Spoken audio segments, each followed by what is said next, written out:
Hey guys, welcome to my channel, and today we're going to take a look at another horrible case with you.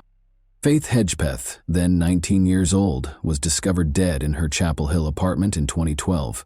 When authorities started their investigation, they soon encountered a wall of uncertainty and dead ends. They were diverted by conflicting accounts from her closest friends and family, odd 911 calls, and false leads. Investigators were frequently left with more questions than answers. When a seemingly promising lead turned out to be a dead end, the case became colder as time went on and important pieces of evidence stopped making sense. The identity of Faith's killer remained a mystery despite constant efforts. Why did the inquiry stall so significantly, and who was responsible for her brutal death? Let's investigate this case. Unaware of the tragic turn their day would take, Rosario and her companion Marisol Rangel arrived back at their flat just before 11 a.m. on September 6, 2012. They called for Faith as they walked in, but the place was oddly silent. Uncertain of what to anticipate, they approached Faith's bedroom with trepidation. They were stunned by what they discovered. Faith's corpse was on the ground, partially wrapped in a blanket and covered in blood. 3 years after Faith was brutally killed in an apartment she shared with a friend by a killer who is still at large, there are still many unanswered questions and speculations surrounding this case. Shocked, Rosario called 911, her voice shaking as she described what she had found. Once vibrant, Faith was gone, leaving the friends to wonder forever, who could have done this, and why? We must examine the final hours of Faith's life in order to comprehend what transpired to get to this point. Around 5:45 p.m. on the evening of September 5, 2012, Faith went to a rush event for Alpha Pi Omega, a Native American sorority at the University of North Carolina. She met Rosario after departing at 7:15 p.m., and the two of them studied at the library until almost 9 p.m. Around this same period, Faith texted her father about her plans for the future. He still has the final voicemail he ever got from her saved. After returning to the flat at around 11:30 p.m., they went out once more, landing at The Thrill, a nightclub, at 12:40 a.m. They danced and socialized for around an hour and a half. Their departure was captured by security cameras. Since Rosario wasn't feeling well, they made the decision to return to the flat, arriving just as Faith's Facebook account was accessed. Faith's phone sent a text message to Rosario's ex-boyfriend Brandon Edwards at approximately 3:40 a.m. "Hey B, can you come over here please? Rosario needs you more." You know. Please let her know you care." 3 minutes later, the same phone sent another message that contained the word "than," which was thought to be a correction for a typo in the first message. The last known activity on Hedgepeth's phone was this text exchange. After that, Rosario attempted to get in touch with Edwards and then collegiate soccer player Jordan McCrary, but neither of them answered. Rosario thought Faith was asleep when she left the flat at 4:25 a.m. She stayed at a friend's place until the next morning. Rosario attempted to contact Faith once more at 10:30 a.m., but received no response. She contacted Marisol out of concern, and the two of them proceeded to the apartment where Faith's death was found. Who was in charge? Is Rosario Rangel or another person involved? Faith's cause of death is still unknown, but as the inquiry progresses, more information will become available. Faith Hedgepeth, a proud member of the Holly-Washapani Native American tribe, was born in 1992 in Warren County, North Carolina. After her parents divorced, Faith was raised by her mother, Connie, and she grew up in a difficult home. Connie, who had 3 children already, named her Faith because she thought it would give her the courage and optimism she needed to raise a 4th kid in a challenging situation. Faith was a good student in spite of these obstacles. As a cheerleader, honor student, and involved member of multiple clubs, she succeeded in high school. She attended the University of North Carolina at Chapel Hill, thanks to her diligence, which earned her a Gates Millennium Scholarship. Faith dreamed of becoming a teacher or a pediatrician and wanted to be the first member of her family to earn a college degree. Despite taking the spring 2012 semester off, she had a successful first 2 years at UNC Chach. She shared a Chapel Hill off-campus apartment with her friend Karina Rosario and Rosario's boyfriend Eric Taco Jones throughout that summer. But Karina and Eric had a violent relationship, and Faith assisted Karina in obtaining a protective order against Eric after he twice attempted to enter into their apartment. Eric lost his temper and even threatened to kill Faith if he couldn't reconcile with Karina. Faith's life had taken a dark turn, and even though she continued to have hope for the future, she found herself in a precarious situation. Faith's family was devastated by her passing. Faith's loss was unfathomable to her mother, who had already dealt with a lot of difficulties as a single mom raising her children. Having lost a sister who served as a support system and role model, Faith's siblings were also devastated. Her family was left to deal with her passing. She had been a bright, kind young woman with a bright future. In addition to being extremely personal, Faith's passing was a setback for the entire community, which had supported her aspirations and watched her develop.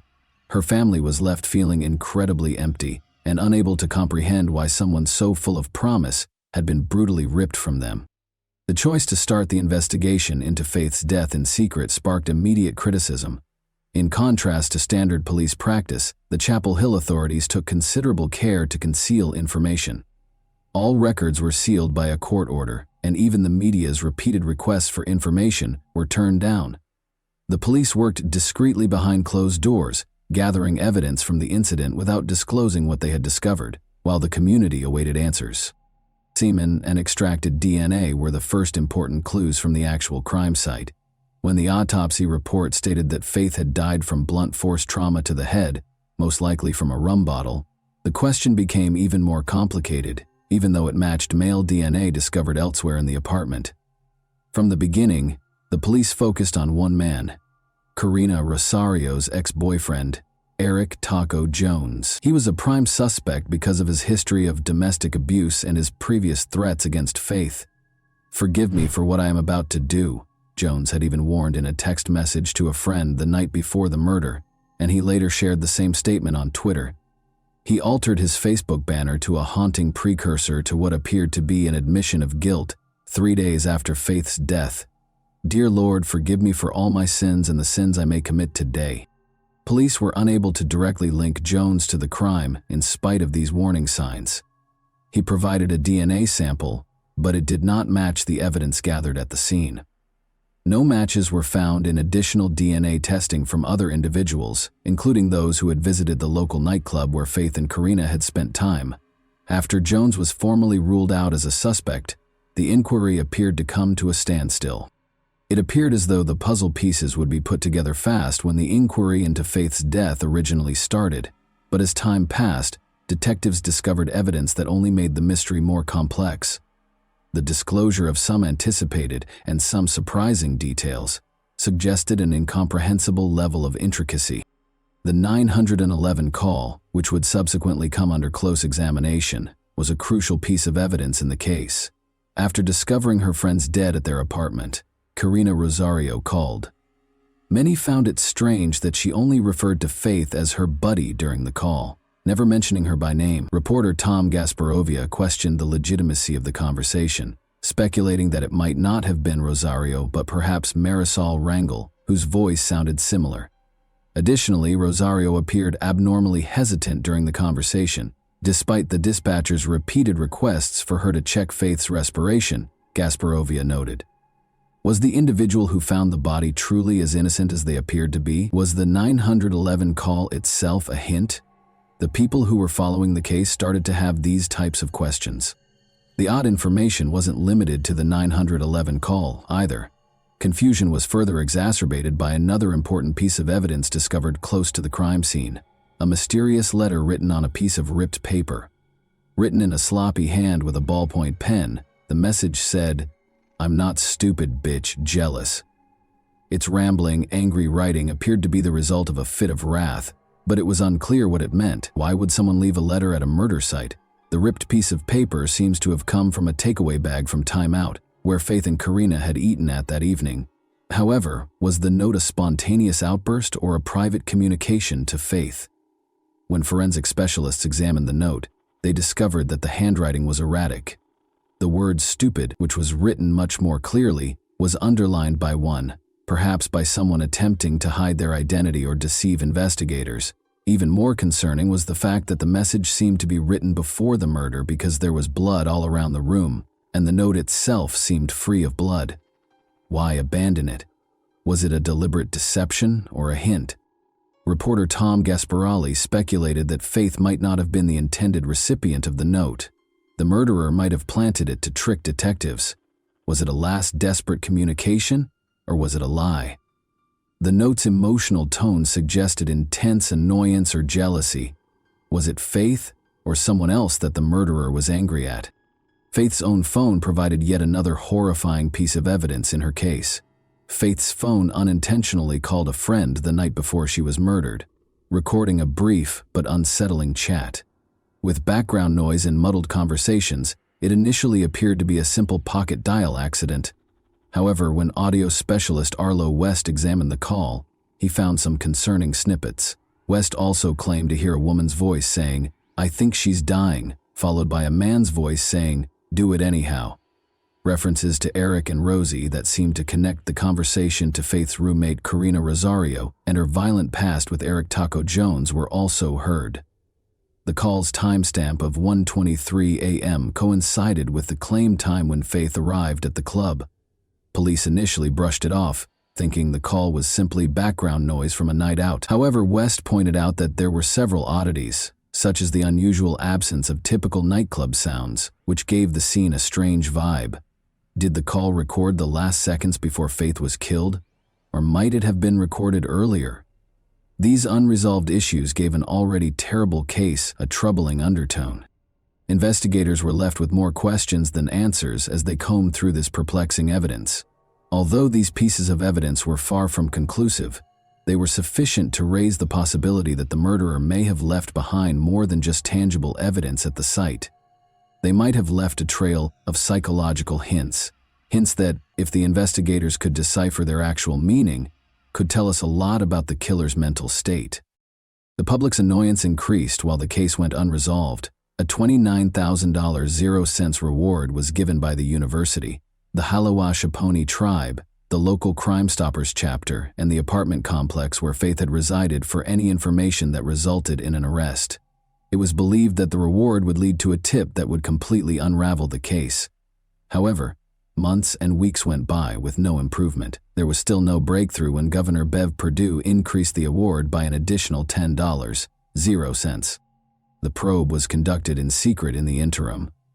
The UNC student newspaper, the Daily Tar Heel, petitioned for the release of the secret documents in November 2012.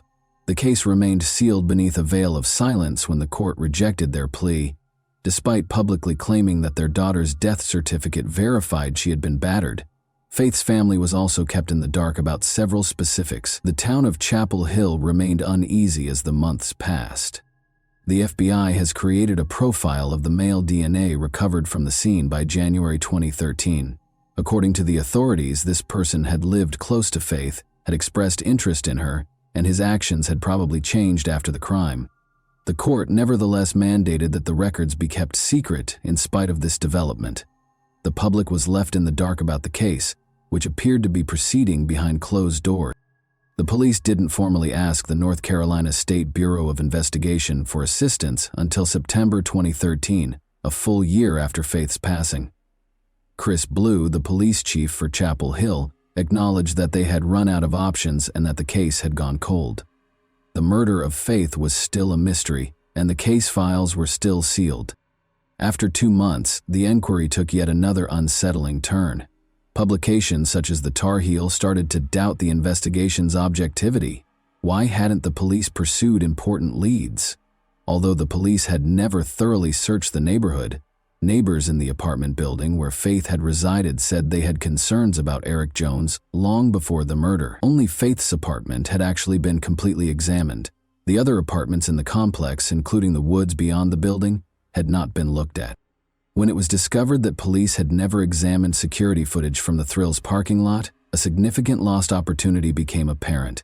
The owner of the towing firm that was in charge of the parking lot, the nightclub where Faith and Karina had spent the night before the murder, had installed security cameras that may have recorded important footage.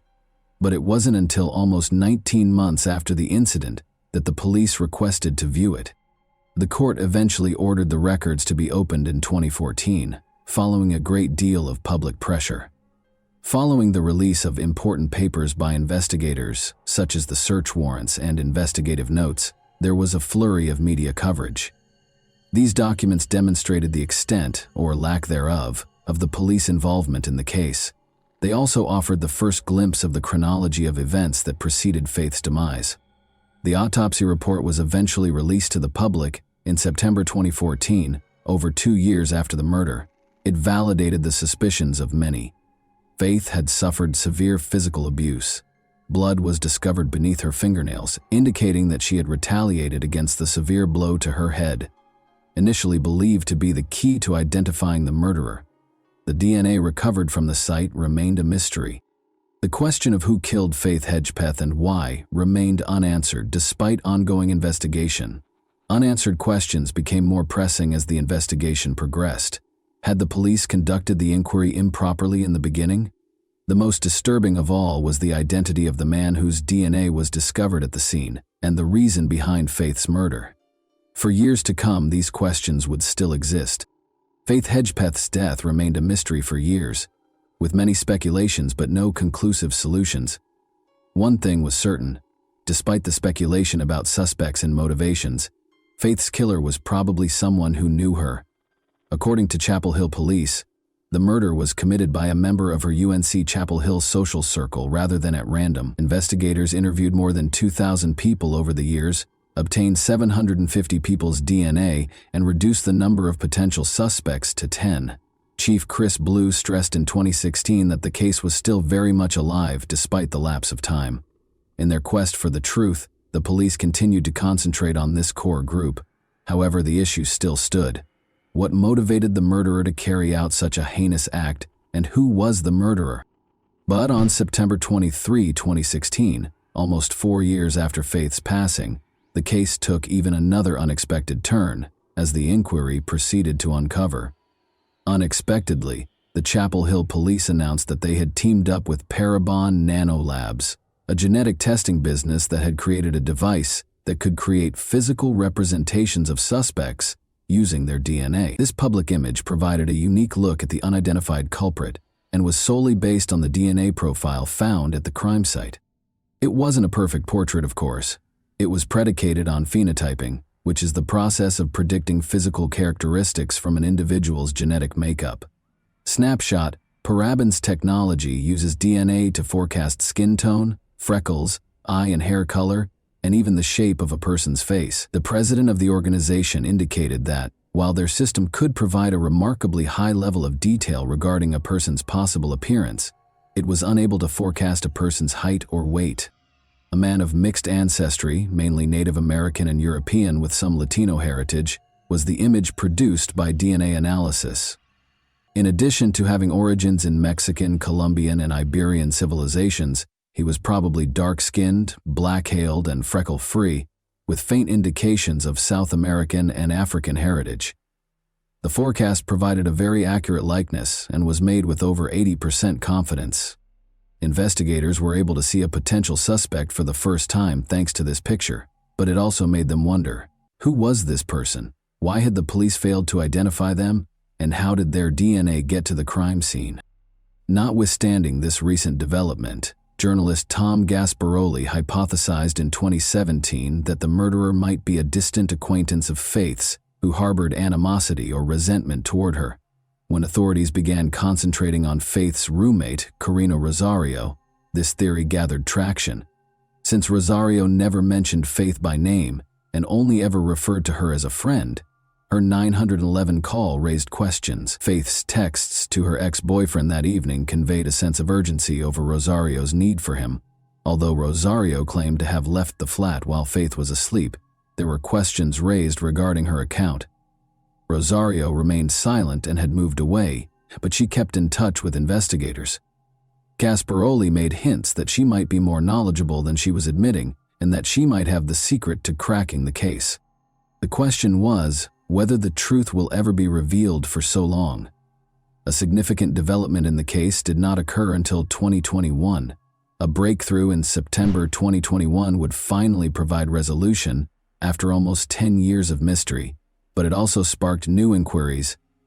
Miguel Salguero Olivares, 28, of Durham, North Carolina, was taken into custody by Chapel Hill police after he had not been previously considered a suspect. Why was he arrested and what changed? DNA was the solution. In August 2021, Salguero Olivares was detained on a different charge of driving under the influence. However, the DNA found during his arrest would eventually link him to Faith Hedgepeth's murder. According to court records filed in January 2022, Salguero Olivares' DNA and the palm print on the murder weapon both match those taken from the crime site. Even though the discovery marked a sea change in the case, the police were still hesitant to speak in public. Chief Blue informed the media that although Salguero Olivares had been taken into custody, the full narrative will take time to develop. Now, it was unclear how Salguero Olivares, an unidentified player in the case, had gotten involved. How did he relate to Faith? Although the arrest introduced a new level of intricacy to the case, it did not provide all the answers.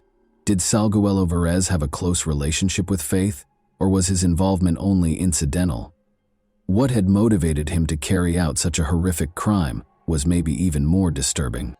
Salguero Olivares is currently in 2024, awaiting his trial, and minimal information is available about him. New possibilities and previous ideas of Faith's death blended together as investigators examined Salguero Olivares' involvement. Did he have a deeper connection to her? Or was he just a stranger? What did that mean for Rosario and other suspects if he was involved? Roland Hedgepeth, Faith's father, conveyed his appreciation and thanked God for allowing him to see this event. Connie Hedgepeth, Faith's mother, assured the public that the truth regarding her daughter's passing will eventually come to light.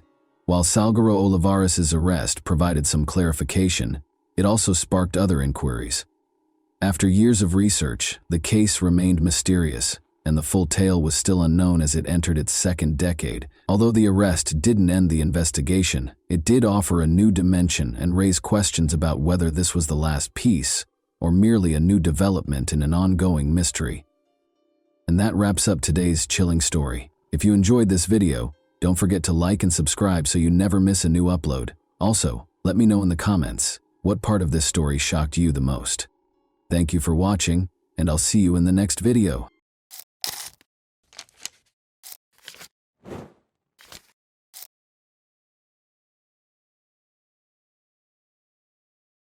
How often do you worry about your children's safety? Do you know where and who your children are now?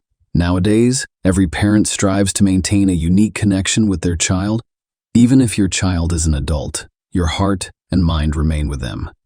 The story I want to tell you today is about the genuine bond between a parent and a child. Unfortunately, there are people on Earth who violate that bond. But more about that. The story is set in a small town called Pembroke in southwest Wales. It took place in the year 2021. That is, not much time has elapsed. On December 17, at around 4 a.m., the emergency services received a call from a terrified local resident. The woman discovered a woman's body and a mill pond, a 2-mile-long freshwater reservoir, near the town. After arriving on the scene, paramedics began resuscitation efforts. All signs pointed to the fact that the girl had recently been in the pond, and there was still a chance to save her. However, none of the attempts were successful. The doctors pronounced her dead.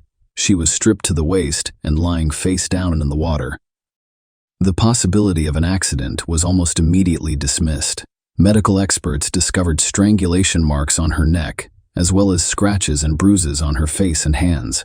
That is, the girl reportedly resisted and tried her hardest to save herself. However, experts confirmed that the girl was strangled before being called and violently pushed into the pond. She had no personal items with her. The police discovered a dry lace top on the shore, indicating that it had been removed before the girl entered the water. The rest of the items were discovered with the assistance of a service dog, which tracked the trail and led the police to an alley 120 meters from where the body was discovered, where they discovered a jacket and a cell phone. The girl's identity had been established. She turned out to be 18-year-old Lily Sullivan, an innocent child for her mother. But, in the eyes of men, a young, blossoming, beautiful young girl was about to begin her independent life. Lily was the only and most welcome child for her mother. Sullivan, who had previously miscarried 14 times, giving birth to a healthy baby was a miraculous event. They shared a unique bond, a trusting relationship. The mother admitted that she had already accepted the fact that she would never have children, and when Lily was born, she was overjoyed. Her daughter taught her about the true purpose and meaning of life. Lily and her family lived in Pembroke suburbs. Friends and acquaintances described her as a cheerful, sweet girl, a true friend who would always come to the rescue with words and actions. She always saw the good in people, but only in herself, and she was harshly criticized. Lily was a great artist. She was a creative person who was critical of her own work. She also drew tattoo sketches, enjoyed bright makeup, and volunteered for a variety of charities. She was always eager to help others. Lily grew up to be an excellent person. At 17, she began her first year of college, and despite her creative work, Lily began working part-time in the evenings at a supermarket, despite being the only and favorite child. She turned 18 in early December. In the eyes of society, she was a beautiful, self-sufficient young girl who had reached the age of independence, the time when relationships with guys who enjoy going out to party usually begins. After reaching the age of majority, Lily began attending parties at clubs and pubs with her friends. On the evening of December 16, 2021, Lily's mother, Anna Sullivan, drove her daughter and her friends to the castle, a pub hosting a Christmas party. The evening at the pub was going very well. So, after the pub, the girls decided to continue their wonderful evening by dancing in a nightclub. Lily was approached to meet 31-year-old Lewis Haynes, who was spending the night with friends. Lewis was a cricketer who was well known in this part of town, particularly at the nightclub where he'd been partying all night. Lily and Lewis were seen kissing in the club around 11 p.m., which drew the attention of one of Haynes's friends, who took Lewis aside and reminded him that he had a girlfriend and a young child waiting for him back home. But his friend's words did not deter Lewis, and he continued to socialize with her Lily, a young girl who had just reached adulthood, and a 31-year-old man who, despite his wife and small child, decided to exploit the young girl. Lily called her mother around midnight and asked her to pick her up in a few hours. They agreed to meet in a parking lot near the clubhouse. Lily left the club at 1:55 a.m., and Lewis followed under the pretense of seeing her off. Lewis's friend was waiting outside the club. He called out after her, "I want to remind you that you have a girlfriend and a young daughter waiting for you at home, and she is only 18. Of course, after hearing these words, Lily made her own decision. But Lewis didn't react and continued to follow the girl. Then Lewis and Lily went to an unlit alley near Pembroke Castle, which overlooked Mill Pond. Lewis tried kissing girl again. But Lily foiled his attempt when she overheard her friend's remark about the girl and the baby. She immediately decided to drive to the parking lot where her mother was waiting for her in the car. Anna Sullivan called her daughter at 2:15 a.m. to inform her that she was waiting at the designated location. Lily said she was a few minutes away and would be there soon. She was still on the phone with her mother when the connection was abruptly cut off. Lily's mother waited for her daughter in the car, but her maternal instincts warned her that something was wrong. At that point, Lewis realized that the night was not going to go as planned, and he was not going to get what he wanted in the right way. Kissing her at the club wasn't enough. He desired more. Lewis was unwilling to let her go. He grabbed the girl's arms and attempted to forcefully remove her lace top. Then Lily pushed the intruder away, threatening to accuse him of rape if he didn't stop, and saying his daughter would be ashamed of such a father. These words infuriated the drunken Lewis because he was in the process of gathering documents for the court to establish custody of his daughter, and police attention to his person would jeopardize all plans. He punched Lily several times in the face. He was a grown man with incredible physical strength in comparison to the fragile girl. Lewis had no trouble bringing Lily down. He began choking her aggressively, and when she stopped resisting, he pushed her into the pond. Around this time, a neighbor reported hearing a woman scream, who then stopped and attempted to call her daughter 30 times without success. She did not pick up the phone again. In addition, police searched for evidence. They saw on one of the alleyway CCTV footage how Lily's phone display lit up repeatedly as her mother attempted to contact her. Later, while reviewing CCTV footage, investigators noticed Lewis and Lily walking together down the alley, and 3 hours and 8 minutes later, another camera captured Lewis appearing on the bridge alone. The video clearly shows him first walking, and then starting to run. Another camera at the gas station where Anna Sullivan was waiting for her daughter caught the killer just a few minutes later, at 3 hours and 10 minutes. Anna had been attempting to contact Lily for quite some time. She became very anxious and searched for her with her eyes. That's how she encountered the murderer of her beloved daughter. I am passing Anna's car. Lewis Haynes looked her in the eyes and then began behaving inappropriately. He overheard Lily and her mother discussing the location and timing of the meeting and realized he was most likely looking into the eyes of his victim's mother. He started waving his arms and shaking his head at Anna. The stranger's behavior seemed strange. The mother couldn't believe that just a few minutes earlier, this nocturnal stranger had taken the life of her only daughter. Lewis arrived home at around 3:40 a.m. in wet clothes. His arms were deeply scratched. He became hysterical, woke his girlfriend, and begged to be taken to his parents' house. Lewis was so persistent that the girl couldn't help but comply with his request, so he tried to get away as soon as he realized what he had done. The girl wasn't aware of what was happening. On the way, he said, "I believe she is dead," which raised more questions. At 6 a.m., December 17, Lewis was arrested by police at his parents' home. Lewis' father contacted the police. He asked himself hysterically as they let him out, "What in the hell did I do?"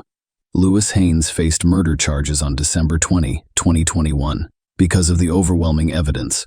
He admitted to the murder of Lily Sullivan but denied that he committed the sexually motivated crime. He claimed he killed Lily Sullivan because she threatened to report him to the police for rape if he kept harassing her. Lewis claimed that he had an outburst of aggression. He strangled Lily before pushing her into a pond. When he calmed down and realized what he'd done, he went into the pond to help her. But when he realized Lily wasn't breathing, he fled. The court and state prosecutors didn't believe him. The judge stated that if Lewis entered the water, it was only to ensure her death, not to save her. He had his phone with him, but no emergency calls were placed that night. The cameras also showed that he did not seek assistance from passers-by, instead heading straight home. Before the sentencing, Anna, whose meaning of life was last, claimed she made a terrible mistake that night. She should have exited the car and gone to meet Lily after the connection was lost, because then she would have had a chance to save her daughter. She was horrified to learn she could have saved her child. 1 month before Lily was murdered, Anna Sullivan experienced a heart attack, and her daughter saved her life. She recognized the dangerous situation and administered first aid before paramedics arrived. She also stated that after her daughter died, she began to experience panic attacks and stopped fearing death because it was the only way she would be able to see her child again in the afterlife.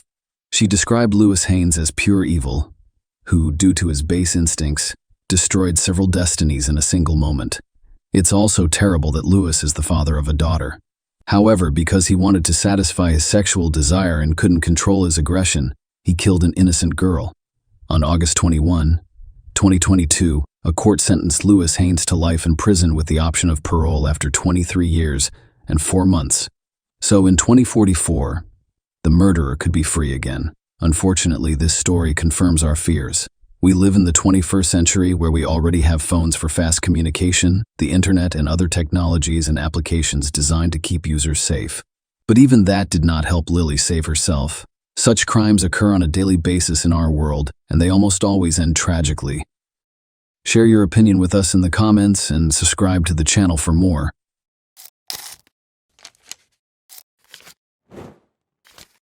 Hey guys, welcome to my channel, and today we're going to take a look at another horrible case with you. Have you ever pondered how one choice, one accident, and all you knew and loved can suddenly turn life into a nightmare? I'll tell you about a day that began normally but ended in a way that nobody could have foreseen. Consider this. At 3 in the morning, the doorbell rings. You expect to see a neighbor or perhaps a courier who has the wrong address, but instead you see the man you believed was forever gone from your life. The air in the room is suddenly heavy, his hands are clenched into fists, and his eyes are filled with anger. What are you doing? Will you freeze, knowing that this is your final error, or will you scream and flee? Alina Shiket's journey started when she came to the conclusion that love shouldn't be painful.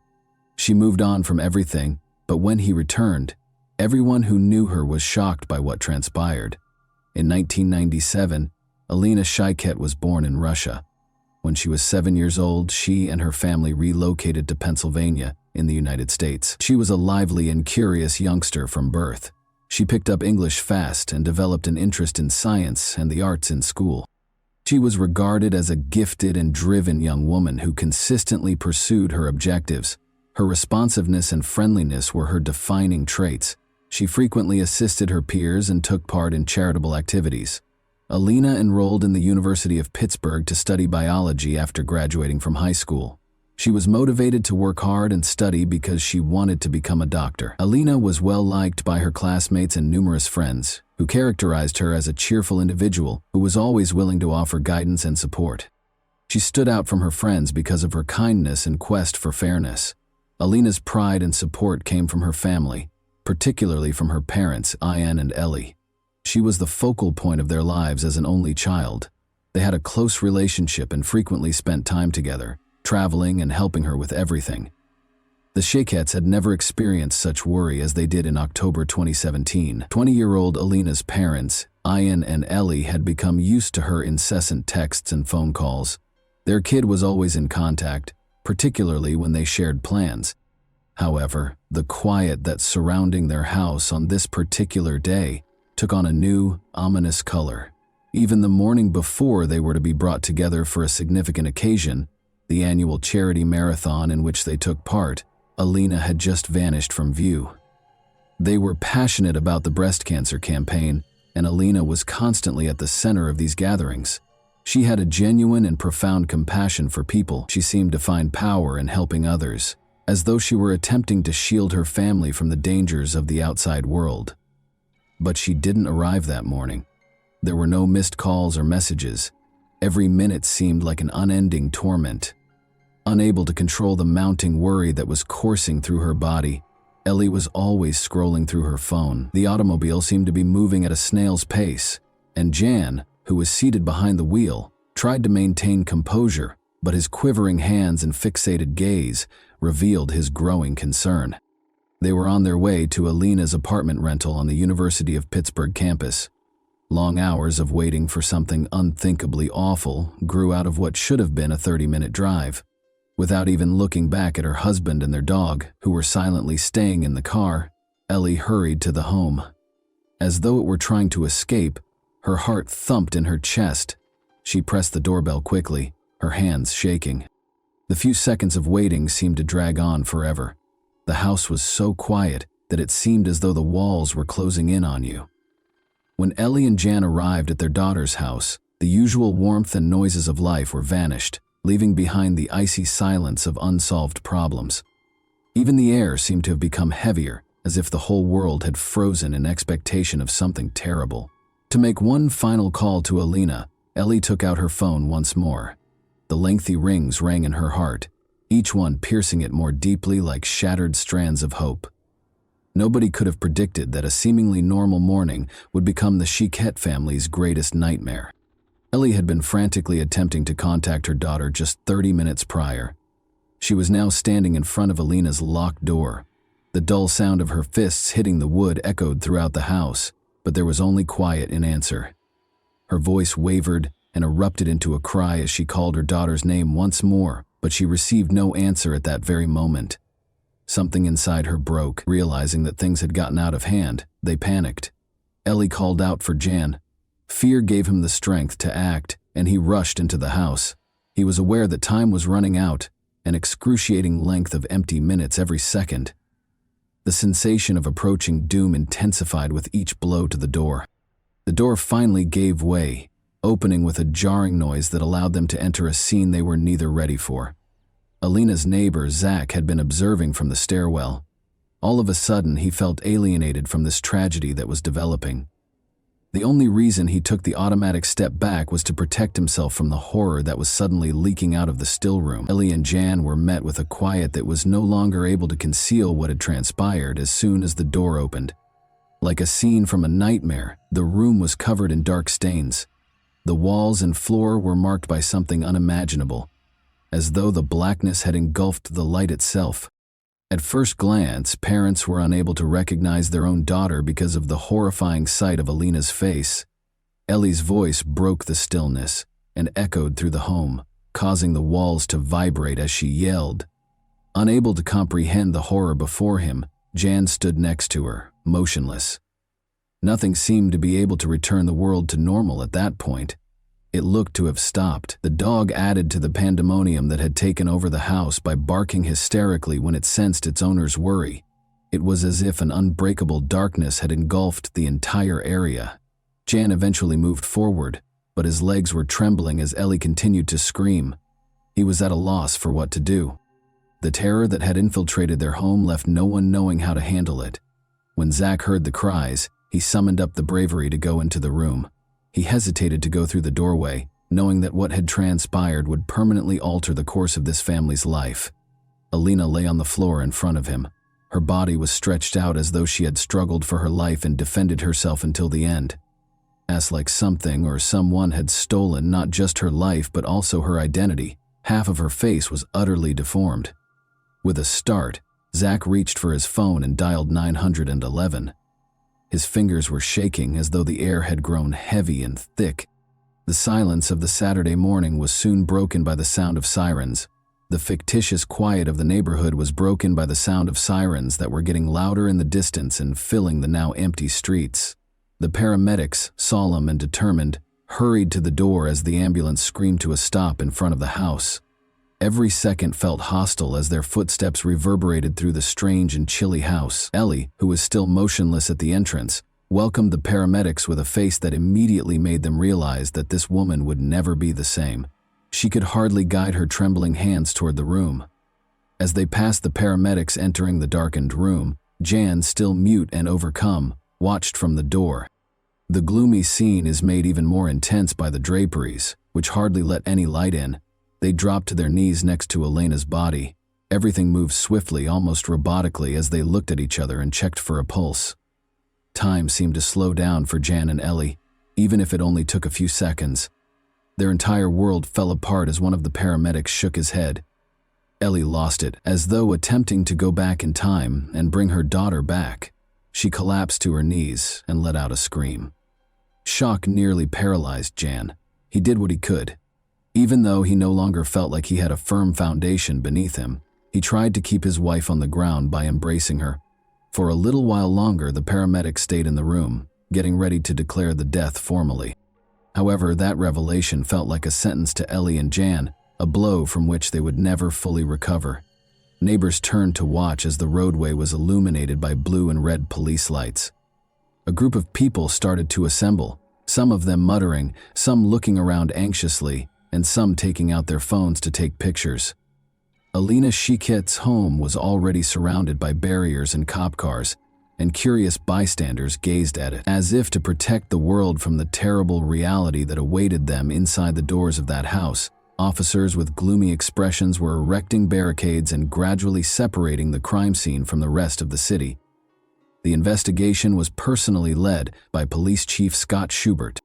He and a group of investigators carefully inspected the scene, taking pictures of me, a broken mirror, an overturned table, and every inch of the room. The haphazardly dispersed victims on the floor all indicated a frantic struggle. Alina died from multiple hits from a blunt object, the medical examiner's report stated. Every detail of this heinous act of aggression shouted rage, terror, and despair. It was not a calm crime of passion. Outside, rumors were circulating quickly. The throng was still expanding and the conversation was getting louder. While some had heard about her lover and others were aware of the tumultuous nature of their relationship, nobody could have foreseen how horribly it would end. A crime that would soon dominate conversations around the area had upended the customary tranquility of this suburban neighborhood. Matthew Darby, a young and talented basketball player and Alina's ex-boyfriend, was already a prime suspect in the police's eyes. Matthew's attractiveness with women was as well known as his performances on the collegiate court. He was always surrounded by prosperous, self-assured, and charming people, but beyond that polished facade, particularly with regard to Alina, were deeper, harmful impulses. Beginning at a Greensburg University, their friendship swiftly developed into a passionate romance, but jealousy and control gradually replaced the pleasure. After she moved to a different university, things began to shift. Alina made an effort to put her education first, make a fresh start, and break free from the toxic attachment. She ended the relationship, but Matthew was unable to cope. When Alina was gone from his life, his confidence collapsed, and his fury became overwhelming. On September 20, 2017, He began calling her non-stop and finally went too far. Hands shaking, Alina reported it to the police. Like a scene from a horror film, Matthew had climbed through a second-story window to break into her house. Even in her worst dreams, she couldn't have guessed that it was him. Yet she had heard someone scaling the drainpipe. With rage in his eyes, he stormed into her room and accused her of betraying him, ignoring his calls and leaving him. Roughly pushing her into the bed, his hands clamped down on her shoulders and squeezed her wrists until the bruises lasted for days. Feeling both relieved and afraid, she submitted the report, thinking she could finally stop him and that justice was on her side. She went to court with Jan and Ellie. Although the restraining order against Matthew seemed like a positive move, the courtroom tranquility was all too short. As the judge ordered his arrest, Jan and Ellie clutched her hands tightly. Alina's family believed that the horror that had plagued their daughter in recent months would come to an end when he was arrested for unlawful entry, but their dreams were quickly dashed. Alina was forced to confront her anxieties alone after Darby was released on $10,000 0 bail, a negligible amount in the legal system. Ellie and Jen were unaware that this would be the sign of impending doom. The house where they had sought solace became the scene of a tragedy a few days later. The oppressive feeling of dread that had pervaded the atmosphere for so long came to pass in the most terrible manner. Every action the detectives performed that day was tinged with the knowledge that crucial opportunities had been lost, and that Alina had not received the proper protection. Ellie had stopped crying as she stood behind the police tape. A mask of shock and disbelief froze her face. Jan held her hand as he stood by her. Alina's world never really left Matthew Darby. Every step she took was obscured by his shadow, which seemed to follow her. Zach, Alina's neighbor, subsequently acknowledged that he frequently witnessed Darby loitering outside her home. He felt like he belonged there. Zach recalled that he had been watching the catastrophe unfold without comprehending it, but he realized it too late. As if stalking Alina, he had witnessed Darby lurking in the shadows for hours on end, silently observing through the windows, never letting her leave his gaze. She blocked his number and changed passwords in an attempt to get away from him, but he always managed to get into her life. Once more, Matthew's jealousy was unquenchable, tearing apart anything that didn't comply with his demands like a ferocious animal. Zach once saw Darby yelling at Alina outside her windows in the middle of the night. There was mad jealousy and anger in his words. Every altercation seemed planned, and he became more vicious with each blow. Darby had taken over Alina's virtual world a month before to the catastrophe, hacking her accounts and removing likes she had given to other guys. The virtual world had to be exclusively his. Alina made an effort to establish limits with Virtue, but it wasn't enough, Matthew. Nobody was aware of what was going on behind closed doors on the evening of September 20. A weird sound, as if something had snapped, reached Zach's ears. He didn't give it much thought. In old houses, things break all the time. But then, there was a scream and a smashing bang. It was a terrified, despairing cry that broke through the night's silence. Zach was unsure of what to do. Hoping for a response, he posted a message to the house's group chat, but nothing came up. It felt as though time had stopped.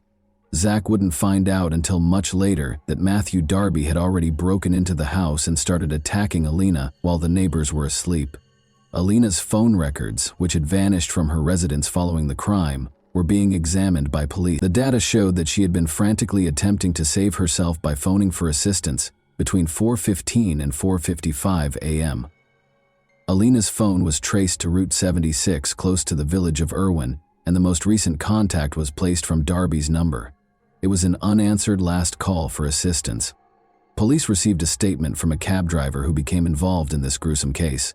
Around 4:21 a.m., he claimed to have driven Darby to Oakland's Seal Street and Ward Street crossroads. Darby begged him to wait for a few minutes, but that quickly increased to 10, and then 10 more. The driver started to feel nervous, and he continued to experience fear. He eventually departed without his travel companion. Something was horribly off. The police kept reviewing the security footage in the meantime.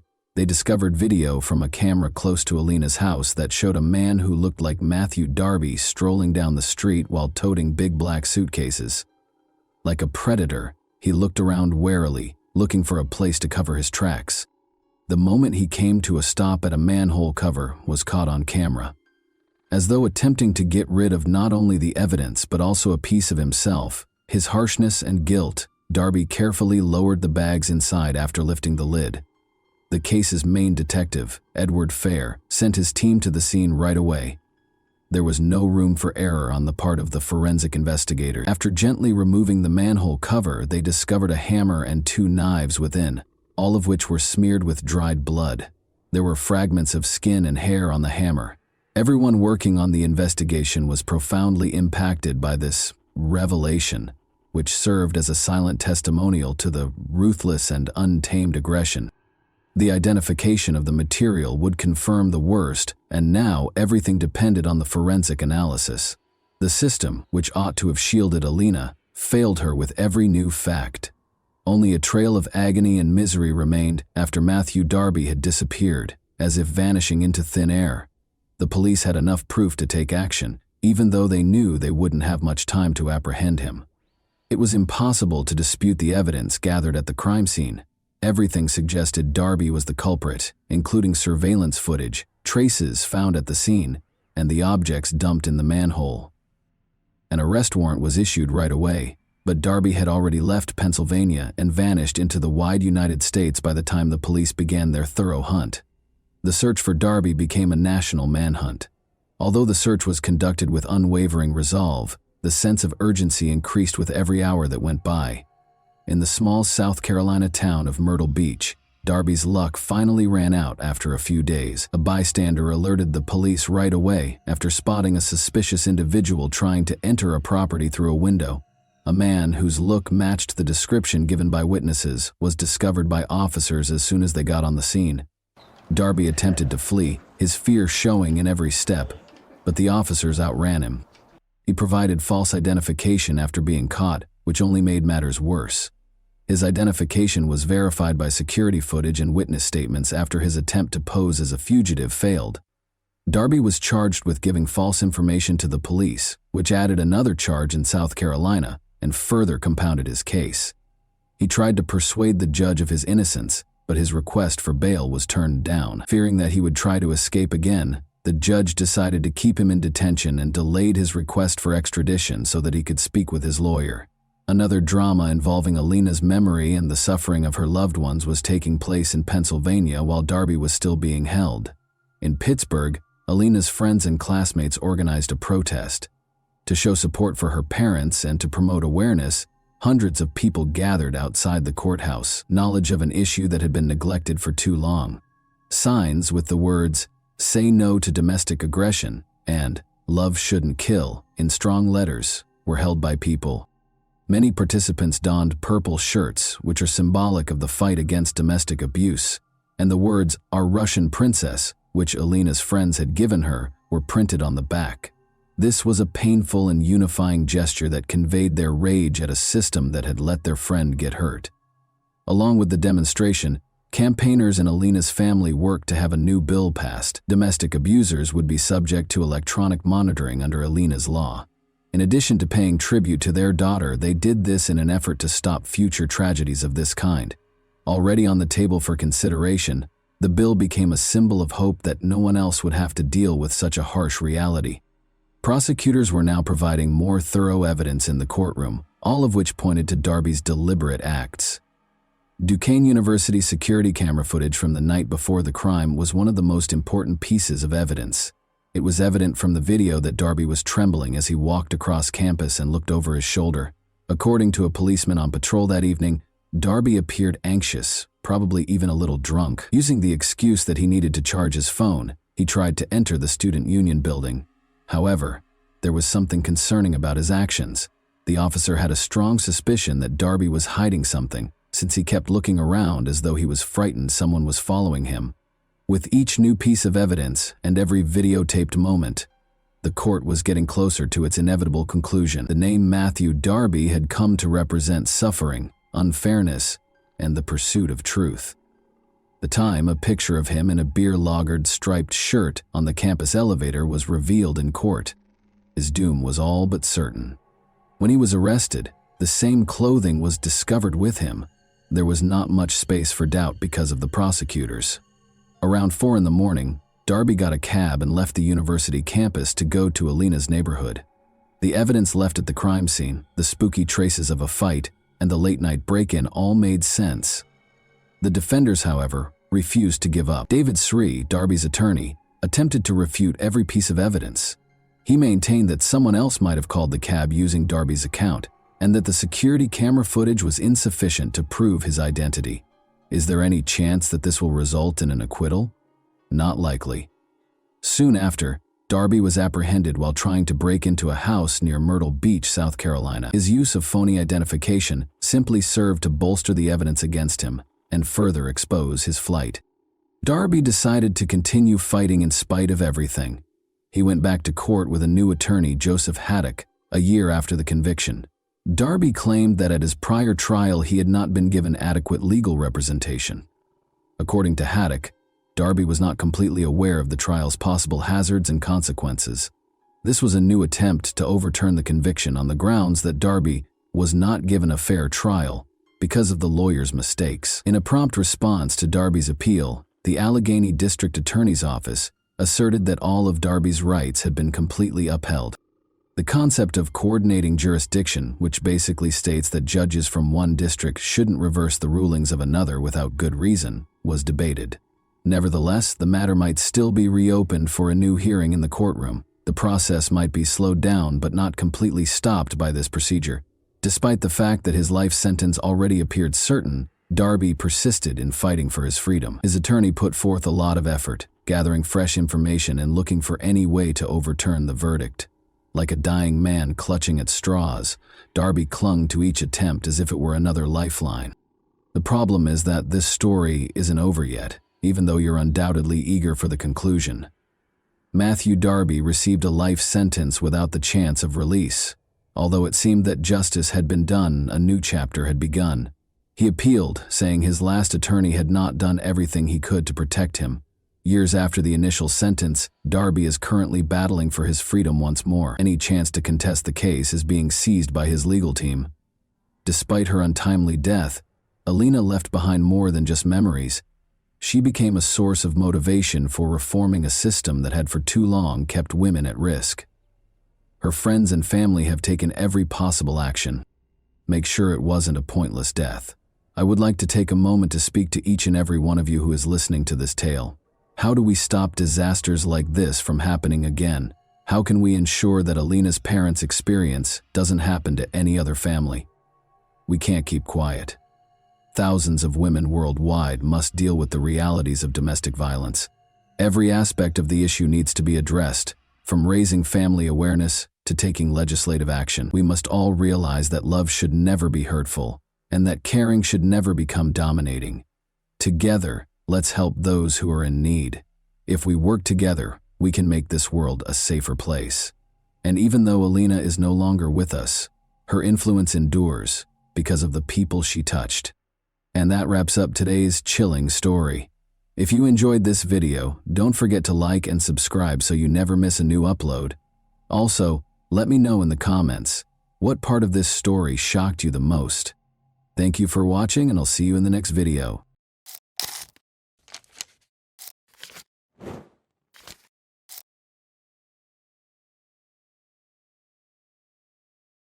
On a Saturday evening in December 2019, a horrific event took place in the peaceful town of Arklow, Ireland, leaving the community stunned. Nadine Lott, a young beautician and mother, was the target of a brutal attack that changed everything.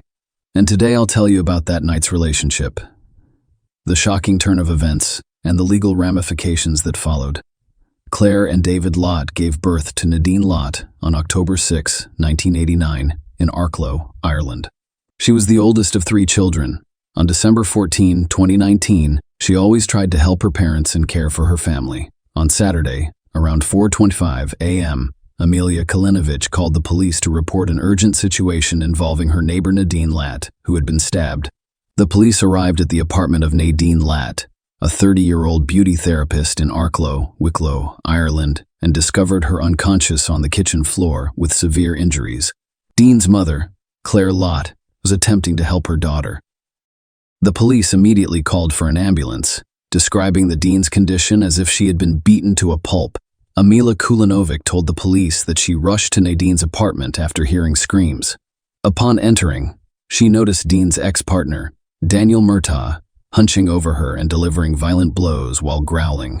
Amelia described Murtaugh as being consumed by rage and resembling a wild animal.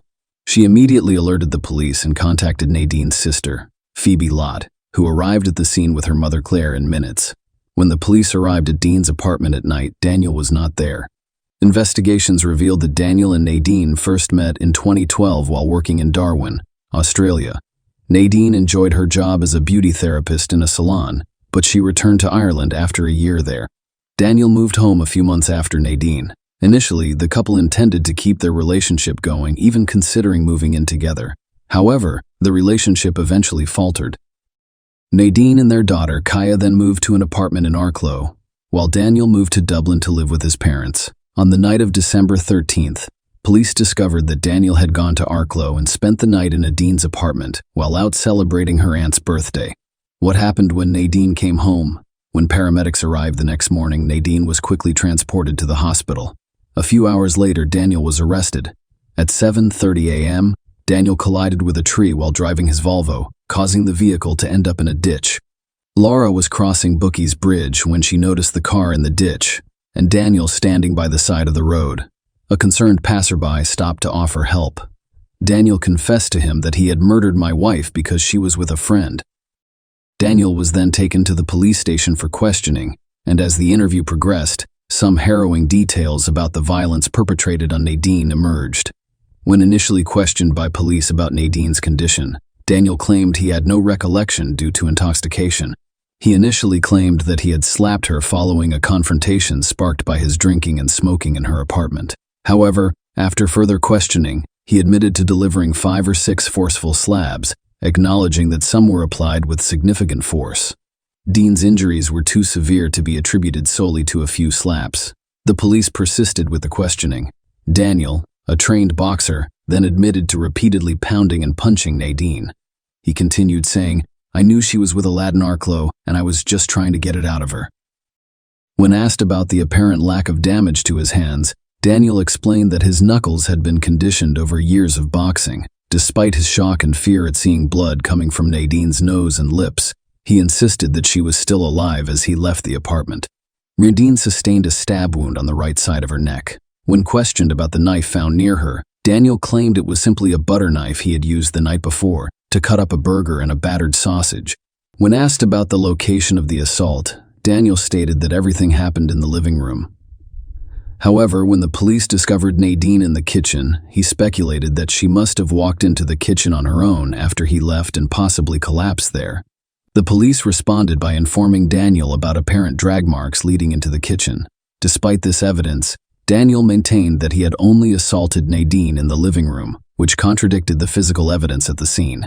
When the police asked him what he used to attack Nadine, he initially stated that he used his fists. Daniel then told police he beat her with a tire pump charger and a wire wrapped around his knuckles. Daniel also admitted that he may have used a cigarette charger in a hammer motion. He denied using the mirror found in the Dean's apartment. When police entered the apartment, they found broken glass in the living room, hallway, and kitchen.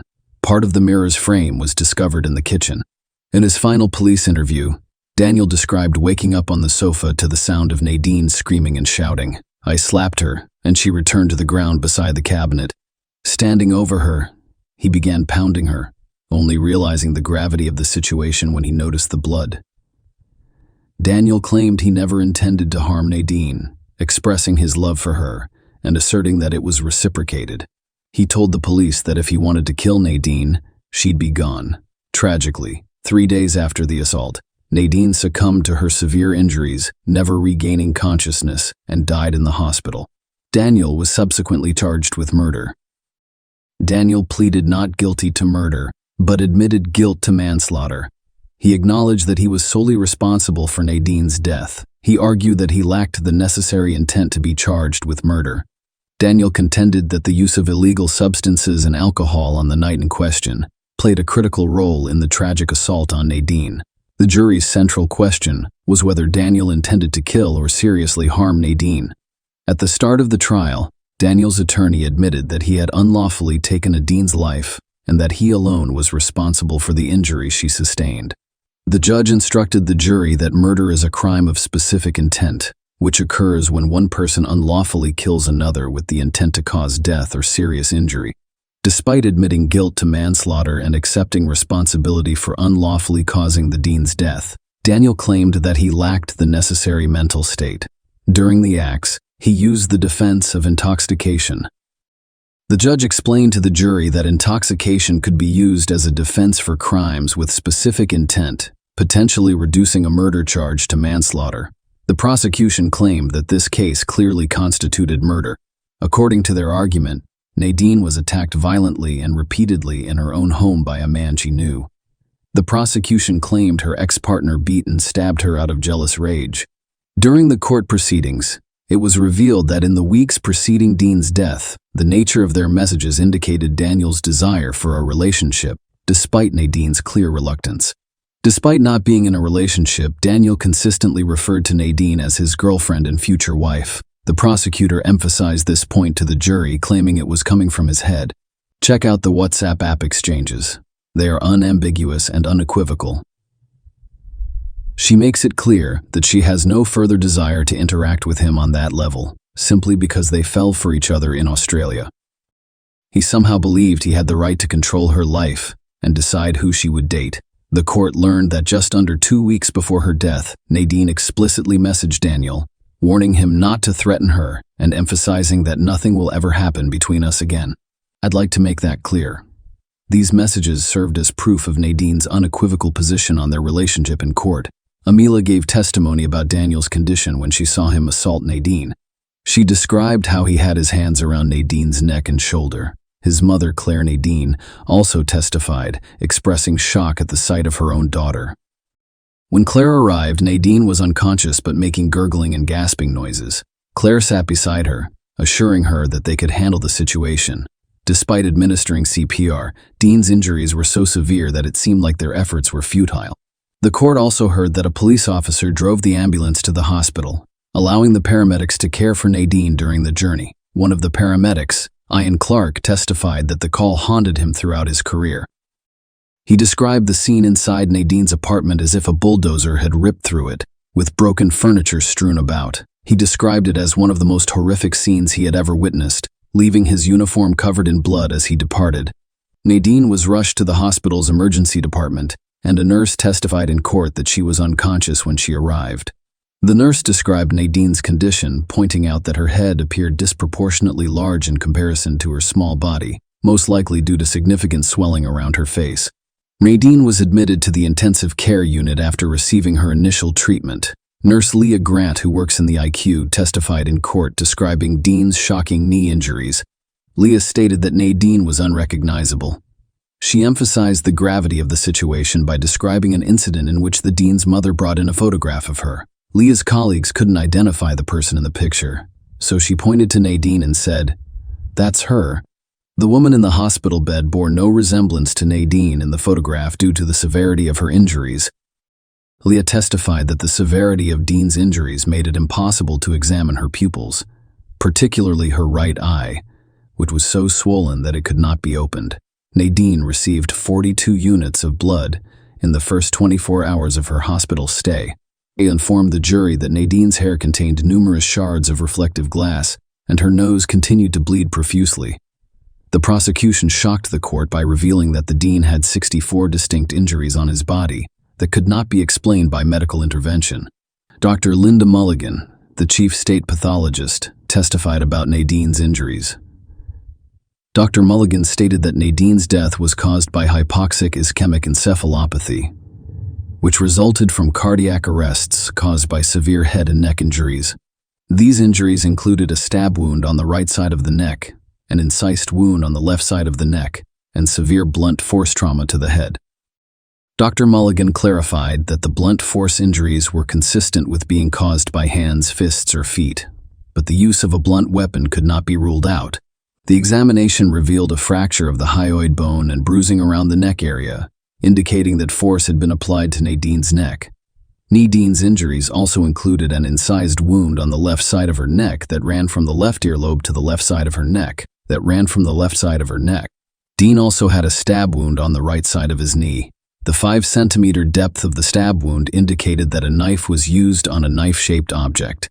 The court was informed of Nadine's additional injuries, which included nasal bone fractures, lower jaw fractures, and blood oozing from both nostrils.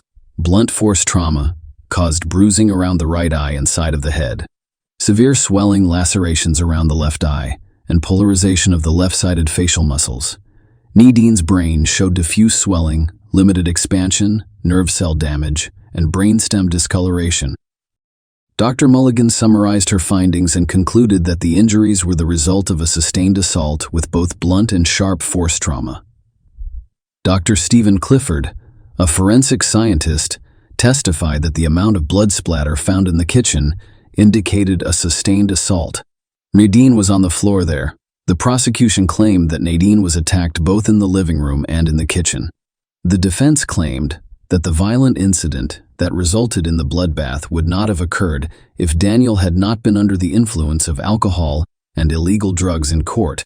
Daniel claimed that he and Nadine had reconciled several times since their return from Australia and were together when she died. Daniel stated that they had been in a relationship for several weeks and planned to tell their families about it during Christmas. Daniel admitted to using substances in the hours before the incident. He claimed that his brutal and violent attack on Nadine was motivated by his substance abuse. In the closing arguments, the prosecutor urged the jury to find Daniel guilty of murder, emphasizing the apparent clear intent demonstrated by his actions. On the other hand, the defense urged the jury to focus on the intent aspect, presenting it as the case's central battleground. They asked the jury to consider the degree of intoxication on the night of the incident as a mitigating factor. On August 5, 2021, a jury at the Central Criminal Court unanimously convicted Murtaugh of murdering Lot, rejecting his defense after nearly 6 hours of deliberation over 2 days. He was then sentenced to life imprisonment on October 4, 2021, as required by law. Claire Light delivered a victim impact statement during the sentencing, describing how the Latz family has been haunted by Nadine's terror, fear, and panic during the prolonged and evil attack that fateful night. She emphasized that the family is now dealing with traumatic counseling rather than hobbies, experiences, night terrors, and sleepless nights, and that life is being replaced with mere existence. Murtaugh also had 9 prior convictions, one for threatening and abusive behavior in 2011, which was revealed during the sentencing hearing. Nadine's funeral service was held on December 22 at St. Mary and Peter's Church in Arklow. Nearly 1,000 people attended the church ceremony, and hundreds more gathered outside afterward. She was laid to rest at St. Gabriel Cemetery. Share your opinion with us in the comments and subscribe to the channel for more.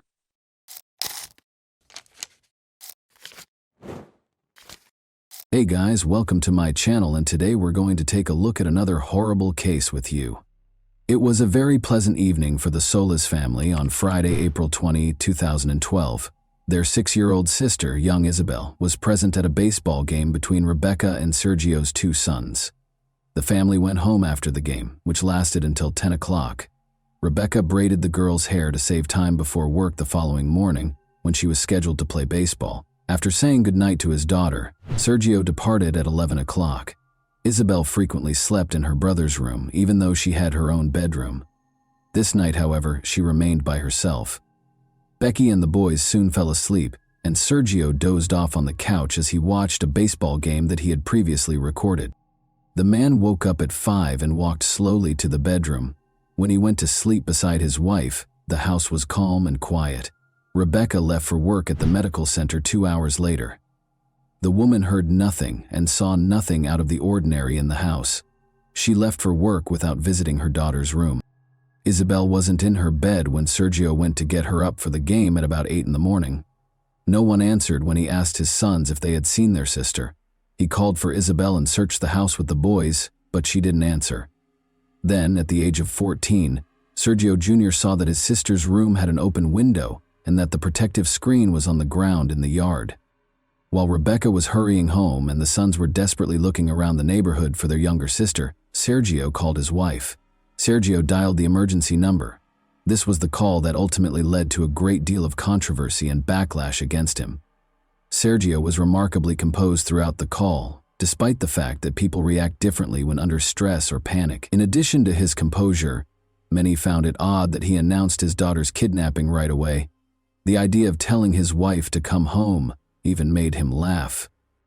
Sergio clarified that he was only attempting to maintain composure so that he could give the police all the information they required. It's interesting to note that Sergio Jr.'s neighbor also dialed 911. He was obviously upset and trembling, unlike his father, but he also said right away that his sister had been abducted and that they would not be able to locate her. Rebecca, who had also been in a state of panic and despair upon arriving at her house, was then given the phone. She was able to provide a detailed account of the attire her daughter was wearing prior to going missing. In fact, the girl's bedroom window had a protective screen on the ground in the yard when the officers arrived. It had a big hole in it, like it had been made with a tool. Soft toys that were always lying in the room beneath the girl's window were now strewn about. Isabel's shoe prints, which were found on the electrical box beneath the family's high fence and on the alley behind the house, were found on the floor next to blood. When he kidnapped the girl, the criminal most likely climbed over it. The police conducted extensive door-to-door searches, dismissing the possibility that the 6-year-old girl had escaped because they thought the case was one of kidnapping. Around 6:30 a.m., Alicia Stardevant, the Solis family's neighbor, reported being awakened by a noise. The girl's room is right across the fence from her bedroom. Alicia claimed to have heard the barking of the Solis family's dogs as well as her own. She heard men's voices outside of them, as if they were coming from her side of the fence rather than the Solis family's house. However, she ignored the fact that it was already becoming light outside and went back to sleep. The men didn't whisper or lower their voices, according to Alicia, and she didn't even consider the possibility that there was a small child present. Only locals were permitted to pass through the checkpoint that the police had set up around the Solis family's home. Since children are typically killed within 100 meters of the scene of the kidnapping, the search initially concentrated on a small area surrounding the house. After that, they interviewed residents and broadened the search area to include multiple apartment complexes. Officers used underwater cameras and sonars to examine the lakes and ponds, the local garbage dump, and the stadium where Isabel's baseball game was scheduled to take place. The Solis family's house was searched by forensic specialists and search dogs, and border guards handed out pictures of Isabel. There is a significant likelihood that children who disappear in Arizona wind up on the Mexican border. Furthermore, 16 criminals who had harmed women and children resided close to the family's residence in 2012. At the time, they were all questioned and turned away. There was a theory that someone had followed the family after spotting Isabel playing with her brothers in the evening and kidnapped the girl from the house at night. Officers followed this lead by looking up the registration numbers of every vehicle in the parking lot. The family's home was close to surveillance cameras, which revealed an exceptionally bustling nightlife. A car belonging to a private security firm pulled up in the alleyway close to the house at 2:36 a.m. 10 minutes later, 2 more cars were spotted in the parking lot. All of a sudden, there were a lot of people walking around the house, some of them curious about the trash cans. A car sped around the corner next to the trash can an hour before the 911 call, but during the 10 hours of filming, the girl did not show up anywhere.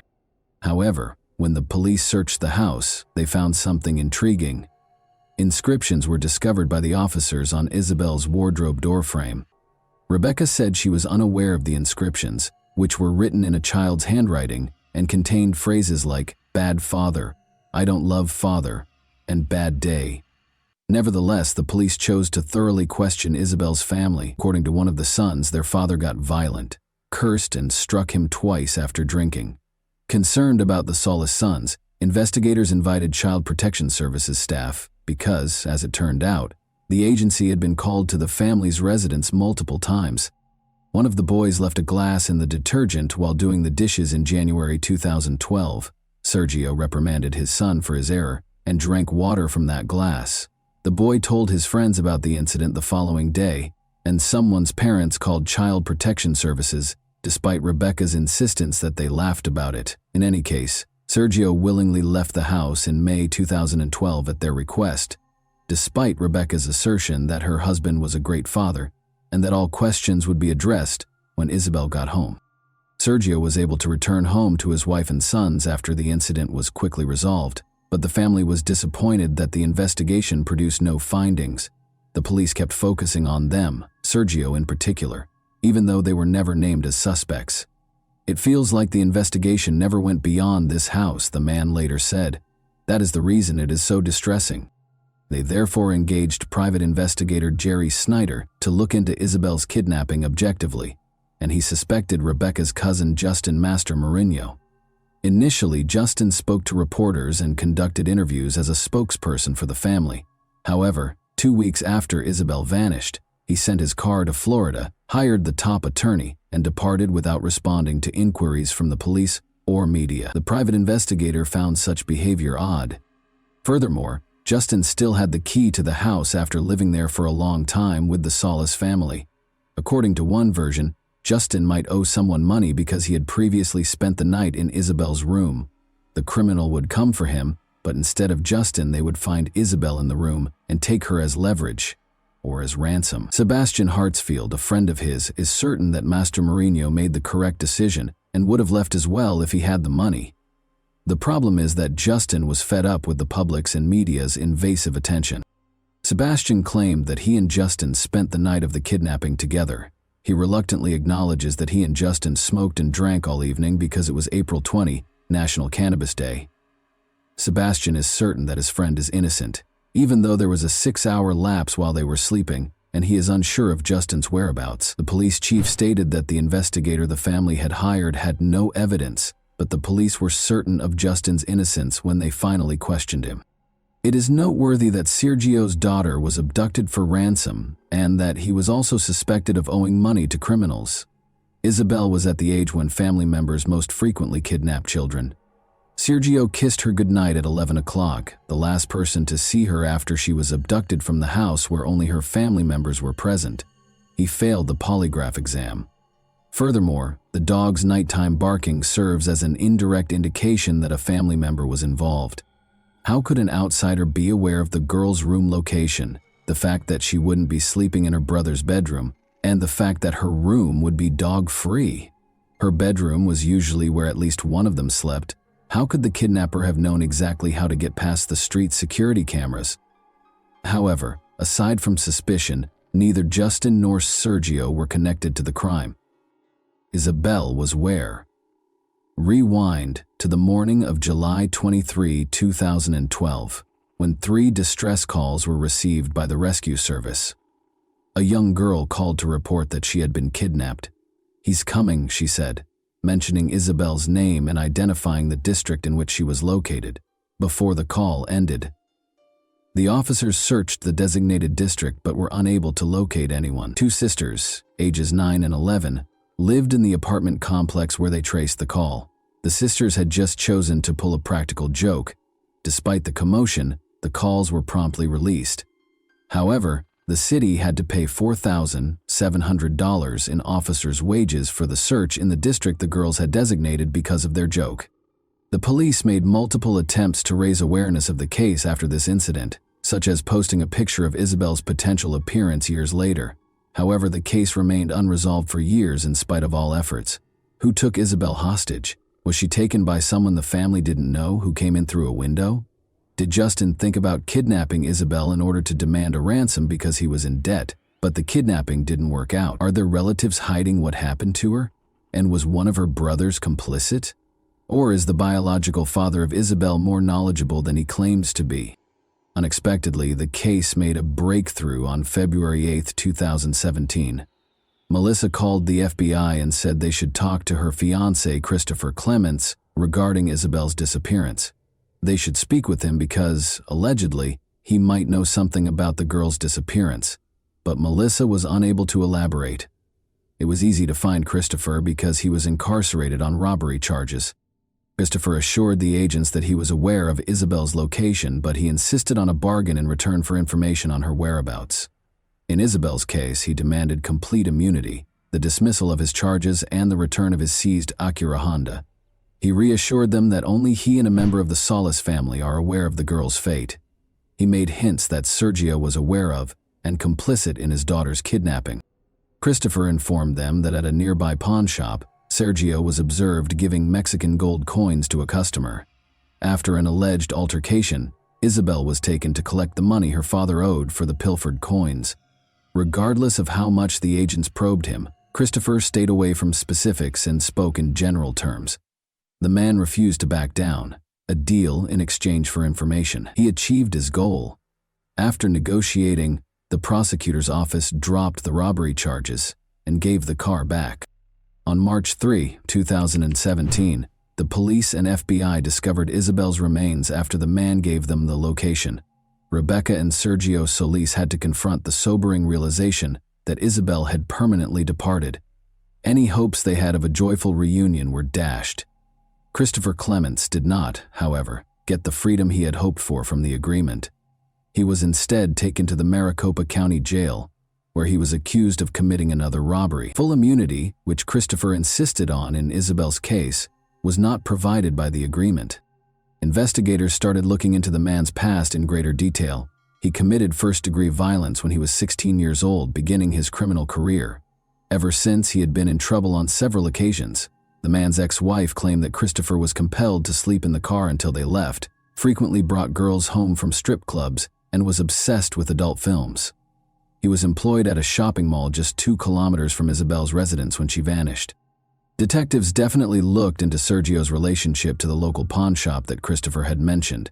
2 months prior to Isabel's kidnapping, they learned that 21 gold coins had been taken from a woman's home, and they assumed Christopher was the thief. Hours after the theft, he was seen on the security camera entering the pawn shop, delivering the items, and taking the cash. Sergio's involvement or any connection to the case was not implied in the video. Christopher was probably merely researching the charges against Sergio that were reported in the media and speaking with agents in an attempt to discredit the girl's father.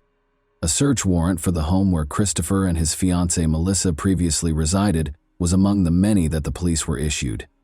Investigators discovered a sheet of plywood in one corner of the yard, beneath which was a plastic container filled with ashes and a number of gory finds, such as a faded, lilac child's hooded hoodie and a very young child's school assignment with the name Mercedes on it. She was Isabel Mercedes Solis in full.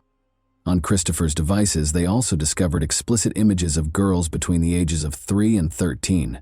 His computer was searched for Isabel Solis, unsolved cases in Arizona, and child killer acquitted. According to a former acquaintance, Christopher discussed the Isabel case and hinted that there might be evidence in his car's trunk. Thus, its return was essential. The vehicle, a Honda Acura, was reportedly given back to the man in return for details regarding Isabel's location. Although Isabel's cause of death is still unknown, the same acquaintance claims that she was suffocated and that chemicals were poured over her body. The man recalled that Christopher had concealed pictures of the Solis house in a Bible in his room and showed them to him. In addition to obtaining a warrant for this Bible, investigators did discover images of the house. After 2 months, the Tucson police chief declared that they had a suspect, Christopher Clements, 36, who was accused of 2 murders. The problem is that when Christopher told 2 agents on March 3, 2017, where they would find Isabel, he pointed out a crucial marker, a stack of tires that obviously did not appear there in a single day. The agents were immediately alarmed by this instruction, because the police had discovered the body of a teenage girl from Tucson near that same tire pile a few years prior. Maribel Gonzalez was the girl's name. Isabel had been missing for 2 years when a rescue service dispatcher received a terrifying call in June 2014. A woman reported seeing a body by the side of the road. When the police arrived on the scene, they discovered a naked body buried beneath the tire pile, the smell of decay and evidence that someone had been dragged on the ground. The place was a long way from the closest residences. In an attempt to identify the girl, the police sent a picture of the tattoo on her collarbone and a chain with an anchor that she was wearing to the media. In fact, a number of people reported that it was 13-year-old Maribel Gonzalez to the police. According to Maribel's relatives, she was seeing Mariano, a man in his 20s. A month before Maribel vanished, they ended their 3-year relationship. Around 11 or 12 p.m., Mariano told the police she sent him a message. She had a fight with her mother the day she vanished, so she asked him to come get her. He had to get up early for work, so he disregarded her message. She was never seen by him again. Even at night, she enjoyed taking solitary walks, according to her boyfriend. She also enjoyed visiting the mall, which is the same one where Christopher Clements worked and is close to Isabel's house. Because the bodies were discovered close to one another, the police were able to connect these cases. Maribel's DNA and Christopher's DNA were compared, and they matched. 2 years prior to Maribel, Isabella was abducted and murdered. Could Maribel's death have been avoided if the offender had been apprehended following the initial crime? As it turns out, Christopher's name was mentioned multiple times during the investigation prior to his 2018 conversation with the agents. As is already known, the officers got in touch with everyone who lived close to Isabel and committed sexual offenses, which are violent crimes against women and children.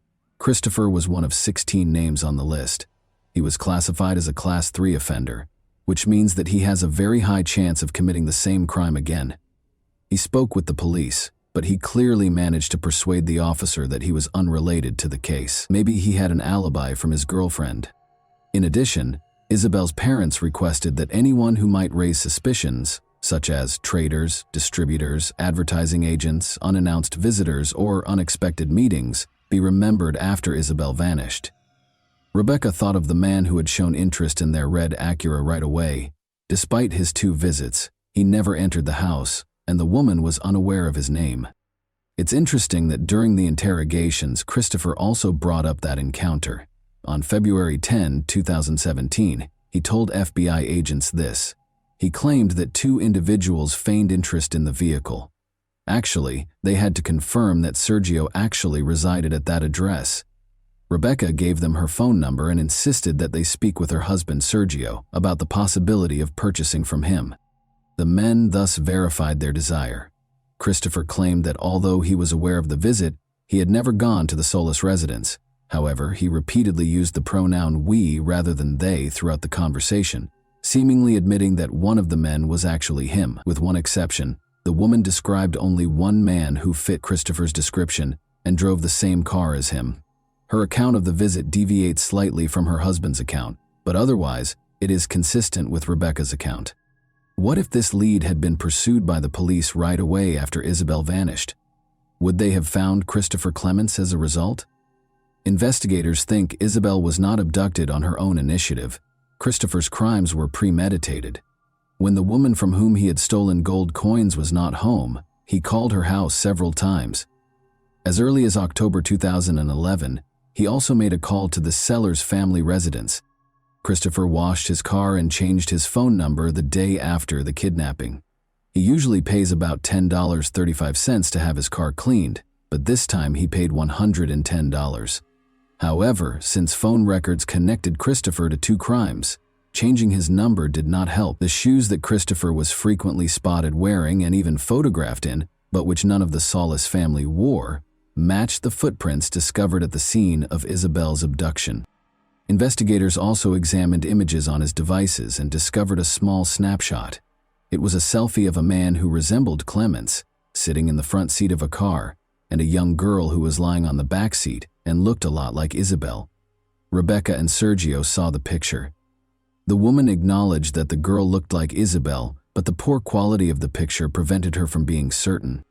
When Melissa, his fiancée, saw the picture, she started to shake, despite Christopher's claims that the child in it was his son. The child did not seem like her own. The 1.5-year-old boy with the fair hair did not look like the child in the picture. Rather, it resembled a girl with dark hair who had her hair braided, a style that Isabel's mother had adopted shortly before the abduction. The defense contended that Christopher was not carrying his phone when he made those calls. The footprints were first identified as work boots, and the blood in Isabel's bedroom most likely existed prior to the kidnapping.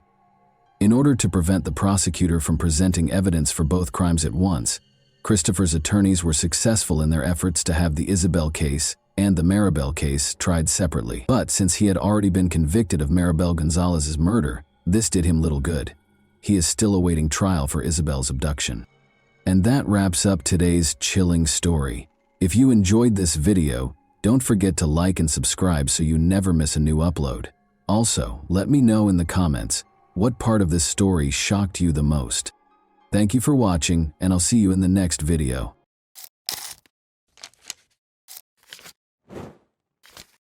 Hey guys, welcome to my channel, and today we're going to take a look at another horrible case with you.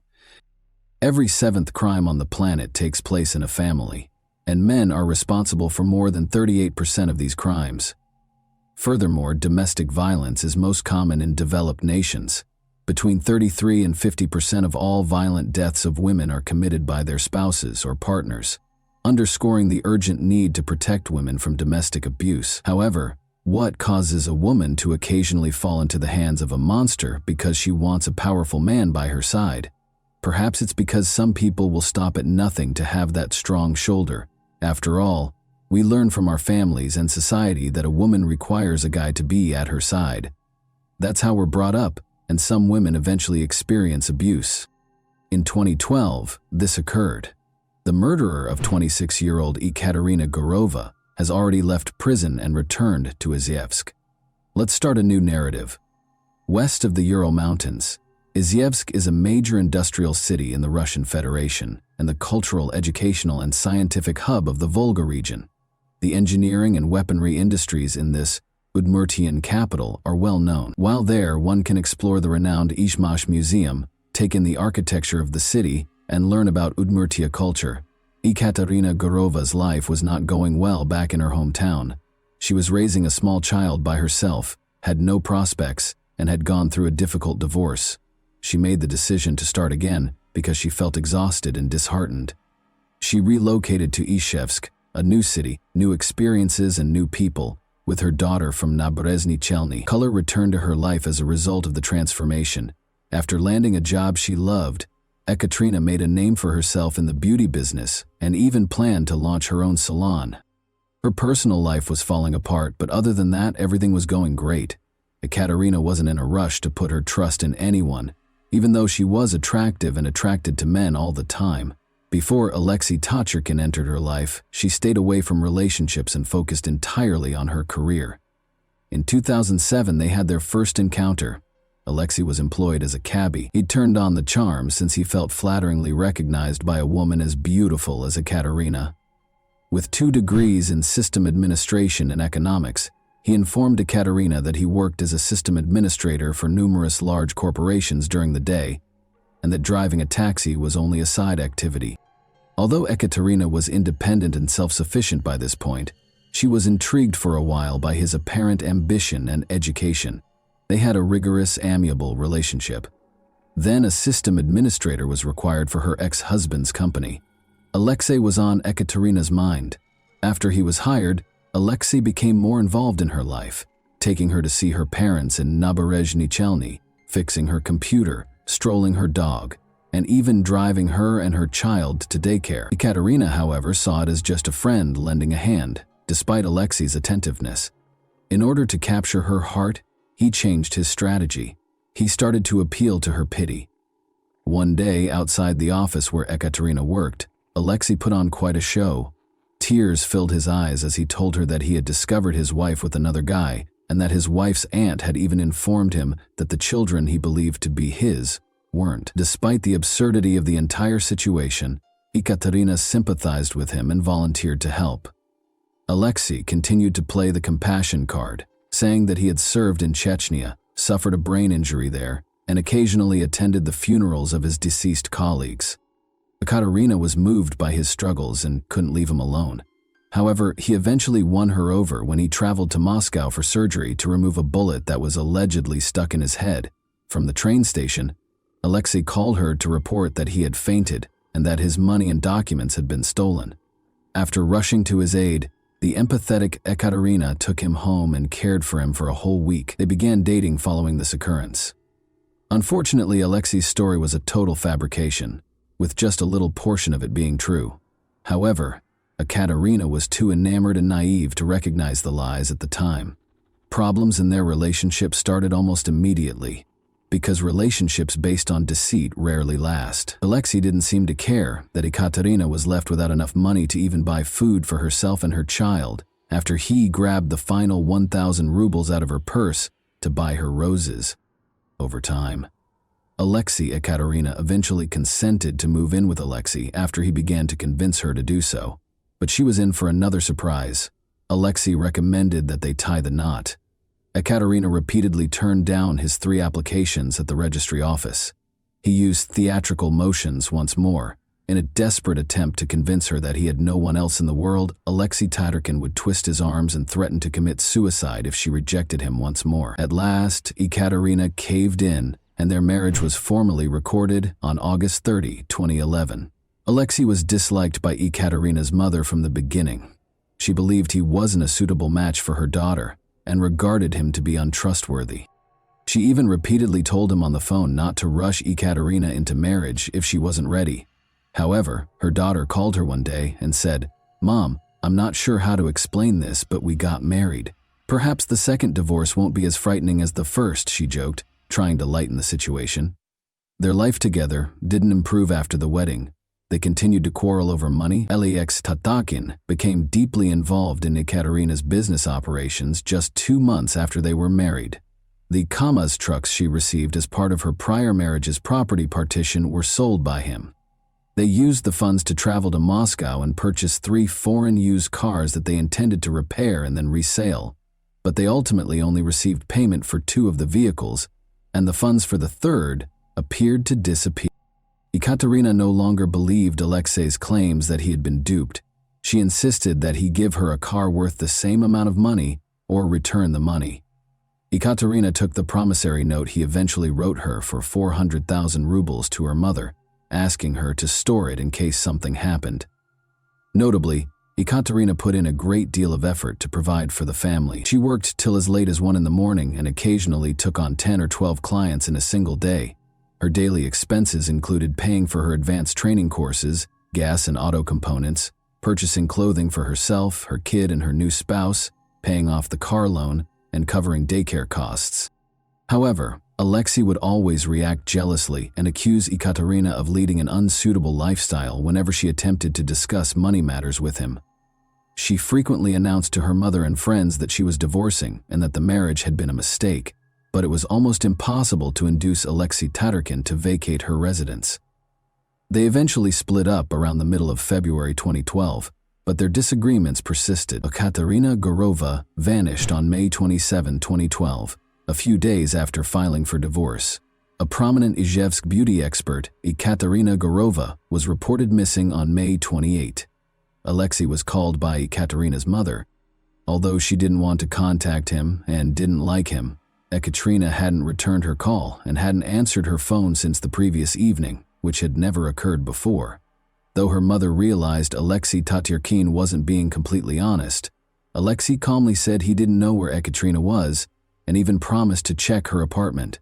She was able to locate her daughter's friend's phone number that same day and contacted her from Naberezhny. She reported a missing individual to the police and made calls to nearby hospitals and morgues. Ekaterina's mother hurried to Izhevsk as soon as she received the news. Her daughter's car was still parked in the courtyard, and the apartment she had been renting was locked. One of the biggest search operations in the history of the city started at that point.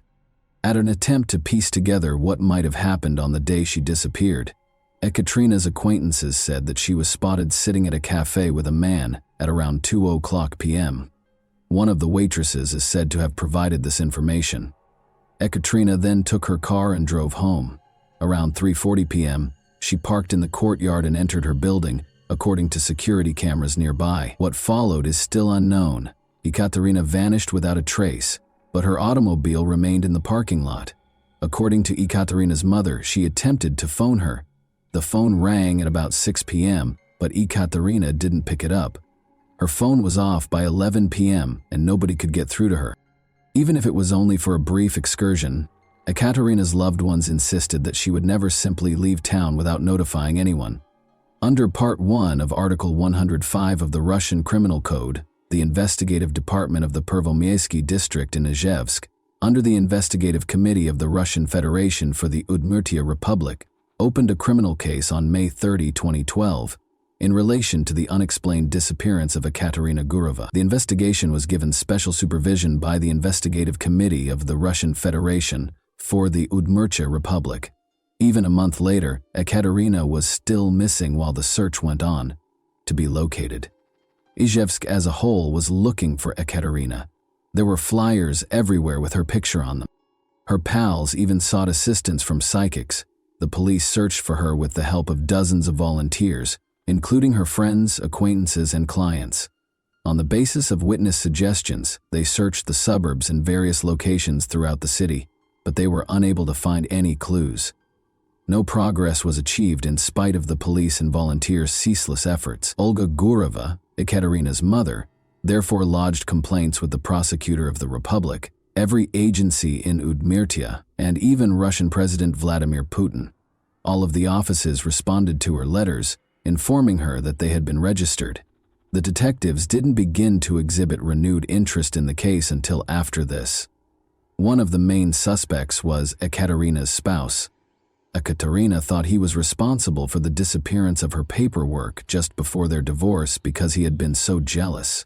But Alexei insisted he knew nothing and that he had nothing to do with Ekaterina's disappearance. He was arrested, interrogated, and then released shortly after she vanished.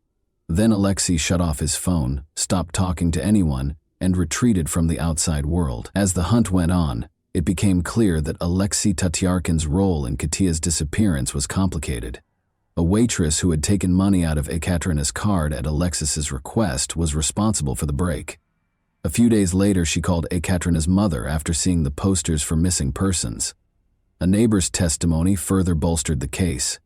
From Ekaterina's apartment, the neighbor had heard a scream. On the day of Ekaterina's disappearance, other witnesses claimed to have seen Alexei operating her vehicle. Ekaterina's blood was discovered in the car when the authorities confiscated it and conducted an investigation. Early in July, the forensic results were returned. Alexei Tatarkin was taken into custody by July 10.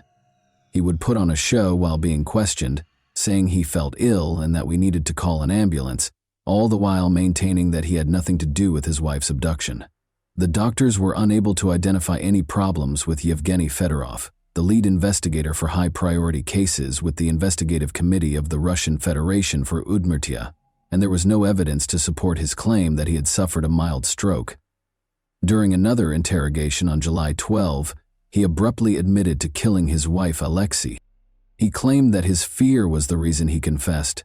He claimed that Ekaterina had been talking to him and driving him crazy in his dreams every night. On July 13, the eve of her birthday, he tragically gave her his confession as a gift.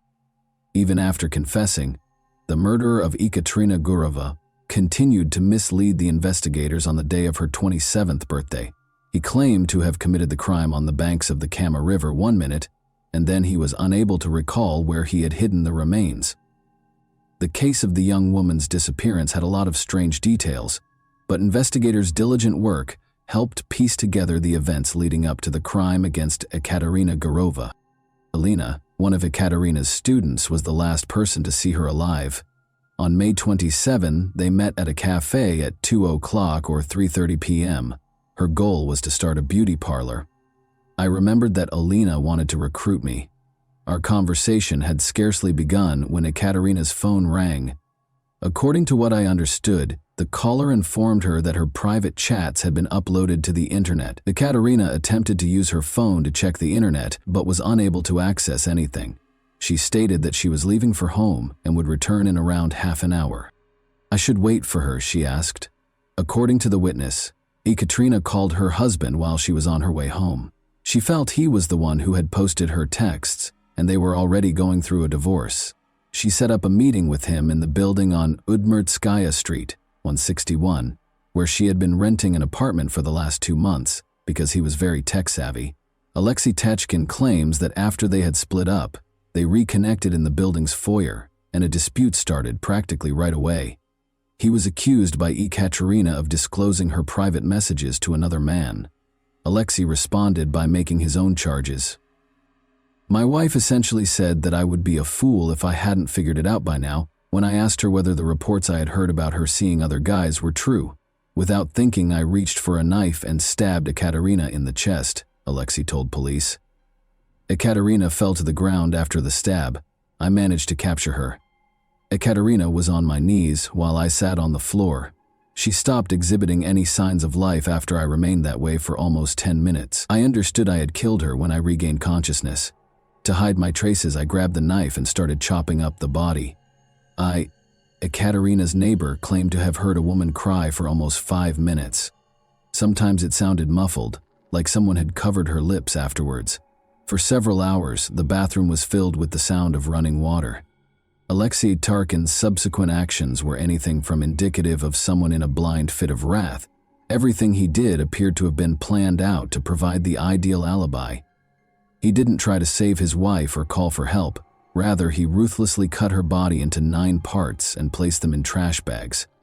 He then texted Ekaterina from her phone to his own, stating that she had gone for a drive and that she would give him a call the following day. The probe was further derailed that same evening when he sent texts posing as her, using her laptop. He loaded the luggage into a car he had gotten from a client for repairs the previous day at around 9 o'clock in the evening. He left the remainder to a landfill close to the village of Vohoy in the Zavolovsky district, and he buried part of the remains close to the village of Chiltam. Then he went home quietly and kept watching while the whole city looked for the woman he had already buried. On July 17, 2012, Ekaterina Gurova's formal funeral was held. She was buried in a closed coffin. The hearse took her casket to Naberezhnya Chelny after a memorial service was performed for her in Izhevsk. The decision to bury Ekaterina adjacent to her father's grave was made by her family. Many of her father's old co-workers came to bid Ekaterina farewell and told her how much he had loved her. Valery Gurova has been employed at the prenatal facility for many years as an anesthesiologist, but in October 2008, he unexpectedly died of cancer at the age of 45. Nastya, Ekaterina's 6-year-old daughter, was left behind. Why then did her spouse choose to admit to the crime? Olga Gurova, Ekaterina's mother, thought that even his confession was part of a premeditated scheme a month and a half later. She thought he waited long enough to prevent the remnants from revealing the precise manner in which the crime had been perpetrated. How, where, and how quickly a human body decomposes are all covered in abundance on the internet. It's probable that Alexei Tatarkin planned everything and only made the body public when it was too late to ascertain the precise manner of his attack on Ekaterina or the number of wounds he caused. What about the motivation? Were there other factors at play, or was jealousy the only one? It's evident that their most heated arguments from the start of their relationship were always about money, and Alexei Tatarkin did have a complex relationship with money. Olga Gurova, for instance, claims that Ekaterina would provide him with the funds to settle her auto loan each month. However, those payments ceased in May 2011. Alexei continued to assure Ekaterina that he would soon repay the entire sum. He insisted that he had been paying regularly out of his own pocket and that he had provided Ekaterina all of the receipts, even during the investigation. However, a collection agency that had bought the debt from the bank called a number in their database in November 2011, and it was Alexis. He assured them that they would begin loan repayment shortly, but explained that his wife had been in a car accident, was in the hospital, and was unable to communicate. He succeeded in delaying this until May 2012. He informed them that he was now the one in the hospital following Ekaterina's passing. The most of the significant disagreements in their relationship stemmed from financial concerns. Alexei's lack of a reliable source of income and seemingly limitless expenses for what he said were business endeavors infuriated Ekaterina. Tatarkin and Gurova were diametrically opposed. He was crafty and avaricious, and to top it all off, he was incredibly envious, whereas she was straightforward and honest. Tatarkin Ken's envy had some merit, to be fair. Alexei's buddies testified throughout the trial that he had asked them to spy on his wife on multiple occasions. They discovered Ekaterina flirting with another man during one of these stakeouts. Alexei's experience as a computer specialist and system administrator also allowed him to surreptitiously monitor her social media posts, which only served to heighten his jealousy. It would be accurate to characterize Alexei Tatarkin as emotionally unstable, and any concern he had for Ekaterina was a facade. Additionally, the research found that Alexei had no college degree. He had never been in the military, much less in Chechnya, as he had claimed, and he hadn't even completed one semester of study. 7 large volumes that included explanations of the investigative procedures, the findings of numerous forensic reports, and the testimony of dozens of witnesses chronicled the full criminal case. For a month and a half, Ekaterina Gurova vanished on the evening of May 27 of last year, leaving behind not only her family and law enforcement, but also groups of volunteers. Years were spent looking for her, examining abandoned buildings, checking basements, and combing through neighboring woodlands. According to the court's ruling, as a result of Gurova's decision to revoke her marriage application and Tatarkin's habit of picking disputes and arguing with her prior to their marriage, Tatarkin made an attempt at suicide in February 2012. Gurova moved out of Tatarkin and began living on his own. Tatarkin staged an imaginary stroke in the beginning of May. The date of their divorce hearing was set for June 6. Based on Tatarkin's own evidence, Gurova trusted them to manage her loan payments in 2012. After putting the body parts in garbage bags, I carried them to my Vaz 2153 and drove to Kozakino village. I attempted to submerge the bags containing Gurova's body pieces in the river, but they refused to sink. Brick bags came away from the rope I used to secure them to the torso. I then drove back toward Izhevsk from Neshkino. Upon his return to the flat, Tatarkin wiped the blood off the flooring. He collected the blood-stained objects in a bag and put them back in the car with the other body pieces in other bags. Just then he saw that one of Gurova's friends, posing as Ekaterina, had left a note on her laptop. In order to provide an alibi for himself, he responded that she had allegedly gone out of town for a drive. Additionally, the murderer texted his own phone twice from hers, stating that Ekaterina was urging him to not worry and that she would undoubtedly give him a call back the following day. I left the torso in a forested area on the left side of the road after the accused's testimony to Tatarkin. I did not bury the bags. Instead, I covered them with leaves. The distance between the bags was around 30 yards. I also left the sweater I was wearing when the incident was committed there. I buried the garments and the rest of the body. Olga, Ekaterina's mother, broke down in tears as the witness statements were read in court and had to leave the room, calling paramedics to help her. The judge read the verdict for about an hour and a half. Alexei Tatarkin received a sentence of 9 years and 6 months in a prison colony with highest security. A 10-year sentence was what the prosecutor had asked for. No appeal was filed. At the sentencing, Ekaterina Gurova's mother and her family attorney were not present. A demand for damages, in which Ekaterina's mother sought 5 million rubles for mental suffering, was attached to the criminal case. She also filed paperwork to be reimbursed for 30,000 rubles in burial costs. Funeral costs were reimbursed by the court. Nonetheless, the court recommended that Ekaterina's mother bring a different civil claim in relation to the 5 million rubles in emotional compensation. Alexei Tatarkin's face was expressionless as the decision was read. His only apparent relief was that Ekaterina was no longer a part of his dreams. The thought of this amazing woman who was never able to get away from the monster she married is devastating. Ekaterina's optimistic and compassionate disposition allowed her to find the good in Alexei when there was only darkness.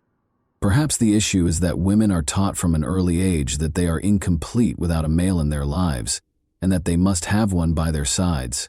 This kind of thinking creates a sense of self-worth that makes getting married to anyone happens to come along simple. How little did she regard herself to let a man who had to steal from her pocketbook and couldn't even afford to buy her flowers to remain in her life? Why are women so oblivious? Early on, Ekaterina saw that he was not a real man but a fake. In order to see his girlfriend smile, a loving man would shield her and give her even the simplest presents. However, Ekaterina had already fallen into his trap by that point. She couldn't get away alive, to start. After being freed, Alexei Tatarkin went back to Izhevsk in 2022. We don't write the laws or make the judgments, so what good is justice? What we can do is take lessons from tales such as this.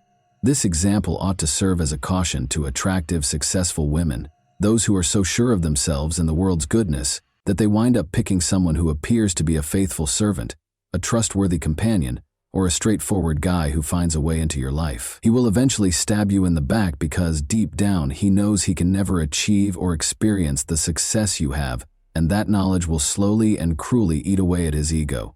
You trust him with everything, even your children and property, believing him to be highly loyal. This criminal will eventually face justice, which comes from above. And that wraps up today's chilling story. If you enjoyed this video, don't forget to like and subscribe so you never miss a new upload. Also, let me know in the comments what part of this story shocked you the most. Thank you for watching, and I'll see you in the next video.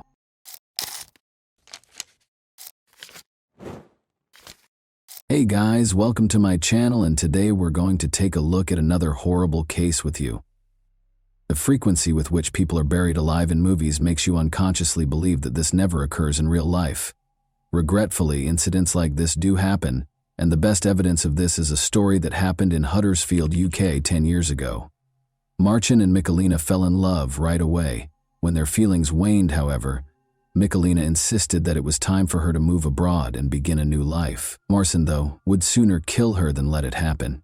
Not all people separate like well-mannered adults do. Some people think they can literally bury all of their problems in the ground. Here, 19-year-old Marcin Kaspak and 21-year-old Michalina Lewandowski first crossed paths in their home country of Poland in 2005. A year later, Marcin asked Michalina to marry him, and the two of them relocated to the UK to begin a new life together. But things soured between them in 2008 after Michalina found out she was expecting a child. They canceled their engagement, but they still lived together in Marcin's parents' home. Michalina wore her engagement ring even after the engagement ended because she still loved Marcin and hoped they could resolve their differences. That was not meant to be, unfortunately. By 2011, Marcin's lack of interest in making amends with Michalina was clear. In an effort to stay away from her, he trained 5 times a week at the gym and spent nearly all of his free time there. Unexpectedly, however, Marcin asked Michalina to accompany him and his friend, 18-year-old Patrick Boris, on a shopping trip on Saturday, May 28, 2011. Michalina was taken aback because Marcin didn't often show an interest in hanging out with her. Still, she was relieved and hoped that things would get better now. The girl quickly went to the restroom to apply makeup. Jakub, their 3-year-old son, was fortunately with his grandmother, Marcin's mother, on that particular day, and was not present when the events transpired. Upon exiting the restroom, Michalina noticed Patrick and Marcin gazing at her with a horrifying smile on their lips. Taking Michalina's hand, Marcin said, "I want to show you something." Then he took a 300-volt stun gun out of his pocket, put it to her neck, and pressed the trigger. The agony swept through Michalina's body as she collapsed to the ground. Bodybuilder Marcin, who weighed 101 kg, saw her convulse from the electric shock while kneeling on her chest and holding her down on the ground. Momentarily regaining consciousness, Michalina asked Marcin if he meant to murder her, to which he replied that she should not be afraid, as he would simply take her somewhere. Patrick was then told to get some packing tape. The men taped Michalina's mouth shut, gagged her, and then tied her wrists and ankles. They shocked her with electricity once more before abandoning her, frightened and bound. Even though she initially believed it to be a mean joke, she was now certain of their true motivations. She was immobile and worried about fainting, not knowing if she would ever regain consciousness. Michalina was hauled into the kitchen and crammed into a cardboard box by Marcin and Patrick a few hours later. One day, they brought up a plastic bag. Marcin started to tape the box shut, but she thought they were going to put it over her head to suffocate her. The girl struggled to scream as she lost what little peace she still had. Then Marcin got on his knees, chuckled, and declared, "I've been hating you for 4 years. Your son will never be seen again." His uncanny composure on his face was more terrifying than the hateful words he spoke in this scene. The cardboard box was sealed. Then the men picked it up from both sides, carried it to Patrick's car, and put it in the trunk. The girl knew they had gone far before Patrick and Marcin took the box away. Michalina felt her back being scratched by the stones as the men pulled her along the ground. The fact that Marcin and Patrick had taken her to a wooded area close to Huddersfield was hidden from her inside the box. After digging a shallow grave beforehand, they buried the box containing Michalina inside. Michalina was lying in the box, still in excruciating pain and terrified, when she heard the men hurling dirt onto her grave. The box itself was dark and extremely small. In an attempt to keep from passing out, Michalina began breathing as shallowly as she could, because she was certain she would suffocate. In an effort to determine whether the car had moved on so she could start to flee, She strained her hearing. That Marcin would hit her with a shovel if they were still around when she tried to escape was no longer a possibility. Even though Michalina was unable to hear a car leaving, she eventually made the decision to take action, whether or not they were in the area. She made an effort to maintain her composure despite the thousands of ideas racing through her mind. She would later admit that she kept going because she was thinking about her little boy, Jakub. She would never see him again if she passed away, and he would be left motherless. She could not let that occur. Looking down at her restrained wrists, Micheline realized she had her diamond engagement ring, which she could use to break free. Michalina was able to sever the tape that bound her mouth, hands, and feet with the ring's sharp edges. She started scratching at the box's cardboard after that. After some time, she managed to make a tiny hole in the cardboard, which she discovered was a little damp, perhaps from the wet dirt that had been piled on top of it. Through the gap, Michalina stuck her fingers out and ripped the box apart. She only felt dirt, though. The same dirt that had been thrown on her grave by her boyfriend. She was still unaware at the time that, in addition to the meter-deep layer of dirt they had buried her beneath, they had also positioned a 40-kilogram log on top to make sure she couldn't get out. As more and more dirt soaked into the box, it covered her clothes, hair, and face. Michalina cried out for assistance, but no one was there to hear her. Her body shook with pain, and she grew weary, but she knew that continuing on was essential if she hoped to see her son again. "Don't give up," she said to herself again. Simply, don't give up. Michalina persisted in pushing, tearing, and pounding at the cardboard box until she managed to reach out her whole hand and raise her head above the floor.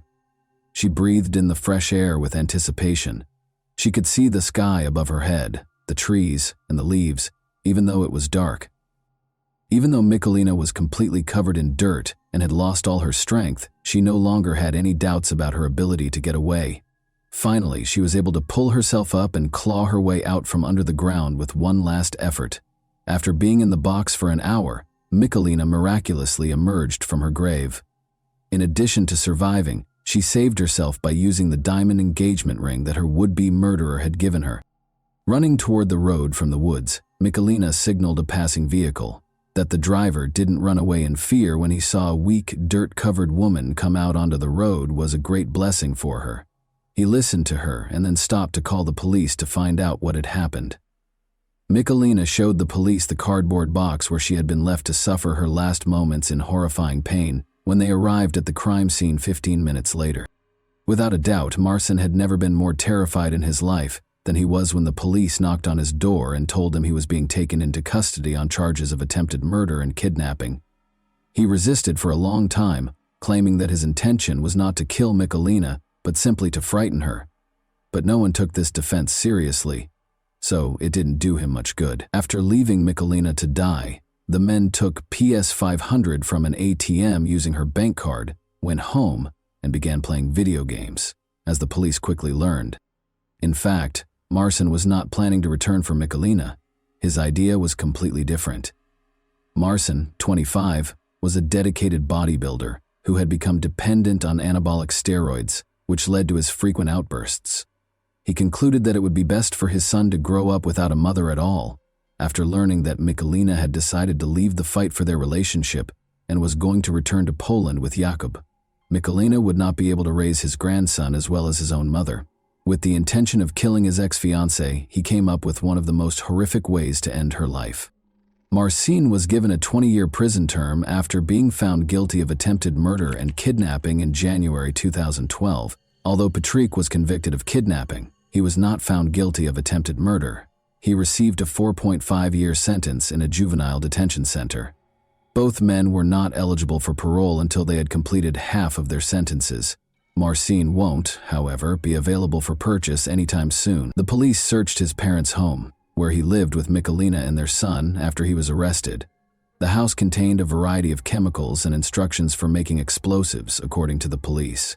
Consequently, Marcin received 8 more 4-year sentences for the explosives, while already serving his sentence for attempted murder.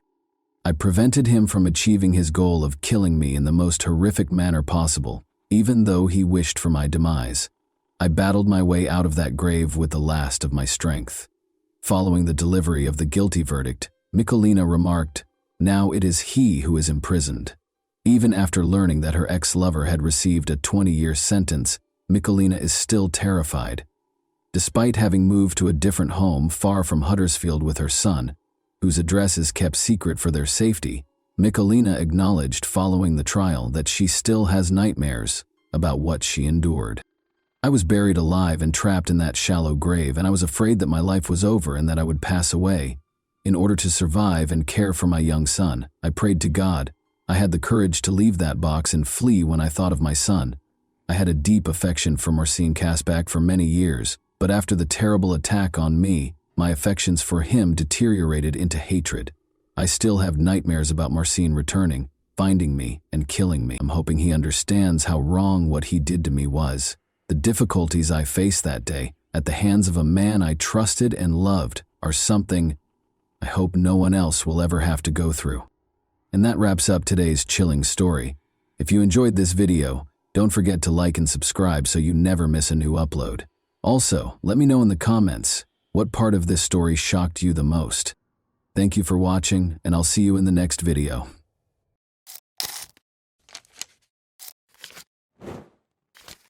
Hey guys, welcome to my channel, and today we're going to take a look at another horrible case with you. David Edward Moust, in contrast to other serial killers, was viewed as an outlier, a lunatic, who didn't match the conventional description of a ruthless, malevolent, uncontrollable killer. Rather, he was someone who truly regretted his actions and wanted to be imprisoned for the rest of his life in order to protect others. He screamed for assistance, but nobody responded. What events in his life shaped who he is now? Let's examine the tale of a man who was disappointed by his parents' separation, a difficult childhood, and an ineffective legal system. The story is about a serial killer called Deranged Dave. George and Ava Moust welcomed David Edward Moust into the world on April 5, 1954, in Connellsville, Pennsylvania. The family had 3 other children in addition to David. The Moust family had a difficult life. Ava and George both experienced challenging upbringings. The parents were unable to provide a loving home for their own children because his father was placed for adoption when he was 12 years old. George tried to avoid his wife, who needed constant attention, was emotionally unstable and self-centered, by being away from home a lot. Their mother had a nervous breakdown shortly after the birth of David's younger brother Jeffrey and spent a month in the hospital. She might have experienced postpartum depression, although at the time medicine didn't fully understand or support women with such conditions. David's parents divorced in 1963, when he was just 7 years old. David's father reportedly started the divorce because he had stopped providing for his ex-wife and the 4 kids for a year, leaving the woman to care for the family alone. Life at their parents' house was tough for all the kids, but David had it the worst, according to David's sister. Maybe because he looked so much like his father, their mother's hatred of her ex-husband was passed on to her son. Ava asserted that she was powerless over the boy. David allegedly attempted to kill his brother Jeffrey twice by the time he was 8 years old, once by pushing him into a lagoon and stepping on his fingers to prevent him from climbing out, and again by trying to burn Jeffrey's bed. Additionally, according to his mother, she frequently looked in her son's pockets to make sure he hadn't stolen anything. She said he would take her valuables and sell them, all allegedly before he was 9 years old. Ava said she no longer wanted to deal with a challenging, troublesome child when he turned 9. The 9-year-old child was admitted to a mental health facility after she went to the court and claimed she needed assistance because he was mentally ill. The doctors and staff, however, did not observe any of the behavior that Ava had described. Instead, they came to the conclusion that the mother had just left her son behind. It made the boy's already challenging life at home even more so. Numerous other patients, including those with aggressive criminal tendencies, developmental disorders, and schizophrenia, had to share common areas with him. David felt confused and angry. Given that both his mother and father had deserted him, he felt stuck and had nowhere to go. He waited by the window on visitation days, hoping to see his mother, but she never showed up. In an attempt to comfort him, the institution's staff offered explanations for his mother's absence, such as her illness or another reason. The boy eventually came to terms with his circumstances. He and the other kids just thought their parents were in need of a vacation. In part, the kids were correct, but in reality, they hadn't been abandoned, at least not in David's case. As terrible as it sounds, such institutions were used in those days to essentially leave a child there. Later, David remembered a boy who was sent to the mental institution by his parents, who treated it like a summer camp while they took their own vacations, and who spent many summers at the clinic. Their son miraculously recovered from his mental illness by the time they got back from their vacation. Doctors evaluated David's intelligence right away. He was always able to express himself clearly and showed remarkable skills remembering sports events with vividness. As a result, the medical staff quickly came to believe that David's mother, Ava, rather than her son, was mentally ill. In order to send David home, they waited for her to recover. But each time they attempted to arrange for the child to return home, his mother turned him away. The clinic staff was forced to formally recognize David's lack of mental abnormalities when he turned 13, but he had nowhere to go yet. As a result, he was moved to a children's home a few blocks from his family's residence. His realization that his relatives lived close by but didn't want to interact with him must have been extremely upsetting. But David ended up with other boys going through adolescence in a shelter. It was only natural for them to try out relationships with one another because they were unable to engage with people of the other sex. Another boy started clamoring for David's attention as soon as he arrived at the children's home.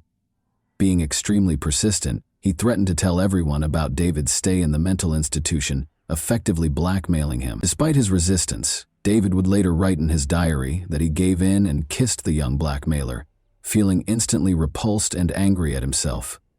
David adapted to the shelter quite well aside from this incident. Even though David Most had a rough upbringing, spent time in the clinic, and lived in a shelter, his intelligence was innate and unaffected by these experiences. He maintained his focus and dazzled everyone with his extraordinary memory.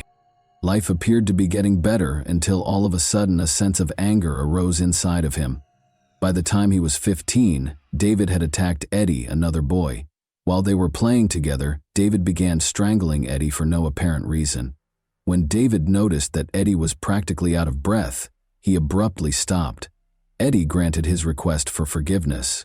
Was this a genuine act of repentance? It's unclear because David might have tried to control himself, had nowhere else to go, and didn't want trouble. But because he wrote about it in his 87-page prison journal, we are aware of this incident. However, David's restraint was short-lived, as he soon tried to choke Daniel, another boy. David seized a rope and wrapped it around Daniel's neck while they were in a room together, just watching TV.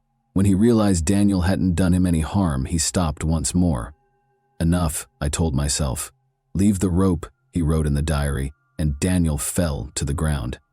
He was analyzing his actions and persuading himself that they were wrong. It was as if I was trapped inside myself and someone else was trying to kill Daniel, and I couldn't stop.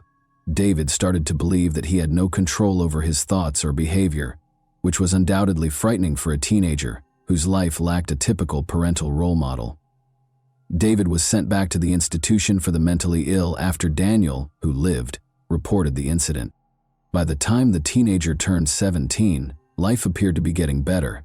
He made the decision to go home after he and a few other guys fled the clinic.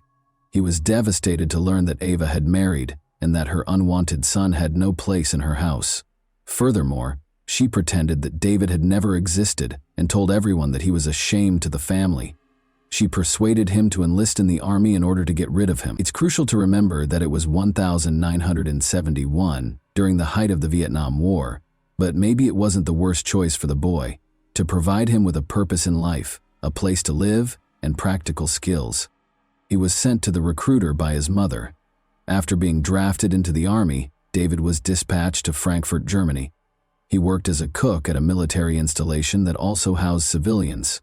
James McLister, a 13-year-old who everyone called Jimmy, was one of them. On the base, his parents were engineers. It was at the army bowling alley that David and Jimmy first met. David also found another talent. He was a great bowler who competed and made a respectable living doing it. After becoming friends, David and Jimmy spent time together until one night when David woke up in his bed with Jimmy, naked. He became furious. He recommended that Jimmy take a moped ride. The boy obviously viewed him as an older brother, trusted him wholeheartedly, and complied without hesitation. If only he understood David's thoughts. David tied Jimmy to a tree and beat him with a plank he found there after they drove a long way from the base to a location where a World War II bomb crater still existed. Jimmy's killer just untied the body and left it there when Jimmy stopped breathing. David went back to the base and acted as though nothing had occurred. They looked for the boy, of course, but he was only located a month later. Despite being in custody, David managed to persuade the judge that it was a tragic mishap. The boys allegedly damaged the moped, and Jimmy crashed out of it. David hid Jimmy's body because he was afraid and unsure of what to do. He was taken seriously. David was given a 3-year prison sentence because there was no proof of murder. It's interesting to note that David behaved flawlessly while incarcerated, received a diploma, wrote to his family once a week, and learned practical new skills. He was eligible to be considered for early release on parole because of his excellent behavior, but he turned down the offer.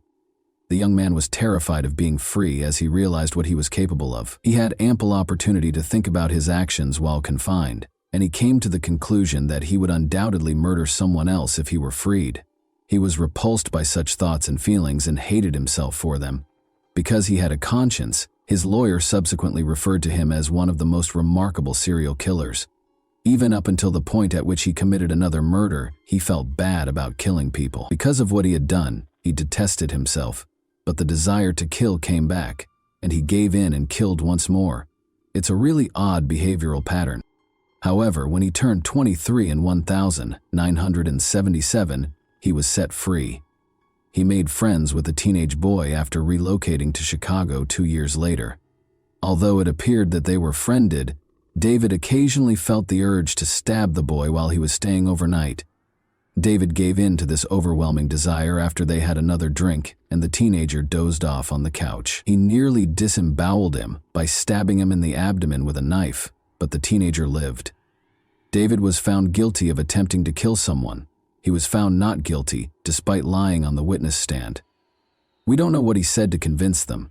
Maybe he was also a devilishly convincing person when needed. David had not been able to learn to control his desires by the time he was 27. He remembered the kiss at the orphanage when a boy came up to him, trying to figure out what was happening to him. He hypothesized that his bad behavior stemmed from this unpleasant, intimate experience. He therefore made the decision to track down and murder that boy, who was now a man.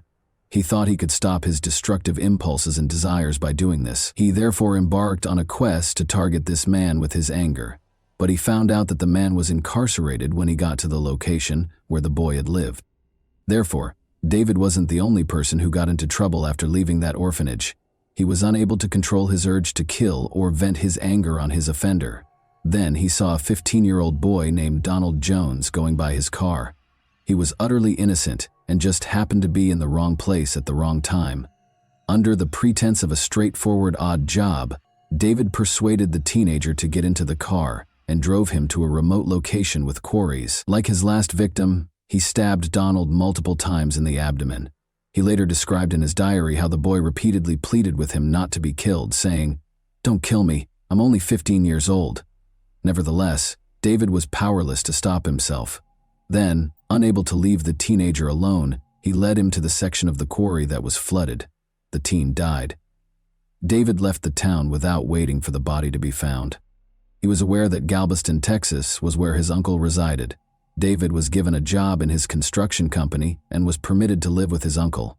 Once more, David demonstrated that he was a great worker, but after he unintentionally damaged the company van, his uncle fired him. The situation worsened. He offered a 14-year-old boy alcohol and illegal drugs when he invited him to his hotel room, but instead he started beating him. He stopped abruptly, as though the regular David took over and realized he had committed this terrible deed. Embarrassed, he dropped the weapon and started crying. David was given a 5-year sentence and the boy lived. He once more believed that he would carry on killing if he were released from prison. He was extradited to Chicago in 1982 in connection with the murder of Donald Jones, after investigators began linking him to the Donald case. They kept him in a mental health facility for a long time because they didn't think he was competent to stand trial. But in 1994, after waiting for a trial for 10 years, David acknowledged his guilt. He received a 35-year sentence. He was the most dangerous inmate the Illinois Department of Corrections would have, according to a report written by the Cook County prosecutor.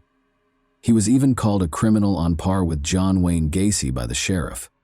However, David Moust's sentence was lowered by 12 years because he had to wait 12 years for a trial and extradition. His remaining sentence was also reduced by 2 years due to his excellent behavior while incarcerated. In a 6-page letter to the Illinois Department of Corrections, David expressed his desire to remain incarcerated and acknowledged that he was unable to control himself. Illinois had a law at the time that permitted a convicted sexual assault offender to voluntarily serve out the rest of their life in prison. When given this choice, David wrote back, "Bring the papers, I'll sign everything," but no one approached him. His attorney claims that the letter was never even read, and he was freed from detention in 1999.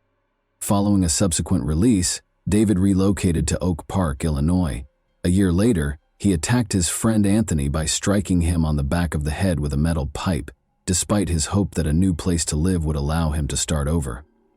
It would seem reasonable to assume that the police would deal with him more severely this time, but since Anthony was a former gang member who didn't want to involve the police and wouldn't testify against David, no charges were even filed against him.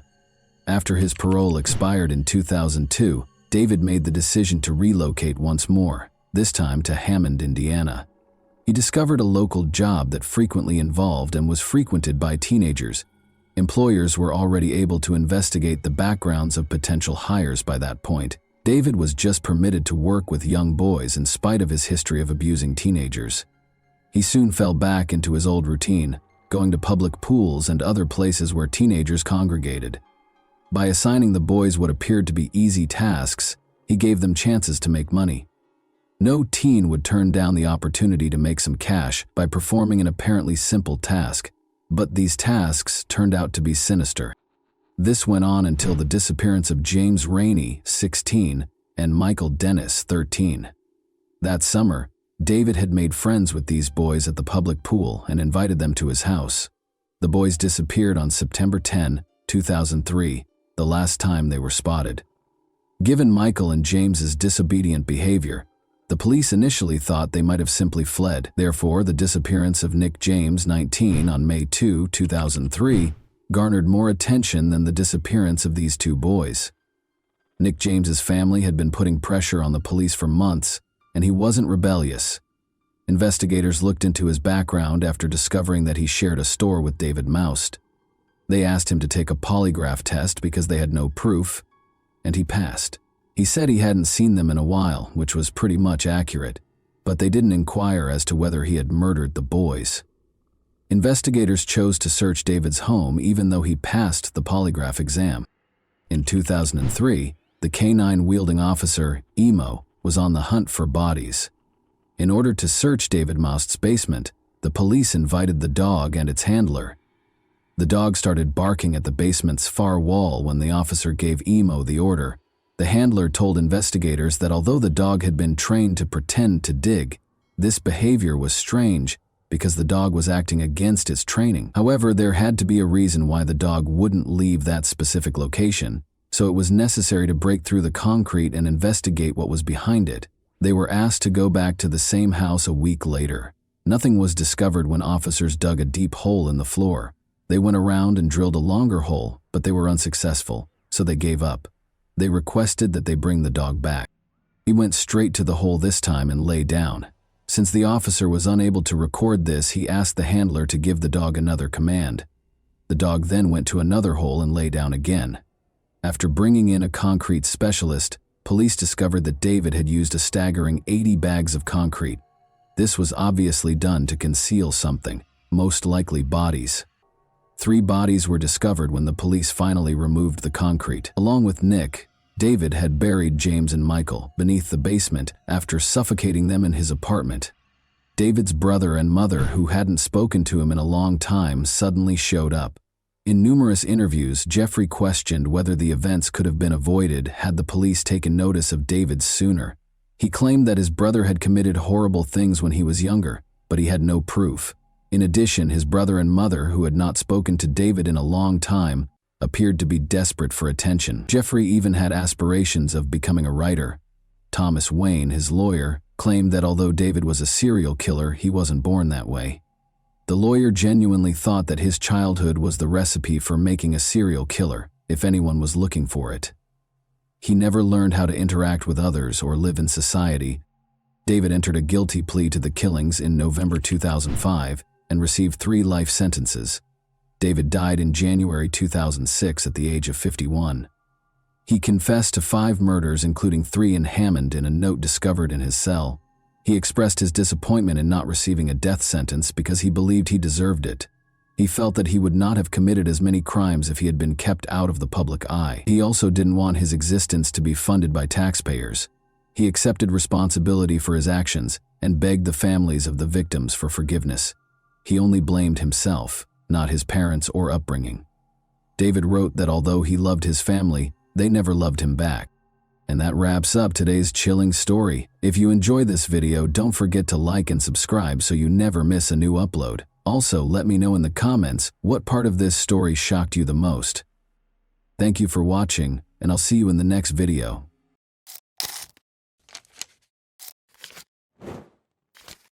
Hey guys, welcome to my channel, and today we're going to take a look at another horrible case with you. Overconfidence, gullibility, and naivete are harmful qualities that can sometimes result in death. However, there are times when we all want to believe in miracles and that childhood fantasies can still come true. When something you've wanted is so close that you can practically touch it, self-preservation, caution, and common sense can all take a backseat. This vulnerability is precisely what crooks take advantage of. The cruelty and inhumanity of the 2005 case of Elodie Morel, a young French woman, stunned the nation. The icy disregard of common people who were aware of her detention and imminent death, but chose to remain silent in order to make a quick profit, only served to heighten the horror. This story illustrates why not all dreams come true, and why you shouldn't blindly believe someone who claims to be able to bring a fairy tale to life. Elodie Morel was who? On February 18, 1976, Elodie Morel was born in Marseille. She was beautiful, even heavenly, from an early age. Elodie flowered into a breathtaking beauty as she grew older, and many people thought she would look great on TV or the cover of high-end magazines. She developed an obsession with modeling as a teenager, but because she hailed from a lowly background, no one took her goal seriously. Elodie often submitted her pictures to different modeling agencies in the 1990s, but she never received a response.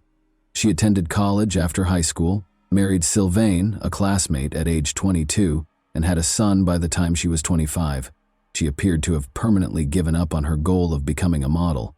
Elodie was employed as a sales clerk at a hip clothes store in Marseille's downtown by 2005. She saw the adoring or jealous glances directed at her and was often complimented. She could easily pass for someone in her early 20s, aged 29, because to her flawless figure and lovely facial features. Elodie never completely gave up on her desire of being a model, but she stopped discussing it because she believed her time had come. However, she submitted an online application in April 2005, included her finest images, and stated that she was still interested in being a model. It didn't take long to respond, but the fashion photographer's alluring offer ended up being an invitation to a protracted, painful death, a snare for the credulous. Elodie got a flattering and alluring offer about 2 weeks after she put up her profile online. She might be the new face of the well-known English luxury vehicle manufacturer, Rolls-Royce. In order to complete the contract, she had to meet with the photographer and conduct a test shoot. The contract offered a payout of €1,000 per day for a picture session. The meeting was scheduled to take place at a pub in Aigues-Mortes on May 2. Excited, Elodie told her husband the news, and he didn't protest despite his skepticism. The young mother left her son with her parents early that morning, got into her car, and drove to the prearranged spot. She had already reserved a hotel room for her 3-day stay in Aigues-Mortes. Sylvain wished Elodie well and urged her to call as soon as she could. When she called her husband that evening to let him know she was apprehensive and on her way to the meeting, it would be his final conversation with his wife.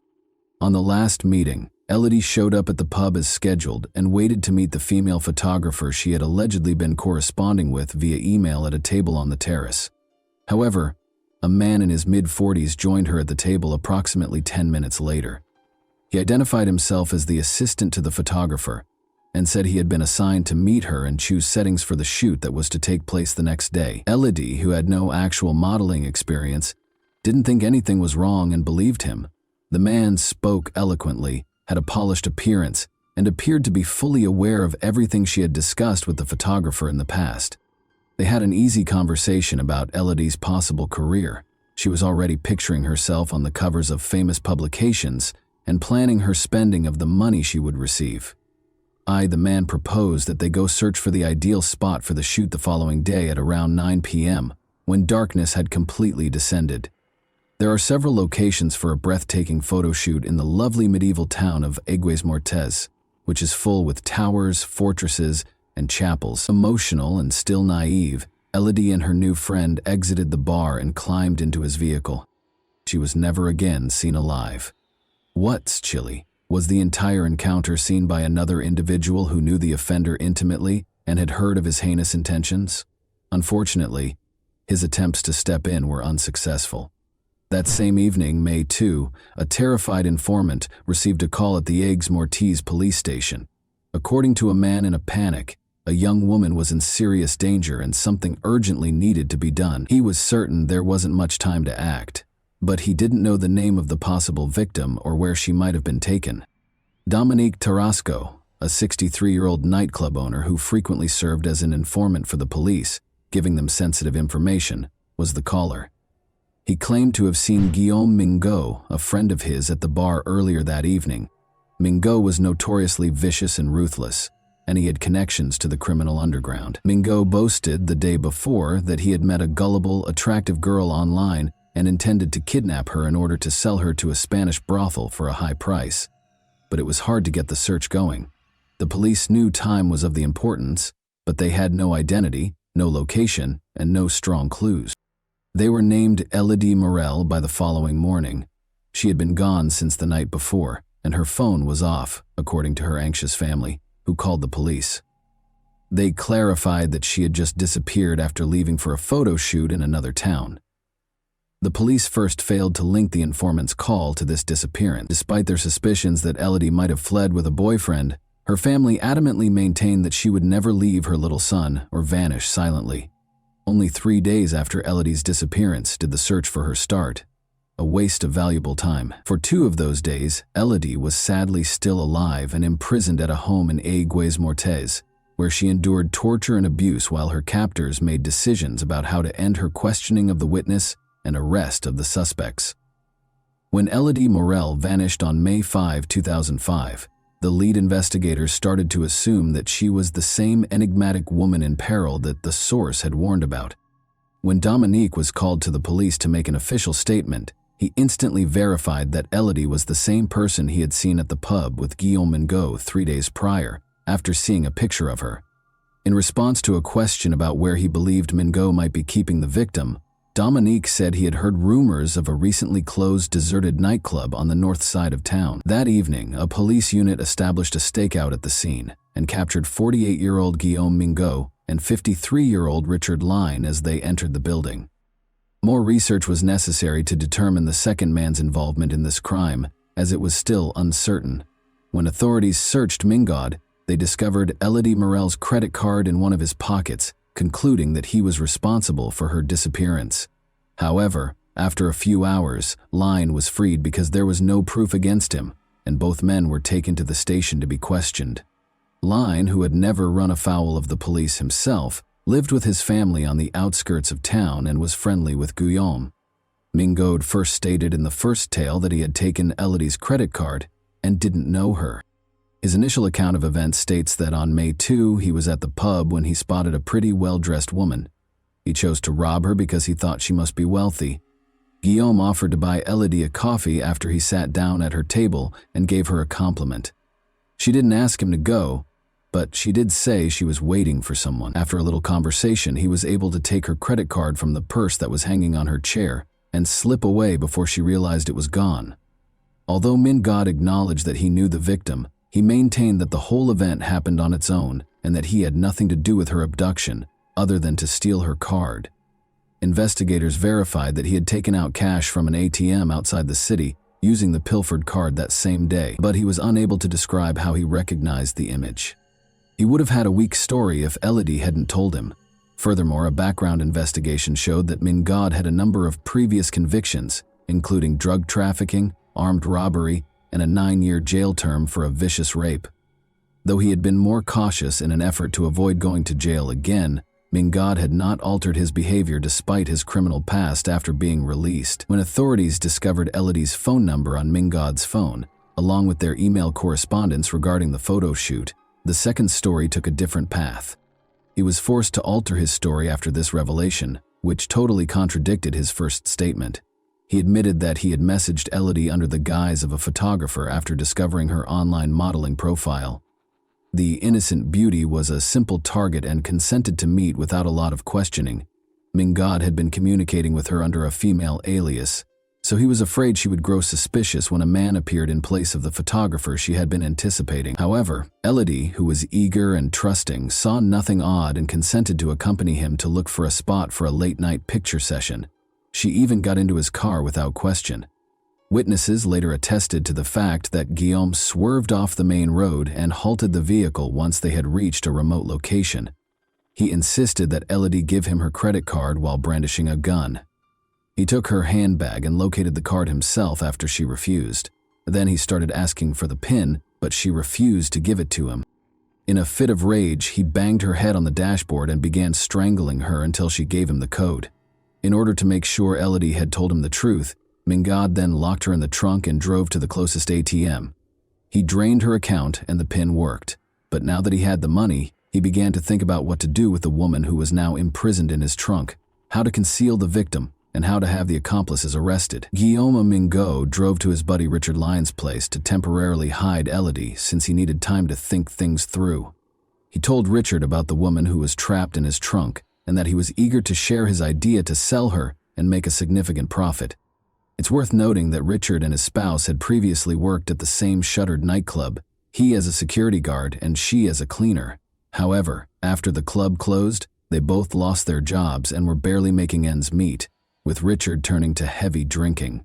Richard offered to help by giving Guillaume the keys to his empty garage, which he offered as a place to hide the woman. He preferred to wait for Guillaume to figure things out and to get his share of the money as soon as possible. Investigations later showed that Elodie was held captive for more than 2 days, during which she endured a nightmare of torture, assault, beatings, and the agony of hunger and thirst. Guillaume claims that during those 2 days he and Elodie spoke extensively, especially about their children, who were quite similar in age. Elodie pleaded that her son needed her and urged him to release her. According to Guillaume, there was a time when he genuinely felt terrible for her and was thinking about letting her leave. Since she had been in the garage for 2 days and it was quite hot, he even brought her a bottle of water. But when Richard, who was intoxicated, decided it was time to deal with the captive on the evening of May 4, things took a sharp turn. According to Guillaume, Richard went into the garage and used a rope to strangle Elodie while he was away. Guillaume maintained that he just assisted in disposing of the body and had nothing to do with the real crime, but he wouldn't say where they had concealed her body. The Lyon home was searched. The couple seemed anxious but unsurprised by what happened when police used a search warrant to raid the Lyon house. They showed little interest in the ongoing search, allowing the officers to enter without any opposition and continuing to dine at the kitchen table. Police discovered a number of Elodie's belongings in their teenage daughter's room during the inquiry, including a wristwatch, jewelry, a hair clip, and her cell phone. Richard's wife was also found to be in possession of Elodie's pocketbook and purse. The trash can outside the house contained ripped bits of the victim's clothing, along with other possessions. When Richard's garage, which is close to their house, was searched, even more unsettling evidence was found. Investigators discovered brown traces inside the unoccupied room that seemed to be dried blood. They discovered crumpled tissue as well. While their 14-year-old daughter was temporarily placed with family, Richard and his wife were arrested along with shoes, cigarette butts, an empty plastic bottle, and a piece of laundry rope. The couple stated that Guillaume had brought everything in return for permission to use their garage when asked how Elodie's possessions got inside their house. Since Guillaume had promised to compensate them, They acknowledged that they knew he was detaining a woman there, but decided not to intervene. They also admitted to providing him with a piece of rope and a bottle of water at his request without questioning why. Even more incriminating was the third-story forensics confirmation that Elodie's blood was responsible for the brown spots on the garage floor. Saliva on the cigarette butts was both the victim's and the kidnapper's, and semen on the crumpled tissues matched Guillaume's DNA. Since Elodie had asthma and cigarette smoke caused terrible coughing and choking episodes, her family swore that she had never smoked in her life. This made the horrific picture evident. For 2 days, Guillaume had held Elodie in the garage, hitting her repeatedly, torturing her, and making her smoke as part of his abuse, all while fabricating evidence and claims. Guillaume Mingot again altered his narrative once detectives showed him the forensic findings. This time, he asserted that it was completely voluntary for him and Elodie to have had sex in the garage. He claimed that after much conversation and smoking together, he had made the decision to let her leave, but he persisted in claiming that Richard Lyne had murdered her while he was away, allegedly out of concern that Richard would report Elodie to the police once Guillaume had freed her. The main contradiction in this account of events was that Richard had no justification for killing Elodie. She hadn't seen him or any of his family, and he hadn't even seen the captive. Second, she had been taken to the garage in a car's trunk, so she couldn't have led the police there because she didn't know where she was. Finally, Richard was just a regular drunk who couldn't hurt anyone. He was happy to accept payment in the form of Elodie's possessions and the assurance that his friend would give him money after everything was over. As previously noted, investigators discovered an empty plastic water bottle in the garage on the 4th story. Guillaume had said that he had brought Elodie some water out of sympathy. Tests, however, revealed that a significant amount of potent medications was present in the bottle's remaining liquid droplets. Elodie would probably have been comatose or barely awake after drinking such a concoction, enabling her kidnapper to do what he pleased. Guillaume once again lied when questioned about why he had drugged her. He now asserted that they had even decided she wouldn't approach the police and that he had been prepared to let her leave. As if it had been a bad dream, he said, Elodie simply wanted to return home to her family and forget about everything. He allegedly beat her during a struggle as she attempted to flee, which is why the garage floor was covered in bloodstains. He then locked her inside and departed. Guillaume claimed that in order to calm Elodie down and stop her from trying to flee again, he had given her the medications. After dissolving some tablets in water and crushing them, he left the garage and came back 12 hours later. Elodie was nearly collapsing from thirst by that point. Unaware of the odd flavor, she drank the water rapidly and dropped asleep a few minutes later. Guillaume said he hadn't thought of the possibility that she might have overdosed and died because her body wasn't strong enough to manage the medications. He put her body in the trunk of her own car, which had been left in the parking lot close to the bar where they had first met, as soon as he noticed she was no longer breathing. Using the keys he had stolen from Elodie, he drove the automobile to Richard's house a few hours later. There were further contradictions in Guillaume's tale, even though he still wouldn't reveal where he had transported the automobile with the body. Guillaume most certainly strangled Elodie, as evidenced by the sweat and skin residue on the rope discovered in the garage. The suspect was aware that all the evidence was against him. Guillaume made an agreement with investigators in the hopes of lowering his sentence, and he disclosed that he had left the automobile outside the old cemetery at Aigues-Mortes. On May 7, the car was located precisely where he had promised. The body in the trunk had already started to deteriorate after 3 days of exposure to the blazing sun. The autopsy revealed obvious evidence of strangulation, beatings, and torture. The victim had been sexually assaulted, drugged, and restrained.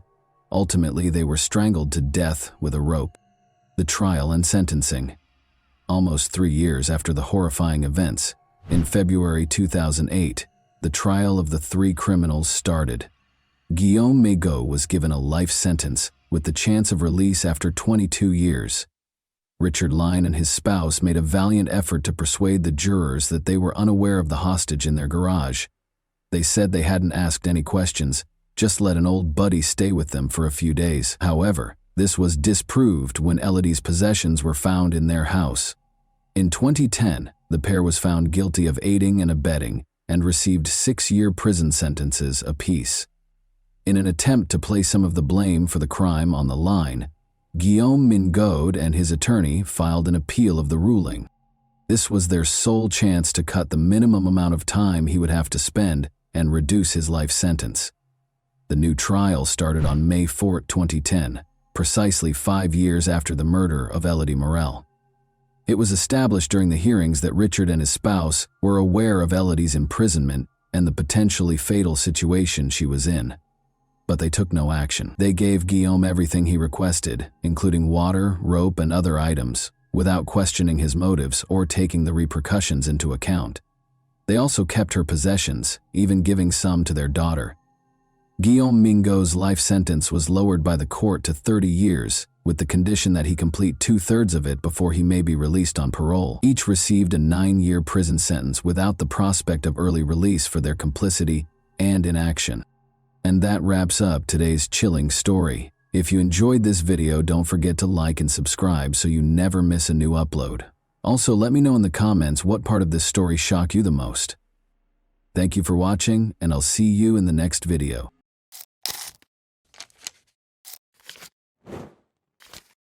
Hey guys, welcome to my channel, and today we're going to take a look at another horrible case with you. Lam Kor Wan, Hong Kong's first serial killer, was introduced in 1982. He worked as a taxi driver, but at night he was known as the Rainy Night Butcher and the Jars Killer. Over the course of 7 months, he killed 4 young women, concealing their bodies beneath his family's couch and preserving their body parts in jars. Every murder was more graphic than the one before it. They all appeared in unsettling movies, from suffocation to the amputation of body parts. What perverse ideas motivated this man, and who was he? How did these women end up as his gullible victims? Let's discover the terrifying reality that was born on May 22, 1955, in the center of Hong Kong. Lam Kor Wan had a challenging childhood. With 10 children, a legal wife, and 2 mistresses, his father, Lam Weil Lok, led a difficult life. This set the stage for Lam's turbulent early years. Lam was subjected to cruel treatment during his early years while residing in Malaysia with his biological mother. His father violently abused both of them at home. Lam's situation was made worse by the fact that his parents divorced when he was a child. Due to a horrific event in which his father slammed his head against a wall, leaving 2-year-old Lam unconscious with periorbital bruises and a fractured skull, his father had a fierce temper. Following a period in Brunei from 1957 to 1962, during which Lam shared a dormitory with his father's half-siblings and mistresses, despite his academic success in primary school, Lam returned to Hong Kong in 1968 to attend Ricci Middle School in Sham Shui Po for junior high school. Having to balance 2 different school schedules because of his father's work had affected Lam's performance, particularly in mathematics. By 1970, Lam's academic standing had declined due to the demands of managing his father's motorcycle shop after school. His relationship with his father deteriorated even more, and this was marked by harsh treatment. Lam also started running away from home a lot as a result of this. Up until middle school, it had become a recurring pattern in his life. Lam had begun working in his father's motorcycle shop years after he had graduated from high school. He later went on to learn how to service air conditioners from a relative.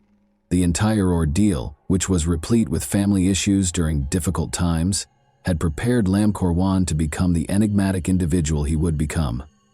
After a fight with his father outside a public restroom on Hakuin Street in early 1973, he was expelled from his house and sent home. After forcing a woman into the bathroom with a knife, he touched her lower body in an inappropriate manner. He was arrested as a result of this incident. A doctor examined Lam and determined that he had mental health problems, making him unfit for trial or incarceration.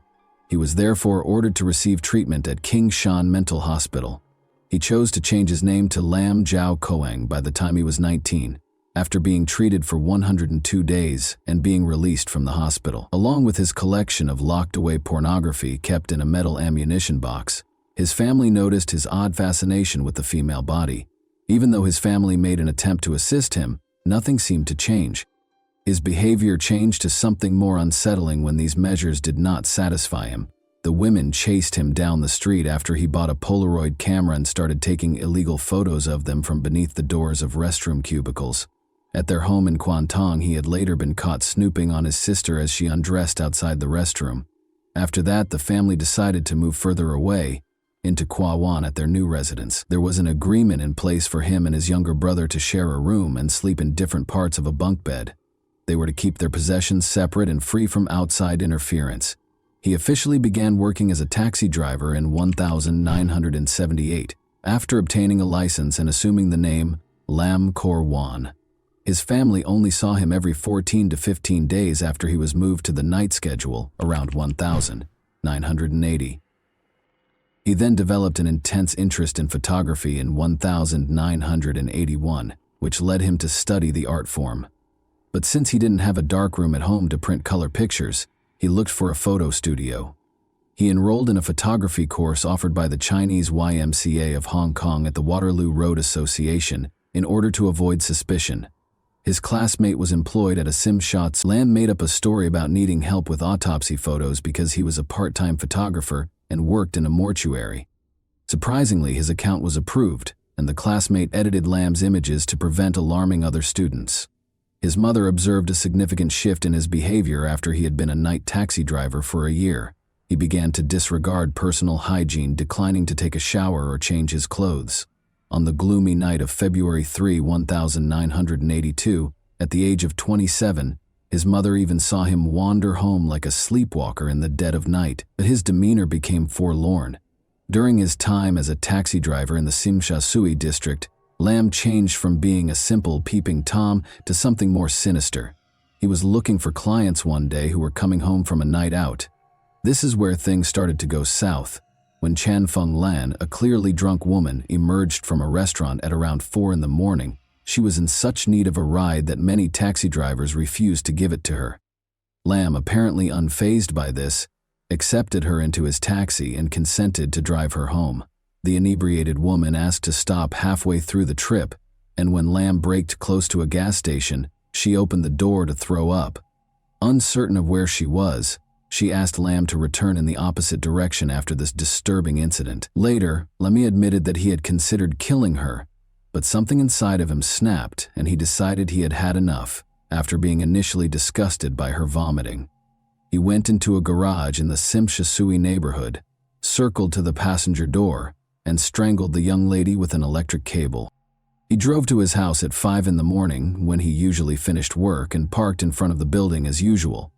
The night watchman slept on a cot in the entry hall and did not wake up, so he concealed the body in a big bag and carried it across the pavement into his apartment building while the street was empty. After Lam died, he went into the apartment as quietly as he could and spent several hours hiding the body beneath the sofa. Lam waited for his family to depart after breakfast while feigning to be asleep in his bed. He woke up and began preparing his room after his brother and parents had left the apartment. Lam purchased a power saw from the street using 500 yuan that he had stolen from the victim's wallet. To ensure that even the baseboards were adequately protected, he covered the floor with plastic. He began to dismember the innocent woman's body after placing it on the plastic. Despite his best efforts, he was unable to avoid leaving any blood traces, and some of it splashed onto the walls. He continued to dismember the victim's body for hours, taking pictures and videos of the entire procedure, before naming the videotape a serious secret. After chopping her body into 7 parts, he wrapped paper around her head, limbs, and torso before sealing it in a plastic bag. The fact that he preserved the private parts in a Tupperware container with rice wine was the most unsettling aspect. In order to remove any traces of the horror that had transpired, he meticulously cleaned the crime scene, scrubbing the walls and floor and rolling up the plastic sheet. He drove to the new areas, making multiple trips to carry the body parts to his taxi while avoiding attention from onlookers who were confident he had removed any traces of the unsettling act. He stopped when he discovered an empty area on the banks of the Xingmun River, close to Sha Tin. He was determined to find a remote location to dispose of the body. He removed the packages from his trunk one by one and tossed them into the river, making sure no one was looking. The bundles were carried to the sea by the murky waters. The limbs floated from Lucky Plaza to the Bel Air Gardens area after being washed down by the intense rain. Lam had heard the terrifying news on the radio more than a week after the horrible deed. A limb had been found on the shores of the Xingmun River. More body parts were unearthed in the following days, leaving the police to piece together the tragic puzzle. To determine the approximate time the body was dumped into the river, investigators looked at tidal patterns. Interestingly, one arm had a unique tattoo of a heart with a knife through it, which was uncommon for women at the time. They arrived at this conclusion. Recognizing the victim, it was Chan Fenglan, age 21. The police encountered regrettable difficulties even after issuing a public call for witnesses. Neither the taxi driver nor Chan Fenglan's companions had seen the license plate.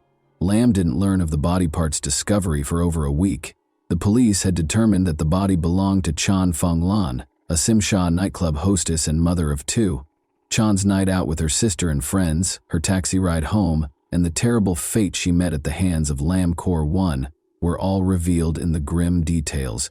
Sui. The next murder was carefully planned, but the murder had been opportunistic. He was determined to be more prepared because he was a perfectionist. His goal was surgical accuracy. He therefore chose to use professional tools rather than a power saw. In the end, he bought specialized surgical instruments and multiple bottles of formaldehyde after studying knives, blades, and scissors in great detail. Formaldehyde was a colorless, pungent chemical that was used for disinfection and preservation. Lam had claimed another victim on May 29, 1982, 3 days after acquiring his equipment. He was able to capture his second target, a bar employee. This time, he picked Chan Wan Kit calmly and used an electric cable to strangle her before bringing her home. He waited in bed as usual for his family to get off work before beginning the grisly task of dismembering the body. Lam had carefully prepared the room in accordance with his plan after thinking about what to do for days. After setting a sizable tray underneath the body to keep blood off the floor, he took out his video camera. Investigators later reviewed the video and found that he had carefully dissected the body while placing the tray beneath the family's parakeet cage. When Lam had finished chopping it into pieces, he displayed remarkable skill. As Lam considered a secure location for the body's disposal, he once more took photos of the various body parts. After numerous nighttime excursions, he eventually discovered the ideal location. He placed the body parts in a large plastic bag and put it in the trunk of his taxi this time. He drove through the tunnel to the selected location, Hong Kong Island, early in the morning. A 20-minute drive east of the city center was Tai Hang Road, a residential neighborhood with a lot of trees. Following his parking in a secret area of the road, the heavy bag became difficult for him to carry out of the trunk. As he watched it roll down the slope into a muddy ravine, he carried it a short distance up to the railing and threw the body over it. Lam had been thinking about what had happened that night all the time in the days that followed, not because he was sorry or regretful, but because he wanted to become a better person. On June 17, 1982, 2 weeks later, he had struck once more. Liang Sao Wan, a 29-year-old nightclub cleaner, had left work at 4 a.m. and was in Lam's taxi shortly after she met her terrible end. Lam took her lifeless body back to his house and engaged in a terrifying string of acts. He recorded his horrifying deeds, titling the recording, Operation Rainy Night. Lam used the selfie feature on his camcorder, which was resting on the bunk bed, to record the dismemberment procedure, displaying an unnerving amount of detail in contrast to his earlier action. On this occasion, he even cut open the abdomen, removed the intestine, and even tried to taste human flesh before giving up because it made him sick. Then, in yet another horrific episode of this gruesome rampage, he abandoned the severed limbs in a burlap bag on Tai Hang Road. Lam had grown bolder with every crime. Knowing the bars in the Simsha Sui neighborhood, he had spent his time meticulously planning his next crime. He was also aware of the locations where women frequently waited by themselves for his cab. He had wanted the next victim to be a woman from a higher social class, but his first 3 victims had been what he had dubbed bad girls. He purposefully chose a young woman who seemed innocent, and this time it was Liang Wai Sum, 17. On July 2, 1982, Lam had discovered her outside the Simha Sui Hotel. Before the final exams, she had gone to a party at her high school, but she had made the decision to leave after dinner. Her high school friends had gotten her a cab to make sure she would get home safely. Lamb parked his car and guided her to a remote road. When he took hold of her wrist and handcuffed her to the front seat, the teen was frightened. Surprisingly, he wanted company, which was another reason he wanted to keep her in his taxi, even though it was only 9:30 p.m. and too early for him to go home. Desperate for a friend, he kept Ling confined for hours, asking her about her family, religion, and life in general. He wanted to talk to her without any friends. Lamb was generally enjoying her company, but that didn't stop him from carrying out his gruesome scheme. Lamb began strangling the teenager with the electric cable after she fell asleep at around 4 in the morning. He then brought the dead girl's body home and, as usual, waited for his family to vacate the apartment. He hung his video camera from a high shelf and started recording when no one else was home. This was the video that the police would eventually play in court. The video wasn't just unsettling. Lamb was acting necrophilically, that is, performing inappropriate acts with the dead body in the video. It should be mentioned that Lamb had burned the young victim's skin after falling on her thighs while he was earlier assembling the lighting apparatus to record his activities. In order to later refer to it as the Fourth Earth operation, he also recorded it on video and took pictures of her. Then, just like he had done with the earlier victims, he dismembered the body, which would later come back to haunt him. On August 10, 1982, he later left the body on Tai Hang Road. Lamb tried to make his fourth victim's mutilated photo larger. As it happened, Lamb's friend had to move Lamb's negatives to the Mongkok branch for magnification because the enlarger at his friend's photo shop was broken. Suspicious as he was, the branch's photo editors discovered disturbing details in the developed photos during the manual enlargement process, suggesting a possible connection to the dismemberment of a human body. A picture of a severed breast and a burn mark on the victim's thigh were among the features that prompted the shop supervisor to call the police. The Kowloon Regional Homicide Squad was given the case by the police after they received the report. Detectives under the direction of Sergeant Lee Kwon obtained statements from the clerks at the Sima, Sui, and Mongkok branches while safeguarding the negatives and photograph. After a thorough examination and analysis of the flesh and blood color, the forensic officer from the Scientific Forensics Department concluded that the photographed corpse had been dead for less than 3 hours. The dismemberment technique ruled out the possibility that the perpetrator was teaching pictures because it implied that they lacked medical anatomical knowledge. The typical green sheet used in autopsies was conspicuously missing. Additionally, forensic specialists verified that the images were taken directly from a real body rather than from printed materials. In one picture, a tiny drop of water also reflected half the face of a girl who looked like Leong Wai-sum, who had disappeared on July 2. The police decided to make an arrest after concluding that Ling had been murdered, based on the results of the Scientific Forensics Division and medical examiner. Sergeant Lee had led the team in an ambush at the photo shop early on August 17. He asked the clerk to mix a Lamb set of 13 photos with a few other pictures and encouraged him to talk to Lamb about the pictures, where they were taken, and why they were being enlarged. The goal was to document the discussion and collect supporting documentation. Lamb arrived by taxi to pick up the pictures at about 6 o'clock in the evening. Following his friend's request, he carefully examined each picture and clarified that the enlarged images would be used for courtroom presentations, especially so jurors could see the contents more clearly. Lamb said that he worked in mortuaries on a regular basis. Sergeant Lee revealed his identity after verifying the images and making the payment, and he immediately took Lamb into custody. Lamb first made up a story, claiming that the pictures were taken by a four-eyed man he had met in Kwan who worked for the Oriental Daily. Investigations, however, showed that there was no such individual. In order to gather tangible evidence, the authorities promptly requested a warrant so they could search Lamb's home within the allotted 48 hours. Otherwise, they would have needed to let him go.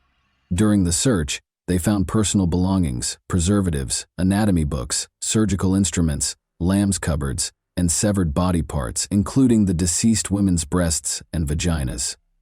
His taxi was also seized and searched by the police, who left a note on the windshield stating that it was not to be towed and that it had been involved in a crime. Subsequent investigation of the car turned up evidence like wire and handcuffs in the glove box, as well as 2 holes in the back of the front seat, that were probably made by one of the women who died wearing high heels during a struggle.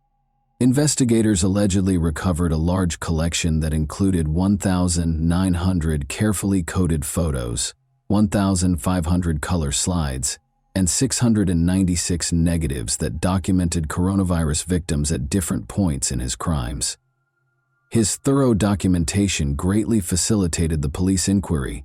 All of his victims' body parts were eventually found by authorities, allowing for their identification and eventual return to their families. To assist with the investigation, Lam Korwan was taken to the police station with his father and younger brother.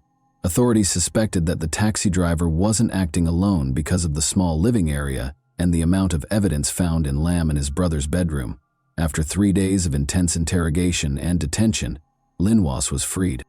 The younger Lam insisted that he had little contact with his brother because of their divergent schedules and was neither involved in nor aware of the incidents to expedite their release. Korwan was pressed by their father and younger brother to make it clear that they had nothing to do with trying to get her son to confess. Lam's mother went to the police station as well. Korwan assisted law enforcement in identifying the victim's body parts. The police, however, continued to suspect the younger Lam of involvement despite their cooperation. As a result, both brothers were brought before the Sanpo Kong magistrates' courts on 4 counts of murder. In order to support the younger brother's persistent denial of involvement, they were later moved to the Su Lam Psychiatric Center for evaluation. After the 6th hearing, he was ultimately freed because there was not enough evidence.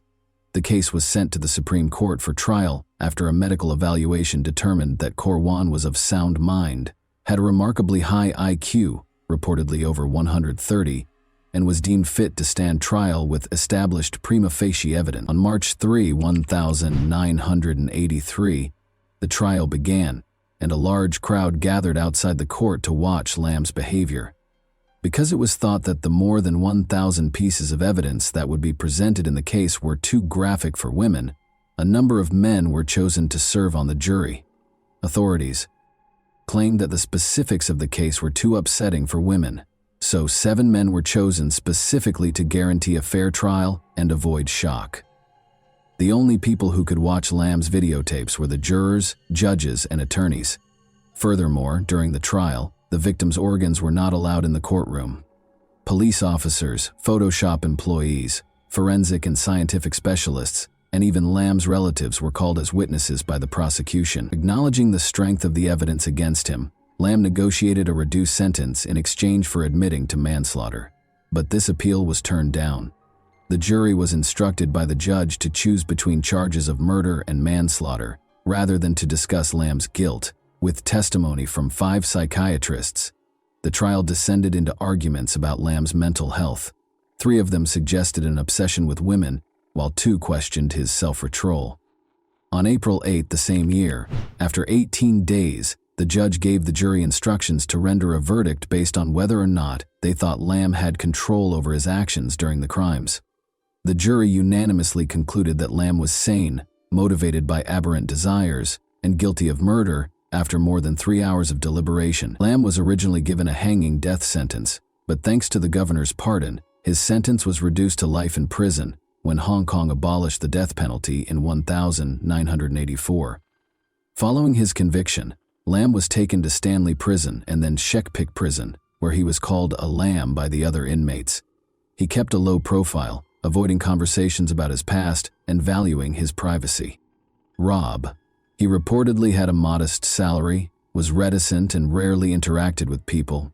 He read religious, medical, and newspaper articles and took part in Catholic and Christian classes while incarcerated. While he did not receive family visits, he did occasionally receive visits from church volunteers. He amassed a reputation among the prisoners for his understanding of purple star astrology, a type of Chinese fortune-telling, and his cell was stocked with books and newspapers. When Lam applied for parole in 2018 at the age of 62, after serving more than 34 years, even prison officials sought his counsel, raising public outrage. The parole board decided against changes or parole at that time due to concerns about the possibility of repeat offenses, even though they review parole every 5 years. According to reports, during the 1983 trial, Lam was also observed by some inmates dissecting cockroaches in the prison and making elaborate displays out of them while they were kept in a matchbox. In her testimony, Lam's mother described the physical abuse her oldest son had suffered as a child. The father of coronavirus had even caused severe head trauma when the boy was only 2 years old, leaving him with 2 black eyes. She had also been the victim of domestic violence. Experts have connected severe head injuries sustained as a child to psychological problems like necrophilia later in life. Lam reportedly told a psychiatrist that he thought God had given him the order to carry out the murders. Lam's actions remained mysterious throughout the investigation. Investigators were baffled by his decision to develop films at a Kodak store, even though he had the required equipment. Some conjectured that he may have secretly wished for arrest because he had almost been arrested before the gruesome autopsy results, and the manner in which the bodies were dismembered suggested that a professional killer was at work. However, despite these disturbing facts, Lam's family had difficulties because of the case's publicity. They tried to sell their apartment but were unsuccessful because of its fame, so they were forced to stay after the case ended. The police, concerned about possible media exploitation, destroyed all of Lam's tapes and photographs. Some of the victims' organs, however, had a different destiny there and were kept for educational purposes at the Wan Chai Forensic Medicine headquarters. As our journey through Lamkor, Wan's haunting saga, comes to an end, it is important to remember these 4 innocent women whose lives were tragically taken. Lam's father sought atonement for his son's sins on November 16, 1986, by dedicating a memorial tablet at Yuan Shin College for the lives lost to his son's evil. The story of Lam Kor Wan serves as a chilling reminder of the intricacies of the human psyche and the terrible outcomes they can produce. Such tales act as a forceful plea for greater comprehension, awareness, and attention to mental health. As the first serial killer in Hong Kong's history, Lam Kor Wan, now 68, is serving a life sentence in the maximum security Shek Pik prison on Lantau Island for the gruesome killings that rocked Hong Kong in the early 1980 CE. His reign of terror came to an end on August 17, 1982, the fateful day of his arrest, when he was just 27 years old. His horrifying post-crime rituals, which included hiding victims under the family couch and preserving body parts in jars, earned him the terrifying nicknames the Rainy Night Butcher and the Jars Murderer. Such unsettling behaviors reveal a terrifying picture of a disturbed mind. And that wraps up today's chilling story. If you enjoyed this video, don't forget to like and subscribe so you never miss a new upload. Also, let me know in the comments what part of this story shocked you the most. Thank you for watching, and I'll see you in the next video.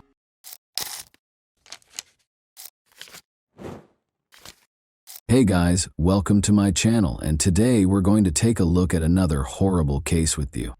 Horia and Bouvier, both foreign students, became friends while attending the Sorbonne in Paris. The girls studied the history, social and political movements, and culture of the region because they were fervent about foreign cultures, particularly those of Latin America. Horia was 24 years old and was born in Morocco. She chose to set aside her books and travel to Argentina after finishing her thesis on the subject. At 29, Cassandra was accustomed to seeing the world, so she accepted her friend's invitation with pleasure. After packing their bags, the girls set out on a journey across the Caribbean basin, Central America, and South America. The friends traveled to Salta, a province in northwest Argentina with a fascinating history, geography, and social scene, in July 2011. The terrain varies from tropically dry plains in the east to snow-capped peaks in the west. Curiosity-driven students can explore and study the architecture, which includes churches and cathedrals constructed during the colonial era. It is important to note, though, that Salta upholds conservative traditions, much like many northern provinces in the nation, and most likely throughout Latin America. The distinctions between social classes are noticeable, and the Catholic Church has a big impact on people's daily lives. A small number of powerful families have dominated politics for many years. It should be noted that the details will become clearer as this story develops. Since they intended to return to Buenos Aires, Cassandra and Horia checked into a hotel in Salta on July 15 and left to explore the sites without unpacking. A popular tourist destination, Salta is renowned for its low crime rate and welcoming locals, particularly to visitors. The natural reserve known as Quebrada de San Lorenzo is Salta's main draw.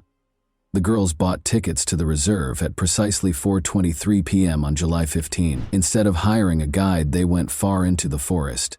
They were expected to get in touch with their families from Buenos Aires and let them know which city they would be visiting next, but there was no word from them.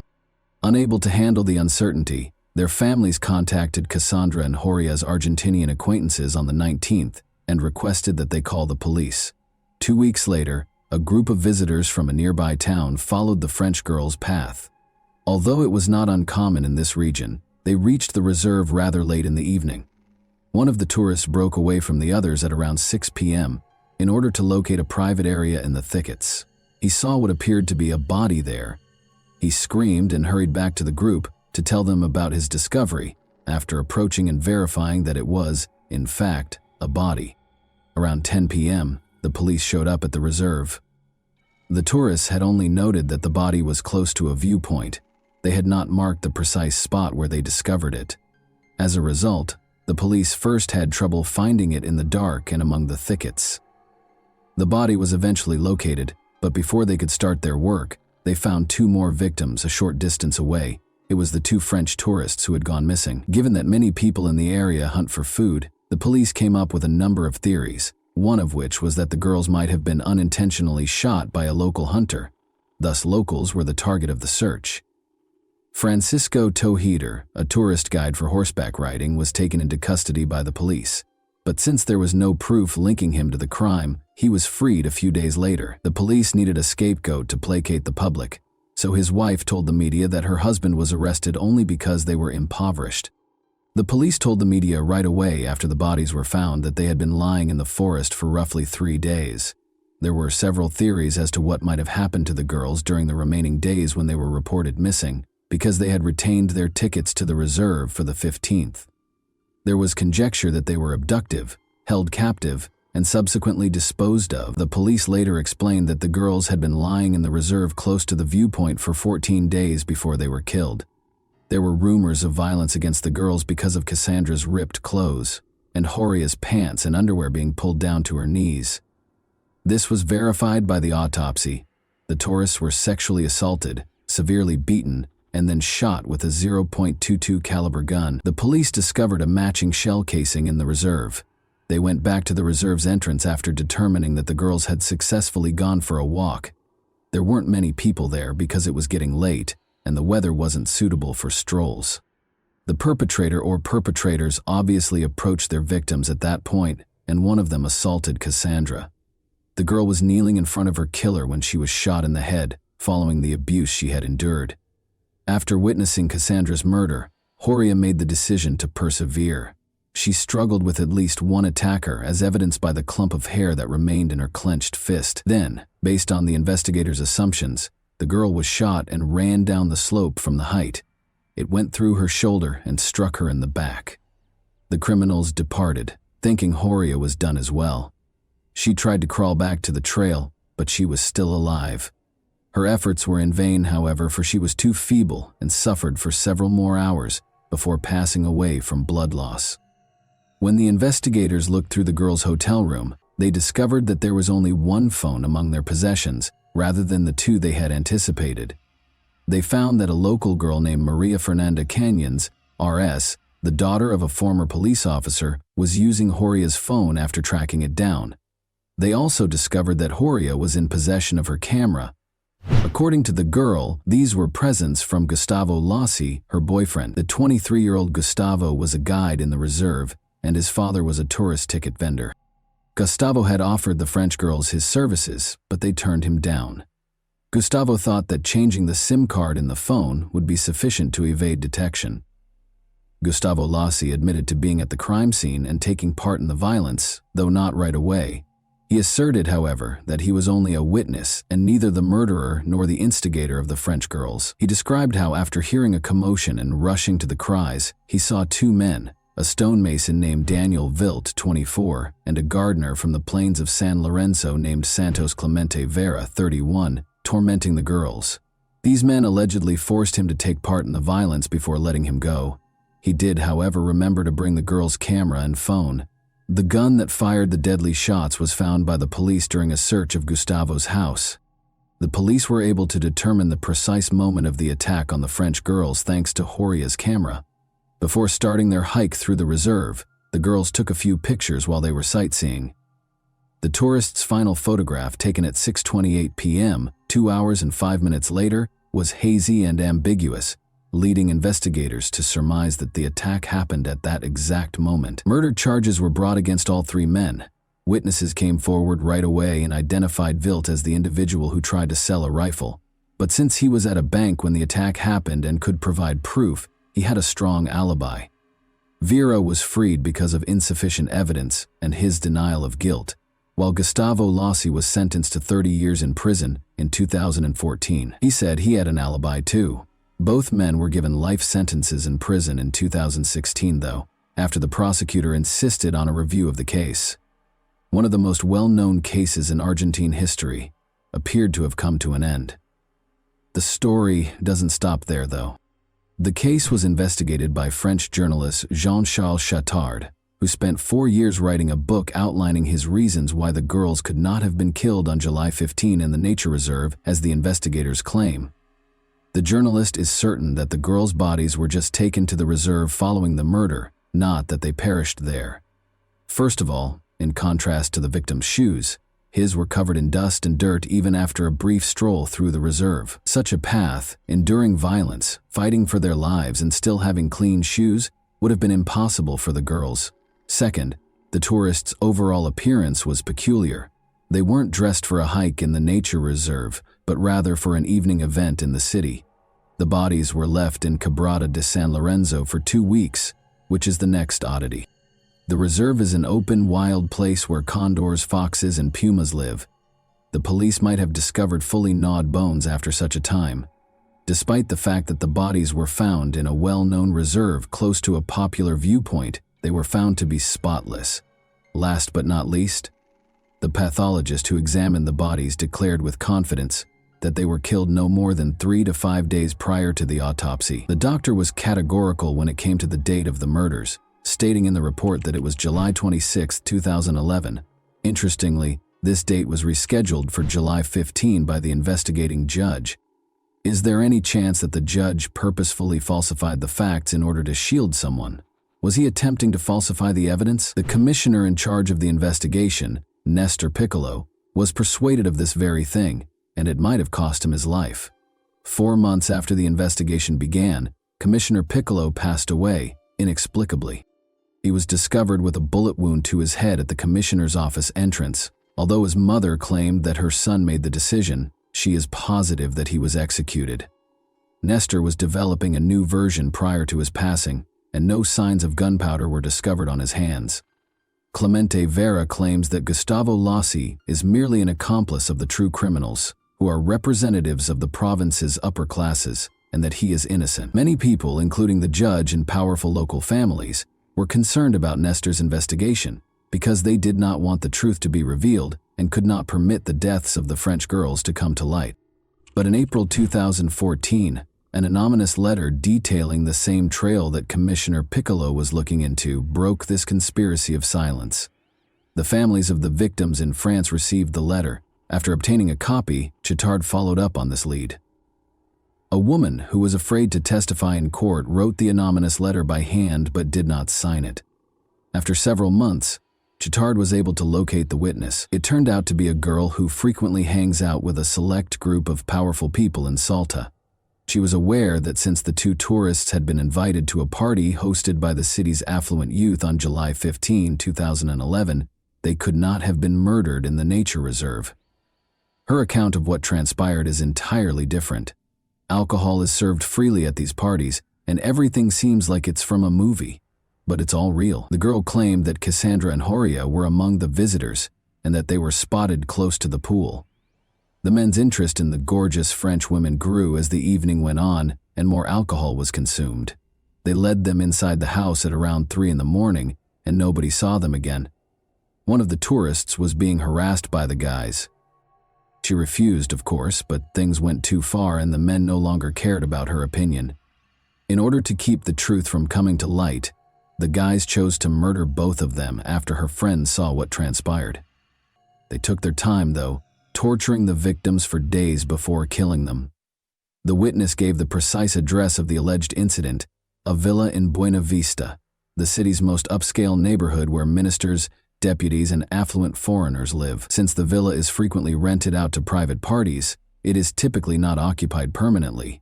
Additionally, the French women were last spotted in a pool.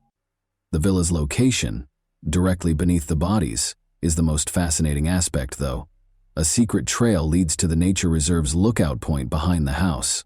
If the witness's account is accurate, the girls' bodies were transported through that path during the night and dumped in the thickets of the reserve. But how could such a crazy situation that was taking place in full view at a party be kept a secret for so long? According to the witness, it can be explained by the fear that actual criminals instill in anyone who has the audacity to speak up.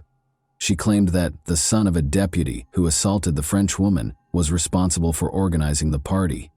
He severely beat her when she attempted to flee. The politician's two other sons also participated in the attack and subsequent killing. Today, during his most recent election campaign, the deputy's face calmly gazes down from a number of billboards. It should be noted that one of his sons became a politician, just like his father. One judge who oversaw the initial investigation expressed a great deal of interest in the story told in the anonymous letter, but the politician declined to comment on these claims. He thinks it has everything needed to bring about justice. The judge who later took over the case, however, had no plans to look for additional offenders. He blames the deaths of the French women on the provincial justice system and thinks that the family must have a lot of power to influence the police. The witness's account that he witnessed the two French women departing the nature reserve on July 15 is given more credence in the updated version. This implies that the crime might have taken place at a different time and location than the investigators maintain. Regarding the hazy photos purportedly taken during the assault in the nature reserve, Cassandra's father, Jean-Michel Bouvier, sent them to a specialist who thinks they were altered with a photo editing application. The lighting and shot angle are not as accurate as the picture shows. The families of the victims in France no longer hold the legal system to any standards. Jean-Michel Bouvier examined his daughter's body and performed his own independent DNA analysis. The most private areas were found to contain the DNA of Gustavo Lossi, two other men, and one woman. The sample from Clemente Vera was nowhere to be found. Uncertainty surrounding the ownership of the remaining samples raises concerns about Gustavo Lossi's actual involvement in the attack on the girls, as well as the identities of the other participants. Meanwhile, Clemente Vera's parents' modest house still stands in the center of San Lorenzo, just a few hundred meters from the location where Cassandra and Horia's bodies were discovered. They struggle to make ends meet after their son's arrest, because they are too old to work the land or take care of the animals. Many locals, including Clemente's wife and parents, maintain his innocence. They think his only fault is that he didn't have the money to hire lawyers and lived close to the crime scene. The fact that there is no evidence linking him to the crime in the case files makes it all the more tragic. According to him, the police demanded a confession to the murder, beat him, and threatened him and his child. They searched his home for any incriminating evidence after he refused to comply, but they were unable to find any. Regarding this, Santos Clemente Vera complained to the Supreme Court of Argentina in 2017 and was given permission for a case review in June 2020. He hopes that a new trial will be held and that he will be found not guilty. It's interesting that Cassandra's father believes he is innocent. After conducting his own investigation, attending all of the hearings and visiting Argentina several times to learn more about the case, he came to the conclusion that Vera was not guilty of the crime. As a result, he apologized to Vera while he was incarcerated and launched a social media campaign to secure his release. Bouvier worries that while an innocent person is still incarcerated, the case review process is taking an unreasonably long time. On November 25, 2013, the International Day for the Elimination of Violence Against Women, a monument honoring Cassandra and Horia, was formally unveiled in Salta.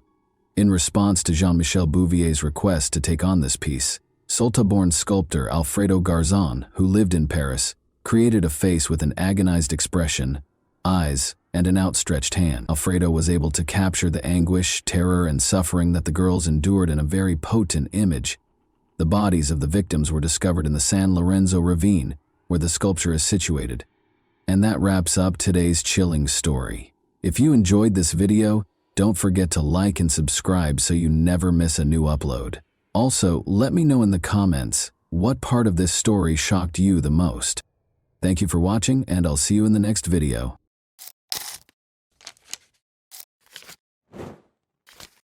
Hey guys, welcome to my channel, and today we're going to take a look at another horrible case with you. This video examines what happened in 2003 when 37-year-old Sandy Rozo came home from a night shift at a bar. Her boyfriend, who was sleeping on the second floor, heard some loud pops just as she was ready to exit the car after pulling into the garage. After seeing what he saw, he went to the garage and dialed 911. There were multiple suspects in this dark case. The perverse desire to possess and control seemed to be the driving force behind this crime of passion. The charming city of Pinellas Park, which is located outside of Tampa, Florida, is well known for its lush surroundings and gorgeous beaches. Both working-class and affluent residents make up the community. Although there is some crime in the area, it usually takes the form of minor offenses. The most frequent infractions are drunk driving and auto theft. But in 2003, something happened here that scared the locals. On a Saturday night, the day after the 4th of July, neighbors said they heard pops shortly after 11 o'clock. Since it was the 4th of July weekend, it was anticipated that there would be fireworks and other noises for a few days. Nobody was particularly alarmed by the noises, though, until one local realized that the pops weren't celebrating. Troy Edwards reported hearing what he believed to be the popping of firecrackers and dialed 911 on 11. He went outside to investigate the noise and discovered his girlfriend, Sandy, bleeding in her car with the garage door open. Detectives soon followed rescue personnel to the scene. In the garage, the vehicle was parked. There was a lot of blood and shattered glass everywhere, and Sandy's body was inside. She sustained 8 different gunshot wounds to her head and other parts of her body. The perpetrator used a .22 caliber weapon, according to the preliminary analysis of the crime scene. Sandy seemed to have been ambushed by someone who was either following her to her garage or waiting for her. Despite being taken to the hospital immediately, she tragically died. The public was shocked to learn that Sandy had a daughter who was with her father at the time of the crime, and that she had been ambushed in her own garage on her way home from work. Detectives did not think Sandy's death was an accident, even though her wallet and purse were undamaged. Multiple gunshots and the attack's planned nature raised the possibility of a personal grudge rather than a straightforward random crime. The viciousness of the assault suggested that Sandy, not financial gain, was the intended victim. The detective's primary responsibility at the start of the investigation was to question Sandy's boyfriend, Troy. Suspicion is frequently placed on the victim's family members or acquaintances in murder cases. Given his proximity to Sandy, Troy might have had crucial information. He was nowhere to be found when the police first attempted to speak with him. The detectives found it strange that he had left the scene. Troy's behavior was suspicious because he locked up the house before leaving, even though it was later found that he had gone to the hospital. Given the large number of police officers still on duty, this behavior seemed strange. Why was he consistently blocking access to the house? What did he wish to conceal? Investigators worked to answer these questions, even though his behavior might have been the response of a scared or perplexed man. Troy was called in by detectives to be questioned.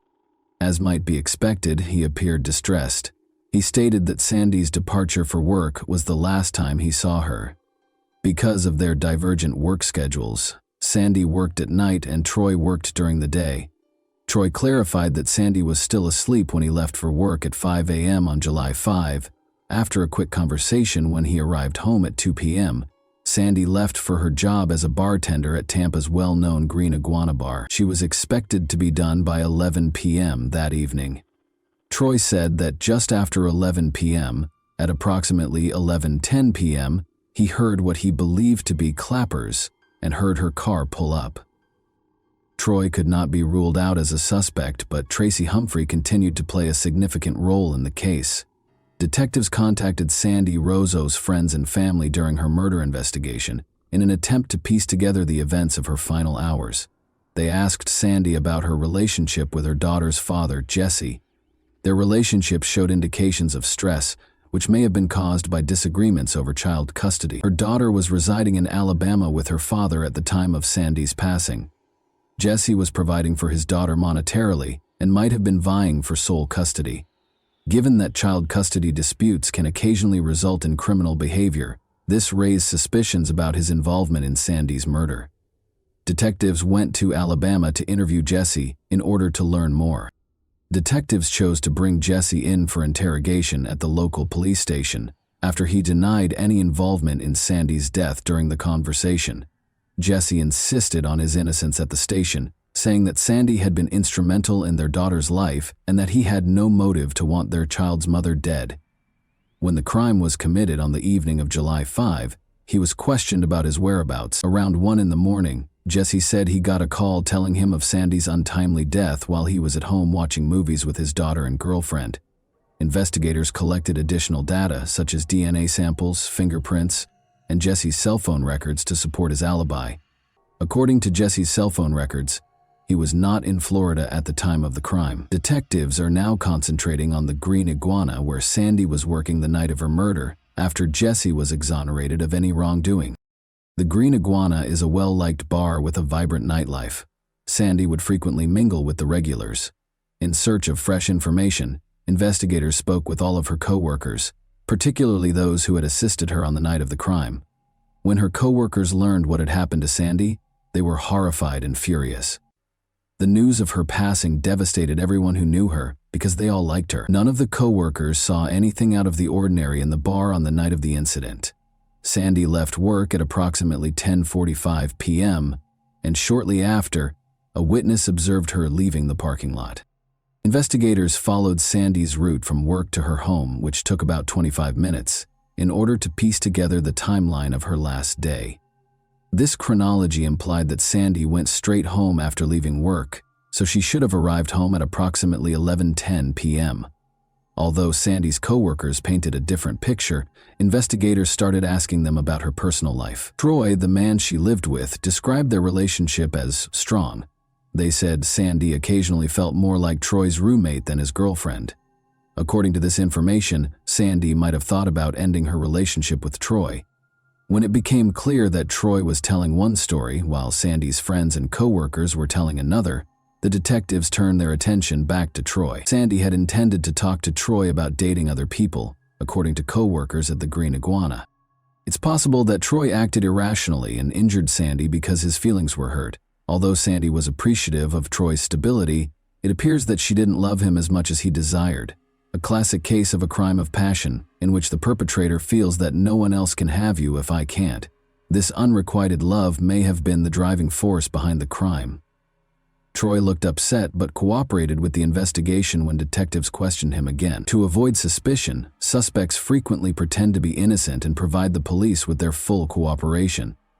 The detectives diligently looked for any evidence that would connect Troy to Sandy, now that he was at the center of the investigation. Murder. Despite conducting a thorough search of Troy's house and vehicle, they were unable to locate any suspicious objects or weapons. Troy was then informed by the detectives that Sandy's co-workers had given a far from accurate account of their relationship. Troy was clearly taken aback by the charges. Even though Sandy might have been planning to leave him, Troy maintained that his love for her remained unwavering because he thought their relationship was more serious and was ignorant of her true feelings. Detectives went over the timeline to support Troy's account. Setting up a precise timeline was essential. In accordance with Troy's account of hearing gunshots, locating Sandy in the garage and dialing 911, they were able to verify that Sandy got home at approximately 11:10 p.m. Troy's actions appeared to be typical of a man who had seen his loved one die tragically. Troy was ruled out as a suspect in the crime by law enforcement following a thorough investigation. The investigation then appeared to have come to a standstill. Who else might have been inspired to carry out such a horrible deed? Sandy was merely attempting to build her life and save money, so who would want to hurt her? Luckily, Troy found Sandy's folder in his house, which provided the detectives with some unexpected assistance. Troy was correct when he thought the folder held crucial information. Sandy's handwritten notes about her impending trial against a man she accused of assault and unlawful imprisonment were all inside the folder. Sandy was scheduled to testify against Timothy Humphrey in a Tampa courtroom. Only 1 month after Sandy's murder, in August, the trial was set to begin. Troy had previously identified Sandy's ex-boyfriend as Tracy Humphrey to the police. His true name was Timothy, according to the file's documentation. This provided crucial details, such as his birth date and other private information, which served as the initial lead in cracking the case. The databases contained a wealth of information about Timothy Humphrey, but none about Tracy Humphrey. Timothy Humphrey, better known as Tracy Humphrey, had a troubling history of assaulting women, according to additional investigation. For these offenses, he was actually sentenced to 8 years in prison. The most upsetting discovery was that, out of fear for Sandy's life, Tracy had abducted her, held her captive, and over the course of several days, repeatedly coerced her into pleasing him. After Sandy escaped, a sheriff's deputy discovered him beaten and naked. Tracy was facing jail time for his actions, and he threatened to kill her if she reported the assault. Sandy was willing to testify against Tracy in court despite her fear because investigators had solid evidence, such as Sandy's testimony, DNA, and photos. However, Sandy's testimony was crucial to the outcome of this case. The charges would probably be dropped if she was unable to testify. Tracy became the main suspect in the investigation because he had a compelling reason to keep her quiet. Tracy was explicitly mentioned as a possible threat in a handwritten note that Sandy left behind. Equipped with this new knowledge, investigators found Tracy at a gym in Brandon, a nearby city where he lived and worked as a personal fitness trainer who was well known for his dedication to fitness and strong physique. Because of his bald head, earring in his ear, and intimidating appearance, Tracy was frequently referred to as Mr. Clean. Tracy appeared shocked to hear about Sandy's murder when speaking with detectives, but when questioned about his relationship with Sandy, his evasive manner raised questions. Without his lawyer present, Tracy became defensive and wouldn't respond to any more questions. Since there was no record of Tracy's marriage in the databases, detectives deduced that he must have recently gotten married because he was wearing a wedding ring. As it happens, Ashley Laney is the woman he married. Compared to Tracy, Ashley was significantly younger. She was only 20 and he was 39. Investigators went to their home to speak with Tracy's new wife in the hopes that she would provide more details. Detectives saw that Ashley was becoming anxious as soon as they entered the house, but on July 4, she disclosed that she and Tracy were married. It was a remarkable coincidence because Sandy Rozo was killed on July 5, the day after their wedding, in violation of Florida law, which states that spouses cannot be forced to testify against one another in court. Because of this fact, investigators were suspicious of Ashley and Tracy's marriage's timing, which they interpreted as a strong and unsettling clue. Ashley claimed she had no knowledge of the murder when questioned about Tracy's whereabouts the night of the killing. Ashley voluntarily offered her alibi for the night of Sandy's murder when speaking with detectives. Murder. She claimed that she and Tracy were at home at 11 p.m. the night of the murder, eating pizza and watching a movie. Ashley added that evening, their friend Toby White had also come over to their house. However, when Ashley's lawyer called, the conversation took an unexpected turn. Another odd thing happened after Tracy called the lawyer and instructed him to call Ashley and tell her what to do if detectives got in touch with her. Tracy surprised everyone by going home and preventing Ashley from responding to the detectives' questions. His manner, body language, and facial expressions conveyed a sense of anger and frustration, which led the detectives to suspect that Tracy might have been involved in a conspiracy to conceal the truth about the Sandy Rozo murder. Ashley had stopped talking, but the detectives had a crucial new lead. Ashley and Tracy Humphrey gave the excuse that they had ordered pizza on the night of the Sandy Rozo murder. The detectives followed this lead, went to the pizza place, located the delivery person, and collected the receipt. At 10:49 p.m., Tracy's cell phone was used to order the pizza. The pizza arrived 15 minutes later on July 5. In a flashback, the pizza delivery man said that the big bald man had left him a $20 tip for a $12 pizza that evening. Detectives came to the conclusion that Tracy could not have been the murderer because his house was 40 minutes away from the scene of the crime. The detectives were disappointed by this discovery because they had suspected Tracy, and the puzzle pieces did not fit together as they had hoped. It can be demoralizing to experience a setback such as the one that comes with a confirmed alibi, but in this instance, he made the decision to investigate Ashley's role in Sandy's ordeal. the detectives discovered an interesting incident while conducting additional investigation. Ashley had no criminal history, was a good student, and behaved well, but Sandy reported her car stolen just before she passed away. Ironically, her car was later discovered fully burned out on a Tampa street. The car had been purposefully set on fire, according to the state fire marshal's office. Ashley had visited a shooting range in the Tampa area the day her car was set on fire, according to the police investigation into the arson. As it turned out, Ashley had been learning how to shoot a .22 caliber gun at the range with Tracy Humphrey. Given that Sandy was killed by a .22 caliber firearm, this information was vital. Investigators started comparing all of the data they had been given and investigating Ashley's role in Sandy's death. To learn more, they spoke with her relatives. Detectives were informed by Ashley's stepfather that he had lent Ashley his .22 caliber handgun so she could learn how to shoot. Ashley refused to give the gun back when he asked for it. Detectives were certain they were heading the investigation in the right direction after speaking with Ashley's mother. According to the mother, Ashley told her that Sandy had been shot 8 times. This particular detail was important because it had not been covered by the media, meaning that only the shooter and law enforcement would have known about it. Ashley's involvement in the crime became apparent as the puzzle pieces started to fit together. Apart from a possible link to Tracy, the reason behind Sandy's murder was still unknown. Investigators were able to determine the precise location of Tracy's phone at the time of the crime by acquiring Ashley and Tracy Humphrey's phone records. His phone was close to his Brandon home, according to the phone tower data. Ashley's claim that she had been at home the entire night was refuted by the records, which supported Tracy's alibi. Her phone was tracked close to Sandy's house, and it was active outside the Green Iguana at 4:30 p.m. Ashley called Tracy multiple times at 10:45 p.m. Ashley's involvement in the crime was strongly implied by the evidence. Ashley was the main suspect now. Detectives suspected she wasn't acting alone, though. Because Tracy had a reason to hurt Sandy, the phone records also suggested that he was involved in the crime. What part each of them had played in the crime was the only question left.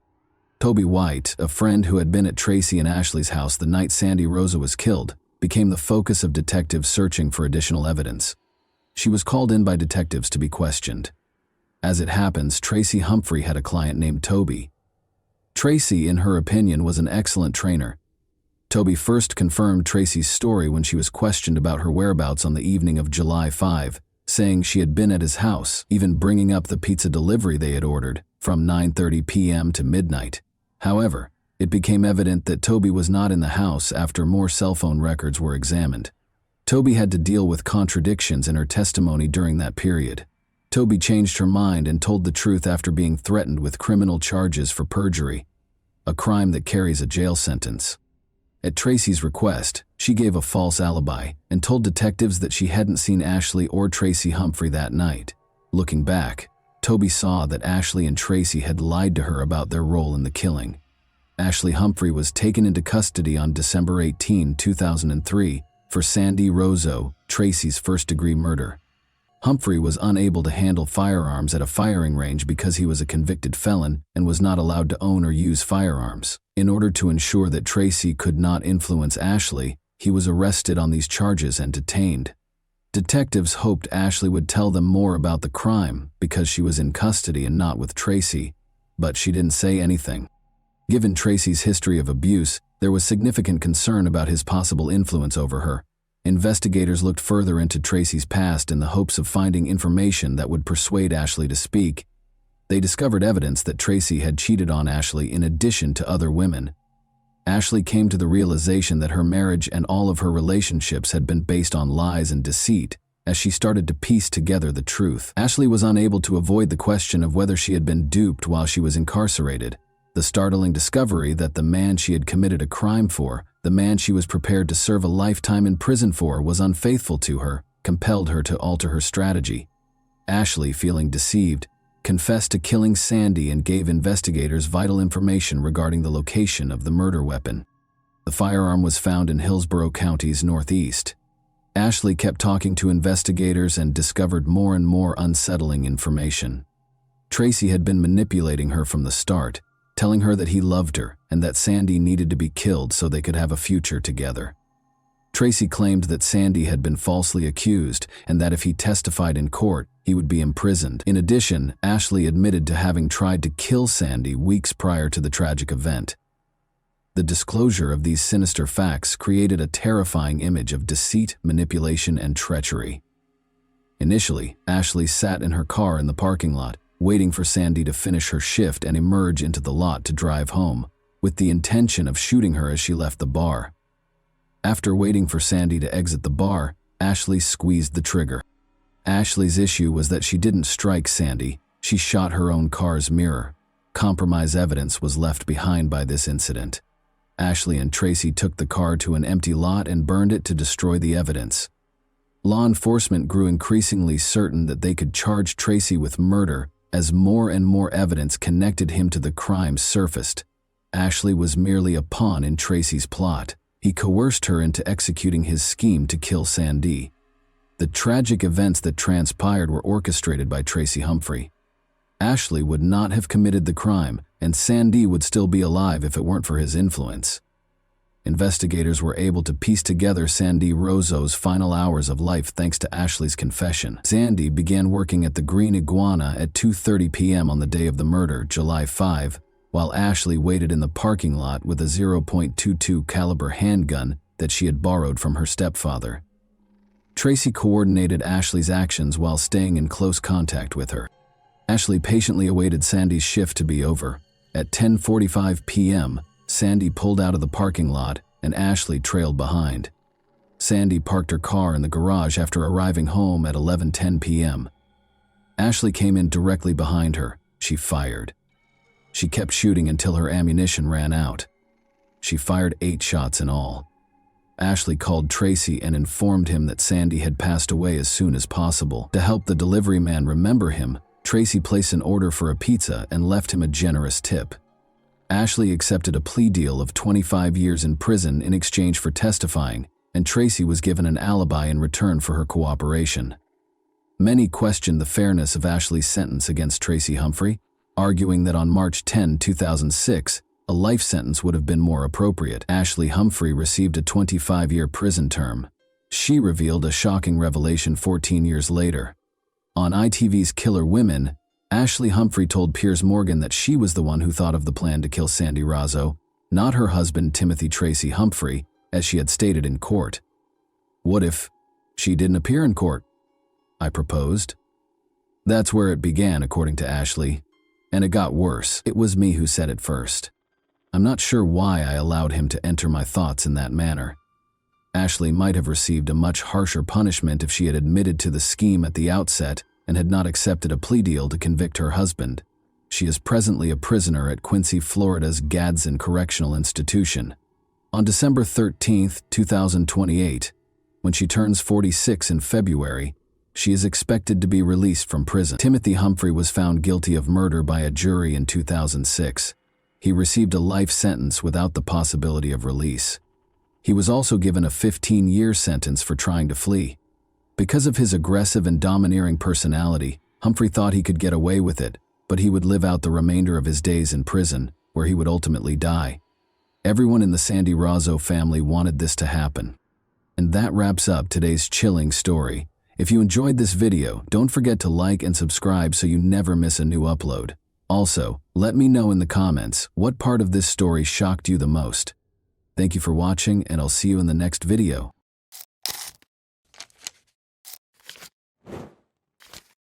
Hey guys, welcome to my channel, and today we're going to take a look at another horrible case with you. A complex network of forbidden feelings and erratic relationships is known as a love triangle. Such circumstances frequently result in emotional upheaval and fierce conflict, which can occasionally escalate to threats against the participants' physical and mental health. When someone is caught in this web without realizing it until it's too late, it's even more terrifying. The plot of Henry Stange's story, which involves passion, deceit, a double life, and struggles with dependency, develops like an engrossing detective thriller. Given their age difference, Henry thought he had found true love with a much younger woman, a relationship that might have been viewed as unusual. Unbeknownst to him, though, the woman was also entangled in another romantic relationship. She deftly used both men to further her own agenda for months before her well-planned house of cards fell apart. Marcus, a hiking enthusiast and amateur photographer, was exploring the desolate terrain of Joshua Tree National Park in Southeast California at around 7 a.m. on Friday, June 5, 2018. Marcus saw a sizable group of vultures scavenging over something as he veered off a main trail. He decided to stay away, assuming it was the carcass of a large animal. Marcus chose to photograph the birds circling in the barren desert using a small camera that he usually used for landscape photography. After taking a few pictures, he forgot about the strange sight and resumed his hike. The next day, as Marcus moved the pictures from his camera to their home computer, he told his wife about his hike. His wife's face changed dramatically as she looked at the pictures. She gestured to one of the pictures and beckoned Marcus over. Zooming in, it was startlingly obvious that beneath the vultures, something like a human leg was partially buried in the sand. The couple, shaken, immediately reported what they had witnessed to the local authorities. Marcus gave them all the pictures and explained the precise spot where he had seen the birds. Investigators found the area, which was close to one of the park's main roads, with relative ease. A seemingly ordinary discovery became the subject of one of the most intricate and astounding criminal investigations in recent memory. A pair of coyotes and a group of vultures stood out in sharp contrast to the barren desert about 30 feet from the roadside. Seeing coyotes scavenging in the middle of the day was unusual, and the officers became suspicious right away.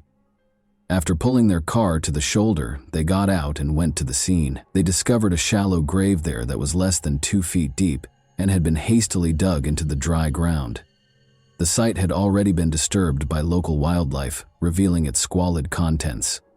This was obviously not a natural occurrence when forensic experts showed up to exhume the remains. The remains belonged to a white middle-aged man who had been interred there for approximately a week. In order to make the body accessible to scavengers, the lower half of the body had been partially unearthed. There were several horrific wounds visible. Multiple fractures in the man's skull were consistent with blows from a blunt, heavy object. The scene depicted a violent and intentional act in a terrifying way. The perpetrator had been in a hurry, judging by the shallow grave's closeness to the road and its hasty construction. The body might have stayed hidden for years if they had dug a little deeper hole and gone deeper into the desert. Rather, they made the hasty decision to hide the crime and fled the scene carelessly. According to forensic analysis, the crime most likely happened somewhere else. Despite the severe wounds, there were very few blood traces in the grave, indicating that the body was moved after death. This inference led investigators to the unsettling conclusion that the crime was, at least in part, meticulously planned. But in spite of their seeming haste, the criminal had left no clear evidence or hints for investigators to follow. The medical examiner concluded that severe blunt force trauma to the head was the cause of death. The blow's force and the attacker's extreme aggression pointed to a very personal motivation. The victim's identity and the circumstances surrounding his death were unknown, although investigators conjectured that the crime was motivated by hatred or a personal grudge. Investigators were able to recover multiple fingerprints from the remains despite the body's state, which was deteriorated by scavenging wildlife and decomposition. No matches were found when the prints were scanned through criminal databases. The absence of previous records indicated that the victim had never before encountered legal issues. However, investigators were able to identify the victim after uploading the prints to the Department of Motor Vehicles database. Henry Stange, a 54-year-old resident of the Californian suburb of Murrieta in Riverside County, was the owner of the remains. About 90 miles separated Henry's home and the location of his body's discovery. In an attempt to learn more about how and why his life had ended so tragically in the isolated Joshua Tree wilderness, investigators immediately went to his home. Henry Stange lived alone in a messy bachelor pad that mirrored his solitary way of life. Empty pizza boxes and takeout containers littered countertops, and personal items were strewn all over the house. There were no indications of forced entry, theft, or a struggle, but the place lacked the coziness of a home that had been inhabited. Whatever had happened to Henry had obviously happened somewhere else. The most disturbing finding was waiting for investigators in the house's attached garage. This area, which was probably the location of the crime, told a graphic tale. The storage boxes, tools, and walls were all covered in dried blood splatter. A sizable pool of congealed blood lay on the floor, partially smeared as if someone had tried to clean it but quickly gave up, as indicated by the empty bottle thrown close by. There was a heap of blood-soaked rags in the garage corner that had been heavily bleached. Investigators discovered what looked to be the weapon used in the crime, a heavy dumbbell smeared with dried blood near the front door of the house. Wires hanging overhead indicated that a security camera had been taken out by force. Additional cameras were discovered, torn from their mounts in the living room and hallway upon closer examination of the house. The perpetrator of this heinous act was aware of the camera locations and had taken them to remove any possible proof. Regretfully, investigators had little evidence left by the offender. No shoe prints or foreign fingerprints were found, and Henry was the only one with blood or DNA. Detectives had more questions than answers because the scene appeared to have been painstakingly cleaned. There were no known legal issues with Henry. He had no apparent enemies, lived alone, and was divorced. He was a quiet, amiable man who kept to himself most of the time, but was always courteous, according to his neighbors. But given how vicious the crime was, it begged the question, who would do such a barbaric thing? Did it have anything to do with Henry's odd pastimes? Or was it someone from his past? Most concerning of all, why hadn't he been reported missing earlier? Henry was raised in a close-knit household that placed a high importance on relationships and respect. In a nearby town, his mother and 2 younger sisters resided with their families. Through frequent phone conversations and sporadic visits, the family regularly maintained communication, but Henry had grown more reclusive in recent months, talking less to his loved ones and keeping personal information private. Though they tried not to overreact, his family was concerned about him. They became more worried when he didn't get back to them for a week or so, but they chose to hold off on setting off an alarm. Henry's mother and sisters were devastated to learn of his violent death. Heartbroken and shocked, they immediately volunteered to help investigators by providing any information they could, in the hopes that it would aid in the case's resolution. At one time, Henry Stange was a man of energy and athleticism. He enjoyed hiking, traveling, having outdoor adventures, and being in nature. Henry was a gifted guitarist and a passionate motorsports fan who loved his motorcycle, a valuable asset that had taken him across several states. However, everything changed in the spring of 2014. One day, as Henry was getting ready to go for a ride, a pickup truck with an inebriated driver collided with his motorcycle. It was a devastating collision. Before coming to a halt, the driver pulled Henry for almost 300 feet. Henry miraculously lived, but his injuries changed his life. Henry's legs were severely damaged in the collision, necessitating several major surgeries. He had to go through months of exhausting rehabilitation in order to be able to walk again. But the physical pain continued. No relief was provided by over-the-counter medication. Strong painkillers were prescribed by doctors to treat his illness, but the drugs soon caused dependency, which in turn led to a crippling addiction. Henry had been married for more than 10 years and was raising 2 children with his spouse at the time of the accident. At first, his wife helped him through his recovery and increasing reliance on medicine, but the strain was too great. In order to be nearer to her family, she moved to a nearby town and filed for divorce in 2016, taking their kids with her. She remained friendly with Henry in spite of their separation, enabling him to continue being active in their children's lives. Due to his physical limitations following the accident, Henry was forced to give up many of his prior interests. Rather, he focused on his passion for electronics and technology. He converted one room of his house into a fully functional radio studio by spending a lot of time tinkering with devices and equipment. Henry then started a podcast, using it as a forum to talk about current affairs and express his frequently frank and unvarnished views. Henry started broadcasting every day. He freely voiced his opinions, frequently venturing into philosophical reflections or daring remarks on contentious subjects. His show's lack of censorship attracted a devoted audience, garnering him both ardent supporters and ardent detractors. He started to be purposefully provoked by some listeners, especially those who held opposing opinions, which caused him to lose his temper. Videos of these outbursts were captured and circulated on social media, frequently edited to portray Henry negatively. Investigators discovered a particularly antagonistic person who appeared to have a deep-seated grudge against Henry in one online community for amateur radio enthusiasts. This individual regularly made fun of Henry's remarks, posted edited snippets of his broadcasts, and insulted him. However, it soon became clear that Henry was not the only one who exhibited this behavior. As a kind of amusement, the user frequently attacked and disparaged prominent members of the community on the platform. Although it was clear that they were hostile toward Henry, it was unclear if this online animosity was related to the crime. 4 months prior to the tragedy, in late January 2018, Henry Stange went through a terrifying ordeal. His family claims that while he was asleep, someone broke into his house in the middle of the night. After breaking in through a window, the intruder struck Henry repeatedly in the head with a hammer. Since nothing was taken from the house, it is obvious that a personal grudge was more likely to have been the motivation than robbery. When they left, the assailant took the hammer that they had brought. Henry surprisingly chose not to call the police to report the incident. He installed covert security cameras all over his house instead, taking matters into his own hands. The person who broke into his house the second time was aware of the camera's locations. Henry's last known broadcast was broadcast on the evening of Thursday, May 24, 2018, according to investigators piecing together his last days. After that, his utilities showed no activity, no text messages, and no records of incoming or outgoing calls. Investigators concluded that Henry's death occurred on this day because neither electricity nor water had been used since that evening. Those closest to Henry were interviewed by detectives as the first step in their investigation. They found out that he was still going through the divorce process.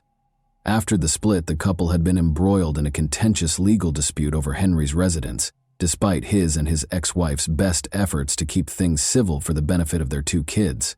In the meantime, his ex-wife had moved in with her mother along with their kids. When it was discovered that Henry's ex-wife had been paying the house's utility bills, the tension increased. Henry survived on a meager disability allowance following the accident that prevented him from working, but it was insufficient to cover all of his expenses. She continued to provide financial support to him even after they split up. Henry's ex-wife reportedly paid him occasional visits, according to the neighbors, most likely to settle their property dispute. However, the couple's shouting matches could be heard all over the neighborhood, as these visits frequently turned into loud arguments. An important question was brought up by the Discord. Was the mother of Henry's children really so desperate to settle their dispute over the house that she went to such lengths? Henry's ex-wife emerged as the main suspect at this stage of the inquiry. She gave a somber account of their relationship when detectives brought her in for interrogation. After Henry's motorcycle accident, his ex-wife claims that their once happy and stable marriage took a drastic turn.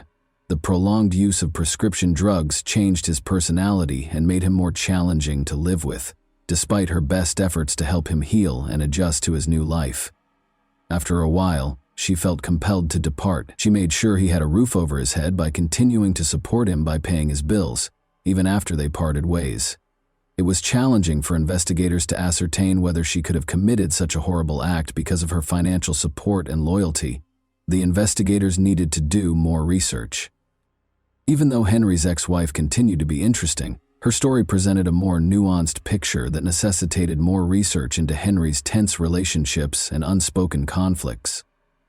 At first, Henry's ex-wife tried to settle their property dispute amicably, but when Henry brought a young girlfriend into his life, things drastically changed.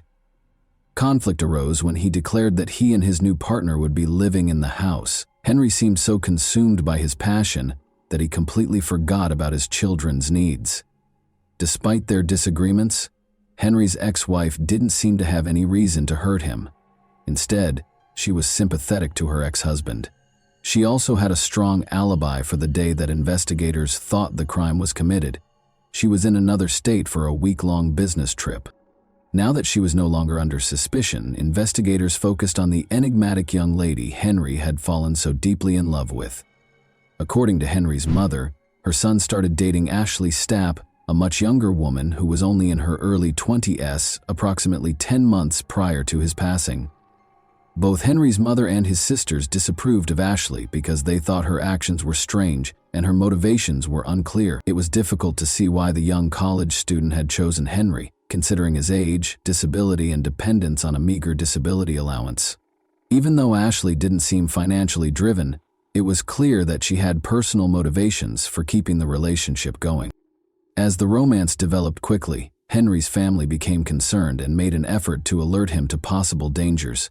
But Henry brushed their worries aside, announcing with pride that Ashley was his perfect woman. Further information was given by a neighbor who mentioned that Ashley frequently visited Henry's house and that they had spoken on multiple occasions. In particular, the neighbor remembered Ashley driving a unique blue Chevrolet with a big dent on the back passenger door. Ashley was seen once more on the day that police searched Henry's house. She appeared to watch the scene from a distance, as witnesses saw her drive slowly past the house before accelerating away without stopping. Her behavior sparked suspicion. Why didn't she ask what was going on if she had seen police at Henry's house after noticing that he hadn't communicated for a week? Investigators wanted to talk to her because of her suspicious behavior. Ashley's social media profile showed a shocking turn as investigators dug deeper into her past. Henry was not mentioned in her public images or posts. Rather, it seemed that she was in a committed relationship with another man, a young, healthy American. Marine, the man in question turned out to be U.S. Marine Corps Lieutenant Curtis Kruger, who was 30 years old. Images of Ashley and Henry together showed them smiling and embracing, but there was no sign that Ashley was involved with Henry. This disclosure raised serious concerns about Ashley's genuine motivations and the dynamics of her relationships with both men, by implying a complex web of lies and deceit. It was now up to investigators to ascertain whether the violent crime that killed Henry was caused by the unstable conditions of this covert love triangle. Due to his military career, Curtis Kruger was constantly on the move and rarely had the opportunity to see Ashley Stapp. Weekend visits made up the majority of their relationship, and even those were not assured. When they were able to get together, they frequently went out of town to spend time together privately. Ashley blended in with Curtis's world, occasionally visiting him on base for family days and other military functions. In fact, the couple had already started organizing their wedding. Curtis frequently talked about Ashley being the woman of his dreams and how he would never want to lose her. But there were still questions in his mind. He told his sister about Ashley's repeated disappearances, her inability to return his calls, and her lack of justifications. Curtis put tracking software on Ashley's phone out of suspicion in order to keep tabs on her whereabouts. Before long, he had discovered the truth. At a gas station close to Henry Stange's house, Curtis confronted Ashley. She gave Curtis the address and, under duress, acknowledged where she had been spending her time. But instead of admitting to being unfaithful, she disclosed a concerning secret. Ashley stated that she had become dependent on strong painkillers as a result of a hip injury she had suffered years prior. She added that Henry had been attempting to cut back on his use because he was also struggling with a similar addiction. He had a lot of medicine left over from this effort, which Ashley had been taking for herself. She accused Henry of being abusive and said he made her give something in exchange for the medicine. Her story infuriated Curtis, who decided to take matters into his own hands. On a chilly January night, armed with a hammer, he broke into Henry's house and assaulted him while he slept. Curtis later confessed his actions to his sister, who would later become a crucial witness, after he thought he had killed Henry. Curtis was unaware that Henry had survived the assault. Henry believed the assault was connected to his vocal podcasting, so he chose not to notify the authorities. He was unaware that the attack was focused on his girlfriend and her double life. Detectives had a problem, because Curtis and Ashley were the main suspects. Both suspects could have requested legal representation and exercised their right to remain silent, which could have delayed the investigation, and they did not have enough evidence to make an arrest. To get around this, the police came up with a cunning scheme to surprise the two, a trap that would eventually reveal the truth. In order to monitor Curtis and Ashley's phone conversations, the authorities first secured a court order. Officers then went to Ashley's brother and asked him if he recognized anyone in a picture of her with Henry. He said he didn't know the man next to her, but he recognized his sister right away.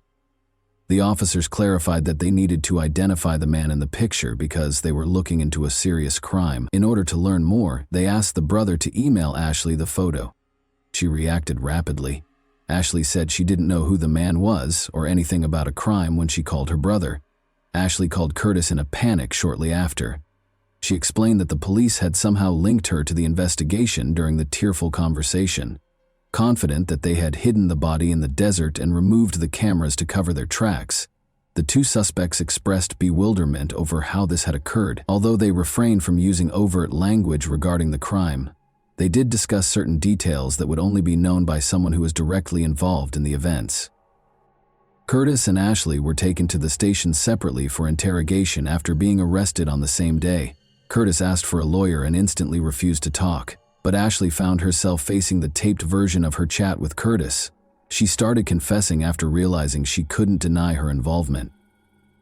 At first, Ashley's remarks were ambiguous and inconsistent.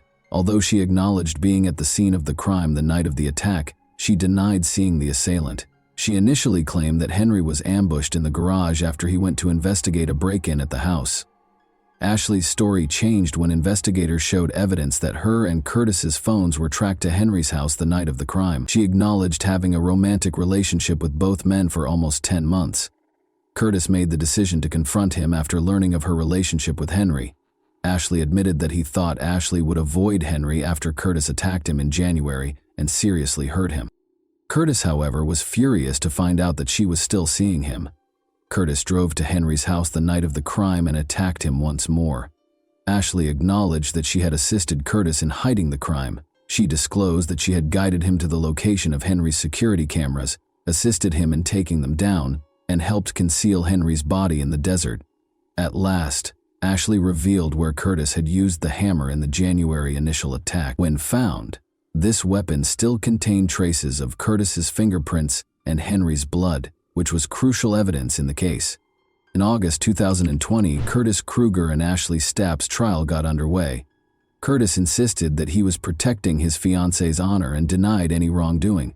According to his lawyer, Ashley was the real catalyst, living a double life and controlling both men for her personal gain. The defense also emphasized that Ashley had stolen all of Henry's prescription drugs from his house for her own use following the heinous crime. Curtis was convicted in September 2020 of assaulting Henry, second-degree murder, and tampering with evidence. He was given an 18-year prison term with no chance of release until 2031. Ashley agreed to a plea bargain, acknowledging that she had obstructed justice and tampered with evidence.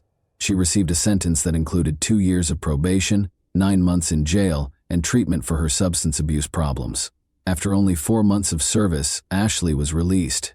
However, she broke the conditions of her probation and was returned to prison to complete the remaining 5 months of her sentence. Although Ashley has been free for a while, no trustworthy information regarding her life or current location is available. And that wraps up today's chilling story. If you enjoyed this video, don't forget to like and subscribe so you never miss a new upload. Also, let me know in the comments, what part of this story shocked you the most? Thank you for watching, and I'll see you in the next video.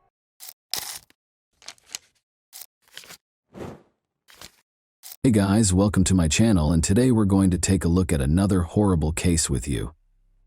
Nobody could have guessed that the couple had sinister secrets. She was an accomplished judge, and he was a successful lawyer. But a terrible thing happened. What began as a tale of love turned into an unimaginable tragedy.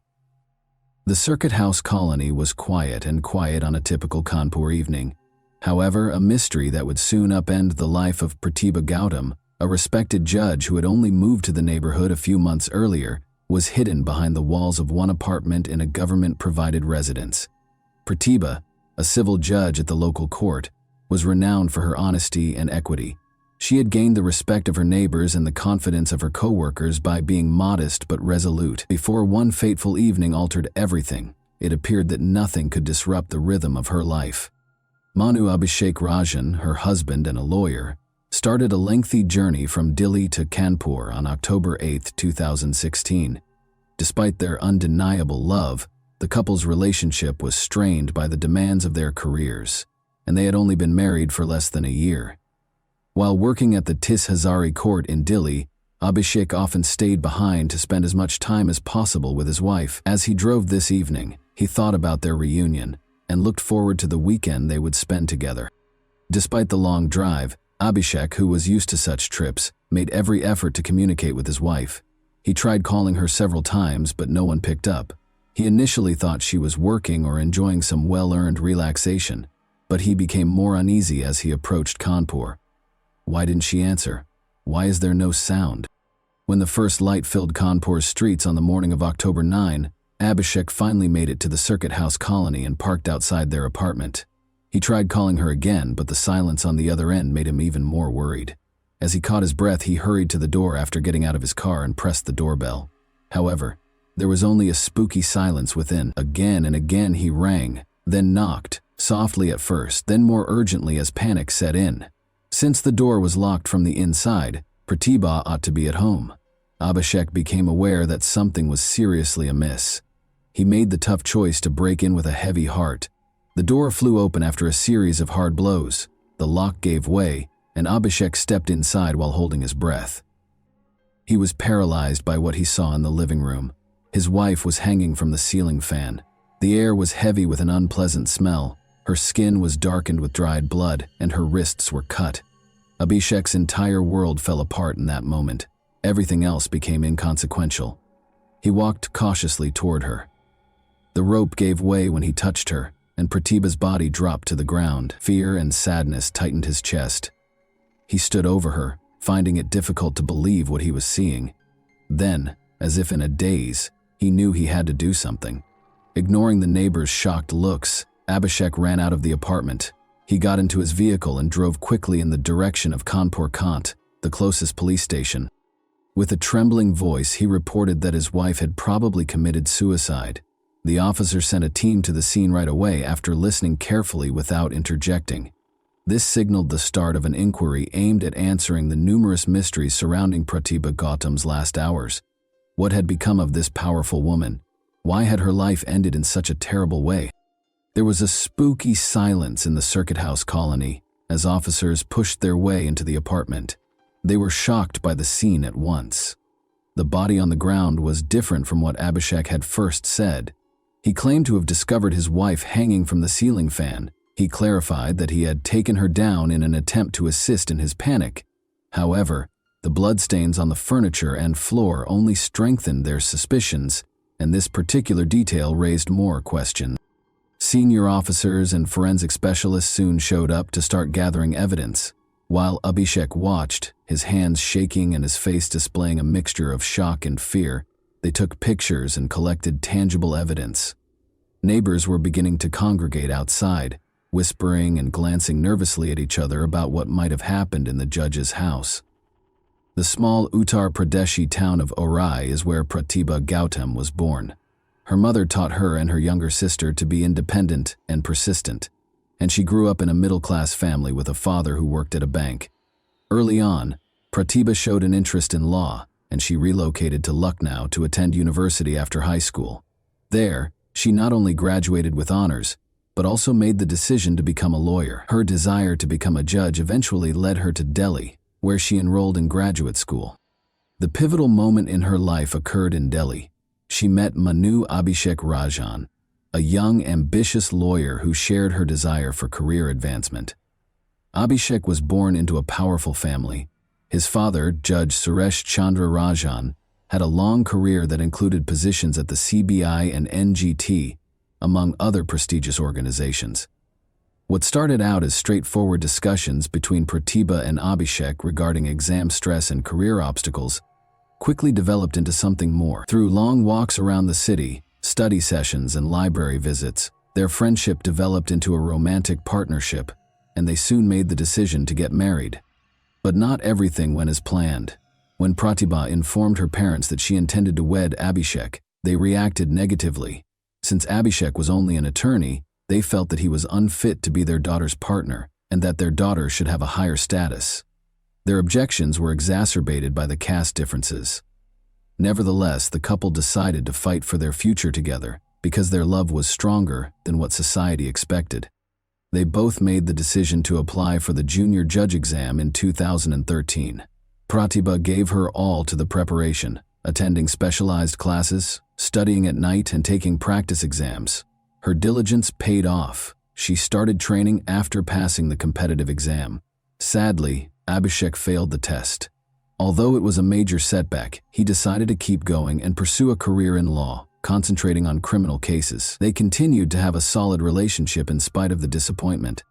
Pratibha Gautam began working as an associate civil judge in Kanpur in 2015. She soon proved she was capable of handling the responsibilities and demands of the position, which called for complete dedication. She quickly gained the respect of her peers in the local court due to her fairness and strong work ethic.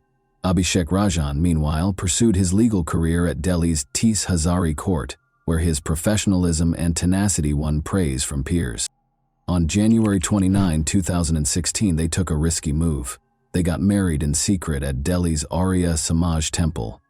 This was a planned move to take charge of their future rather than an act of impulsive behavior. They chose not to tell them since they were aware that neither family would be happy about their union.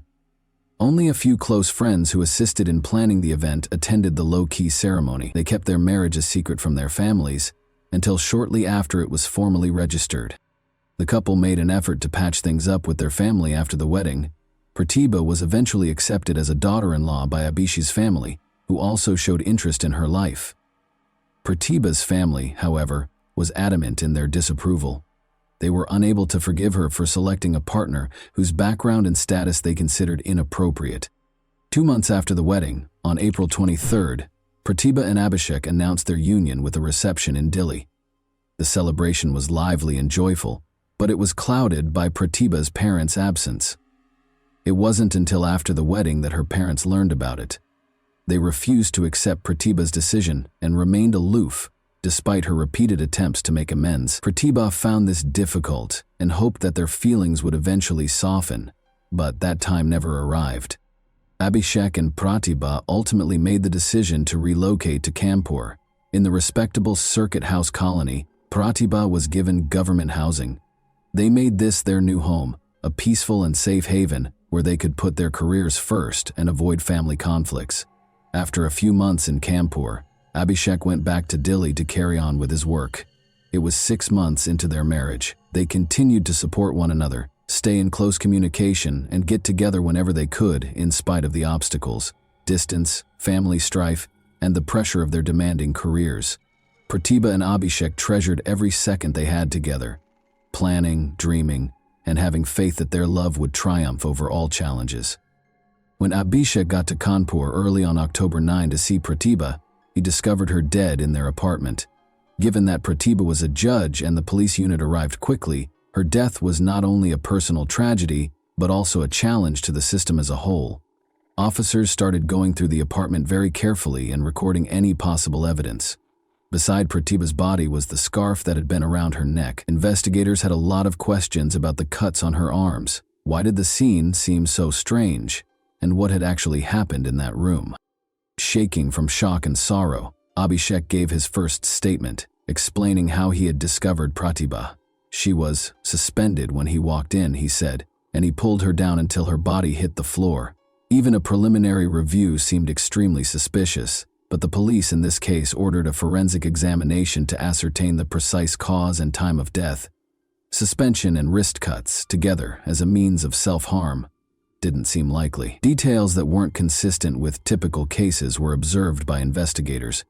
3 separate marks in a linear pattern indicated intentional force, and the neck injuries were deep.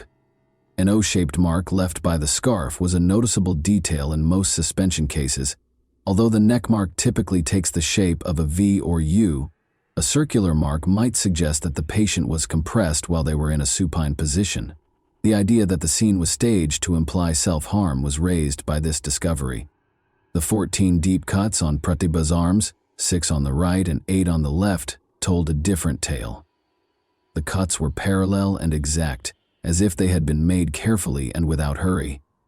The police had reason to question the situation's simplicity because this did not fit the typical profile. But the tragedy's news spread swiftly. Camera crews and reporters started congregating outside Pratibha's house. When he heard of her death, her father was devastated. He was so distraught and perplexed by what might have happened to their daughter that he and his wife left right away for Kanpur. A local hospital took Pratibha's body for an autopsy, but there were problems with the procedure. Colleagues and community members criticized the temporary transportation of a judge's body. Her body was left in a corner of the hallway until the examination could start, which sparked criticism from the public and raised concerns about how the police handled the case. Late at night, medical professionals conducted the autopsy and attempted to solve the tragic and intricate puzzle. Abhishek frequently described how he discovered his wife in that depressing condition, but it became evident that something was amiss when the forensic team showed up. He brought up the ceiling fan, which was questioned. He claimed that even though Pratibha had been suspended from it, the mystery was only made more complex by the bloodstains on the fan blade. The smudges were long, as though her arms had simply touched the blades, devoid of the typical patterns of spatter that accompany physical injury. The scene looked too neat, too perfect. There were questions about the ceiling fan itself. It was obviously not strong enough to bear an adult's weight. There were no indications of bending or damage, which would have been expected from a real attempt to use it. Investigators were beginning to suspect a problem. Abhishek claimed that in order to enter the apartment, he had broken down the door. "I have to force it open," he insisted. Investigators soon discovered, though, that the lock was merely minor damage and was still operational. He claimed a forced entry, but the door opened and closed without any problems. It wouldn't have worked so well if it had been disassembled. The police's suspicions of Abhishek were strengthened by this detail. The physical evidence didn't seem to support his version of events. The lead officer concentrated on getting all the details straight during the interrogation. Abhishek meticulously detailed his journey from Delhi, including every stop and piece of evidence, including his call logs, toll receipts, and surveillance footage. He said that during his journey, he made several calls to Pratibha. It seemed suspicious that he provided so much information without much prodding, as if he had foreseen the questions and had prepared his responses beforehand. The police demanded that Abhishek stay for additional interrogation, despite his repeated requests to be released, claiming that he had done everything in his power to aid the investigation. Being an accomplished attorney, he was aware that there might be many details at the crime scene that could be important, and his in-depth familiarity with these details made his story seem too polished and well-rehearsed. But when investigators learned that Abhishek did not call the police right away after finding Pratibha, the real questions started to come to light. The police station was a mile or two from the apartment, so he got in his car and drove there instead. Most people would automatically contact emergency services right away in such a circumstance, but Abhishek would not. He clarified that he wasn't sure what to do and was in shock and confusion. Although he only went to the station once, he said he had attempted to get help twice. Investigators thought they were dealing with something much more complicated than it initially seemed because of the contradictions, strange details, and disparities in his story. Even with his assured answers, Abhishek was beginning to come across as someone who knew the answers to every question, but the reality of what actually transpired on that fateful day was still unknown. Investigators understood that Abhishek might hold the secret to solving the case, and that the solution was still a ways off. Security kept a close eye on everything that took place in this residential colony. It had security posts and guarded entrances, and was inhabited by senior government officials. But Abhishek didn't ask the guards for assistance when he realized the apartment door wouldn't open. Why not? Investigators were immediately drawn to this question, because anyone else in a similar circumstance would probably turn to those around them for help. In addition to the increasing number of troubling details regarding his behavior, this lack of action seemed suspicious.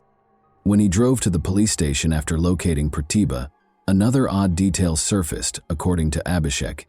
When he left, he didn't tell the guards at the colony's entrance what had happened. He could have gone up to them, which probably would have sped up the police call. Rather, he just climbed into his vehicle and left. His account was further called into question by investigators, who saw this as yet another warning sign. Pratibha's parents were horrified by what they saw when they got to the scene. Their sorrow soon gave way to rage. They publicly charged Abhishek and his family with being behind her death. They said Abhishek had made her living conditions intolerable, put her under continual pressure, and limited her ability to communicate with her family. In order to substantiate their allegations, Pratibha's father submitted a report to the police asking that Abhishek be charged with coercion and causing harm. Either Abhishek was directly responsible for her death, he claimed, or his actions had caused her to die this way. As a judge, Pratibha was a successful and self-reliant woman who was used to running her own affairs. For 6 years, she had been independent. Her family found it hard to accept that she would voluntarily hurt herself. She had never displayed any signs of distress or malice, they remembered. This made one wonder, what might have motivated her to do this? 4 seasoned medical professionals performed the autopsy on the evening of October 9 and came up with startling results. Asphyxiation was the cause of death, which suggests foul play. Her body had marks that suggested she had been struck by a metal object. In addition, she had 3 deep cuts on her neck and 14 cuts on her arms and wrists. Everything pointed to a struggle, a last-ditch effort to resist. The most unexpected discovery made about Pratibha before her death was that she was 3.5 months pregnant. The investigation was further complicated by this detail. How could a pregnant woman who was in a responsible role at work choose to hurt herself? The presence of bruises and other marks didn't fit the scenario where she may have caused the injuries and suffocated herself. Why did her body show so many signs of damage? Abhishek started to exhibit signs of discomfort as the questioning went on. His answers, which had been confident, became uncertain. Investigators took notice of his hesitation and self-contradiction. He might be concealing something, and these were obvious clues. He was eventually arrested for additional interrogation. The police were aware that this case needed to be handled carefully. Abhishek practiced law. His brother-in-law was a prominent figure in the judiciary, as was his father, a retired judge. Any mistake could have dire consequences. Public pressure and his family's influence were major factors when Abhishek appeared in court to set bail terms. The judge restricted his confinement to 7 hours rather than the usual amount of time. Investigators and Pratibha's family members were not happy with this decision because they thought Abhishek was treated too lightly, considering the seriousness of the charges. Pratibha's body was given to her family after the autopsy was finished. Her parents, siblings, and other family members were devastated. They remembered how Pratibha had sounded quiet when she called home in recent months. She avoided talking about her personal life and shared few details, and now all those little clues seemed like warning signs they might have missed. The case became more complicated every day, and the solutions appeared farther off. After seizing Abhishek's phone, the police started going through all of his emails, calls, and messages. They found that during the past few months their relationship had becoming more tense. Nearly every message from Abhishek was tinged with annoyance, and they frequently argued about their plans for the family and the future of their child. Although no one was yet certain of the extent to which these sinister undertones would spread, this increased the investigators' suspicions. Abhishek had to endure hours of interrogation while the investigators watched him. With every new question and piece of evidence, the pressure increased and his burden grew heavier. Abhishek finally broke down and said the words that changed everything one day. When he was so tired and on the verge of an emotional collapse, he admitted it. The words were a painful, unwilling admission that came reluctantly, as if drawn from deep within. It was shocking and horrifying to hear him admit his part in Pratibha's demise. Abhishek disclosed that his thoughts and feelings were distorted by years of internalized jealousy and resentment. It all began when he failed the exam and continued to practice law, while Pratibha earned her place as a judge. This status difference turned into a major source of internal conflict. He found it hard to believe that his wife had accomplished more than he had, and that her family publicly disapproved of him. His emotions became more destructive with every day that went by. Then she found out she was pregnant. It represented their love and their hope for the future for Pratibha. She thought the baby would improve her relationship with her parents and strengthen their marriage. Pratibha's mother was ecstatic and intended to help her daughter, even meeting to talk about their future together. However, this news felt like yet another setback for Abhishek.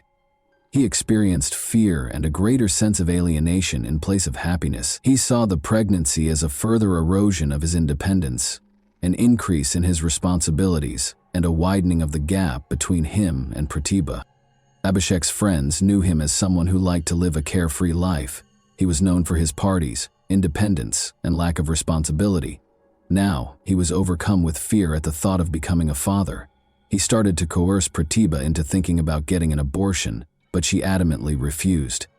The tension between them only grew as a result of her unwavering desire to keep the child. He became increasingly frustrated with her every time she smiled and tried to show him that their future might be promising. He was stuck. The situation only got worse. Abhishek began to have even more influence over Pratibha's life. He cut off her communication with her parents and grew more and more envious of her achievements and career. At home, Pratibha's world was dominated by control and anxiety, despite her independence and success at work. The turning point came when Pratibha's mother said she wanted to see her in early October. Abhishek's response was furious. The fact that Pratibha had disregarded him and contacted her family was too much for him to handle. He insisted that she cease all correspondence. But Pratibha refused to back down. She vowed to stand up for her rights, keep her child, and refuse to compromise. For Abhishek, those words were the last straw. His fear of losing control, his sense of failure, and his jealousy all came to a head. Her strength and independence were too much for him to handle anymore. On that fateful day, things got out of hand. Now that he was seated across from the investigators, Abhishek talked about his anxieties, his overwhelming jealousy, and how he couldn't tolerate her independence and success.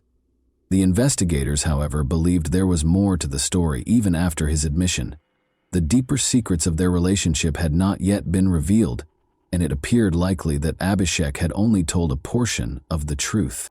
Things started out quickly and unexpectedly when Pratibha told Abhishek she was going to Delhi, in spite of his strong protests. On October 7, Abhishek was at a resort unwinding with friends. He was startled by the news. He made the decision to go back to Delhi right away. He left his friends behind, gave up his break, and went home. Pratibha reached Delhi by train on October 8th. In the hopes that a face-to-face discussion would improve their relationship, she was met by an irate and agitated Abhishek. He loaded her into the car, and as they drove, the tension increased and turned into a furious dispute. Shouting broke out during the exchange, and Pratibha finally had enough. Declaring she was going back to Kanpur, she got out of the car in the middle of the road and started to walk away. Abhishek's eyes were burning with rage as he watched her. "Do as you please," he yelled after her. However, his feelings overcame him after a short while, and he chose to follow her. It took Abhishek about 9 hours to drive to Kanpur during the night and arrive at Pratibha's apartment in the posh Circuit House colony. On the morning of October 9, it was around 5 or 5:30 in the morning. Since most neighbors kept to themselves and the colony was known for its security, he had some leeway to act undetected. The tension that had grown over the previous few months exploded when Abhishek walked into the apartment. He started slapping a stick at Pratibha. She tried to stop him, but he persisted.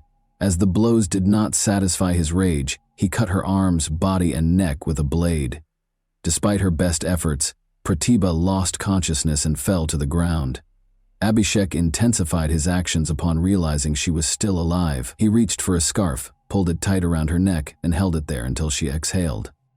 Breathless, standing over her, he started to realize the seriousness of his actions. He needed to hide his tracks now. He tried to hang Pratibha from the ceiling fan to make it appear as though she had committed suicide, but the fan was not strong enough to support the weight. It looked like it might shatter. Abhishek left her body on the ground after realizing that this plan would fail. Knowing that it might expose his intentions and motivations, he swiftly looked around the apartment for anything that might implicate him and took Pratibha's phone. Trying not to draw attention, he left the apartment at around 6 in the morning and made his way to his car before leaving the Circuit House neighborhood. However, he did not immediately call the police. Rather, Abhishek paused on a calm Kanpur street to collect his thoughts and prepare his statement to the authorities. Every detail would be important, he knew. He didn't visit the Kanpur Cant police station until 3 hours later, at approximately 9 in the morning. He claimed to have discovered Pratibha, dead in the apartment, when he reported her death there. Inconsistencies in his behavior were immediately observed by the police. Why hadn't he reported the incident sooner? Why hadn't he gotten help right away, rather than taking some time to think about what to do next? The investigators were particularly interested in these questions. Abhishek was taken into custody for additional interrogation after making his initial statement. The police started a thorough investigation of the crime scene in the meantime. The scarf that was used to kill Pratibha was discovered, but the blade that was used to injure her was gone. Suspicions increased as a result. Abhishek had obviously tried to conceal evidence and mislead the investigation, indicating that a comprehensive and intricate investigation would be necessary to find the truth. Abhishek put Pratibha's driver and housekeeper on leave the day before the incident, which at first glance appeared to be a random coincidence, but turned out to be a component of his scheme. Following Abhishek's arrest, his parents promptly fled, evading all police requests. After taking notice, the court ordered the seizure of their assets and issued an arrest warrant for them, pending their appearance for interrogation. Abhishek's parents appealed to the Supreme Court in an effort to defend themselves. They were successful in getting the warrant temporarily stayed, but on October 18, the court in Kanpur ordered their voluntary surrender.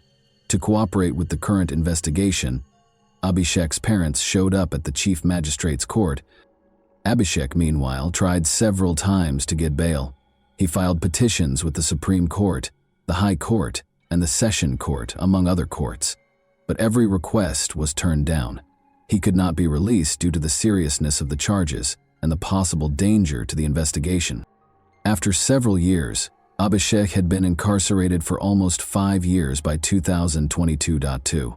After a protracted legal battle and multiple appeals and counter-motions, the High Court finally granted him bail in April 2022, but this was only a short-term solution.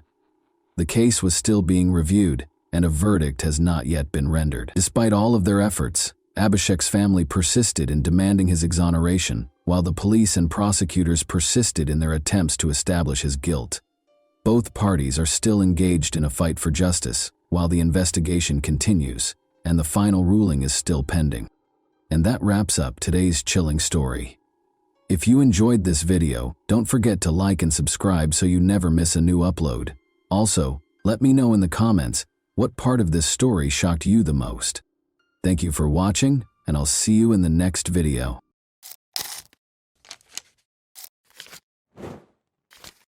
Hey guys, welcome to my channel, and today we're going to take a look at another horrible case with you.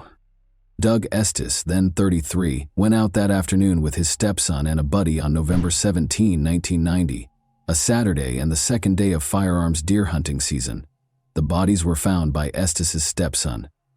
The ideal day for a hunt was November 17, 1990, but before they could catch a game, Jim Bennett and Doug Estes' lives were cruelly taken in Kalamazoo County, starting a domino effect that would last for more than 30 years. There were 2 hunters who were suspected, and 2 hunters who were killed.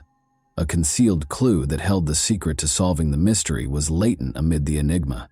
What was the hint that prevented its discovery earlier? Why did it take the investigators so long to find out the truth? The way of life in Kalamazoo County, Michigan, throughout the thriving 1990s, was characterized by a strong work ethic, solid interpersonal ties, and a common dedication to advancement. There were 223 of 411 people living in Kalamazoo County, Michigan. A diverse range of people with varying goals were present, with one crime defining its history. The 1990s unfurled as a transformational decade against the backdrop of this dynamic county. On November 17, 1990, a relatively warm day in Kalamazoo County, the fatal day occurred.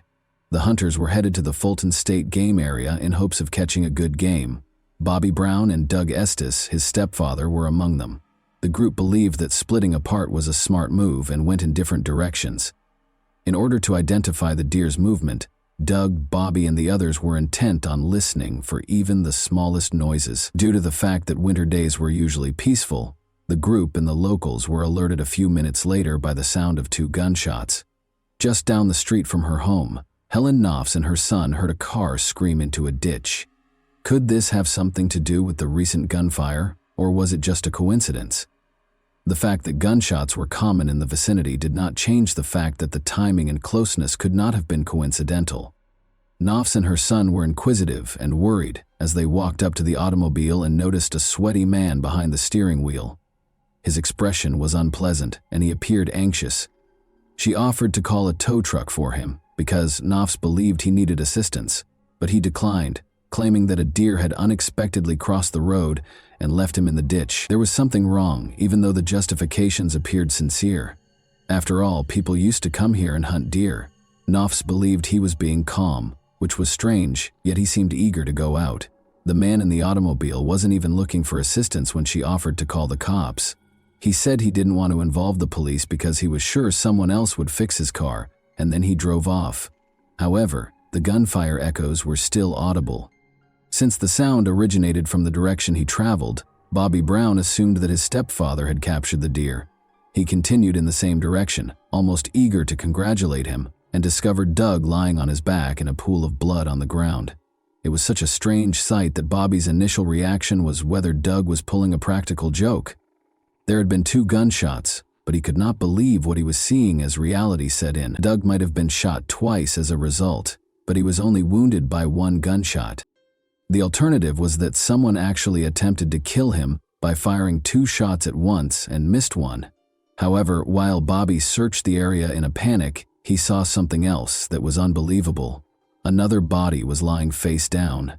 He hurried over to the other man's corpse and rolled him over, but he was obviously dead. He had first checked for Doug's pulse, but there was no hope. Bobby was powerless to help. He promptly alerted the police and raced out to seek assistance. The police responded quickly to examine the disturbing events that transpired on that fatal day, setting the stage for a thorough inquiry. Bobby had previously told the officers about the 2 bodies and they confirmed their presence. Their first task was to identify the victims, and before long the police were able to identify them. Bobby had already identified his stepfather Doug as he had phoned the police, and the other man was Jim Bennett, a nature enthusiast who was hunting alone that day. Jim Bennett and Doug Estes were both struck in the back with their hunting licenses at close range. The males had been shot with separate guns, which was strange. According to one version, they shot each other because they thought they were the deer they were searching for. The first problem was that they were nearly impossible to strike because they had both been shot in the back. When ballistic testing revealed that Doug's gun was missing from the scene and Jim's muzzle loader was fully loaded, the second discrepancy emerged. However, that was just the beginning of the chaos. Detective Bruce Wiersma, who was now retired, and Sergeant Roy Ballett were given the case. Since the area had not seen murder cases in a long time, Wiersma was overwhelmed by it because he lacked experience in homicide cases, much less double homicide. But Wiersma made the decision to pay close attention to the specifics in order to guarantee correct protocol. As the investigation went forward, they discovered that Jim and Doug had never met before. It was just a coincidence that they were both slain at the same moment, because they had gone hunting separately. Already the detectives had no idea what might have been the reason behind the murder. It was more difficult to comprehend the case given since there was no relationship between the victims, although if they had been acquaintances, a mutual friend may have been found. However, there was still optimism, since they began to suspect Bobby Brown, one of the victim's stepson. At first, the detectives thought that Jim was the target, which is why the killings took place. They claimed that Bobby had intended to rob him, but the heist failed, and Doug was also killed in the process. Bobby had to call the police because his plan did not succeed, the police suspected. However, Bobby's intents and motives did not align with the crime, and Estes and Bennett's families felt that their loved one was not the primary target. The detective's suspicion radar was always on, regardless of what the family stated, in case they overlooked any evidence. In order to find out if the neighbors had heard or seen anything odd that day, the police proceeded to check the crime scene once more. The neighbors had indeed heard the gunshots, but Helen Knopf's statement added a fresh perspective to the tale. She assisted the officers in drawing a composite of the man whose vehicle went into the ditch. The detectives spoke with other neighbors because, although the mystery man was starting to be suspected, there was no evidence connecting him to the crime. Following extensive discussion and exploration of their narratives, a new name surfaced from the obscurity. Jeff Titus, who was born in 1952, owned the land directly behind the Fulton State Game Area, where it served as a boundary. Prior to joining President Richard Nixon's security detail, he was a police officer in the U.S. Marine Corps. He then got a job at a VA medical center as a security guard. He loved hunting and being outside in addition to his professional activities, but he was fiercely protective of his land. When hunters would wander into his lands, he would become enraged. Could Doug and Jim have crossed the boundary into Titus's territory and enraged him? The cops wanted to know where Titus was when the murder occurred. That same day, the investigators brought him in for questioning in the evening when he was free. It turns out that Jeff Titus was himself hunting deer.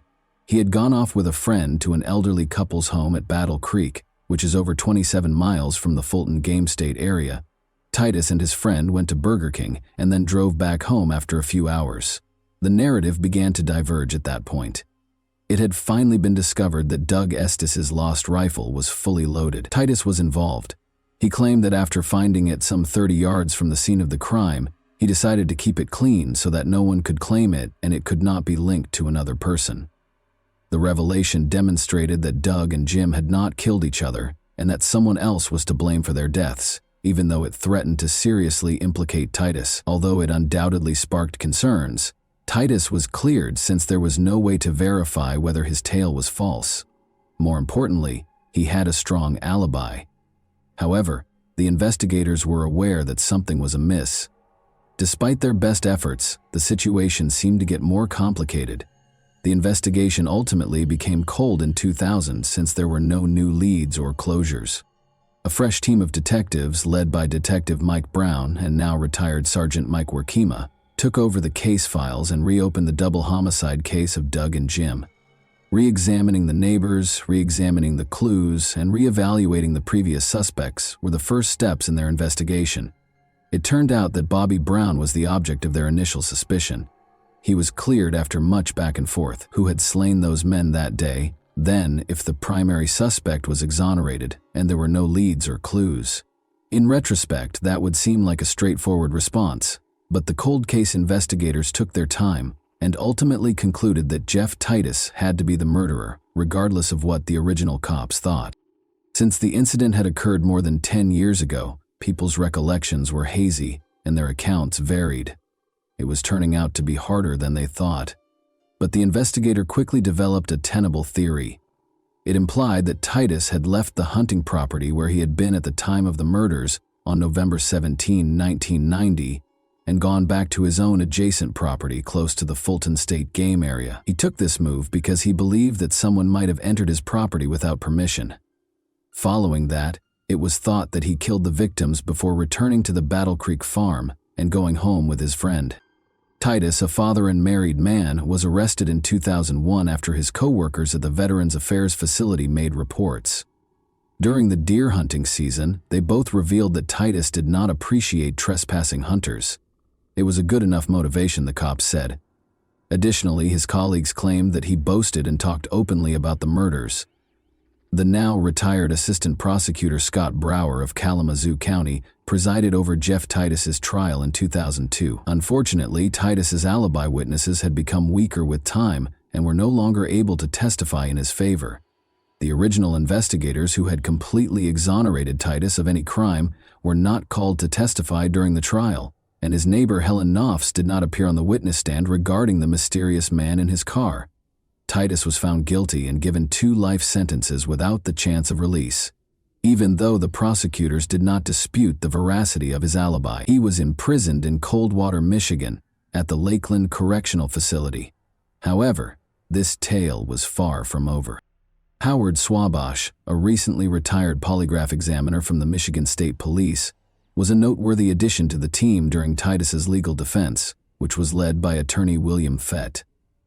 It turned out that Fett had hired Swabash as a private investigator. According to court documents, Swabash's wife filed for divorce in January 2002, just 5 weeks after Titus was accused of murder. Even though the identity of the second woman involved was kept secret, the accusations of marital adultery led to the dissolution of their marriage. 3 months after Titus was found guilty by a jury, on the memorable Halloween day of October 31, 2002, his wife Julie visited him at Saginaw Prison with their daughter and private investigator Swabash. Since they had not gotten along for years, Julie told Titus that she planned to file for divorce. According to the public records, Swabash and Titus's ex-wife Julie eventually got married in Florida in April 2005, just 3 years after Titus was found guilty. This was a startling development that sparked speculation about their relationship and how it might have affected the case. The first inquiry that resulted in Titus's exoneration in 1990 was greatly aided by retired Sergeant Roy Belay of the Kalamazoo County Sheriff's Office. Shortly after Titus's conviction, Belay confronted Swabash, the investigator in the Kalamazoo County Courthouse, feeling confused and unhappy with the way things had gone. Belay was disappointed, asking why Swabash had not even bothered to get in touch with him to share his thoughts and feelings about the matter, especially if he had assumed the responsibility of conducting the investigation to prove Titus's innocence. Ballet and the other initial detective would have given important testimony on Titus's alibi, but the defense did not call them as witnesses. The altercation became heated, and Swabash's response was combative and offensive. He left quickly, leaving Ballet to think over the experience. During a phone interview from prison, Titus freely questioned if the private investigator for this defense team had been genuinely interested in his interests. Titus maintained his innocence throughout the entire incident, saying, "It's a shocker, and then I wonder, was he working for me? Was he working for an ulterior motive? I don't know." But when Bruce Wiersma and Roy Ballet, the two detectives who worked on the original inquiry, publicly said that they were willing to testify in favor of Titus's alibi, it was a turning point. The University of Michigan's Innocence Clinic became interested in this development and became involved in the case. At the same time, an independent inquiry was launched by the Michigan Attorney General's office. As both organizations examined the evidence, an important discovery was made. A key aspect that had not been revealed to Titus's defense team during the initial trial was that they discovered that there were many hunter deaths in the area and that it appeared to be the work of a serial murderer. Without a doubt, it cast suspicion on any possible link between Titus and Doug and Jim's untimely deaths in 2002. The Innocence Clinic filed a motion for relief of judgment and a new trial on Titus's behalf as a result of these findings and other strong evidence. The genuine turning point, however, occurred in 2019, when 47-year-old producer Jacinda Davis, who is well known for her work in the true crime genre, happened upon her most compelling narrative while traveling the highways to find ideas for her next series. The murderer's journey took her to the center of Michigan, where she was enticed by Jack White's renowned Third Man Records. She came over the intriguing case of Jeff Titus while browsing the internet. Susan Simpson, a 34-year-old former lawyer who is now a podcaster, shared a trip with Davis. Simpson, Rabia Chaudhry, and Colin Miller were the hosts of the popular podcast Undisclosed. After meeting, discussing, and finally deciding to work together, Davis and Simpson decided to combine their narrative skills to help solve the mysterious Titus case. On October 26, 2020, Simpson's podcast Undisclosed was set to debut its upcoming season. The audience was able to uncover some previously unknown facts and delve further into the complex issues of the contentious conviction after it was broadcast. At the same time, on November 1, 2020, fans watched the premiere of the gripping 2-hour documentary Killer in Question, which was broadcast on Investigation Discovery. During their investigation for the series and podcast, Davis and Simpson discovered that there was a problem with the story. The original detectives in this case absolutely 100% clear Jeff Titus and believe he is not guilty, and the cold case team is the opposite. They believe beyond a doubt that they have the right man. During their lengthy investigation, they discovered a significant breakthrough involving two key witnesses who had seen a car stuck in a ditch immediately after the gunshots, Davis said. "I can't think of another case where there are two sets of detectives that don't agree." Further issues were raised by the fact that Titus's neighbor, Helen Knopfs, could have readily identified him if he had been in the car. When they discovered that the driver was not him, they began to question the stranger's motivations and the reason behind his hasty departure from the scene. Was he the elusive killer they were looking for? They were shocked to see that the composite sketch created using Knopf's testimony bore a striking resemblance to Ohio serial killer Thomas Dillon. Dillon has previously targeted outdoor enthusiasts, hunters, and fishermen. When he was finally caught in 1993 for killing other hunters, Knopfs herself had even recognized him from a police lineup, according to FBI reports. Both Simpson and Davis were full of optimism that their accounts might inspire others who might have important information about the Estes and Bennett killings to come forward. Simpson noted that the simple act of sharing these stories frequently has a cascading effect, encouraging people to come forward with insightful information that may be added to the ongoing investigation. Davis agreed with them. She admitted that memories might evolve with time, with little information occasionally disappearing. Original memories, however, usually survive on their own. Both investigators had their own judgments about Titus's guilt as they dug more into the case. After initially being dissatisfied by the evidence, Simpson found strong corroborations that supported the original investigators' conclusions. Simply put, the evidence against Jeff Titus was insufficient. The Michigan State Attorney General's Office's Conviction Integrity Unit has been thoroughly reviewing Titus's case since 2019. Since none of the motions filed by the Innocence Clinic had been approved throughout the ongoing inquiry into this potential erroneous conviction, Jeff Titus was forced to serve 2 life sentences at the Lakeland Correctional Facility in Coldwater Branch County, Michigan. Despite the challenges, the Innocence Clinic worked to get Titus released from the facility in 2021 because of the COVID-19 outbreak, which resulted in several of the Lakeland inmates testing positive for the virus. They requested a bond release under extraordinary circumstances. Regretfully, the district judge who administered their plea thought it was unjustified. The podcasters Davis and Simpson were the first detectives to discover a possible connection between Dylan, the serial killer, and the 1990 killings. Their natural curiosity brought them to Dylan's troubled history, since he had admitted to the gruesome 1993 killings of 5 hunters and outdoor enthusiasts. And Dylan also told his cellmate that he was a main suspect in another murder in Pennsylvania, and that he was involved in the murders of 2 hunters in a county that he thought the police would never connect him to. Dylan's involvement in the investigation provided a strong lead, even though he passed away in prison on October 21, 2011. Motivated by their resolve, David Morin, director of the Michigan Innocence Clinic, set out on a mission and traveled to the Kalamazoo County Sheriff's Office. Morin spent a long 6 hours carefully going through the file room's archives. As each document was analyzed, the pieces of the puzzle started to fit together, revealing a potentially important development in the inquiry. Deep within the repository, Moran discovered a unique folder as he persisted in his quest for the truth. There were perhaps 30 interesting pages in the thin folder. It was gently penciled with the words "serial killer" on the outside. Moran grew increasingly certain as he perused the pages that these records held important details about Dylan and might hold the secret to their case's resolution.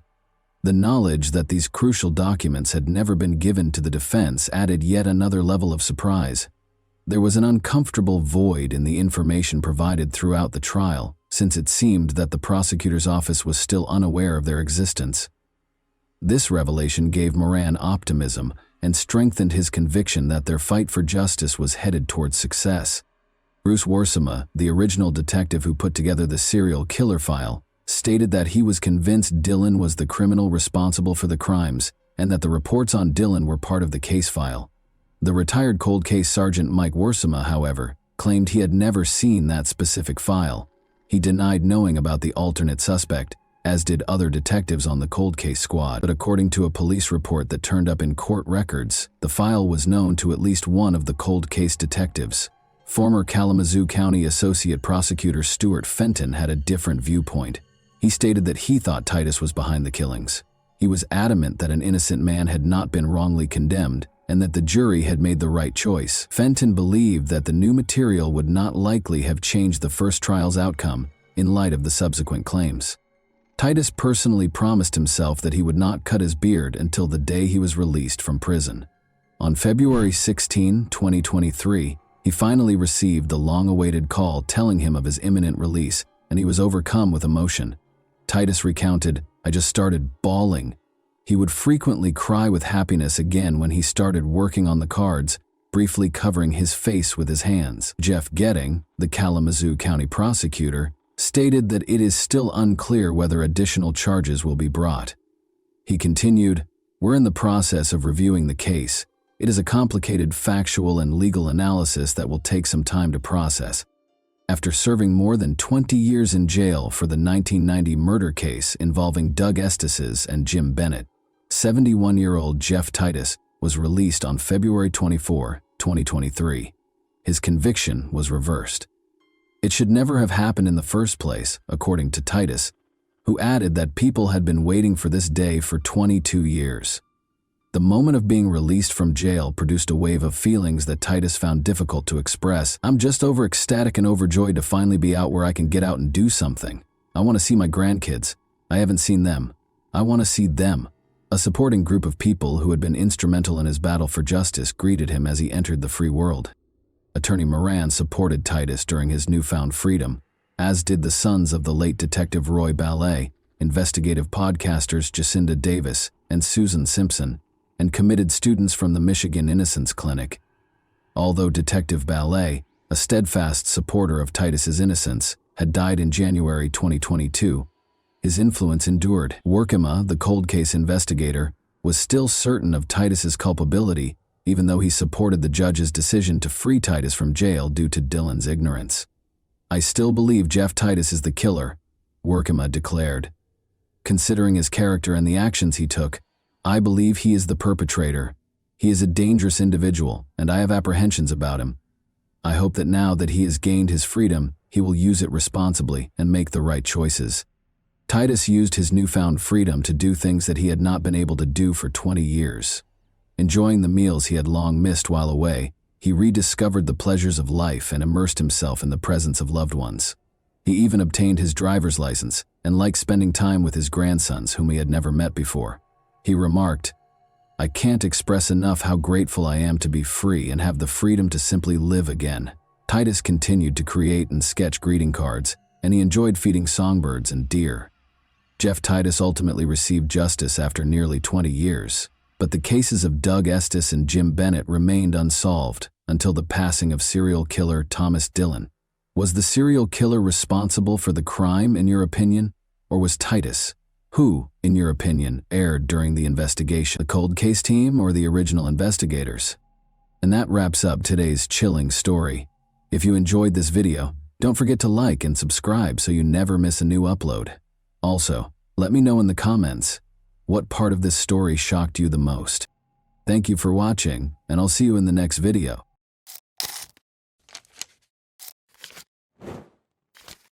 Hey guys, welcome to my channel, and today we're going to take a look at another horrible case with you. On December 3, 1981, Rhonda Casto was born in the tiny Washington town of Gig Harbor. She was raised in a loving, supportive family that encouraged her in everything she did. Rhonda had a bright personality that was evident from a young age. She was driven, ambitious, and tenacious. According to her loved ones, she was able to inspire others and quickly establish a common language with them. When Rhonda graduated from high school, she decided to pursue a career in fashion. She began a modeling career thanks to her charisma, slim build, and inherent beauty. She gradually gained recognition by taking part in photo shoots and small fashion shows. Even though she loved her job, she always hoped for more than cover shots. Rhonda felt that true happiness would come from having a family and kids. We took off right away after she met Stephen Nichols and Nichols in 2009. They were attracted to each other right away after meeting through mutual friends. Although Rhonda's loved ones initially had some reservations about Stephen's age, 15 years older than Rhonda, the couple appeared to be content. Stephen's confidence and attention to detail impressed Rhonda, she told friends. He appeared to be a man she could trust, someone who cared about her. For his part, Stephen found Rhonda's inherent beauty and joy appealing. He viewed her as a companion who could share life's pleasures and challenges with him. They started living together shortly after they started dating, planning their future together. Their relationship took a new turn a few years later. Rhonda learned she was expecting a baby. For her, this news marked the start of a new stage. When tragedy rocked their lives, she was 5 months pregnant. Along with happiness, Rhonda's pregnancy gave her new objectives. She aspired to become a successful mother and keep growing as a person. Stephen seemed happy to be getting ready to become a father and helped her in every way.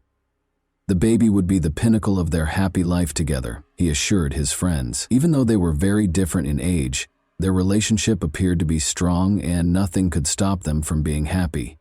Rhonda, who always aimed for independence, had faith in Stephen and genuinely thought he would make a fantastic husband and father. They led busy, active lives. In order to escape the everyday grind, Rhonda frequently encouraged Stephen to take walks because she loved the outdoors. The area's wooded trails, where they could take in the scenery and clean air, were their favorite spots. Eagle Creek, a picturesque location in Oregon renowned for its rocky cliffs and waterfalls, was one such trail. Rhonda frequently recommended the trail for hikes because she loved it. They made the decision to hike Eagle Creek once more on the day of the tragedy. It was supposed to be a pleasant and easy walk. In order to preserve the memories of the happy time leading up to the baby's birth, Rhonda wanted to take some photos against the backdrop of nature, but nobody could have foreseen that Rhonda's walk would be her final one. On March 16, 2009, at approximately 6:30 p.m., Stephen Nichols reported to emergency services that his fiancée, Rhonda Casto, had fallen off a cliff on the Eagle Creek Trail. According to the dispatcher who took the call, Stephen's voice sounded tense and nervous. He tried to explain what had happened in a bewildered tone. "My fiancée went down. She tumbled off a precipice. I'm not sure if she's still alive." In an effort to explain the scene, Stephen repeated himself. He went on to say that Rhonda reportedly lost her balance on one of the challenging parts of the Eagle Creek Trail and fell while they were hiking along it. He informed the dispatcher right away that the situation was serious in a panicked voice. Rescuers arrived at the scene right away, fully aware that the Eagle Creek Trail, despite its popularity among hikers, can be hazardous. Numerous accidents have occurred in the past due to narrow paths, steep slopes, and slippery rocks, but none of the team could have imagined how messy this tragedy would end up being. Stephen was standing at the edge of the cliff when rescuers arrived on the scene. He appeared perplexed. He was obviously in shock, but his clothes were fine. His face showed a mix of horror and despair, and his breathing was labored. Stephen stated that he had attempted to figure out how to get downstairs to assist Rhonda, but had come to the conclusion that it was too risky. She was ahead. "I shouted at her to be careful when rescuers started asking questions, but she didn't listen," he said. "She slipped all of a sudden, and it happened too quickly." However, his words sounded sentimental. Rescuers found certain aspects of his story strange. Since Stephen was unable to pinpoint the precise location of Rhonda's fall and was unsure of her actions at the time, a group of rescuers descended to locate her. The circumstances were challenging. The ground was loose and the slope was steep. The rescuers themselves might have been in danger if they had made the smallest error. They discovered Rhonda's body on a rocky platform at the foot of the cliff. After roughly 40 minutes, it was clear from her stillness that her wounds were incompatible with life. Rescuers had concerns because the location where Rhonda was discovered was a narrow ledge in the middle of a heavily forested slope. The rocks and vegetation there appeared to be unaltered. There were no signs of struggle, ripped branches, or slip marks, which are typically present when someone falls from this height. The rescuers also saw that, despite being steep, the slope itself did not appear to be dangerous enough to cause such a serious tragedy. At the cliff's edge where Stephen said the incident happened, there were no visible signs, such as ripped shoes or indentations in the ground, that would have suggested Rhonda had attempted to cling on. Although it seemed strange, the rescuers concentrated on evacuating the body, which was the primary objective. Stephen was upset when the rescuers came back to tell him about the discovery. There was a mix of confusion and guilt on his face. He restated his version of what had happened. Together they were strolling, conversing, and taking in the scenery. He claimed that Rhonda eventually made the decision to accelerate and run ahead. She loved the outdoors and occasionally got too reckless, according to Stephen.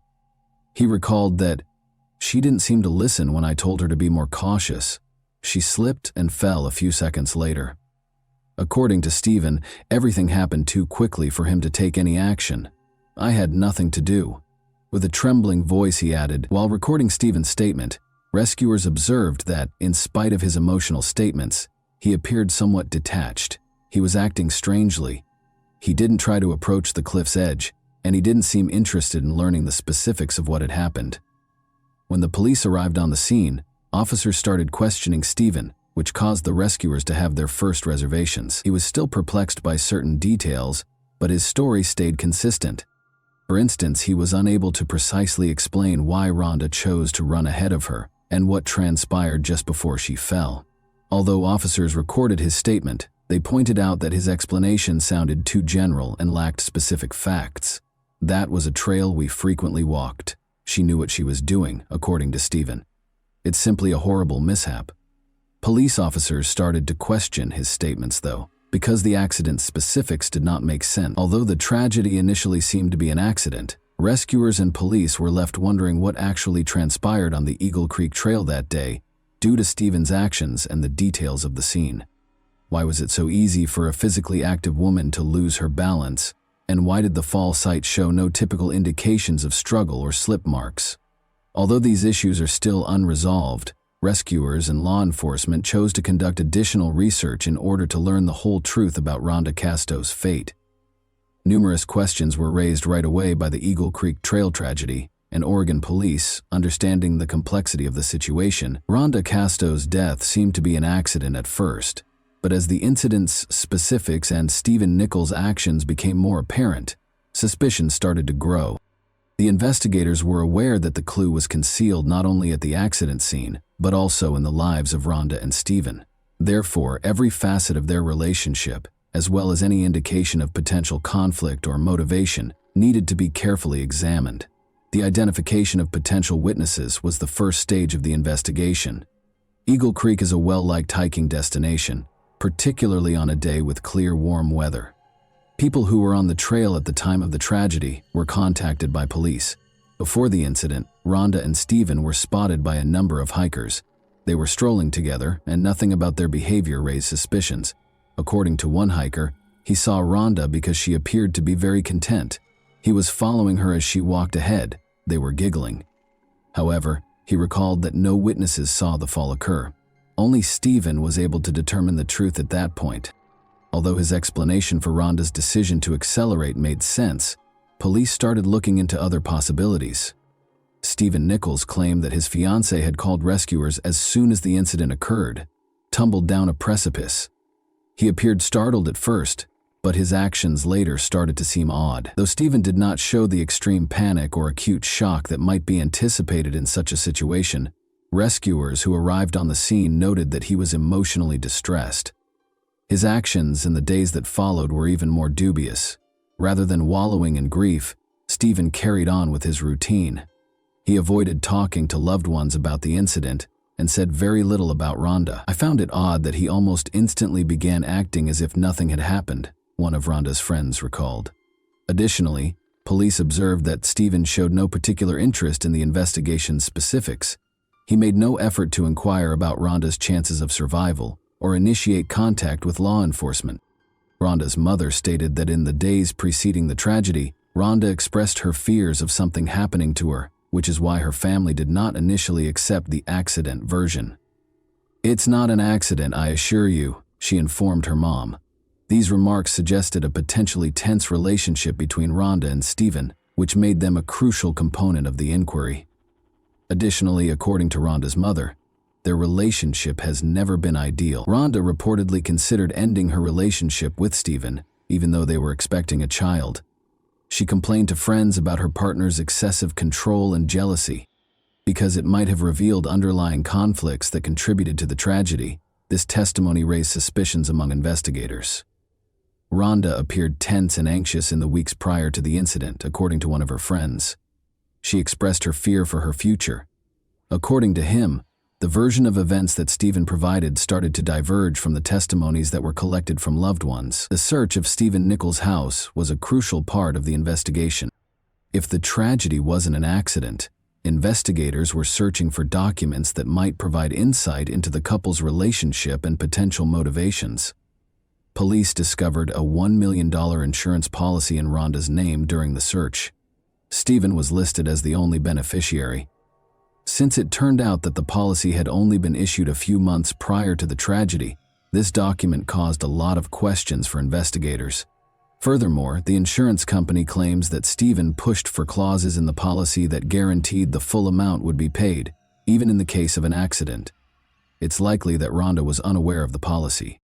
She never brought up the insurance policy or financial issues with Stephen, according to her friends and family. Given that Stephen was in a precarious financial situation, the fact that such a sizable insurance policy had been taken out just before the tragedy raised police suspicions and might have suggested a financial motivation. To ascertain whether he intended to use the funds to address his issues, investigators started looking through his bank accounts and financial documents. Following Rhonda's passing, Stephen Nichols also displayed odd financial behavior. He immediately began the process of obtaining an insurance policy rather than delaying his affairs. Only a few days after the tragedy, investigators saw that he completed the payout paperwork. His actions appeared hurried, which added to the suspicion. Police also observed that Stephen avoided interacting with Rhonda's relatives. He didn't offer to assist her parents with funeral planning or show up for her memorial service. As a result, there was more friction between him and the grieving family, who were beginning to suspect Stephen of being responsible for her passing. The turning point was when Stephen Nichols, who had appeared distant and reclusive since the tragedy, became the target of law enforcement after they had accumulated enough strong evidence to file charges. Be aware that every piece of evidence, including witness accounts and financial records, pointed to a potential motive, and his odd post-event behavior increased suspicion. Police eventually accused him of murder, and they started questioning him. Given that Stephen might have been tense or dangerous if caught, investigators made sure they were ready for the arrest. They were alarmed by his actions in the last few days. It was a cold and calculating attitude toward the situation, not just emotional distress from the loss. Based on the evidence they discovered, insurance, financial records, and his peculiar behavior, the police took Stephen into custody at his residence. There were no problems during the arrest procedure. When Stephen was told of the charges, he reacted calmly. He wasn't hostile, made no harsh remarks, or attempted to flee. There was nothing that could surprise him when police told him he was accused of murder. His face was unbreakable. The first interrogation started after Stephen was taken to the police station. He initially flatly denied any guilt. He asserted that his version of events would remain unchanged when questioned about what had transpired. "I was unable to save Rhonda when she fell. An accident occurred." He persisted in claiming that he was unable to foresee the tragedy and that the incident was an accident. But even though he was certain of his innocence, investigators started to show him evidence that contradicted his account. The police attempted to approach the case more subtly in an attempt to persuade Stephen to confess, rather than immediately accusing him of murder. His own words were being used against him as they meticulously crafted his story. Stephen became anxious during one of the interviews after the investigators presented him with financial records and other supporting documentation. Following the tragedy, police insisted that his actions were out of the ordinary. They highlighted his rash insurance buying decisions, his odd conduct following Rhonda's passing, and other questionable incidents. When an investigator asked Stephen why he had started taking out insurance so quickly, it was a pivotal moment. The man smiled nervously and said something that was practically a confession. "I didn't think it would happen so fast," he said, not seeing right away that what he said might have been taken as an admission of his actual motivations. It was a crucial statement that provided the police with a crucial lead. Although Stephen persisted in claiming that the tragedy was an accident, his arguments started to falter. "You're saying you didn't expect it to end so quickly," the investigator persisted. "You mean you didn't believe Rhonda would pass away?" Since more investigation showed that psychological pressure was a factor, this incident gave the impression that Stephen may have eventually acknowledged his guilt, even if not outright. Perhaps unknowingly, Stephen started to give in to the weight of the evidence. He grew more reclusive, avoiding direct responses and questions about his behavior on the day of the tragedy, even though he had no intention of acknowledging what had happened. In the meantime, the investigators engaged experts and kept elaborating on specifics. Rhonda died from injuries that were obviously not possible to have resulted from an unintentional fall, according to the forensic report. Because of the severe impact that caused these injuries, investigators started to believe that Stephen was most likely to blame for her passing. But in spite of everything, Stephen refused to acknowledge his actions. He repeated his version of events, claiming that he had no idea what was going to happen and that everything had happened by accident. The police understood that gathering reliable evidence would require time and effort, making this a challenging case. In the end, investigators collected all the evidence required for charging. In addition to Stephen's own actions in the days that followed, they also incorporated forensic evidence, Rhonda's insurance policy, documents proving Stephen was the only beneficiary, testimony from her family and friends, and proof of financial motivations. The tragedy served as a crucial component of the inquiry as well. The fact that he processed the insurance payment without hesitation and without displaying the typical human response to losing a loved one astounded the investigators.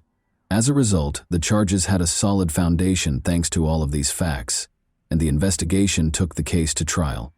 The trial of Stephen Nichols marked the end of a protracted investigation into Rhonda Casto's unexplained death on the Eagle Creek Trail. Investigators and prosecutors developed a case that they felt demonstrated the tragedy was not an accident. After years of meticulous work, the trial's unexpected conclusion, however, caused a public uproar and raised numerous concerns about the true circumstances surrounding Stephen Nichols' 2015 arrest. According to the investigation, the woman's death was the result of deliberate actions. Prosecutors asserted with confidence that Nichols had a purpose, a plan, and the intention to carry it out. A $1 million insurance policy that was put in Rhonda's name just months before she passed away was a crucial component of the prosecution's case. Stephen was listed as the policy's only beneficiary. The prosecution claimed that the document suggested a possible financial motivation for the crime. Prosecutors also emphasized Rhonda's mother's testimony, claiming that her daughter had voiced concerns about Stephen's unpredictable behavior and had been vocal about the possibility that she might be abused if something were to happen to her. You are aware it's no coincidence. According to the mother, Rhonda stated in court that her injuries were not totally consistent with an unintentional fall. Prosecutors also provided a medical report supporting this claim. The medical examiners came to the conclusion that rather than a simple loss of balance, Rhonda's injuries might indicate a push. The prosecution's case revolved around these conclusions. From the start, Stephen Nichols vehemently denied his guilt. According to his attorneys, Rhonda's death was a tragic but unintended accident. According to Stephen's own account, he and Rhonda were taking a leisurely stroll along the wharf on the day of the tragedy. According to him, Rhonda was feeling good and even decided to pick up the pace in order to feel more liberated and energetic.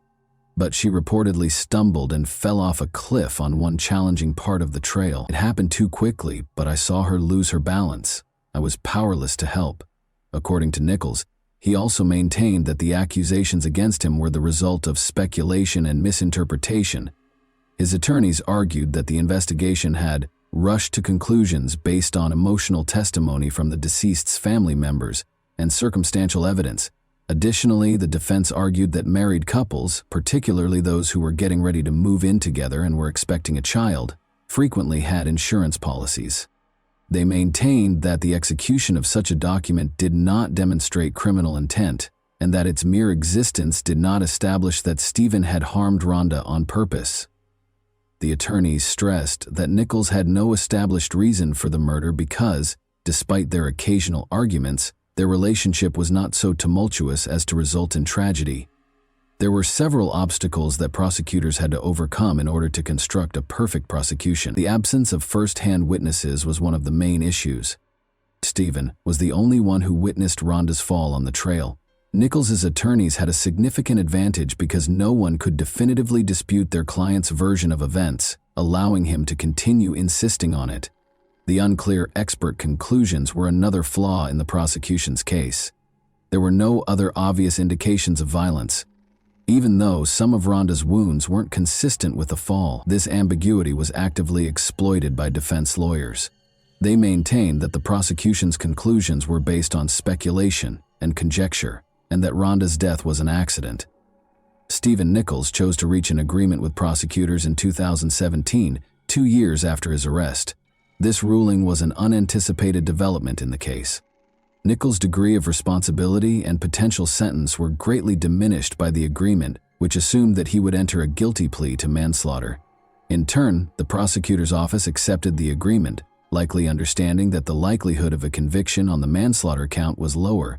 A strong defense, unclear medical reports, and a lack of concrete evidence might have led to Nichols' acquittal. As part of the agreement, a plea deal in this case permitted at least partial justice. Although it was not his intention, Nichols acknowledged that his actions on the day of the tragedy might have played a role in Rhonda's demise.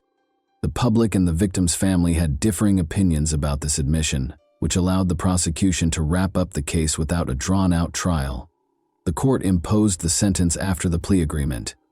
Stephen Nichols received a 3-year probationary sentence after being found guilty of manslaughter. Nevertheless, the court permitted Nichols to depart following his 19-month incarceration pending trial. Many people who had been following the case, including Rhonda's family, were taken aback by this light sentence. And that wraps up today's chilling story. If you enjoyed this video, don't forget to like and subscribe so you never miss a new upload. Also, let me know in the comments what part of this story shocked you the most.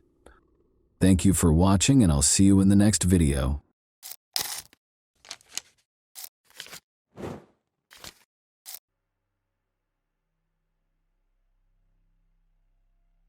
One of the most terrifying scenes ever filmed is before you. Actual video of a serial killer on the loose. Because its owner was already being watched by the police, fate stepped in before the murder kit could take another life. From a sunny UK resort to a charming southern Italian town, he left a bloody trail in his wake.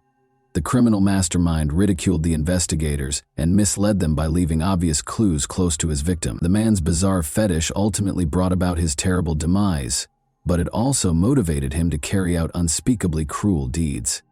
Far from their busy hometown of Potenza, Italy, the Claps family was getting ready for a relaxing Sunday retreat at a small cottage in Tito on September 12, 1993. Luciano, their 20-year-old son, was with their parents, Antonio and Filomena. Gildo Claps, 24, their oldest son, and Elisa Claps, 16, their youngest daughter, were expected to arrive soon. Together with Elisa's friend Eliana D'Alessio, they were scheduled to arrive in the afternoon. Eliana and Elisa had decided to go to the town center church for a service. The girls then intended to head back to Elisa's house before having lunch at the cottage with the rest of the family. Gildo started to worry when the girls hadn't returned after an hour. His sister would call home if she was going to be late, and she was always on time. Eliana was the one who rang the doorbell. Eliana assumed her friend had already gone home after they parted ways at the church. The fact that Elisa was still missing shocked Eliana. Gildo wandered around the town center, worried, trying to find his sister. Elisa was not in the crowd of people that gathered around the church. The rest of the family returned to Potenza to inquire about the situation after Gildo and Elisa failed to show up by 2 p.m., and they were shocked to learn that the girl had disappeared. Gildo asked Eliana to describe his sister's precise morning movements. Eliana then admitted that she hadn't been entirely truthful. Elisa used the service as a pretext to meet with her friend, 21-year-old Danilo Restivo, a dental technician student, even though they didn't attend. Despite coming from a well-respected family, his father was the director of the local National Library branch. The young man was unpopular and frequently the object of jeering, particularly from girls. Being a good-hearted and sympathetic person, Elisa felt sorry for him, but she made it plain to him that they could not be together. However, he insisted on giving her a gift to celebrate her passing her exams, so she consented to meet him that day. Danilo and Elisa made plans to meet at the church as the service was coming to an end at 11:30 a.m. Eliana unintentionally ran into Angelica, another friend, while she was waiting outside. The girls thought they might have missed Elisa in the crowd, but they didn't see her leave the church. Gildo called Danilo's house and demanded an explanation because he was the last person to see his sister. According to Danilo, they sat at the altar and talked for 15 minutes during their meeting. Restivo stayed behind to pray after Elisa left the church, and that was the last time he saw her. After a few hours, Elisa didn't come home, so her brother Luciano went to see Restivo in person. Danilo's responses showed signs of nervousness and evasiveness. Luciano inquired as to what had happened after noticing a big bandage on his left hand. Restivo described how he cut his hand after tripping at a construction site. "I don't know where the girl is," he repeated. After Elisa's family called the police to report her missing, they asked that Restivo be questioned. However, their request was denied, and they were told to return home and wait for the girl to come back on her own. Gildo went back to the church because he had run out of options, but the door was locked. He made arrangements to enter and conducted another search of the building. He saw another locked door behind the altar, leading to the church's upper floor. When Gildo requested that door be opened as well, he was told that the priest, Father Domenico Sabbia, who had gone to a spa resort for a few days, was the only one with a key. When the police eventually spoke with Danilo 2 days later, after the girl had not returned, he stated that Elisa was unhappy at home and wanted to flee to Naples, but he attempted to talk her out of this plan. According to his version, he remained in the church while she left after their brief conversation. He said he asked her for advice about Paola, another girl he wanted to date, but he didn't mention the gift for Elisa. He returned home after the talk via a construction site where he had been with Paola just days before, where he had cut his hand after falling from an unfinished escalator. Investigators questioned whether Danilo was telling the truth. First of all, his statements were surprisingly accurate. Second, Elisa's desire to flee her devoted family was not supported by any evidence. Lastly, it was unclear how he fell head first from the escalator that was still under construction, only cutting his hand and avoiding breaking his glasses. When the police came to the Restivo's house, they asked to see the clothes their son was wearing that day. But without a warrant, Danilo's father wouldn't cooperate. Persuaded that Restivo was concealing something, the police checked his name in the database before leaving empty-handed. When he attacked other boys while playing with them at the age of 14, it turned out that he had already run afoul of the law. And it wasn't just that. 3 female students who lived close to his home accused him of stalking a few months ago. By calling girls at home and describing their attire, or playing them spooky music from the horror film Profondo Rosso, he obviously enjoyed making them feel afraid. Additionally, investigators learned that Danielo had a very peculiar habit. He enjoyed chopping off random people's hair while they were on public transit. Despite hearing about these incidents, the police were unable to establish Restivo. Meanwhile, word of Elisa Clapp's disappearance spread swiftly across the nation, and pranksters kept calling the family to say they had the girl and she was okay. While some of the messages claimed to have seen the girl in a white Fiat Uno, the police ignored the majority of these calls. The problem is that on that particular day, Elisa's friend Angelica disclosed that Ercilio Gagari, a 20-year-old admirer of hers, was out and about in the city center. Ercilio and his family had just arrived from Albania. Ercilio denied attending the church when he was asked to testify, and he gave the police the names of friends who could verify his alibi. But not only did his friends not believe his account, they also claimed that he was in the city center on the day the girl vanished. Additionally, one witness named Ercilio as the driver of a white Fiat Uno, which is the same model of vehicle that multiple witnesses reported seeing Elisa in on the day of her disappearance. When the police discovered Elisa's diary, which was missing several pages, suspicions of Ercilio's involvement increased. After reconstructing pieces of those pages, forensic specialists found that some words were written in Albanian. Ercilio was questioned again, and each time his account was altered. He once asserted that Danilo Restivo gave him instructions to deny knowing one another. Ercilio was eventually accused of providing false testimony. The police received an anonymous call in December. According to the female caller, she saw Elisa in Rome. Elisa had reportedly been assaulted and coerced into a white Fiat Uno. "Please help her and help me," the voice said toward the end of the call. The recorded call was analyzed and the results were shocking. Eliana was the caller.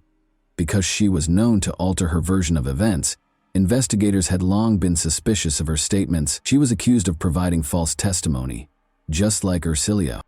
Detectives eventually concluded that Elisa was dead and that Danilo was to blame for her disappearance, even though they could not totally rule out the possibility that the girl had fled from home. He might have forced other people she knew to tell lies to the police, but they had nothing to accuse him or any other suspect of, other than false testimony in the absence of a body. However, the Claps family believed that powerful individuals, such as Danilo's father's friends and the priest of the church where she vanished, were defending the reputation of their daughter's murderer, even though all other churches were happy to have a box placed in the building where anyone could anonymously leave a note with information about Elisa. Father Domenico Sabia, in particular, forbade anyone from entering the church's attic. He even made an effort to deny ever knowing Danilo, but this was swiftly refuted when a picture of the two of them together on Danilo's 18th birthday appeared. Danilo Restivo was eventually taken into custody for providing false testimony after all the information was gathered. He received a 20-month prison sentence after being found guilty. Gildo was astounded by the legal system after the trial, questioning how someone could be found guilty of providing false testimony and still not be forced to tell the whole truth. However, Danilo was released after serving half of his sentence. There was nothing else the police could accuse him of. Because Eliana and Ursi allegedly gave false testimony out of fear for their own lives, rather than to muddle the investigation, the judge did not find them guilty of perjury. Numerous rumors surfaced on the second anniversary of Elisa's disappearance in Potenza, including claims that she was being sold by human traffickers, was in the hands of the Sicilian mafia, or had a covert relationship with a priest. People who demanded money in exchange for information about the girl harassed the family on a regular basis. Elisa's family actively promoted public interest in the case in spite of the challenges. They developed a website to offer updates on the investigation as the internet started to gain popularity. An email purportedly written by Elisa appeared on the website on April 23, 1999. She said she was living in Brazil after leaving Potenza. The girl explained that she was unhappy and had to leave forever, but she also begged for forgiveness for hurting her family. "This will be my first and last letter to the family," she added. Filomena fervently hoped her daughter was still alive and well. Her sons weren't persuaded, though. They engaged a private investigator to track down the email's IP address because they knew their sister had left the house without cash or a passport, only to find out it was sent from a Potenza internet cafe rather than Brazil. Danilo Restivo was in the cafe when the email was sent, according to a list of all the patrons that day that the cafe staff had provided. Believing that Danilo had come up with this scheme to persuade them to stop looking for the girl, Elisa's family called the police right away and insisted on questioning him. They were informed, nevertheless, that there was nothing further they could do and that the investigation's active phase was over. 2,000 kilometers north of Potenza is the resort town of Bournemouth, which is situated on Britain's southern coast. For the Barnett family in Bournemouth, Tuesday morning, November 12, 2002, began as any other Tuesday morning. After dropping her children, Caitlin, age 11, and Terry, age 14, off at school, Heather Barnett, 48, came home after 8:30 a.m. As usual, Heather was eager to start working and have her morning tea. She made custom pillowcases, curtains, and other items from home. That day was no different from the many orders she always had. Terry and Caitlin came home from school a few hours later. Their mother was undoubtedly at home because her car was parked in the driveway and the radio was on, so the kids were a little uncomfortable with the unlocked front door. Their mother didn't answer. Caitlin called for her brother after looking in every room but the bathroom. She didn't want to enter for some reason. The kids knocked and got no answer, so they pushed the door, which slowly opened to reveal a horrifying scene. Evidently the victim of a very heinous crime, their mother lay on the floor. After phoning 911, Terry escorted his yelling sister outside to await the arrival of the police and ambulance. The neighbor across the street saw the two agitated kids while they were parking their car. Assuring the kids that they would be safe in their house, they took them inside.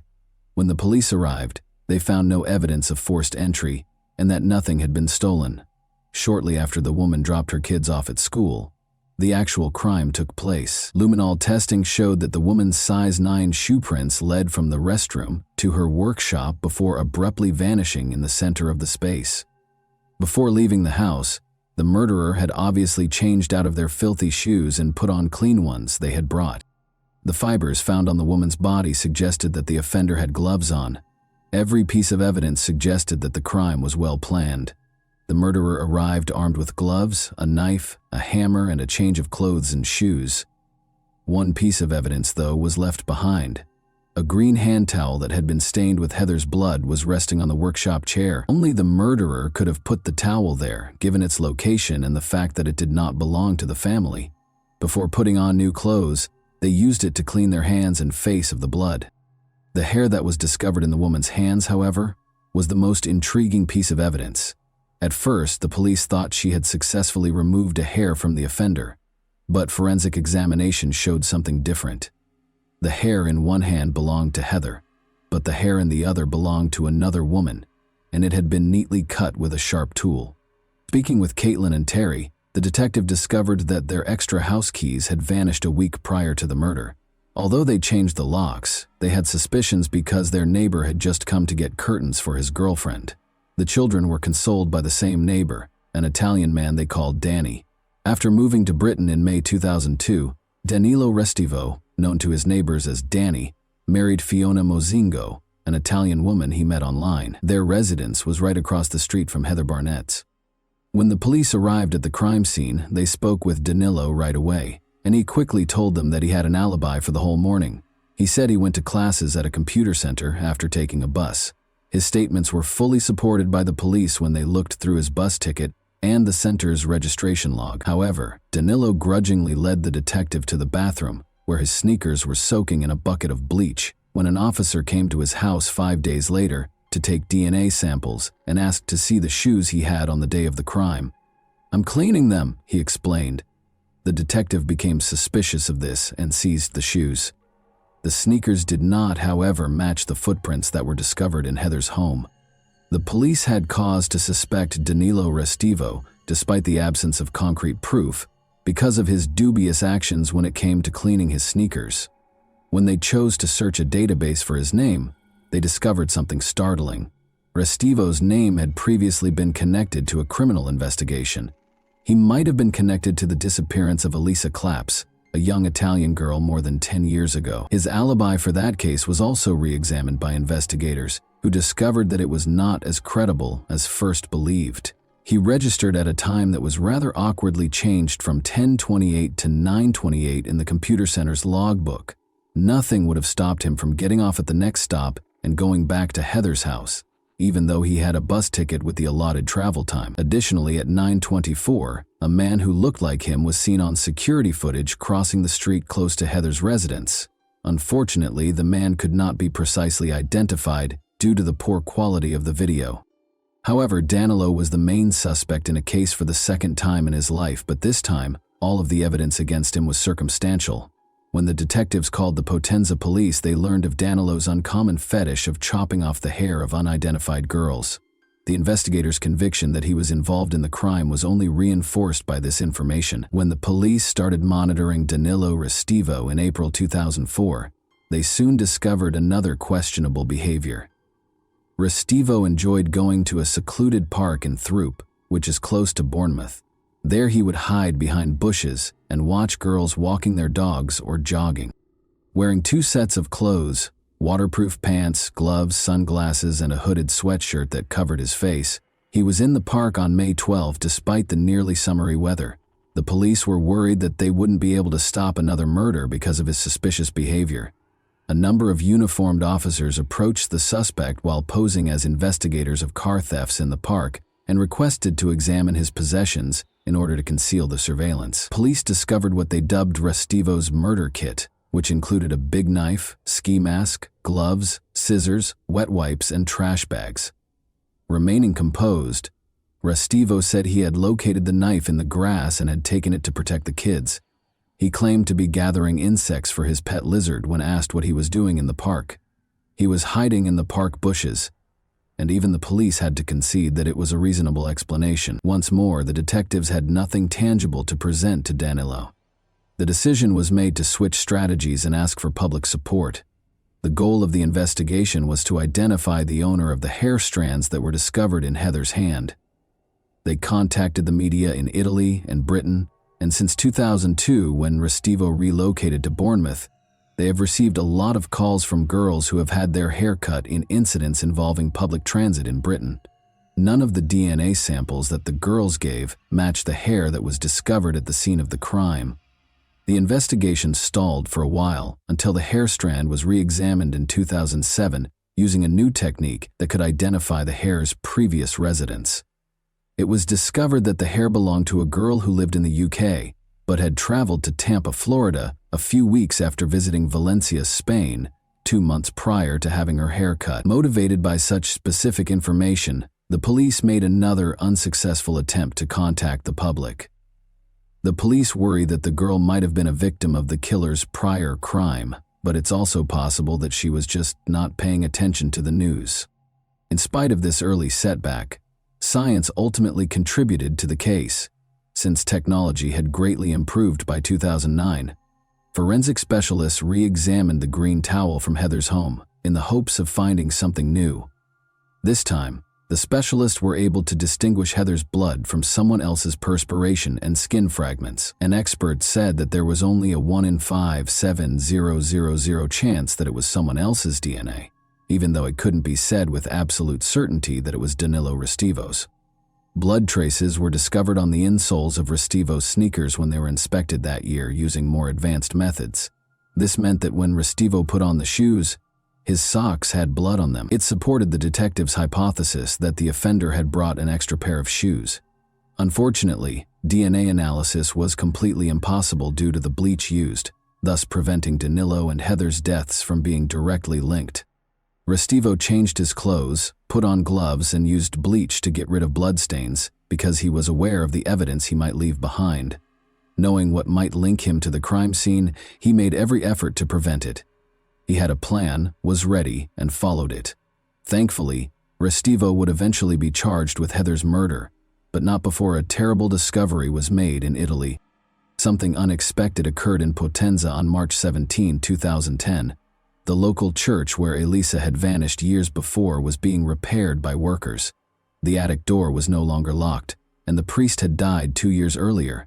2 workers went upstairs, one using a flashlight to light his path while looking for roof damage. At that moment, he caught sight of something concealed behind construction debris in the room's corner. He was horrified to discover that he was staring at a mummified corpse. The girl's watch, glasses, and shoes were discovered on her body and were used to identify her. 17 years after going missing, Elisa Claps was found in the same church. She had died on the day of her disappearance, and her body had been dragged away and hidden, as the forensic examiner later concluded. Her body was found to have evidence of violence. However, several hair strands discovered in her hands, and a few more close to the body, were the most damning pieces of evidence. Professor Vincenzo Pascali in Rome was tasked with analyzing a sample of foreign DNA discovered on the girl's body. But, to put it mildly, he carried out the investigation rather sloppily and had ties to the church where the crime was committed. He said that the DNA did not match Danilo Restivo, but when the investigator decided to confirm this and sent the sample to another lab, it did match Restivo's DNA. The professor was placed on 18 months of work suspension, and on May 19, 2010, Restivo was arrested. The jury found Danilo guilty of Heather's murder on June 30, 2011. Following 5 hours of deliberation, he received a life sentence without the chance of release. But after he prevailed in an appeal on November 21, 2012, the court modified the punishment for Heather's murder and gave him a minimum of 40 years in prison. Restivo was found guilty of Elisa Claps' murder and given a 30-year prison sentence in absentia on November 11, 2011. Investigators believe it is crucial to look into Danilo Restivo's relationship to other unsolved crimes in both Italy and Britain because of his obvious propensity for murder. It is thought that he was most likely involved in the death of a 27-year-old North Korean student studying English in Bournemouth. 2 months prior to Heather's murder, on July 12, 2002, the girl, who went by the name Jung-uk Shin, Loki, was making her way home on foot following an evening spent with friends. She was fatally injured by an unidentified attacker just 3 blocks from Restivo's residence. By yelling at him, Loki was able to repel him, and he even told the medical staff that the assailant was wearing a ski mask. After 3 tries, another man was found guilty of this crime, but his conviction was based only on the testimony of a female informant who had previously made false statements and frequently found herself intoxicated. There were many inconsistencies in her story, and she failed to mention the killer's ski mask. The 2 girls' physical similarities lend credence to the idea that Restivo was involved. Furthermore, the fact that the murder took place on the 12th of the month, as did the killings of Elisa and Heather, as well as the fact that Restivo visited the park where his murder kit was discovered, indicates the importance of this date to him. The length of the knife found in the park with Danilo is the same as the wound on Loki's body. Furthermore, different hair strands were discovered on the sidewalk close to Loki, but it was challenging to pinpoint their exact origin because of the nearby hair salon. From a legal standpoint, Loki's case is over. 2 murders have been formally charged against Danilo Restivo. Investigators are certain that there might be additional victims, though. Elisa's body was meticulously concealed, but Heather's was cruelly displayed for her own kids to see. Experts say that this shows that the criminal changed and that he was unable to stop on his own. And that wraps up today's chilling story. If you enjoyed this video, don't forget to like and subscribe so you never miss a new upload. Also, let me know in the comments, what part of this story shocked you the most? Thank you for watching, and I'll see you in the next video.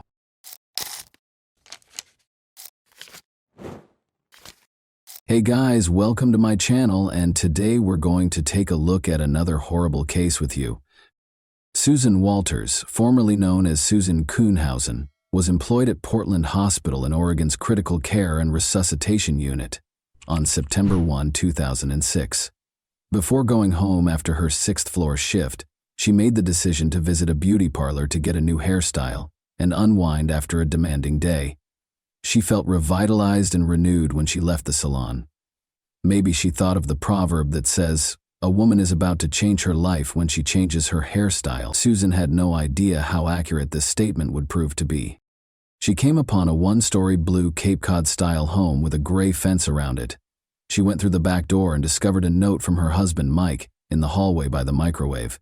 He said he had gone to the beach and had to leave. They would meet up on Friday or Saturday, he added. Susan heard the security system and unlocked the kitchen door. After deactivating it by entering the code, she proceeded to the front door and emerged into the front yard. Susan gave herself a minute or two to check the mail outside on this warm, clear September evening. When she finally removed her shoes and went back inside, she saw that the bedroom was unusually dark. She always drew back the curtains in the morning, so this was out of the ordinary. But she brushed it off, assuming she had been rushing and had forgotten, and moved on into the room. Out of nowhere, a man emerged from behind the bedroom door. He was a huge giant that suddenly materialized, standing 180 centimeters tall and weighing about 90 kilograms. He had on a baseball cap pulled down over his eyes and a striped shirt. His long gray hair was pulled back into a ponytail that was concealed beneath the cap, and the rest of his face was entirely covered by a gray beard and mustache that made him appear even more menacing. Susan was most horrified to see that he was wearing yellow rubber gloves and that he had a hammer in one of them. Most people would instinctively run away if they saw a stranger in their bedroom wielding a hammer, but Susan could not be considered a normal individual.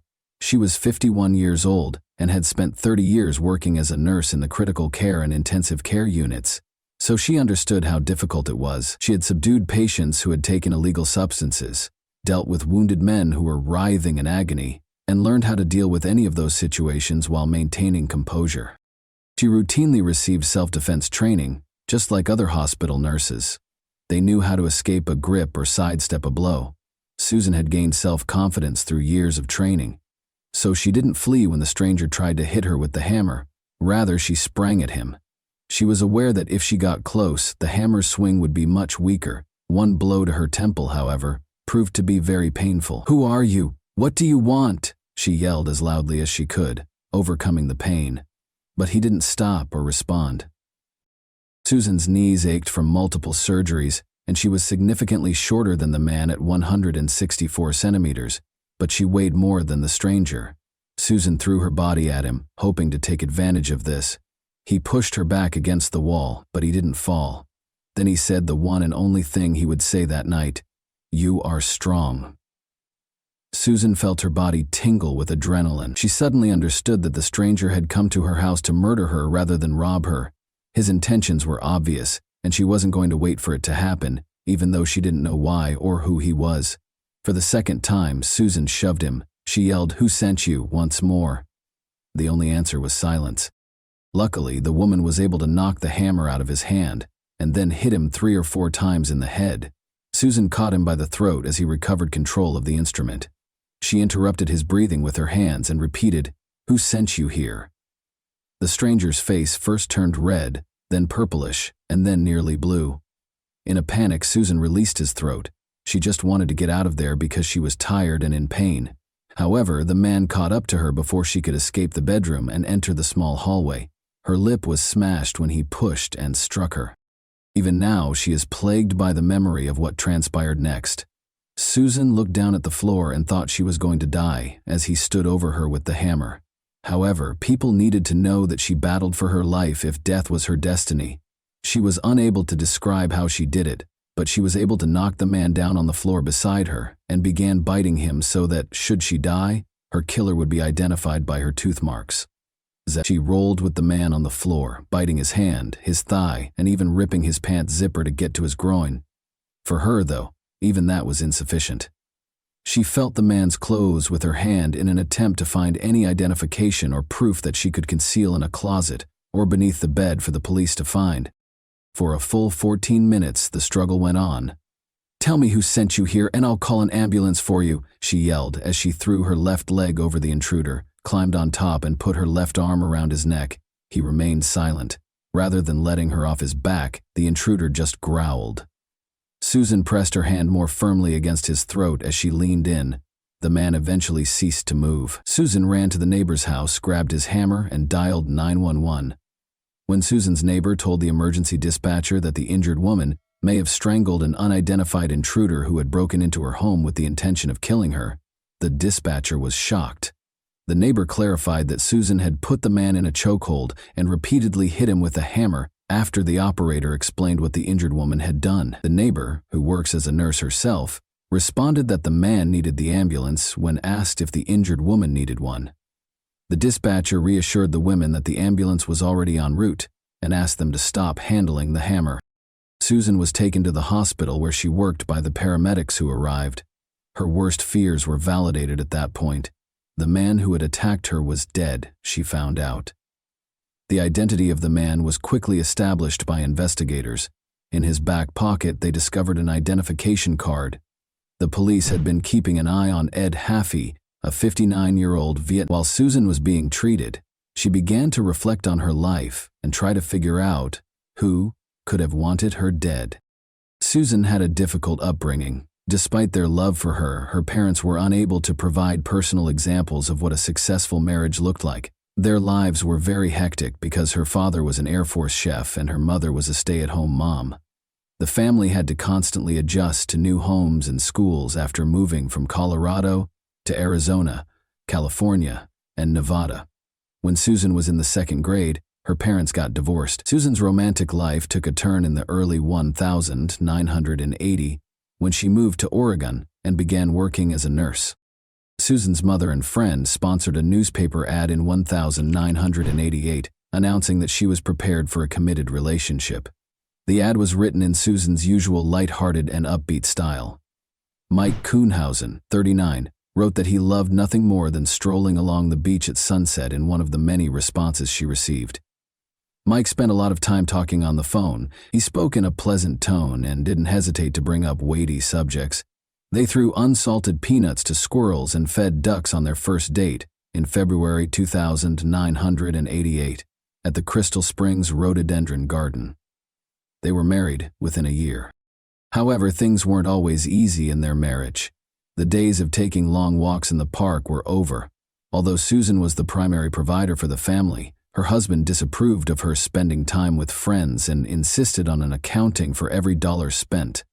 Susan soon discovered that her husband had never been content and didn't think he could make her happy, and they didn't have any kids. Mike eventually got a job at a business that sold adult videos at one of its locations. However, Susan decided she had had enough after 17 years of marriage. Although she no longer wanted to live with her husband, she still cared for him. She desired to experience joy once more. She asked him to leave the house in September 2005. Mike went to live with his father. That being said, they remained friendly, and he frequently came over to visit Susan's cats. As a result, Susan made the grave error of failing to update the locks or the alarm code, which was 1,210 the day of their wedding. Susan went home to collect her belongings the very next day following the attack, accompanied by her friend Helen Ballone. A backpack that shouldn't have been in the basement was discovered by Helen. Like any other basement, Susan's was filled with a wide range of items, so the police were unaware of the backpack. Dessert syrup, diabetes medicine, $200 in cash, a journal, and a receipt for a payment made to Ed Haffey were all found inside the backpack. The diary entry, from September 4, 2006, states that Mike was supposed to get a call from the man. Mike's new mobile number was also included. According to the autopsy, Haffey had taken a nearly fatal amount of illegal drugs prior to breaking into Susan's home. Although his family told the police that he was a successful tennis player and came from a wealthy family, the man had recently been living in a trailer. But 15 years ago, Haffey did something horrible. He planned the murder of Georgia Lee Dutton, 39, his ex-girlfriend, in 1991 near Roseburg. In the Umpqua River, her body was discovered. After acknowledging his guilt, Haffey was imprisoned for the next 9 years. He relocated to Portland after being released in November 2003, where he naturally began looking for work. When Mike Kuhnhausen hired him to clean the floors of an adult video store in July 2004, he discovered it. The police learned that Mike had traveled to the coast and stayed at the Lincoln City Inn on the day of Susan's attack. He went back to Portland during the night and bought a Taurus .357 Magnum revolver from a pawn shop the next day. Mike ran away after leaving a parting note at his father's home on September 8 that read, "All I wanted was to be loved, and every time I achieved that, "I ruined everything." His arrest warrant was issued by the police. He was arrested on September 13 in the Kaiser Sunnyside Medical Center parking lot, where Mike said he planned to go to the psychiatric clinic for assistance. He expressed to the officers his sense of meaninglessness in life. His claims of innocence were not taken seriously by the police. Mike Kuhnhausen had lost his job a few weeks earlier and was living on the streets. Mike knew that Susan had named her brother as the beneficiary of her insurance policy in case she passed away. But Mike and Susan had paid off the $300,000 mortgage on their home, and if Susan passed away, it would still belong to him. Mike first claimed he didn't even know Haffey, but the detectives had already gotten company records to support their claim. Mike acknowledged that he was acquainted with Ed Haffey, but that did not imply that he had done anything wrong. Other evidence, however, surfaced that suggested the two men were conspiring. Records from the security system indicated that someone had turned off the alarm while Susan was at work, but there were no indications of forced entry into the house. Mike denied allowing Haffey to enter the house, but he did say he had turned it off when he left the note. However, Haffey's former accomplice called the police on September 18 to report that Haffey had asked him to participate in an insurance fraud scheme. He described how he and Haffey met with the town's contractor, Mike Kuhnhausen, who offered the man $5,000 in exchange for helping Haffey murder his wife. Naturally, the man declined. Another witness reported to the police on November 17 that he had escorted Haffey to a parking lot where he met a bald man. After the assault on Susan, he saw the man's picture on the news a few days later. Mike Kuhnhausen was the one. Despite Mike's best efforts to deny it, the evidence against him was growing, and on August 30, 2007, he admitted to ordering the murder of his wife. "You wanted me to share a life with you until death do us part. Turns out, you were hoping the sooner it happened the better. If I believed you deserved to die, I would have had the courage to do it myself," Susan said on the stand during the trial. Mike was sentenced to 7 years in prison. Susan filed a lawsuit for $1 million right after the sentencing to make sure he wouldn't have enough money left for another contract. The scheduled date of Mike's release was September 14, 2014. His former spouse was prepared for it. The new Susan, who had once been lively and daring, became very wary. She sat with her back to the door in restaurants. She started taking a different route to work, and she would circle the block for a while if she thought someone might be pursuing her in an attempt to ward them off. In Portland, she relocated to a new home on a gravel-lined dead-end street where she could hear footsteps if someone came to the window or door. She also practiced shooting in the garage next door. "I'm serving a life sentence for choosing the wrong husband," she quipped. Susan did everything she could to make sure Mike would never be able to harm her, but her ex-husband was never given the opportunity. 92 days prior to his release, he passed away from cancer on Friday, June 13, 2014. The prisoner's letters reveal that he only confessed to the crime in order to avoid a longer sentence and never really admitted his guilt. Mike thought he was the true victim of the incident. Susan acknowledges that she mourns his life, which he could have had if he had only let those who loved him into his heart, rather than his departure. She also laments that he passed away in prison, far from all of his loved ones. Since it is difficult for a victim of crime to get the information they need, Susan looked for information about Mike's release and her rights following his release while he was incarcerated. As a result, in 2017, she and the district attorney's office developed Case Companion, a free website devoted to helping local crime victims. It provides answers to all of the victims' inquiries concerning the legal system. Victims can also follow the defendant's court dates, sentencing information, and the date of the convicted person's release after the district attorney's office files charges. Susan kept up her nursing career until December 2014.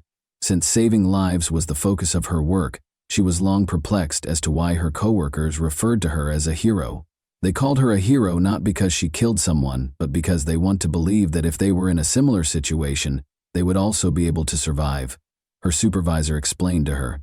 Susan can't recall what happened without crying, even after all these years. She acknowledges that she thought of Haffey's family right away after learning of his passing. Everyone has someone who loves them. Children, a wife, a mother, a father. The worst part of what happened is not that someone tried to kill me, but that I had to kill someone to survive. But I'm not ashamed because I didn't choose his death. I chose my life. I chose to live. Although what happened was terrible, no one in this family thinks poorly of you. You did what you had to do, and by doing so you protected many from a similar fate. Susan finds comfort in helping others, knowing that they can also survive after an attack. Aunt Ada Duffy wrote her a letter in 2010 after learning about her suffering. If you can't run and can't hide, you have to fight, she states. You can't know that you won't survive. And that wraps up today's chilling story. If you enjoyed this video, don't forget to like and subscribe so you never miss a new upload. Also, let me know in the comments, what part of this story shocked you the most? Thank you for watching, and I'll see you in the next video.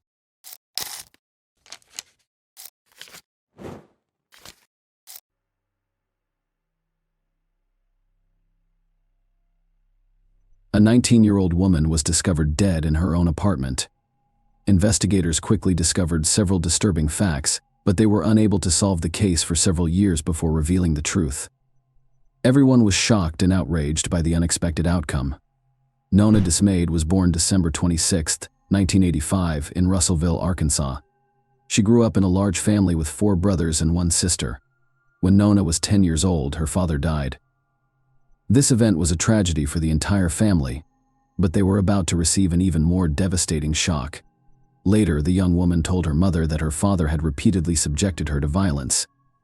She was afraid to speak up while he was still alive, and her confession shocked her mother. Even after such a tragic experience, the woman had no idea what her husband was capable of. Nona found the strength to move on and eventually decided to assist other young women who had been victims of similar crimes. She joined a volunteer organization to help children in need during her school years. Nona started dating a guy named Kevin Jones. The young woman also competed in beauty contests and achieved significant success. Nona won several local contests, qualifying her to compete for the title of Miss Arkansas. In addition, the young woman was an active member of the local church and sang in the choir. When Nona was 19, she and her boyfriend enrolled in Arkansas, which launched an attack on a university in their hometown. The young woman decided to rent her own apartment because she wanted to start her own life. After her first year, her boyfriend changed his major and transferred to another university, which was an hour and a half away from their home. By then, the couple had been dating for about 5 years, and this was their first time living in different cities. Kevin returned home for the Christmas holiday. He stopped by Nona's apartment before driving to his parents' house, which was about 16 kilometers away from the city. The following day, they both had plans. Nona had to take her final 2 exams while also meeting with a young woman from the volunteer organization. Kevin planned to take his mother, a librarian, to a school event on December 15th, around 9 a.m.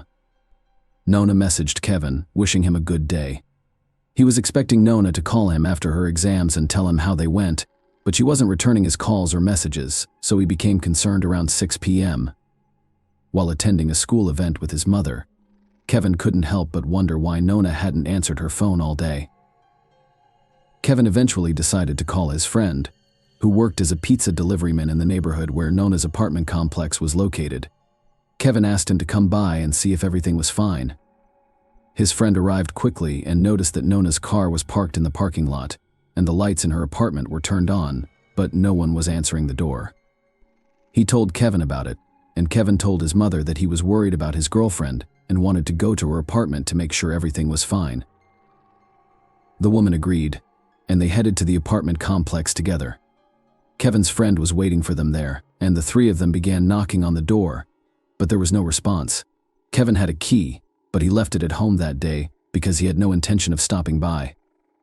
A few minutes later, Kevin and his friend attempted to open the front door because they suspected something bad had happened to Nona, but they were unable to do so.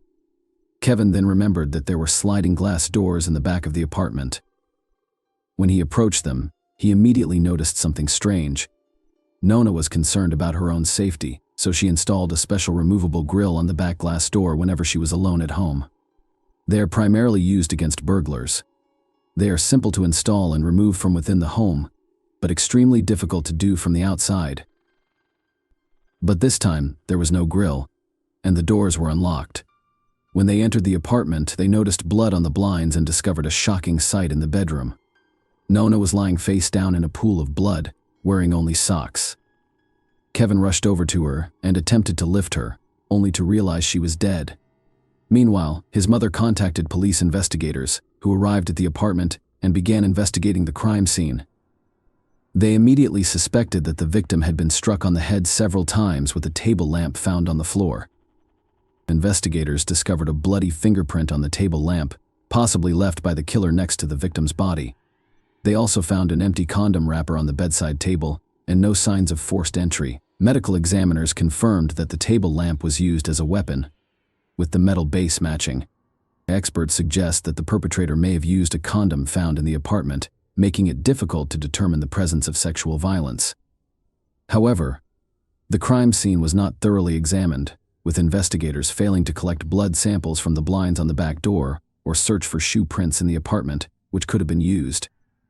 When he entered the apartment and ran to her, he tried to lift her up, and upon realizing that she was dead, he hugged and held her. The police found this behavior strange and suspected that Kevin had done it deliberately by hugging the victim and getting covered in her blood he may have destroyed. Potential evidence and compromised the crime scene. Why it would be difficult for investigators to prove his guilt. For example, if Kevin's clothes or nails were found with the victim's blood, it could easily be explained that he hugged the victim after discovering her body. Another suspicious moment was that Kevin went to check on his girlfriend not alone but with his mother, and he also invited his friend to the apartment. Investigators believed that this way he secured 2 witnesses who found the body with him and saw him covered in blood. The police talked to Kevin for a long time right outside Nona's apartment, and from their questions the young man realized that they considered him a suspect. Then he said something that strengthened the investigators' conviction that he was the murderer, recognizing that he was suspected. Kevin began arguing with the investigators, stating that he constantly watches Law and Order and is aware that they are attempting to convict him. These words also appear strange to the police.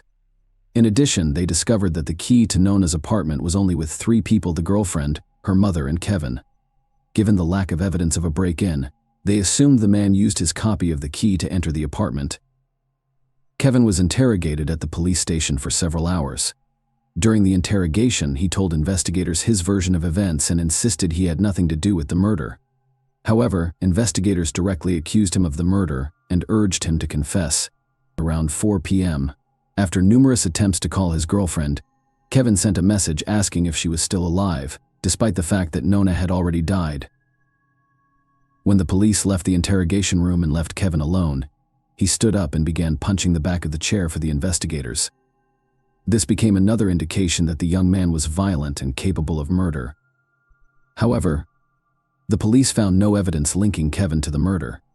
Medical experts discovered that Nona attempted to defend herself, which would have resulted in bruises and scratches on the killer's body, but none were found on Kevin. Despite this, the detectives remained convinced he was guilty and attempted to gather evidence. After interviewing over 50 people, the police were unable to find any witnesses. However, after speaking with known friends, they discovered that shortly before her death, she had begun seeing another man secretly from Kevin. Investigators immediately checked this person, but he had a solid alibi for the time of the murder, which raised suspicions about Kevin. She was killed with extreme cruelty, which in most similar cases indicates the killer's strong personal animosity toward the victim. A few days later, Kevin agreed to take a polygraph test. The operator concluded that the young man provided numerous false answers, and one of the investigators claimed that this was the worst polygraph result he had ever seen in his 28 years of experience. However, there is one caveat: the person who read the device's readings was not a certified specialist. He was simply a police officer who had not received the necessary training to work with this device, which did not bother the detectives. Following the interrogation, they increased the pressure on Kevin, attempting to force a confession. They claimed that all his acquaintances and relatives already knew that he killed Nona. The police really told everyone that Kevin's guilt was practically proven, and that he would soon be arrested. They convinced the victim's parents that he was the one who killed their daughter, although they refused to believe it. Until the end, the day before the funeral, a farewell ceremony was supposed to take place in the church, and Kevin had been helping to organize it since early in the morning. Later on, detectives called him in for questioning again, promising to release him before the start of the ceremony. In the end, Kevin spent 7 hours at the police station and missed the ceremony. Nobody present knew he was being questioned, so many assumed that Kevin didn't show up due to guilt over what had happened. Known as parents didn't even want him to come to the funeral, as investigators had already convinced them of his involvement in the murder. But Kevin still came and sat far away from her relatives. After examining evidence from the victim's apartment, experts discovered a fingerprint on the light bulb in the desk lamp. The fingerprint was left by blood, indicating that it could only have been made during or after the murder. Despite this, investigators continued to search for Kevin for months. This request was granted, and the trial began in a different city. The defense called a witness who provided Kevin with a solid alibi. A plumber had visited his parents' house that morning and saw him around 10:30 a.m. The prosecution insisted that Kevin had time to go to Nandas and commit the murder because, according to medical experts, she died between 10:30 a.m. and 1 p.m. They also shared an interesting fact. Kevin had turned off his phone between 10 a.m. and 12 p.m., which coincided with the victim's murder. Furthermore, data from Kevin's phone revealed that he only began calling his girlfriend at 4 p.m., despite claims during questioning that he had been trying to reach her all day. However, at the time, the young man may have meant both calls and messages. Lawyers presented 2 additional witnesses, both of whom testified that Kevin did not commit the murder. One of them was Kevin's grandmother, who stated that on that particular day, she saw her grandson near the gas station and gave him money to go have a snack at a cafe. Another witness saw the man between 12:30 and 1 p.m. at the restaurant, and the establishment's cameras captured him eating lunch. As a result, the young man could not have committed the murder while simultaneously returning in time. Lawyers also questioned the possibility that Kevin left a bloody fingerprint on the lamp during the murder in that case. When the body was discovered, the blood should have dried up. Experts who came to the apartment that evening wrote in the report that the bloody fingerprint was slightly damp, confirming that Kevin could have left it accidentally when he found Nona's body with his mother and friend. However, fingerprints were also found on the table lamp that was used to hit the victim, but they did not belong to Kevin. He determined that after death, the victim's body lay on her back for some time before being turned face down. This could imply that the young woman is still subjected to violence. The expert confirmed that he found no direct evidence of this, but added that he could not rule out such a possibility. The prosecution claimed that no fingerprints or DNA were found on the empty contraceptive package found next to the victim's body. However, a retest revealed male DNA, which did not belong to Kevin and did not match any databases. The trial lasted over a year and was concluded by the jury in July 2007. And now that he had avoided punishment despite their client's acquittal, the legal team promised to keep working on the case and find the true killer. Given the police's obsession with Kevin, no one expected them to finally do their job correctly. The lawyers first extracted DNA from the contraceptive packaging. Compared to all the men who knew Nona, all of these people volunteered to provide samples, and none of them matched. This went on for 2 months until an unexpected event occurred in September 2007. When the police arrested Gary Dunn for robbery, things became more interesting.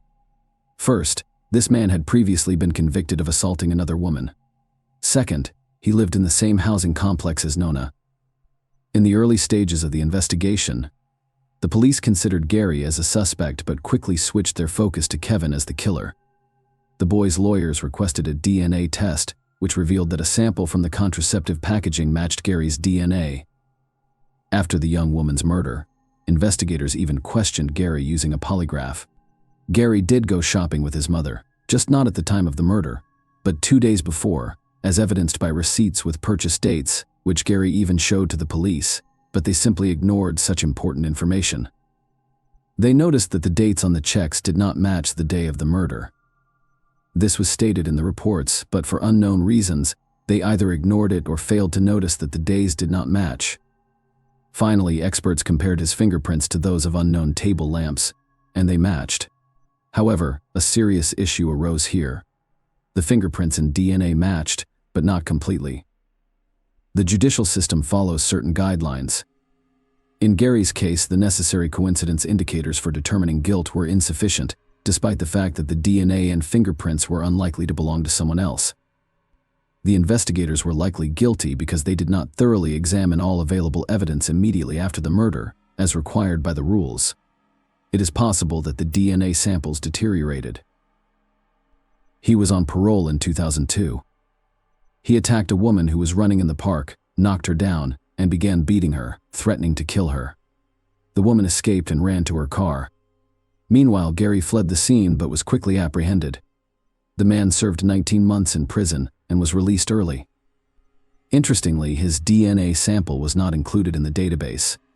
Gary's trial began in April 2010, and there were plenty of surprises in store for everyone.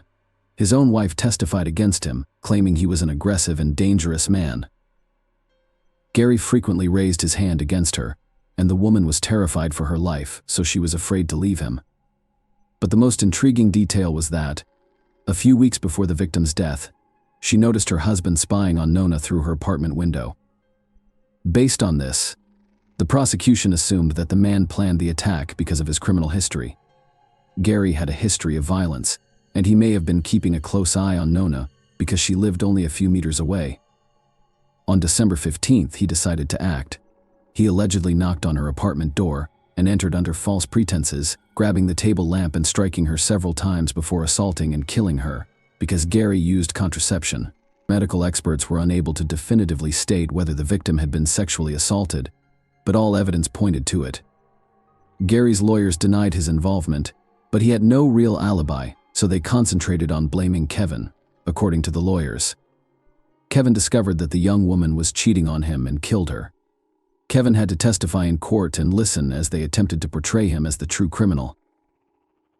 The prosecution was unable to use Gary's fingerprints or DNA as evidence, resulting in a mistrial.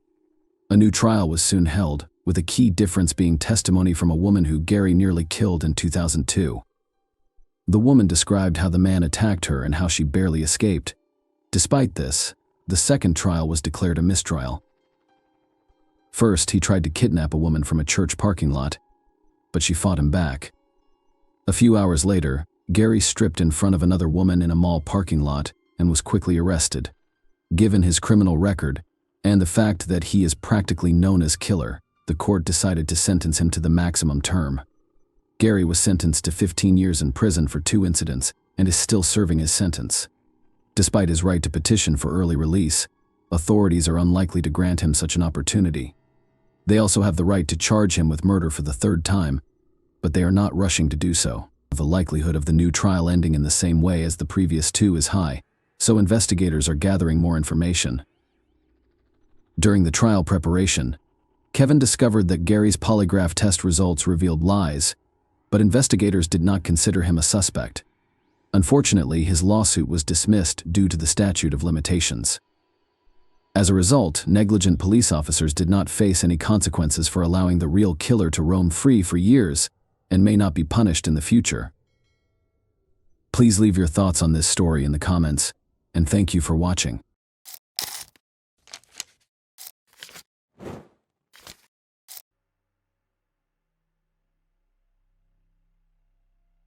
This story is about a pair of lovesick maniacs from England who have dedicated their lives to murdering children. Working together, the lovers would lure them into a deserted location and subject them to hellish torments. Even after their arrest, the criminals found ways to torture the teenagers, while prominent British politicians lobbied for their release. Ian Brady and Myra Henley were born on January 2, 1938, in Glasgow, Scotland. His mother, Margaret Stewart, worked as a waitress, and his father's identity is unknown, according to her. He was a local journalist who died 3 months before her son's birth. Margaret gave 3-month-old Ian to the Sloane family, who had 4 children of their own. Ian took their last name but continued to see his mother regularly. At the age of 9, he and his family moved to the town of Pollock, where he enrolled in the local school. From an early age, Ian's acquaintances noticed his cruelty to animals and later described him as the Terrible. He dropped out of school and started working at a shipyard, but after less than a year, he changed jobs and became a messenger butcher. He was put on trial again at the age of 16.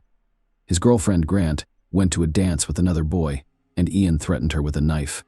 The judge sentenced him to probation with the condition that he live with his birth mother and her new husband, so he relocated to Manchester. Patrick Brady, as you might expect, adopted his stepfather's surname and hired him as a fruit porter at the market. but the hard work did not appeal to Ian a year later.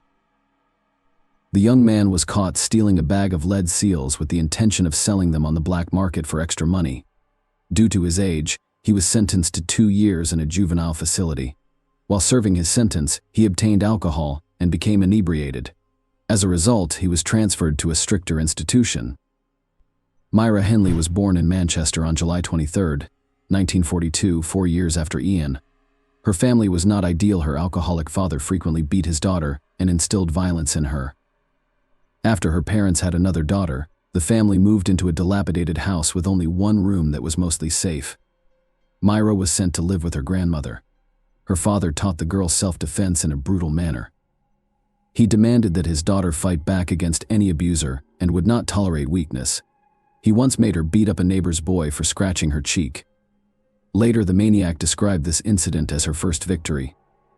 Another shock during the girl's childhood was the death of her close friend, 13-year-old Michael Higgins. He invited her to swim in the nearby abandoned reservoir, but she declined. As a result, the boy drowned, and Myra felt bad. Following that incident, the girl gradually began to explore religion. She joined the parish of the local church and became godmother to Higgins' nephew. When she was 16, the girl started working as a clerk in a small firm.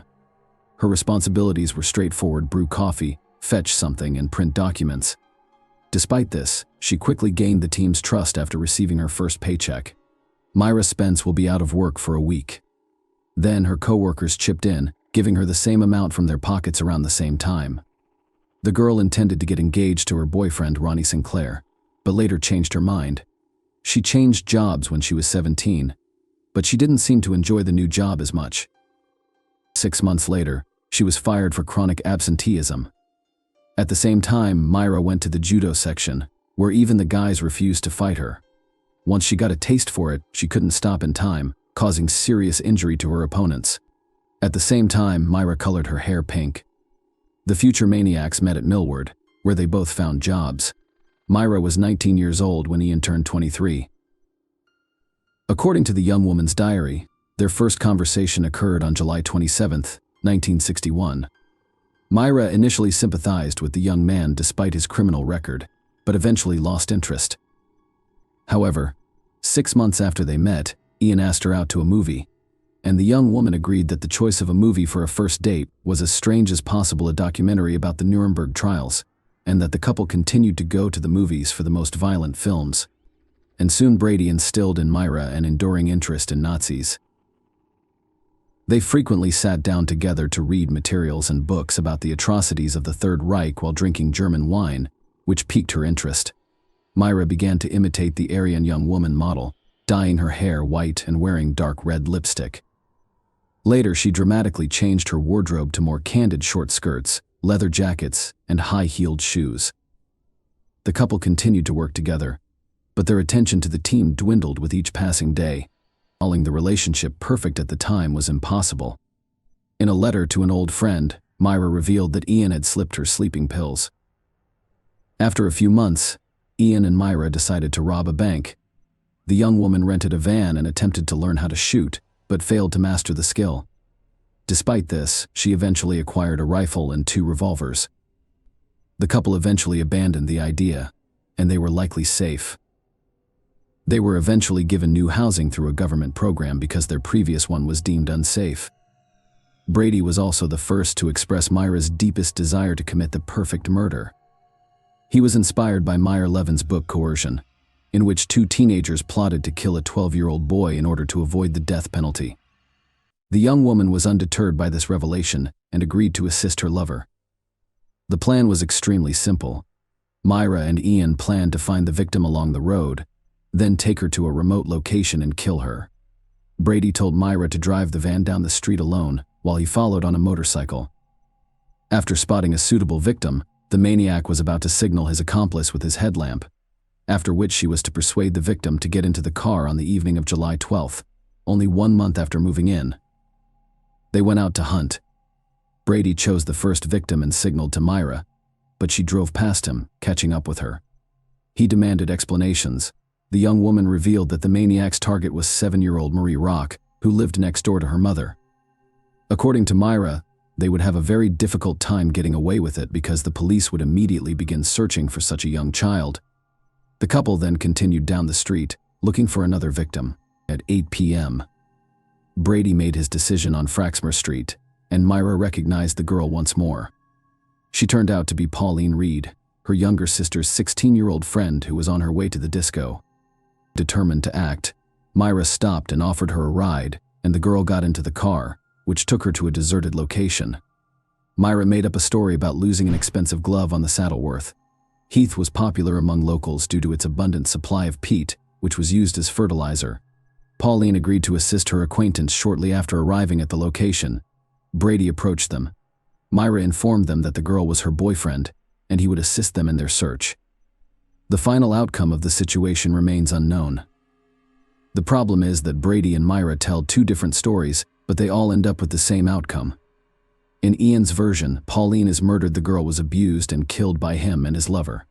Myra, on the other hand, she claimed that she was left in the car while Pauline and Brady allegedly went to look for the glove. After a while, the maniac returned alone and reported the girl's death. He led Myra to her body, and she noticed that the girl's clothes were severely wrinkled. Myra's version does not make sense to me. What excuse would a 16-year-old girl have for going on a search with a stranger while Myra was sitting in the car? Most likely, with this story, the maniac was attempting to absolve herself of direct involvement in the murder after burying the body. Myra and Brady packed the motorcycle into the van and drove home. On the way, they saw Pauline's mother and brother looking for the girl. After nearly 6 months apart, the couple decided to act again, but this time with a 12-year-old boy. When the boy saw the victim in a store, they struck up a conversation and offered the child a ride home as an added incentive. Brady offered the boy a drink once inside the car. He specified that the alcohol be picked up at their house, but first a pair of maniacs asked the child to assist in the discovery of a fictional glove in Saddleworth, much to his dismay. The boy agreed. The situation then proceeded in the same manner as before. Hinley claimed Brady had taken the child from the car, abused and killed him. The maniac reiterated that she was not present during the entire ordeal. 7 months later, on June 16, 1964, the couple abducted 12-year-old Keith Bennett while he was on his way to his grandmother's home. He met the same fate, violence, and murder. The police, who were unaware of serial killers at the time, initially arrested the boy's stepfather but discovered no evidence against him. The next murder occurred 6 months later, on December 26, 1964. It is unclear whether they were able to maintain this cycle unintentionally, or if the pause was necessary to lull the police into a state of alertness. You'd think that if children began disappearing one after another in a small town, law enforcement would devote all of their efforts to apprehending the maniac, but on December 26th of that year, with only a few days until the New Year and Christmas, Ian and Myra decided to give their town another unpleasant gift. This time, the situation has changed dramatically. They searched for their new victim on the playground. Leslie Ann Downey, 10, was scattering shopping bags near the car. The maniacs asked the girl to assist with the collection after asking her to help them transport the bags home. The girl consented and was assaulted. As soon as she crossed the threshold, the couple began abusing the unfortunate child in her home for an extended period of time. After playing with her, the sadist killed her and returned the corpse to Saddleworth. Myra insisted that she was not present during the murder. The attentive viewer recalls that the couple lived with Myra's grandmother. Where was she at the time of all these atrocities? On the morning of the murder, the caring granddaughter sent her to a relative's house and forbade her from returning home. Despite this, the old woman attempted to return in the evening, but Myra refused to let her in. The next day, after cleaning up the girl's corpse in the house, she returned with the grandmother. The couple committed the next murder. 10 months later, breaking a strange cycle, but that wasn't the only thing that made this case unique at the time. Maureen, Myra's younger sister, David Smith, 17, was already married. The couple frequently spent time together, and the young man quickly won Brady's heart. First and foremost, he was eager to hear everything the maniac had to say, including speculations about Nazi philosophical speeches, dreams of robbing a bank, and so forth.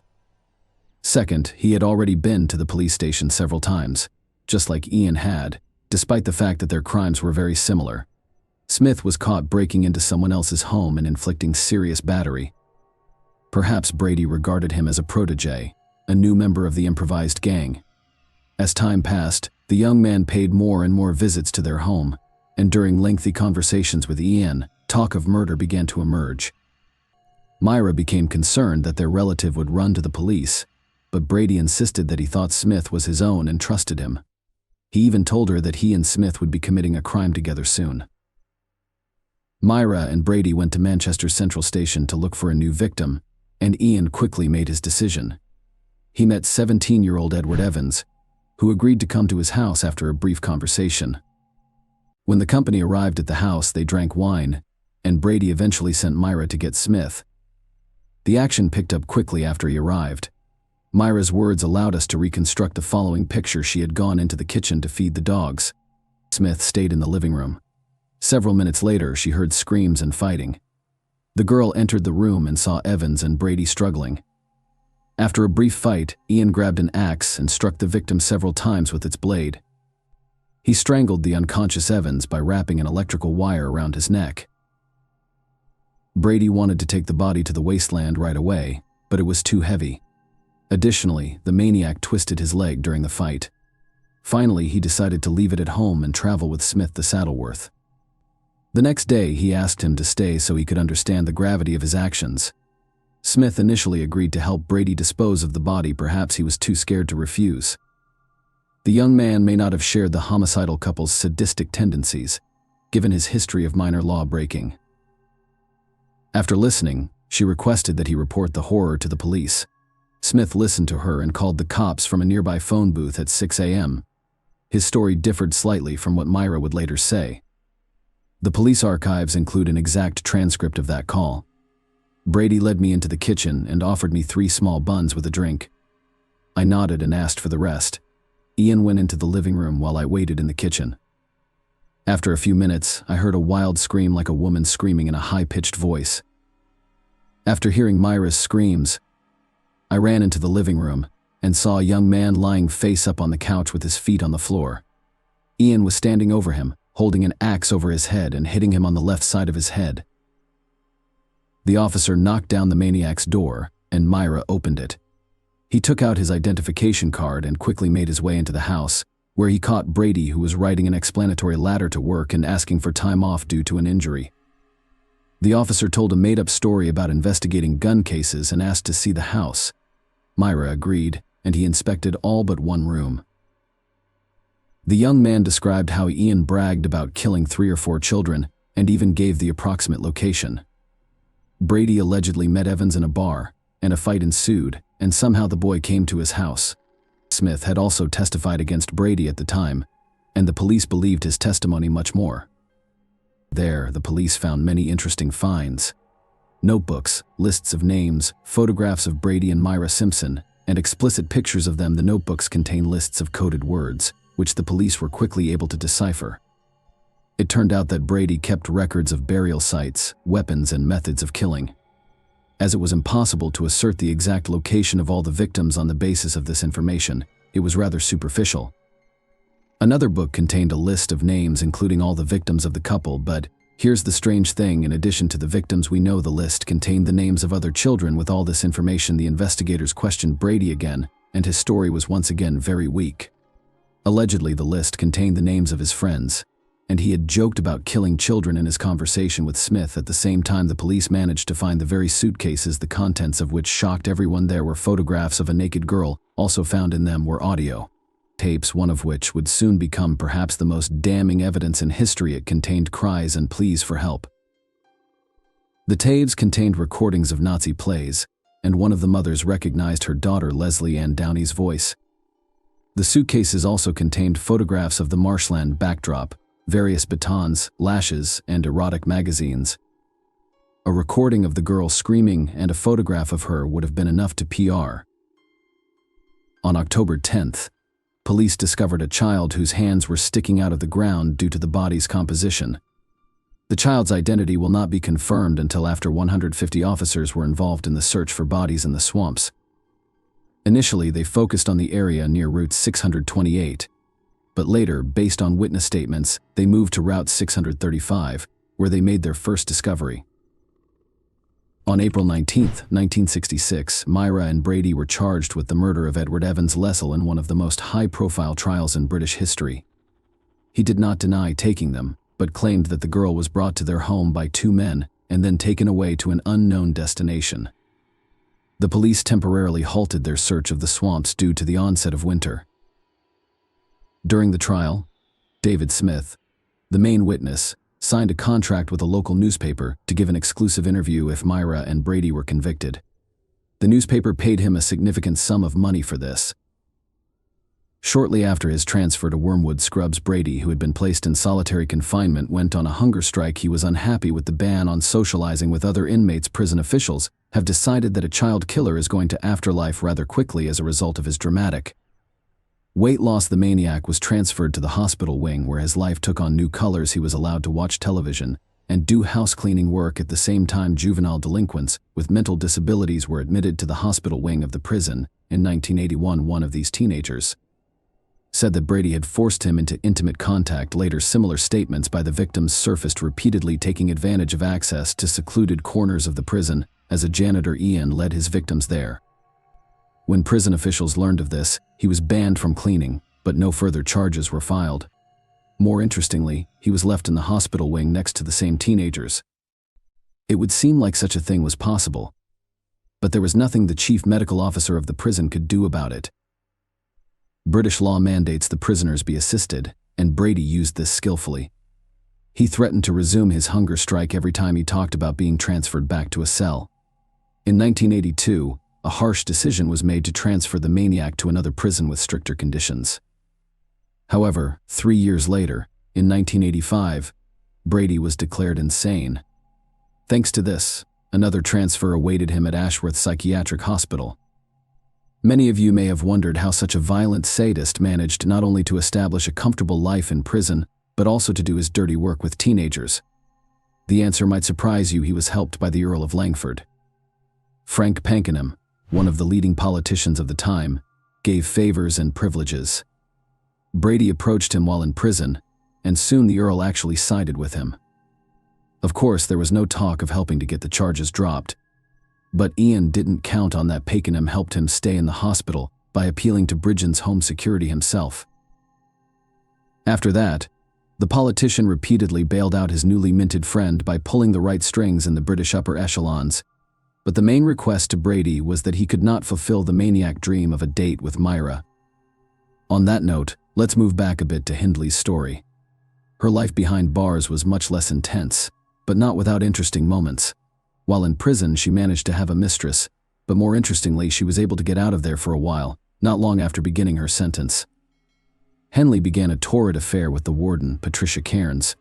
Together, they planned an escape but were caught by the police in the preparation stage. As a result, Cairns went from a prison employee to a prisoner for 6 years in November 1986. Keith Bennett's mother wrote her a letter begging her to tell her about her son's fate. It was filled with pain and despair, and the last lines were clear. "I am a simple woman working in the kitchens of Chrissy's hospital. It took me 5 weeks to write this letter, because it is very important to me that it be accepted by you, as it is a plea for help." Myra was taken to Saddleworth Heath, which was cordoned off by 200 police officers along its perimeter, and her task was to locate the bodies of children whose fate was still unknown. The detective couldn't tell if Henley was moved by this or if there were other motives, but she agreed to participate in the investigation under tight security. Since then, Myra has been out on the Heath several more times, and in 1987, the caps were successful, and that's what you call the discovery of Leslie Ann Downey's body. And later, Pauline reads, once Brady learned of his former lover's cooperation with the investigation, he also decided to partially confess to what he had done. True, the maniac asked to be given the means and opportunity to leave his life, which no one could legally do, having been refused. Ian still talked and also expressed his desire to help the police in their search for the remaining bodies. On July 3rd of that year, he was taken to Saddleworth, where he was never able to pinpoint Keith Bennett's burial site. Later, frustrated detectives refused to make another trip to the Heath with the maniac, and he turned to reporters. In a letter, he indirectly admitted that he killed 5 other children, but police could not confirm this information. 6 months later, Brady still secured a second visit to Saddleworth, but again proved useless. Keith's body has yet to be discovered. In 2003, the police resumed their search using the most advanced technology, but it yielded no results. They only had 40-year-old photos, making finding the right place next to impossible. Myra made a long attempt to obtain an early release. She wrote appeals that secured Lord Longford's support, and by the early Nazis, almost everyone was convinced that her release was inevitable, unfortunately for her life. Otherwise, Hennel. Yes. The cause was complications from a heart condition. The rest of Brady's life was less rosy, while Myra's release was seriously considered. Ian's release from the asylum was being given the go-ahead by senior British officials. With each year in the asylum, he gradually went mad until he lost what little, if any, sanity he had left. In spite of this, he managed to live long enough until he was 79 years old. In 2017, the maniac died of cancer, and the urn with his ashes was buried at the bottom of the sea. Brady's death made a few people sad. His namesake Police Federation branch chairman Ian Hansen noted that such monsters deserve no sympathy. That was the end of the story of the child-murdering lovers, but in Britain, their names will long be remembered. Ian and Myra are a prime example of inhumanity, boundless impotence, and cynicism, as well as a total lack of morality.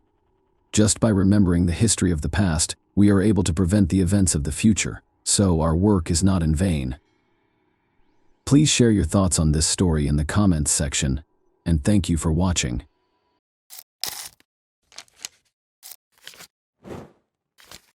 Hey guys, welcome to my channel, and today we're going to take a look at another horrible case with you. A prosperous physician living two lives, a future mother in need, a watchful twin sister. Additionally, an overheard conversation made the innocent victim aware of what was going on. This story had everything it needed to be one of the most dramatic. The media, however, mostly ignored it. The story, however, followed the finest traditions of Greek tragedy and took place in Ohio in the 2000s. It took not one, but two deftly placed traps to capture the offender, whose behavior and intentions will cause you to reevaluate your level of trust in the people you let into your home and your heart. Michelle Baker was prepared to become a wife and mother at the age of 33. When her friend introduced her to the amiable young physician Maynard Mincing, happiness appeared to be imminent.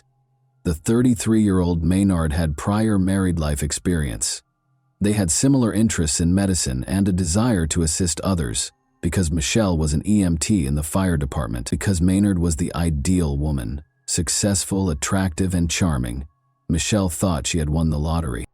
The relationship between Michelle and Maynard was like a fairy tale from today. Her boyfriend moved into Michelle's home in Hoover Heights, Ohio within a month. Maynard's children from a previous marriage would visit on the weekends. Michelle saw how happy he was spending time with his children and knew he would be ecstatic when she informed him that he would once again be a father. She was right. There were no limits to his joy. Maynard started searching for a new house right away so that the young family could live together, and he paid $320,000 for a beautiful and comfortable nest.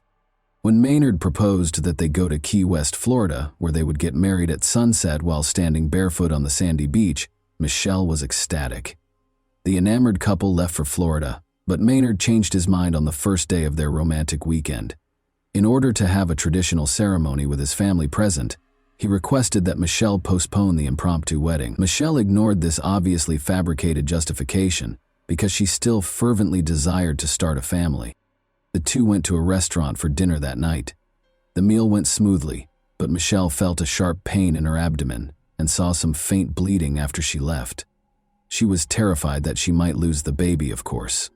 She was relieved that there was nothing to be concerned about because her fiancé was a doctor. He asked her to try to fall asleep after putting her in bed. The pain went away the following day, but when she got home, Michelle thought it wouldn't hurt to visit Dr. John Shea, her physician. When the doctor confirmed that the fetus was developing normally, she exhaled with relief. Since it was Michelle's first pregnancy, he was sure she was just concerned. She was concerned that the fetus might be affected because she had endometriosis in the past. However, Michelle had a challenging pregnancy. Unidentified spasms and inexplicable bleeding became frequent occurrences, perplexing the medical staff who were unable to come up with a clear explanation. Maynard, who would soon marry Michelle and be the father of their child, thought it would be the ideal opportunity to confess his lingering feelings for his ex-girlfriend, Tammy Wynn, as if the physical suffering wasn't enough. To all of their friends, Maynard had painted Tammy as a horrible person, despite their complex past. As it happened, he was unable to forget her. After realizing that this was the true cause of her boyfriend's wedding postponement, Michelle valued his candor and chose to put even more effort into their relationship rather than break it off. But on July 1, 2000, Michelle's confidence in her future husband swiftly dwindled. Michelle stayed at home taking care of her own chores while Maynard went out of town to go fishing with a friend.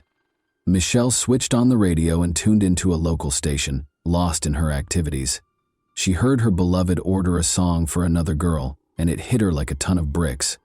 Maynard's voice sounded exactly like the caller. Michelle stood frozen, listening to the discussion with great interest. Michelle's heart fell when the DJ asked the man his name and he said, "Maynard." She was suspicious of her fiancé's true location. She requested a ride from her neighbor to Maynard's ex-girlfriend Tammy's house. When she saw them together on the street, her suspicions were validated. Michelle went up to the man and told him she was ending their relationship. When Tammy entered the discussion, she disclosed that she was unaware that Maynard was living with Michelle. "I'm staying with a friend," he had been telling her. The unfaithful fiancé was immediately evicted from Michelle's house. However, the man wasted no time in attempting to regain Michelle's favor. He called her a few days later and asked her to join him for a picnic so they could chat. He asked Michelle if they could reconcile and expressed regret for his error. She pardoned him because he seemed so sincere, but when Michelle became really ill, the picnic had to be called off. She was in such terrible shape that she was unable to even leave the park restroom. Her bleeding and cramps came back, but this time she also experienced the inability to keep food down. The doctor, who Michelle rushed to see, found nothing alarming.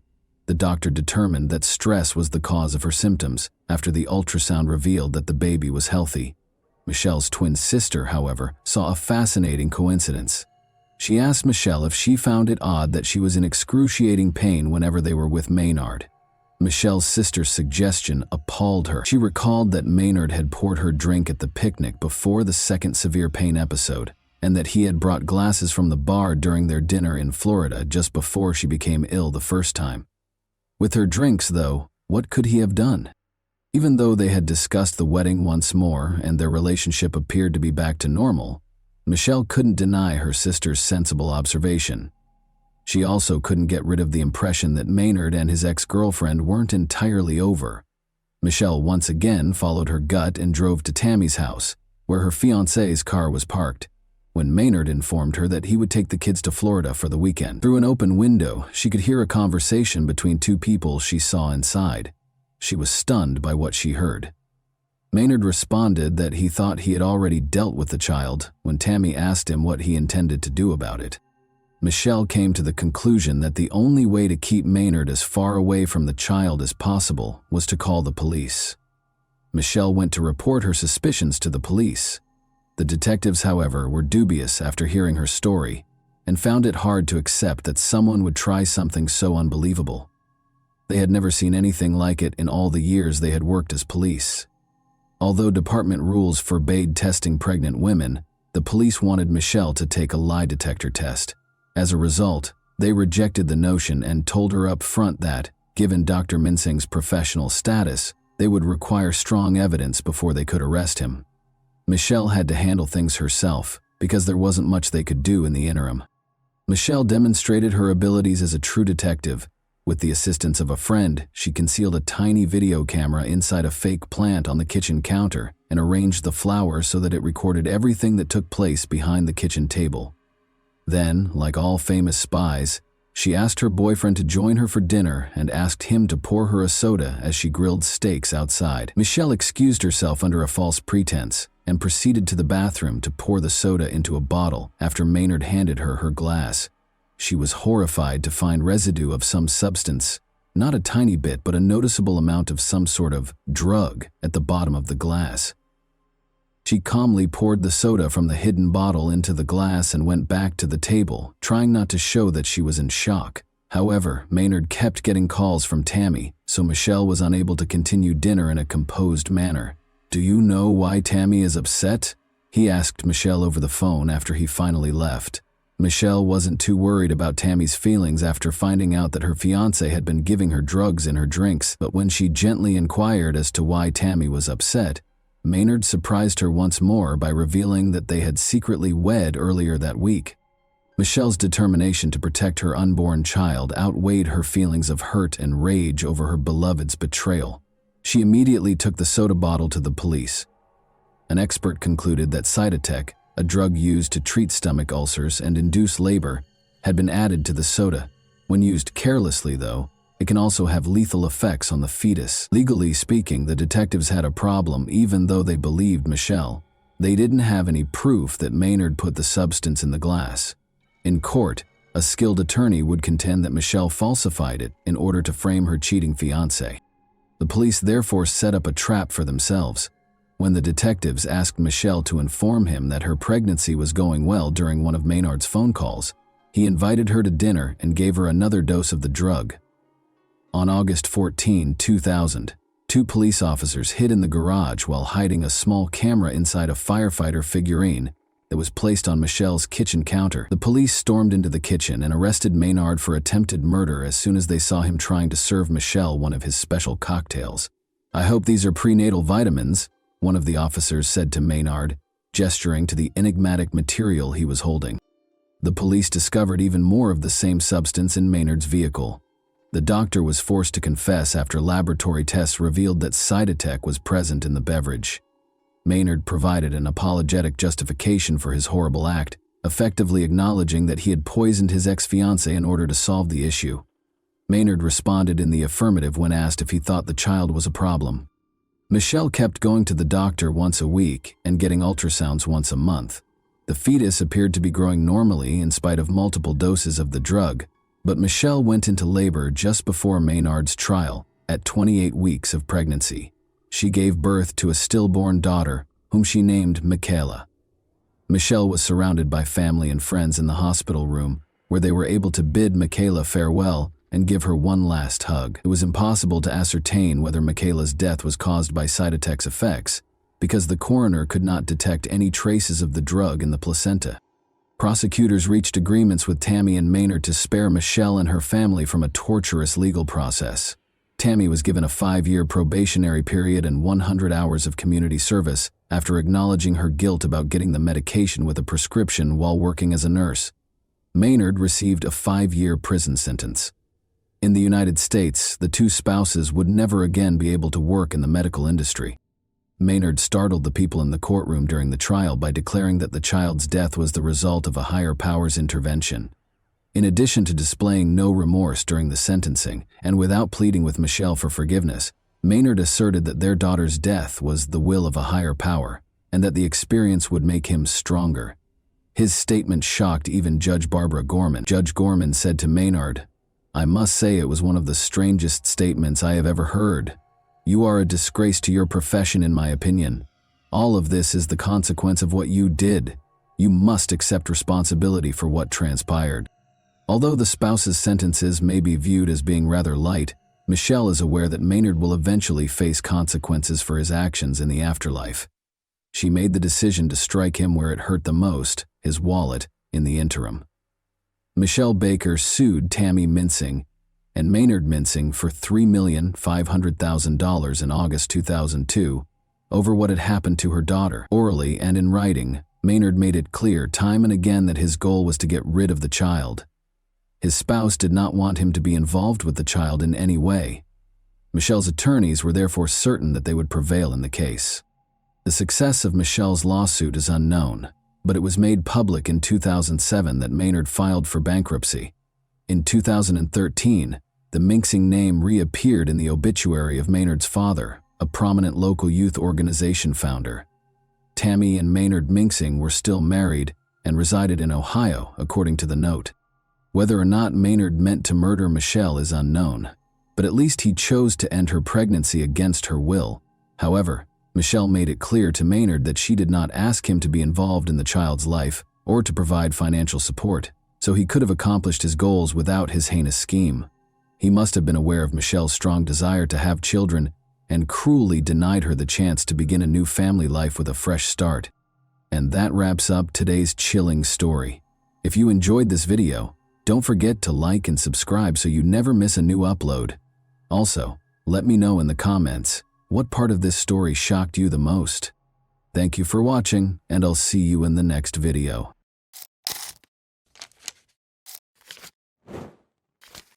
Hey guys, welcome to my channel, and today we're going to take a look at another horrible case with you. We examine the events that occurred in the U.S. state of Florida today. On October 16, 2018, 28-year-old Laura Peicher was last spotted having dinner at a bar in Sebring. An employee at the Tampa restaurant called 911 3 days later after noticing something odd close to a dumpster. The case was solved by detectives using surveillance footage. Laura Peicher was an extremely beautiful and consistently upbeat woman. She was gregarious. In remembrance of his daughter, her father, an art teacher, said this: "In 1989, Laura Peicher was born on a chilly day in Michigan. She had 2 nephews, one of whom she never met, a sister-in-law, an older sister, and a brother. She was born with 2 fingers and a thumb on her short left arm. Throughout her life, she struggled with discrimination due to her physical differences. She worked with individuals with physical and mental disabilities as a job coach at Goodwill. She was disabled, but that didn't stop her. It was a feature of her distinct character. Growing up, Laura lived in Michigan. She relocated to Sebring, Florida when she was 26 years old. Her grandmother was getting too old to care for herself, so she moved to Florida. With a big heart, Laura left her job to visit her grandmother in Florida. The incident started with a 911 call on the morning of October 19, 2018, when staff members at the restaurant reported discovering the woman's body hidden under a wood board and wrapped in a plastic bag close to a dumpster behind the establishment. In a restaurant parking lot, a woman reported a bad smell next to a dumpster by calling 811. She initially believed it to be a dead animal, but upon closer inspection, she discovered what she initially believed to be a dead woman. Investigators showed up on the scene. Face down, the victim was discovered. She was half naked. She was discovered wearing a dress, and a plastic bag was placed over her before the bed's headboard was placed over her body, but the gown was lowered beneath her breasts. Her hands were tied behind her back by the criminal. They discovered a wallet that eventually held an ID card and a clear plastic bag filled with personal belongings, the most crucial of which was mail, by using a purse strap inside the dumpster. Laura Peicher was identified as the victim. She lives in the city of Sebring, Florida, which is roughly 2 hours' drive from where she was discovered, and investigators concluded that she is not truly from Tampa. After more research, it was discovered that Laura owns a silver Toyota Tundra pickup truck. Her pickup truck was not in the parking lot close to where Laura's body was discovered, even though she may have driven it to Tampa. In case it was spotted anywhere, the truck was registered as a stolen vehicle and added to a law enforcement database. In the meantime, the restaurant manager was interviewed by investigators. The body was found on Friday morning, 2 days after the establishment's owners had cleaned the parking lot on Wednesday. This implied that the body had to have been there from Wednesday through Friday. Laura was strangled with a thin rope-like object, as evidenced by the obvious marks on her neck discovered by the medical examiner who conducted the autopsy on her body. Laura's death date was determined by additional indicators found on her body. It was obvious that the body had been on the ground for a long time because the skin was discolored. 2 days before she was discovered, on Wednesday, the medical examiner came to the conclusion that Laura had passed away. Meanwhile, police in Michigan, 1,200 miles away, informed Laura's family of her passing. Her parents were taken aback. In order to allow investigators access to Laura's trailer, Laura's parents drove 20 hours from Michigan to Sebring. Investigators sought to determine whether the trailer was a scene of a crime. They entered and searched the house to see if anything out of the ordinary had occurred, but there was nothing there. Everything had a place. No sign of a struggle had occurred there, which might indicate that Laura had been attacked elsewhere. Nor was Laura's pickup truck present. The investigators were aware that reconstructing the timeline of Laura's final hours would be necessary to solve this case. They wanted to know who Laura had met, why she had come to Tampa from Sebring, and what had happened to her pickup truck. On Wednesday, investigators looked through Laura's cell phone logs. She stopped answering calls between 1 and 5 in the morning. It is a clear sign that something has occurred. According to the records, Laura called a man named Vidal Cortez twice on Wednesday morning. Detectives wanted to speak with a man named Vidal Cortez, who became the first possible suspect after Laura's friends disclosed that he was Laura's boyfriend. They needed to know if there had been any issues in their relationship and when he had last seen Laura. However, the police learned that Laura's pickup had been seen outside a Tampa convenience store before they could locate Cortez and speak with him. 3 miles from the scene of Laura's body, the detectives visited a convenience store. Laura's pickup truck was gone when they arrived. Nonetheless, the detectives hoped they could obtain some answers from the surveillance cameras that were placed both inside and outside the store. They saw a pickup truck arrive at the store and park after viewing the footage from those cameras. Although they attempted to zoom in, the video quality was subpar, making it impossible to identify the driver. A man exited the passenger seat of the pickup truck after it had parked. This indicated that the pickup truck had a driver and a passenger, or at least 2 people. It seems that the man who exited the pickup truck was aware that the cameras were recording him. He wore a baseball cap and kept his head down. He went into the store, but as before, detectives couldn't see his face on the videotape due to its poor quality. The picture was excessively grainy. The employees of the store stopped him from stealing the beer. The man went back to the pickup truck and sat in the passenger seat after leaving the store. Neither did the driver exit the pickup truck, nor did he appear on any of the cameras. Patrol officers found Laura's pickup truck about an hour later. It looked like it had been in a small collision and was parked in the street. At the time of his arrest, investigators noticed the same man sitting in the passenger seat on the surveillance footage. He introduced himself as Calvin Gary. He wore a tracking monitor on his ankle and was on probation. In the driver's seat was nobody. The pickup truck's driver had clearly run away, as only a pair of shoes remained. The detective started questioning Calvin Gary, while Laura's pickup was turned over to forensic so they could thoroughly inspect it for any evidence. He claimed that a man named Hot had given him the truck. They were going to steal beer from a convenience store, and Hot had just moved into the area. Calvin Gary was asked by detectives if he was aware of how hot the pickup truck got. "I don't know anything about Laura," he said, adding that he didn't know the answer to that question. "I don't know what happened to her," he said. He informed detectives that Hot was a short African-American man. Calvin Gary also provided detectives with Hot's location. When they spotted them, they proceeded to the designated address. The short man hid in a bushy grove. He was mistaken in his hope that the detectives hadn't noticed him. They invited him to approach them. The man had on a shirt and pants but no shoes when he came out of the shrubbery. He refused to give his name when detectives asked him to do so because he was uncooperative. The detectives then requested that he approach the car. They were able to quickly identify fingerprints thanks to specialized equipment. Detectives discovered a match in the database when they scanned the man's fingerprint. Gary Daniel was his real name, and he had a long criminal history. He was already a 3-time prisoner. The fact that Gary Daniel was from Sebring was another noteworthy detail. Be mindful, Laura was a resident of Sebring as well. Detectives assumed Danielle was the driver of Laura's pickup truck because he was shoeless. Remember how the police discovered shoes inside the pickup truck when they located it? Gary Danielle was therefore a suspect in the Laura Peacher case, due to all of these factors. Nevertheless, the detectives had to release him because there was insufficient evidence at that time for the police to bring any charges against him. Because Calvin Gary had an ankle monitor, they focused on him and the fact that he, Gary, and Daniel used Laura's pickup truck. But the police were able to follow him around. They learned that Calvin Gary had never visited Sebring where Laura lived, or the dumpster where her body was discovered. Following the discovery and interrogation of Laura's boyfriend, Vidal Cortez, detectives ruled out Calvin Gary as a suspect. However, he told detectives that Laura had gone to a Sebring bar on the evening of Tuesday, October 16, since she had been there the night before she died. Detectives were intrigued by this information and went to the bar to talk to the establishment personnel. Since Laura lived nearby, the manager told detectives that she frequently stopped by the bar for a bite to eat.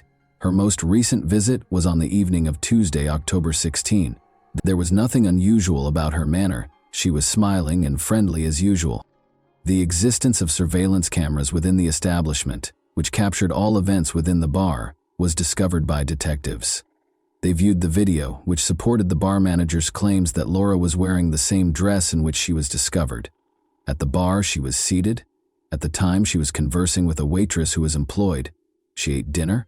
Nothing odd was going on, and she hadn't ordered any alcohol. Around 11 p.m., she left without meeting anyone and only talked to a waitress. Subsequent investigation revealed that the witness saw Laura with a man he described as Shorty at 2:45 a.m., approximately 4 hours after she had left the bar. She was spotted by the witness at a gas station outside a convenience store across town. At that moment, Laura was sitting in her pickup truck and appeared to be in good health. There was no sign that she was having problems or that she needed assistance. In addition, the witness stated that Laura and Shorty took off in their car. Since the gas station was the last known location where Laura was spotted alive, the investigators went there. At 2:54 a.m., when they began watching the security footage, they recognized a familiar face. Gary Danielle had entered to purchase cigarettes. Before he left, he chatted with another customer. Laura's pickup truck was seen backing out of the parking lot and onto the highway in footage captured by another camera. The footage supported an eyewitness's account that he unquestionably saw Laura Peicher and Gary Danielle together at a gas station near Sebring, but it was impossible to determine whether Laura was inside the pickup at the time, whether she was okay, or whether Gary Danielle was with her. Investigators searched the dumpster for clues that might connect Gary Danielle to Laura's murder early on Wednesday morning.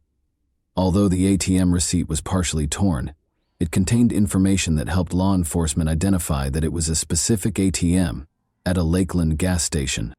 The receipt states that the transaction took place on Wednesday at 3:30 p.m., 12 hours after Laura was last observed in Sebring. In order to locate the ATM of interest, the detectives proceeded to the gas station. With any luck, the surveillance footage would help them solve the case. They could see Laura's pickup truck in the video, but they couldn't make out who was sitting in it. Fortunately, there were several cameras. The detectives watched Gary Danielle exit the pickup and go to the store after it had been parked. After taking out cash from the ATM and purchasing a soda, they departed the establishment. Detectives believed Laura was dead by this point because she was not seen and did not exit the pickup truck. Gary Danielle returned to the pickup truck and headed toward the location of Laura's body. They located him. For interrogation, Gary Danielle was brought to the police station. The only proof the police had at that point was that Danielle had used Laura's pickup truck, so they started interrogating him about it. The only thing he did, Danielle said, was to use an unlocked truck that had keys inside for that purpose. He didn't know who owned the pickup. The pickup truck's interior was fine, he said. He saw nothing out of the ordinary. After showing him a photo of Laura, the detectives asked him if he recognized the person in it. "I don't know the woman," Danielle said. He was asked if he had ever met Laura in Sebring by detectives. "No," he said. Then they told him that a recording had been made at a Sebring gas station. "He's on the tape, and Laura's pickup truck is on the tape." He refused to answer any more questions after Danielle learned that the police suspected him of killing Laura. There was no tangible evidence available to detectives at the time to convince a jury that Laura Peicher was murdered by Gary Danielle. A person has a set amount of time to stand trial.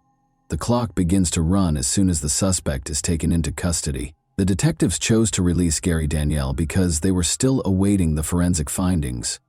Naturally, there was a significant risk that Danielle would flee, but the investigators determined that the risk was warranted in this instance. Many questions were addressed by forensic analysis. Drops of Laura's blood were discovered by the experts in the rear seat of her pickup truck. This suggests that Laura's body was either in the back seat of the pickup truck when she passed away, or that the crime was committed inside the vehicle. A forensic report on the objects discovered close to Laura's body has been obtained by investigators. Gary Danielle's DNA was discovered under Laura's fingernails, and it matched the DNA on the strap that was used to bind her hands. Gary Danielle was taken into custody after the DNA evidence found in surveillance footage was sufficient to file charges.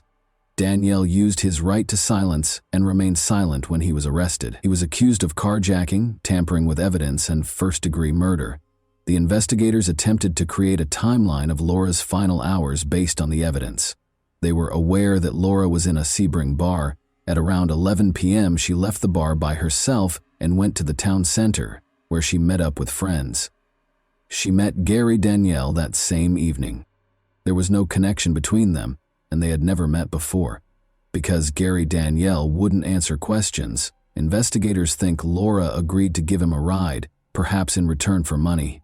Investigators don't know how he and Laura met, but they do know that she was found alive and unharmed in a pickup truck by an eyewitness at a gas station, where she and Gary Danielle ended up. After they left the gas station, it seems that something happened. Laura was strangled in her own pickup truck, though it's unclear where the truck was when she passed away. Surveillance footage showed Laura's pickup truck at a gas station 25 miles outside of Tampa, where Danielle was taking out cash from an ATM, 12 hours after it was last seen in Sebring. After that, Danielle took a car to Tampa. 2 days after, he hid Laura's body in a restaurant parking lot next to a dumpster. It was discovered. The trial didn't happen until nearly 3 years after Laura's passing. The global situation was the reason for the delay. It took a long time for Laura Pietro's father to go to court and face the man who killed his daughter.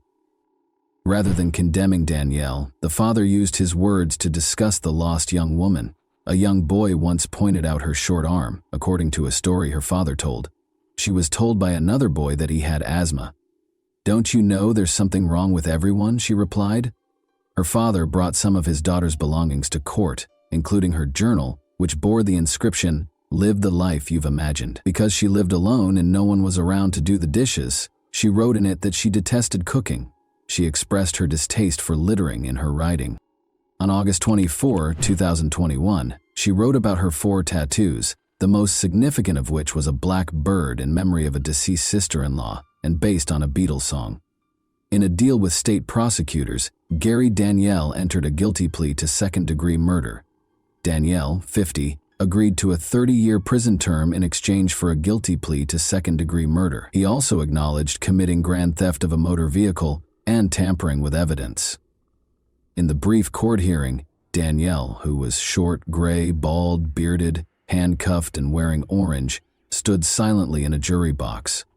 To Laura Pietro's family, he remained silent.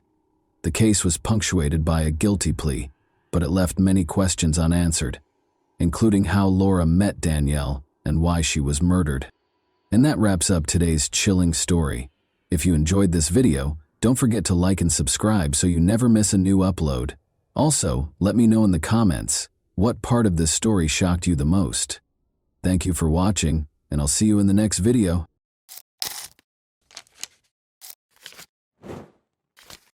Hey guys, welcome to my channel, and today we're going to take a look at another horrible case with you.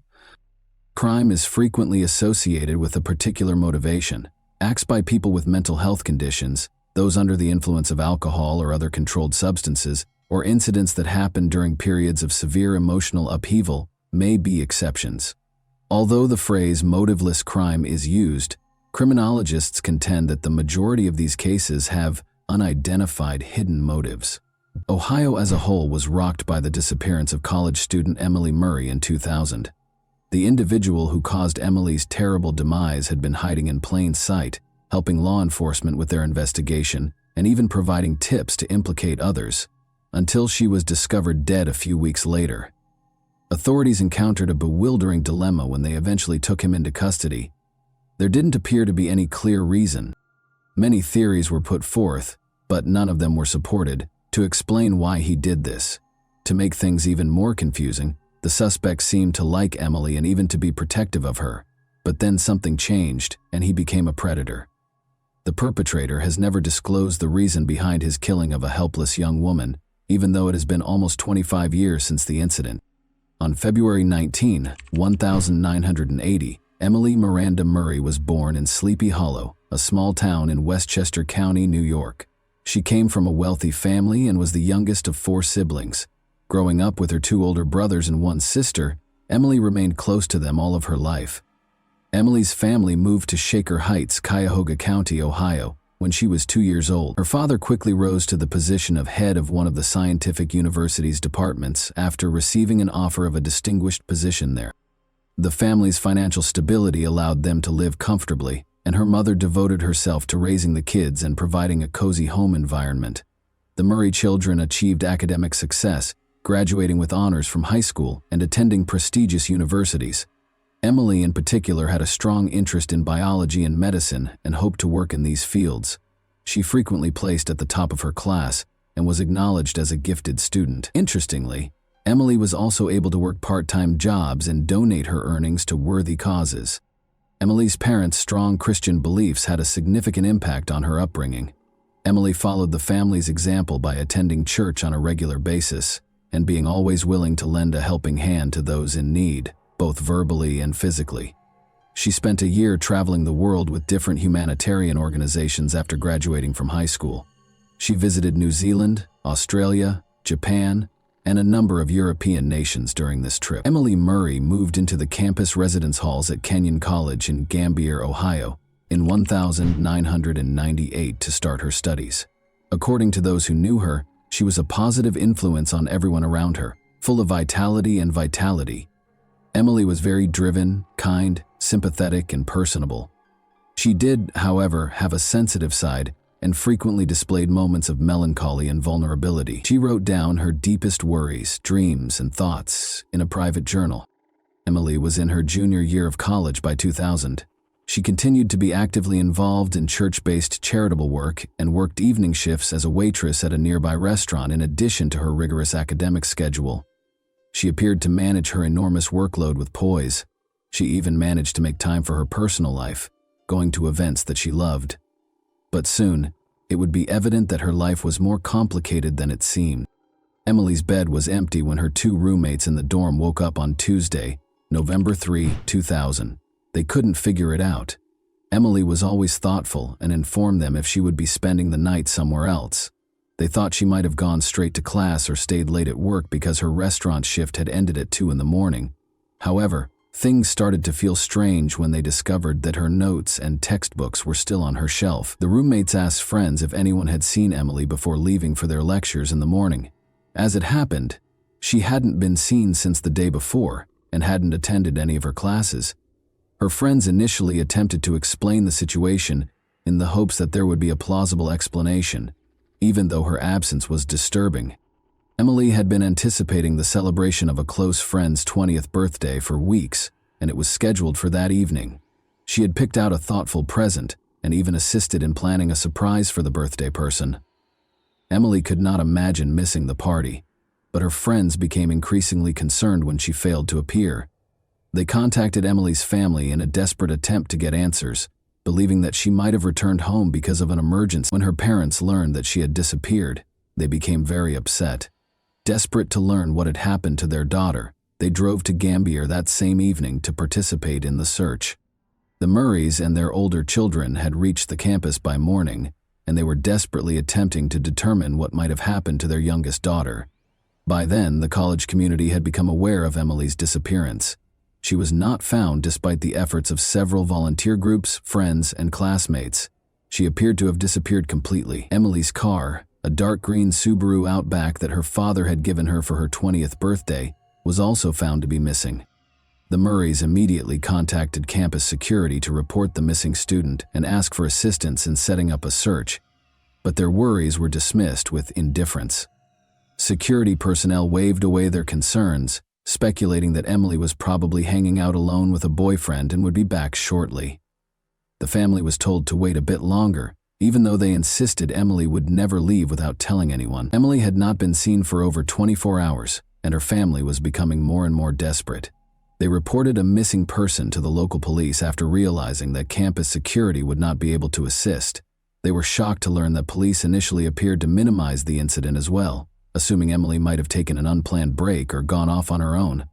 She was a 20-year-old college student after all, and they didn't have to explain her every action. Nevertheless, the police finally consented to check Emily's dorm room. At that point, they learned she had forgotten her identification, bank cards, and personal items.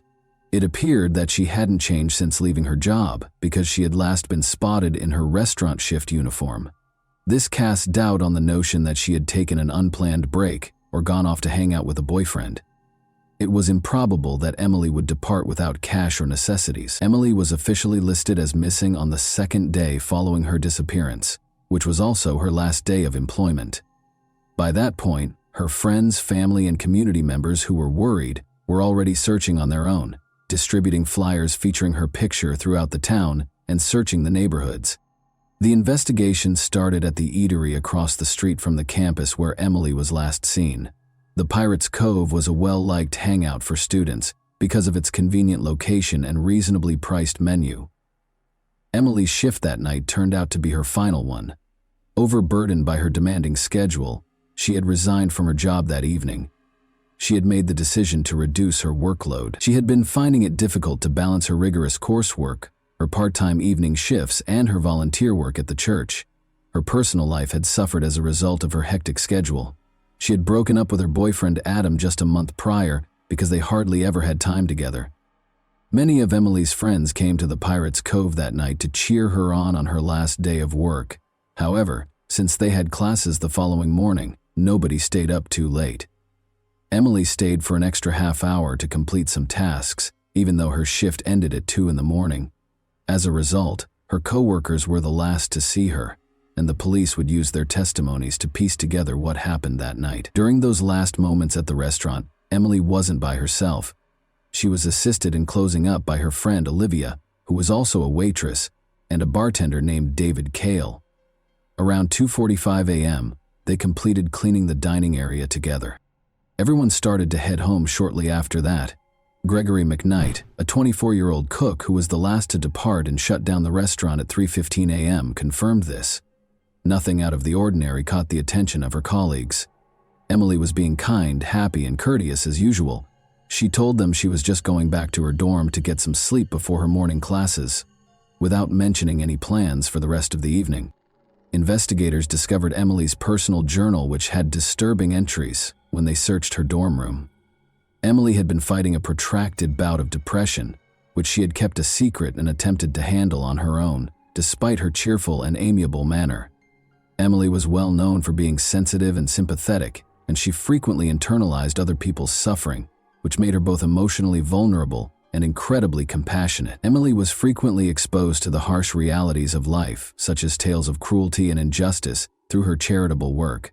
She gave her all to helping those in need, but she felt helpless in the face of the world's more powerful forces, which frustrated her.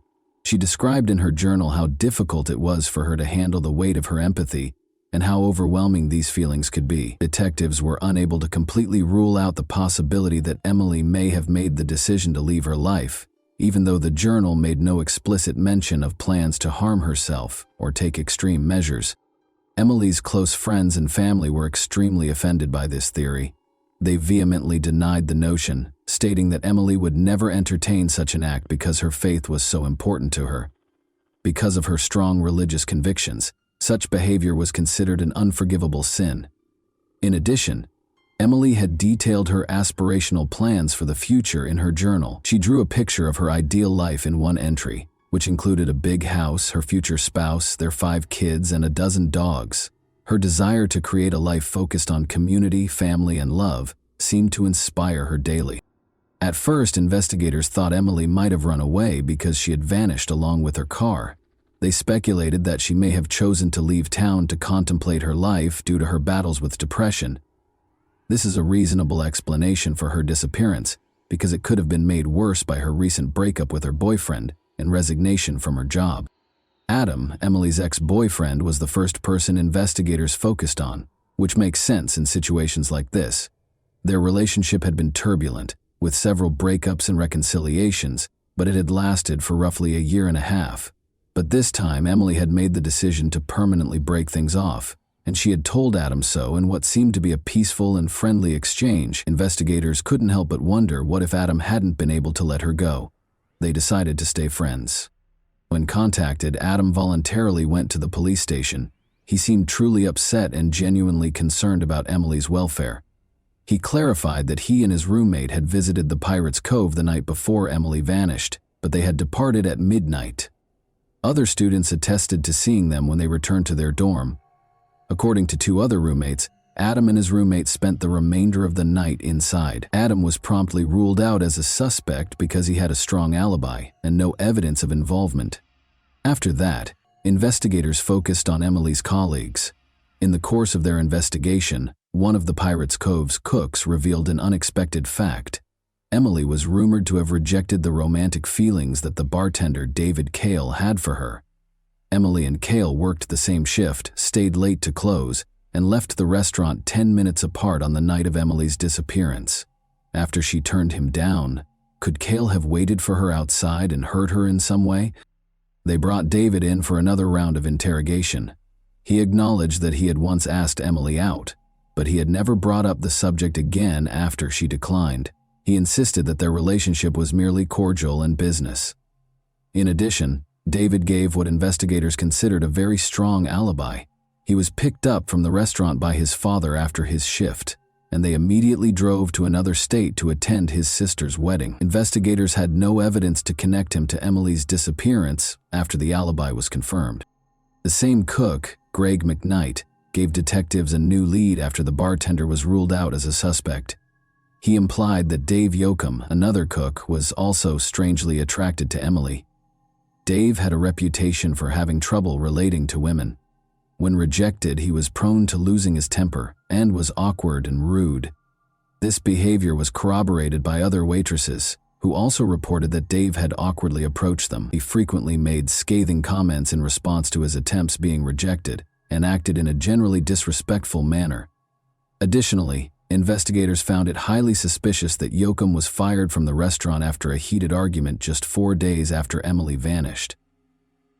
Yoakum had not been at the restaurant the night Emily disappeared because he was off work, but detectives had to question him and find out where he was. When asked, Dave said he was genuinely shocked to be named as a suspect in the case. He gave a convincing alibi by claiming that he had gone to a rock band concert in a nearby city that evening with friends who corroborated his account. The investigation came to a standstill after all suspects were exonerated and no fresh evidence surfaced.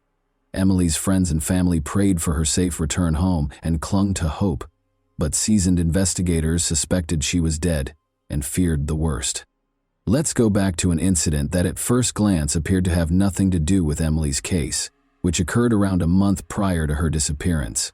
A small car accident happened on the outskirts of Harrison, a small town in Vinton County, Ohio, on October 1, 2000.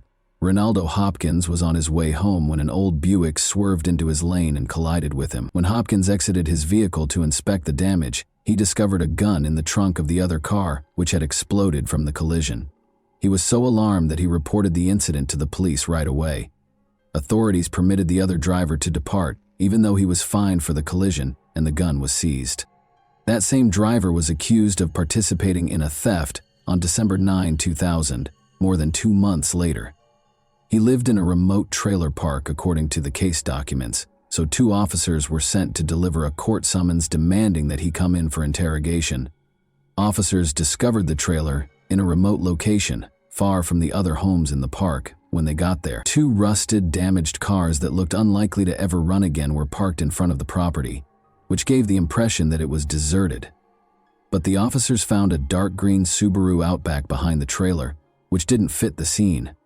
They verified that it was Emily Murray's car, which was reported missing along with its owner, after searching the license plates through their database.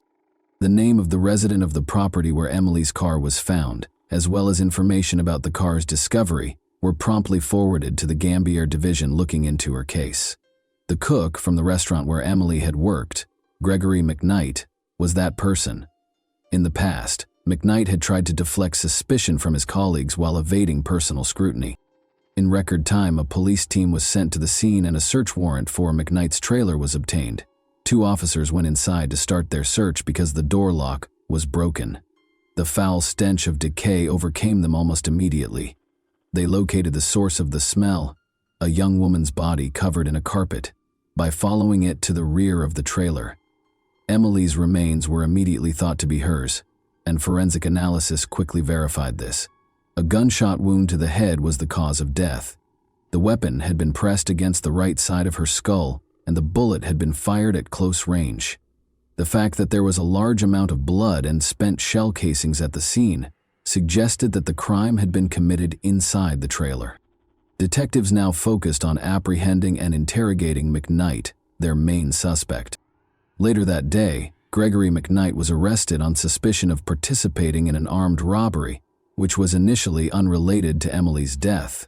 But when they told him about the discovery in his trailer, he fell silent, refused to comment, and asked for a lawyer right away. Police detained him pending additional investigation, even though there was no concrete evidence at the time connecting him to Emily's death. Investigators were informed by the trailer park's neighbors that they had not heard or seen anything strange. Considering how far away McKnight's trailer was from the other houses, this wasn't shocking. The property itself was in poor condition, with rusted, dilapidated cars all around it and trash all over it. Investigators searched the area extensively in the hopes of finding more evidence. They soon discovered a small, overgrown well beneath a sheet of metal that was weighed down by a fallen tree.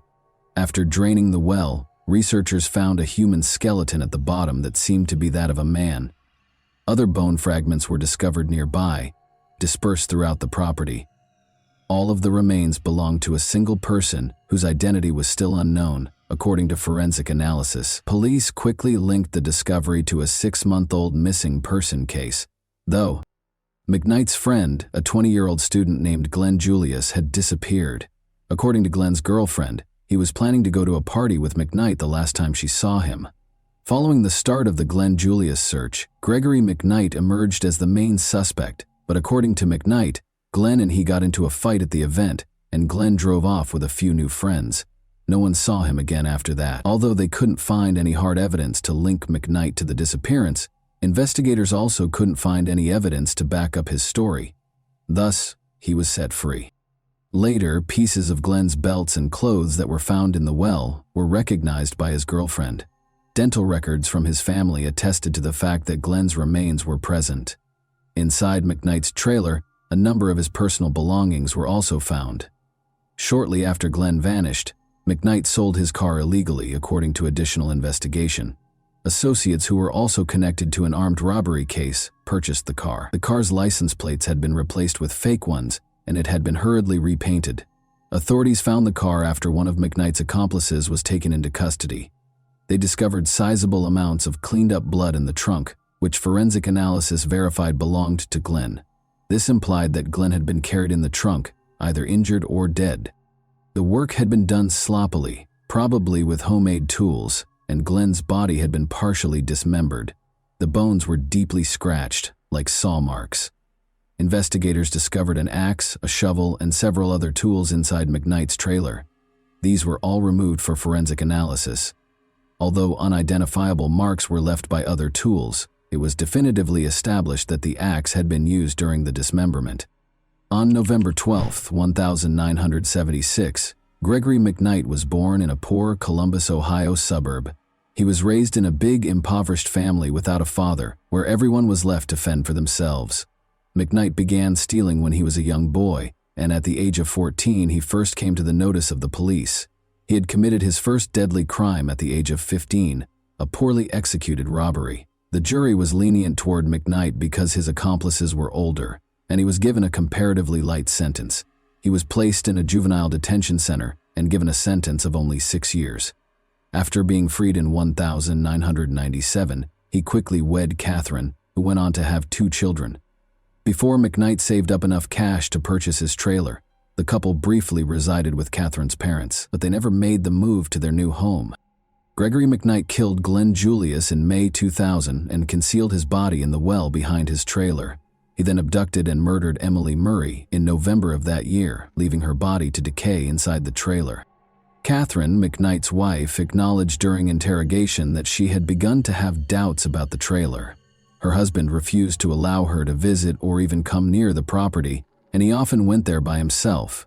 She believed that he was either using the area to meet potential lovers or to hide his criminal associates from the authorities.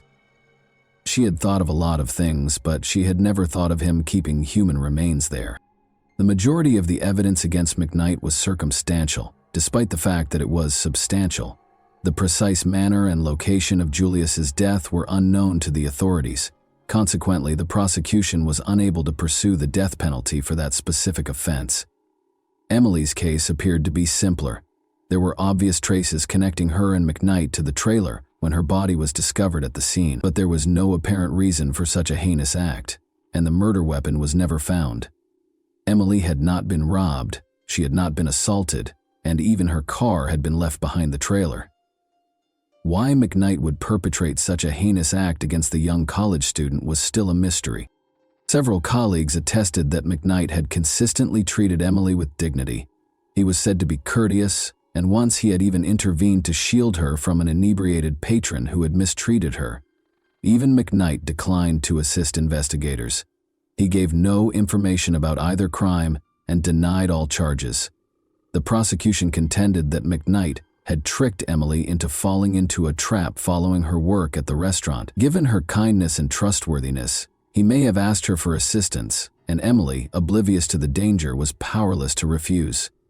He may have shown romantic feelings for her once he was inside the trailer, but he went into a rage and committed the crime after she rejected him.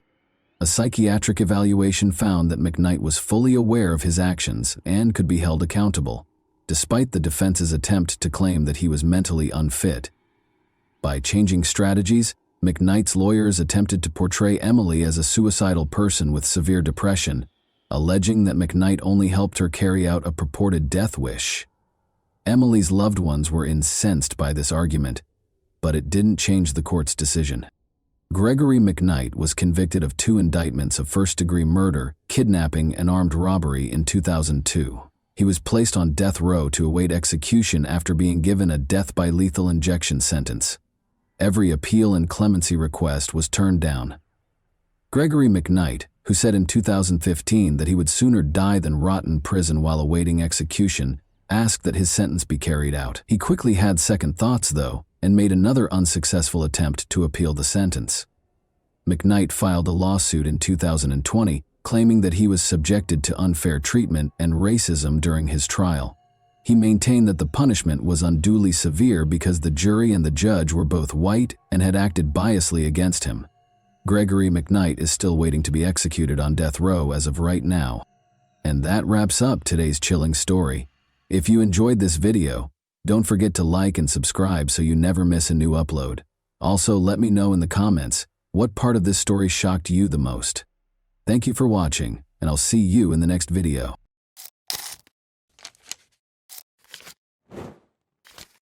Hey guys, welcome to my channel, and today we're going to take a look at another horrible case with you.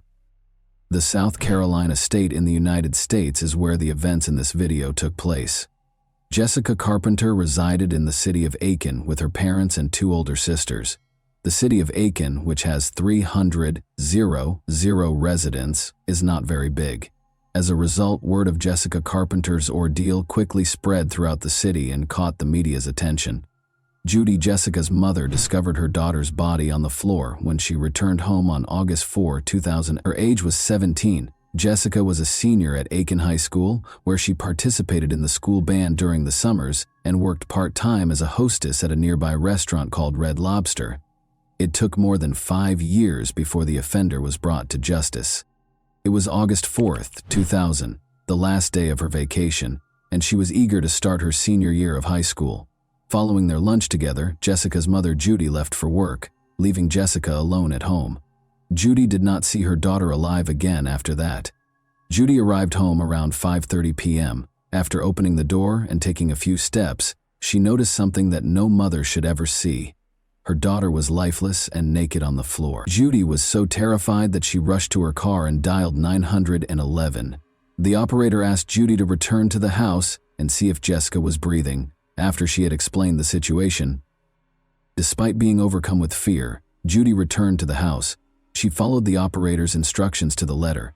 Judy waited a moment before telling the operator that Jessica was not breathing. She was icy. Police and medics hurried to the scene right away. At the scene, Jessica was declared deceased. First, the police checked the house to make sure the criminal wasn't hiding there. Jessica had been stabbed in the neck and had a telephone wire wrapped around her neck. The fact that Jessica was naked made it clear what drove the crime. Based on the atmosphere in the house, Jessica retaliated. There were fights in her living room, kitchen, and bedroom.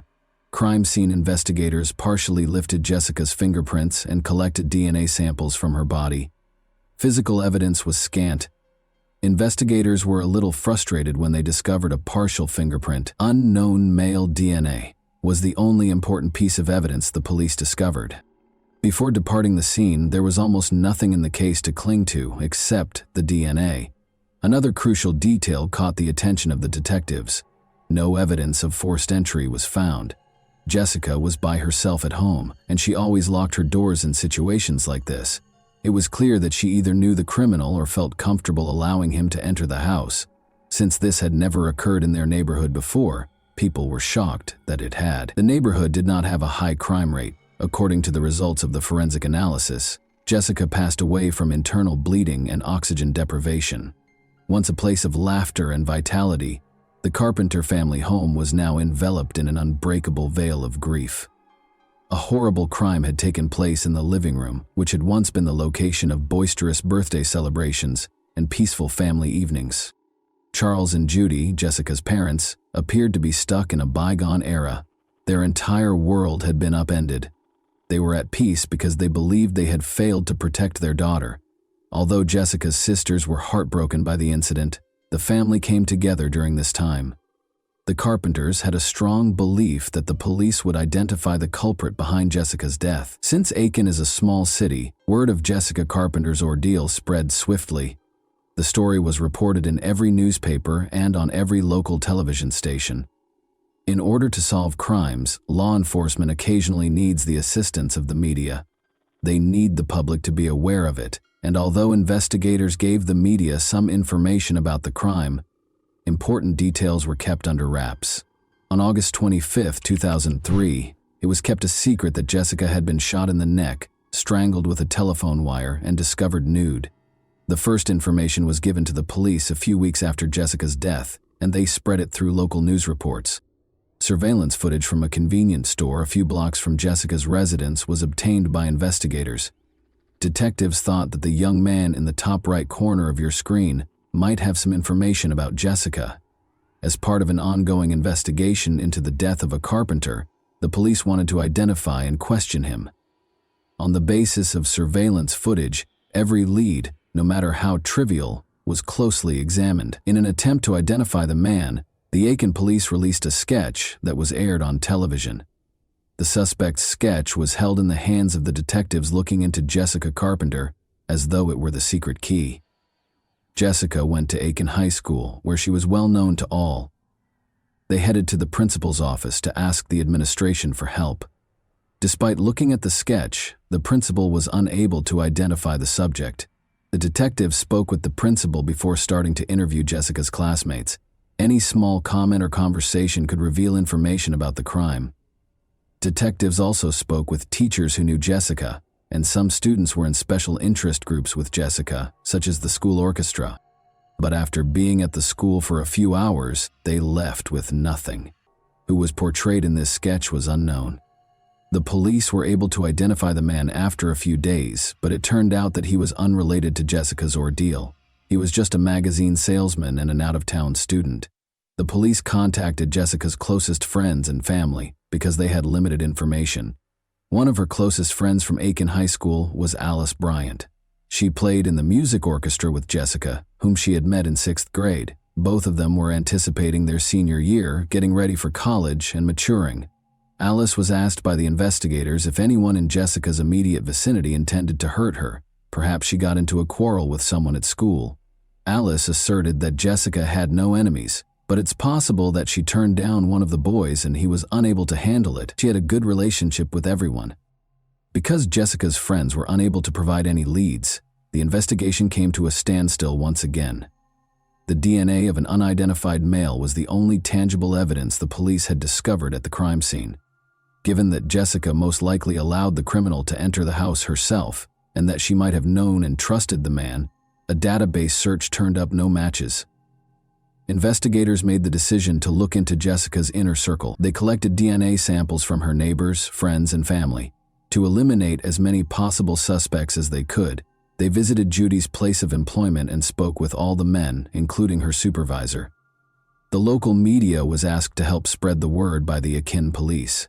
They requested that the men come forward and willingly provide a sample of their DNA. 300 or so DNA samples were examined. The criminal was obviously too smart to assist the authorities. The DNA found on Jessica's body did not match any of the tested samples. Another similar crime, this time in Georgia with an 18-year-old victim, took place 2 months after Jessica Carpenter's death. Chrysalie Barton miraculously survived and shared her story. Chrysalie claimed to have met a man in a restaurant parking lot. He volunteered to serve as her model. The man refused to show his identification when she asked to see it. Chrysalie grudgingly accepted the man's offer to walk her home, but she quickly came to regret it. You can naturally imagine what transpired after he assaulted her in her house and tore off her clothing. After that, the man stabbed her 3 times and started to strangle her. Chrysalie survived, but he believed she was dead. Crawling to the phone, she dialed 911 and then described the man to the police. It was clear that Jessica Carpenter had been attacked by the same man who had attacked Chrysalie Barton. The 2 crimes shared far too many similarities. Women who said they had seen the man in the sketch called the police station as soon as the sketch appeared in the media. The man in the sketch was recognized by Jessica Carpenter's former Red Lobster co-worker, who called. She stated that the week prior to her murder, she had been working with Jessica when the man approached them while they were chatting on the street. He paused and inquired about directions. They attempted to inform him of his destination. He then asked if either of them could accompany him and show him the precise route. Both of them declined, and the man discovered where they were employed. Investigators questioned whether Jessica's murder occurred as a result of this conversation or if it was just a coincidence. 3 days later, the police had a name, thanks in large part to the sketch of the offender that was shown on every newscast. Reinaldo Rivera was his name. A wanted list was created for him. He could harm someone else, so the police wanted to track him down as quickly as possible. The news was just coming on the television, which was once again displaying a sketch of the suspect, when a number of officers stormed into Rivera's room after finding his car in a motel parking lot and driving there to arrest him. In order to evade justice, Rivera was now unconscious on the ground. He had no choice but to take a knife and hurt himself. However, he lived because the police showed up in time. Detectives now needed to identify Reinaldo Rivera and determine whether he was connected to the death of Jessica Carpenter, who was born into a doctor's family in Madrid, Spain. When Rivera was 7 years old, his family relocated to Puerto Rico. He enlisted in the U.S. Navy at the age of 19, serving in San Diego, California, and Orlando, Florida. As an adult, Rivera attended the University of South Carolina and graduated with a degree in office administration while working for the Joint Chiefs of Staff in Washington, D.C. From December 1986 to March 1991, before relocating to North Augusta on Valentine's Day in 1993, he had lived in Graniteville, Columbia, and Fayetteville, North Carolina.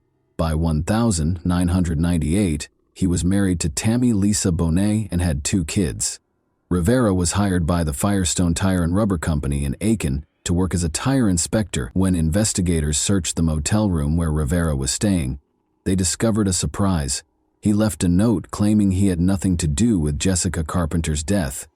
No one suspected that he led a second secret life like a police officer, and Jessica's family was certain they had found the person who killed her.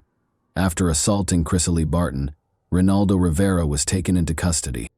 Authorities believed he might be involved in the Jessica Carpenter case as well. They believed the case would be closed and that was the end of it. However, Rivera shocks authorities by confessing to yet another string of unsolved crimes, rather than Jessica's murder.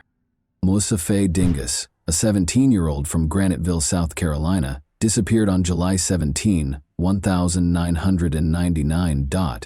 During the subsequent searches, Aiken County Sheriff's Office deputies reported seeing a girl who fit Dingus's description twice, with an older, dark-haired white male. In the first case, she got into a tan, older model car, and in the second, a bright red 4-door car. On October 13, 2000, after Rivera gave police directions to the burial site on December 4, 17-year-old Tiffany Cherise Wilson from Jackson vanished while she and her 2-month-old daughter Caitlin were at a Winn-Dixie grocery store in North Augusta. Her car was discovered in the parking lot, and witnesses saw her get into a white 4-door Ford from the mid-1980s. The car stopped for a moment before speeding away. 3 days later, Caitlin was discovered stranded in her vehicle across the state line in front of a Georgia Welcome Center. The body of a young female was found by 2 hunters in a densely forested area close to Graniteville on December 30th. Wilson's fingerprints were later used to positively identify the deceased. Similar to the aforementioned victims, Tabitha Lee Bosdell, 20, of Augusta, Georgia, vanished on June 19, 2018. She was going to apply for a second part-time job at a Huddle House before heading to her primary job as a telemarketer, according to her family. Rivera was charged after her remains were located and identified. Marnie Marie Glista was attacked in her home on September 5, 2000. Her age was 21. Despite suffering severe injuries, she lived. After being brought to a nearby hospital, she passed away from her wounds. She became the fourth known victim of Ronaldo Rivera 5 days later. Chrysalie Barton was attacked by Rivera on October 10, 2000, but she survived and police were able to obtain a sketch of her. Rivera's crimes all had a similar pattern, and all of his victims were roughly the same age. All of them suffered neck stab wounds and strangulation. The 37-year-old Rivera was put in solitary confinement and kept under close medical observation to make sure he couldn't hurt himself. Rivera denied any involvement in what happened to Jessica Carpenter, despite confessing to 5 other crimes. After securing Rivera's DNA, police hurried the sample to a lab for Jessica's relatives. It was intolerable to wait for the results. However, the case took a new turn just when the Aiken Police Department believed they had apprehended the offender. Authorities were informed by police informant Craig Gant that Tony Baldwin had confessed to killing Jessica Carpenter. On another murder charge, Tony Baldwin was already incarcerated in Aiken County. The police, Jessica's friends, and her family could only wait while DNA samples were taken from him to determine whether he was involved in her death. When both men's DNA results were received in January 2001, the community as a whole held its breath. 2 suspects in Jessica Carpenter's murder were exonerated, which was a startling development for her family. The DNA discovered on Jessica's body and in the house did not match that of Rivera or Tony Baldwin. For the investigators and the family, this was a huge letdown. Months went by, but the case was still unresolved. But on August 19, 2002, 2 years after Jessica's passing, the lab called the detective who was looking into the case. A DNA match was discovered. The owner was a man named Robert Atkins, who was incarcerated in Georgia. Robert Atkins was having legal issues. He was found guilty of stealing. In Georgia, he was sent back to prison for violating his probation. Georgia was one of the few states at the time that collected inmates' DNA upon admission and entered it into a national database. A DNA match was discovered in this way. One could argue that Atkins might not have been connected to the Jessica Carpenter case if he had acted appropriately and not broken the law once more. In addition to being shocked, investigators were curious as to why he did it. How was Jessica known to him? Furthermore, who is he? In any case, his name was new to the Jessica Carpenter case. To get answers to these questions, a detective visited the prison. Atkins denied knowing Jessica when he started questioning him. The detective then began discussing Jessica's mother Judy's suffering, saying that she was so heartbroken that she didn't know how to proceed with her life or what to do. Atkins apologized while glancing at the detective. He started crying and requested a pause during the interview. Afterwards, he admitted to killing Jessica Carpenter.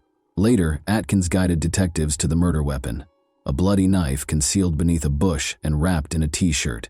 Investigators pieced together what happened to Jessica Carpenter a week prior to her murder based on Atkins's confession.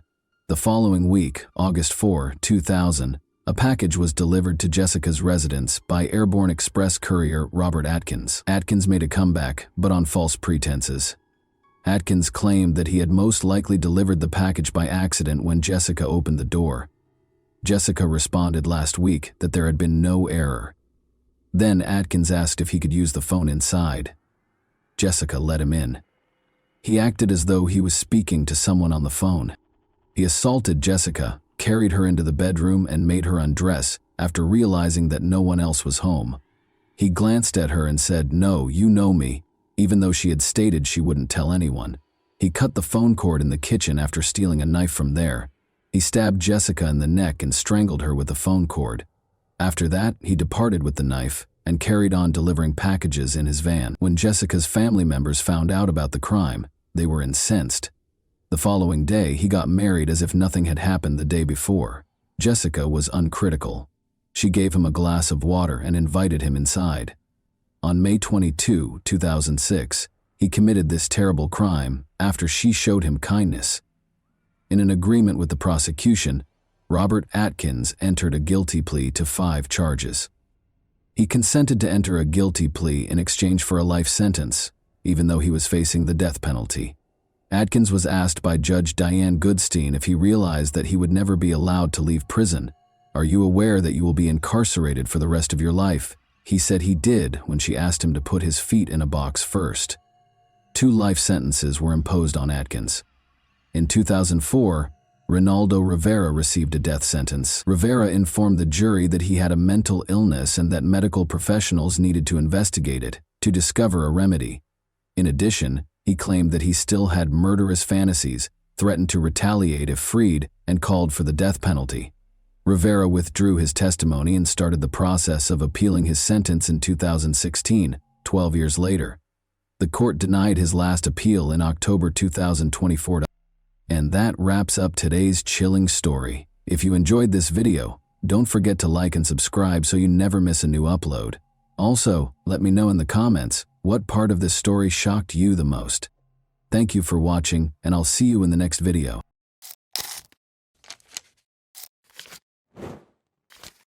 Hey guys, welcome to my channel, and today we're going to take a look at another horrible case with you. After making a late-night roadside help call in January 2013, 26-year-old Texas father Brandon Mason Lawson disappeared. When his car was discovered abandoned, what had started out as a typical night took an enigmatic turn. Brandon's voice shook in terror as he called 911 in a panic, whispering that he was being pursued and desperately needed assistance. Brandon remained a mystery despite a great deal of searching and investigation, leaving his friends and family in a desperate search for answers. What actually transpired that evening, and who was he fleeing from? Let's investigate the enigma. Brandon Lawson was an oil field worker from San Angelo, Texas at the time of his disappearance. According to reports, he was a devoted partner to his girlfriend, Ledessa Lofton, whom he had dated for 10 years, and a loving father to 4 children. Ledessa was the stepmother of Brandon's oldest daughter and the mother of their 3 children. Brandon's recent drug relapse, which resulted in his inexplicable absences, caused Ledessa great concern. Their bond was forged over years of shared experiences and the difficulties of raising a family together, despite the usual ups and downs in their relationship. But Brandon, like a lot of young people, had his share of difficulties. He had previously abused drugs, particularly methamphetamines. But according to reports, he had been clean for roughly 6 months prior to the night of his disappearance. His friends and family knew him as a strong, industrious man who was trying to change his life. However, he had previously been overcome by the hold of addiction, and he was burdened by the strain of juggling his demanding work in the oil industry with his family life. The events leading to Brandon's disappearance began on the evening of August 8, 2013, when he and Ledessa got into a fight. It started off like any other evening. After a long day of work, Brandon got home in San Angelo between 10:45 and 11 p.m. Brandon and Ledessa got into a heated argument. Although it was initially unclear what specifically started the argument, Ledessa later disclosed that she became irritated and suspicious when Brandon failed to come home the night before. After the argument grew more heated, Brandon made the decision to leave the house at 11:30 p.m. About 3 hours' drive from San Angelo, he called his father and said he was coming to his home in Crowley, Texas. He left Ledessa behind and climbed into his silver Ford F-150 at 11:54 p.m. At the time, she didn't think much of it and assumed he would calm down and come back. Ledessa later reflected on the altercation in a 2018 interview, explaining that it was caused by a number of factors. The recent birth of their youngest son, which created additional stressors between them, and Brandon's rigorous work schedule, which involved more than 60 hours per week, were major contributing factors.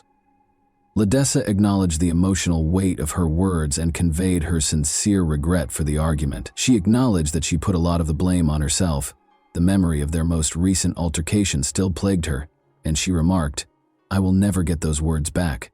Brandon called his brother Kyle at around 12:30 a.m. on August 9 to let him know that he had run out of gas on Highway 277 close to the tiny town of Bronte. The town of Bronte is surrounded by a broad, rocky region of desert and hills. It is surrounded by rough, harsh terrain, including dry riverbeds, rocky outcrops, and steep hills. There aren't many people living there, and it's secluded. There aren't many services in the area, and cell phone service is scarce.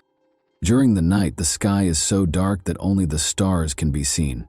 The wind is the only thing breaking the heavy silence. Being stuck in a location like this can quickly turn into a major issue. Brandon Lawson experienced precisely this on the evening of August 9, 2013. Just outside of Bronte, on Highway 277, his truck ran out of gas. All of a sudden, he found himself isolated in a remote location, vulnerable to the hostile surroundings. All he could do was wait for his brother. Kyle remembered that Brandon sounded uncontrollable during one of their calls. He informed Kyle that he was being pursued, which clearly caused concern. Brandon clarified that the Mexicans in the neighborhood were pursuing him when Kyle asked for more information. Kyle, still perplexed, inquired as to whether Brandon was hallucinating as a result of drug use, but Brandon denied it. Kyle didn't know what was happening, but he was worried. In order to assist Brandon, he hurried to Ledessa's house with his wife and their 4-year-old child to get a fuel can. Kyle continued to try to contact his brother while they were driving. However, Brandon never seemed able or willing to engage in a full conversation when they spoke. Kyle tried his hardest to communicate and gain a comprehensive understanding of Brandon's predicament, but their brief and fragmented exchanges added mystery to an already perplexing situation. One of the most important and perplexing pieces of evidence in the case is the distressing 911 call that Brandon made at 12:50 a.m. Due to routing errors, the 911 call was sent to a nearby nursing home in Robert Lee, Texas. Brandon's voice was erratic and panicked during the call. Some phrases stood out among his difficult-to-understand words. The dispatcher tried to question Brandon, who was obviously perplexed by the call, but his answers were jumbled and ambiguous. He appeared to be in a panic and said that he was being chased into the woods and that he needed help right away. Even though the call was unclear, it was clear that Brandon was upset and thought someone was chasing him. The phone logs that precede Brandon's disappearance are broken down as follows. Kyle left a voicemail at 12:51 a.m. after Brandon claimed he was being pursued. After their argument, Brandon attempted to call Ledessa, but was unsuccessful because she had left her phone in her car. When Kyle's wife called Brandon as well, and Kyle called him again without getting a response, the urgency increased. Brandon called his neighbor at 12:57 a.m., but this did not provide any answers. Brandon was contacted by a nursing home dispatcher regarding his previous 911 call at 1:04 a.m. Brandon then called Kyle 3 more times at 1:09 a.m. He informed Kyle that he was bleeding while running through a field during one of these calls. In a subsequent interview, Kyle stated that he didn't believe Brandon was gravely injured. He thought his brother had just tripped or been in a small mishap. Brandon then called Kyle one last time at 1:15 a.m. This would be the final calls he made from his phone before it became silent. That night is depicted as chaotic by this series of calls. Brandon was obviously in distress and was attempting to contact his neighbor, brother, girlfriend, and even 911.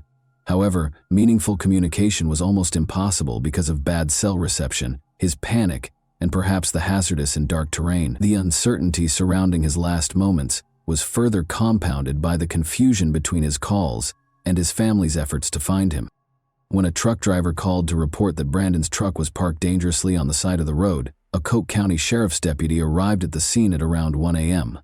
Kyle had also arrived at the scene by the time the deputy did, but Brandon was nowhere to be seen. During a phone conversation with Kyle at 1:18 a.m., Brandon claimed to be able to see both Kyle and the deputy from his hiding place, saying, "I can see you. I'm right here." However, neither Kyle nor the deputy were able to see Brandon anywhere near the truck or the surrounding area, which further complicated the situation.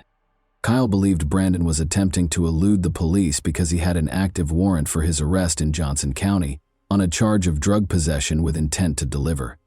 Brandon didn't want to be caught, he reasoned, especially since the deputy was already there. Kyle and the deputy didn't have all the information necessary to comprehend what was actually going on, because they were unaware that Brandon had called 911 earlier. Later, Kyle stated that he didn't believe he was in danger. Kyle made the decision to drive a short distance up the road after speaking with the deputy. After the deputy left, he parked farther down in the hopes that Brandon would emerge from hiding. After waiting there for 30 to 45 minutes, Kyle decided that everything was okay and departed for San Angelo. When Brandon failed to appear, Kyle went back to the location where his truck had run out of gas at around 5 in the morning on August 9. Once more, Brandon failed to show up when he called for his brother. A deputy reported that a small private search team had been assembled to find Brandon on August 11. A few days later, they searched until about noon without discovering anything significant, having begun at about 8 a.m. The only hint they found was a tiny spot beneath a tree where it appeared someone had taken a seat. This location was visible from his truck and near the road. There were no additional indications of Brandon or his whereabouts, despite Kyle and the search team's best efforts, leaving his family with more questions than answers. Many theories have been proposed in the years following Brandon's disappearance. Some stem from the peculiarity of his last phone conversations, while others are based on the case's facts. The notion that Brandon might have been the victim of foul play is one of the most talked about theories. There has been conjecture that Brandon came into contact with someone or something dangerous on the evening of August 9, 2013, after he reported being chased into the woods in his 911 call. Some have even proposed that drug use may have played a role. People question whether Brandon was in danger, possibly a drug deal gone wrong or a run-in with violent people while stuck on the highway, given that he had used methamphetamines just before the incident. But this theory is called into question by the paucity of evidence. There were no reports of other cars in the vicinity at the time, and no evidence of a struggle was discovered close to his truck. Many people were left wondering whether foul play was involved, where it occurred, and who was involved, because the scene surrounding the truck was oddly undisturbed. The idea that Brandon may have intentionally vanished is another theory that has gained some traction. At the time, his life was complicated. Maybe he took extreme action because of his tumultuous relationship with his girlfriend, personal problems, and legal troubles. According to some, Brandon might have taken advantage of the circumstance to flee his life and start over somewhere else.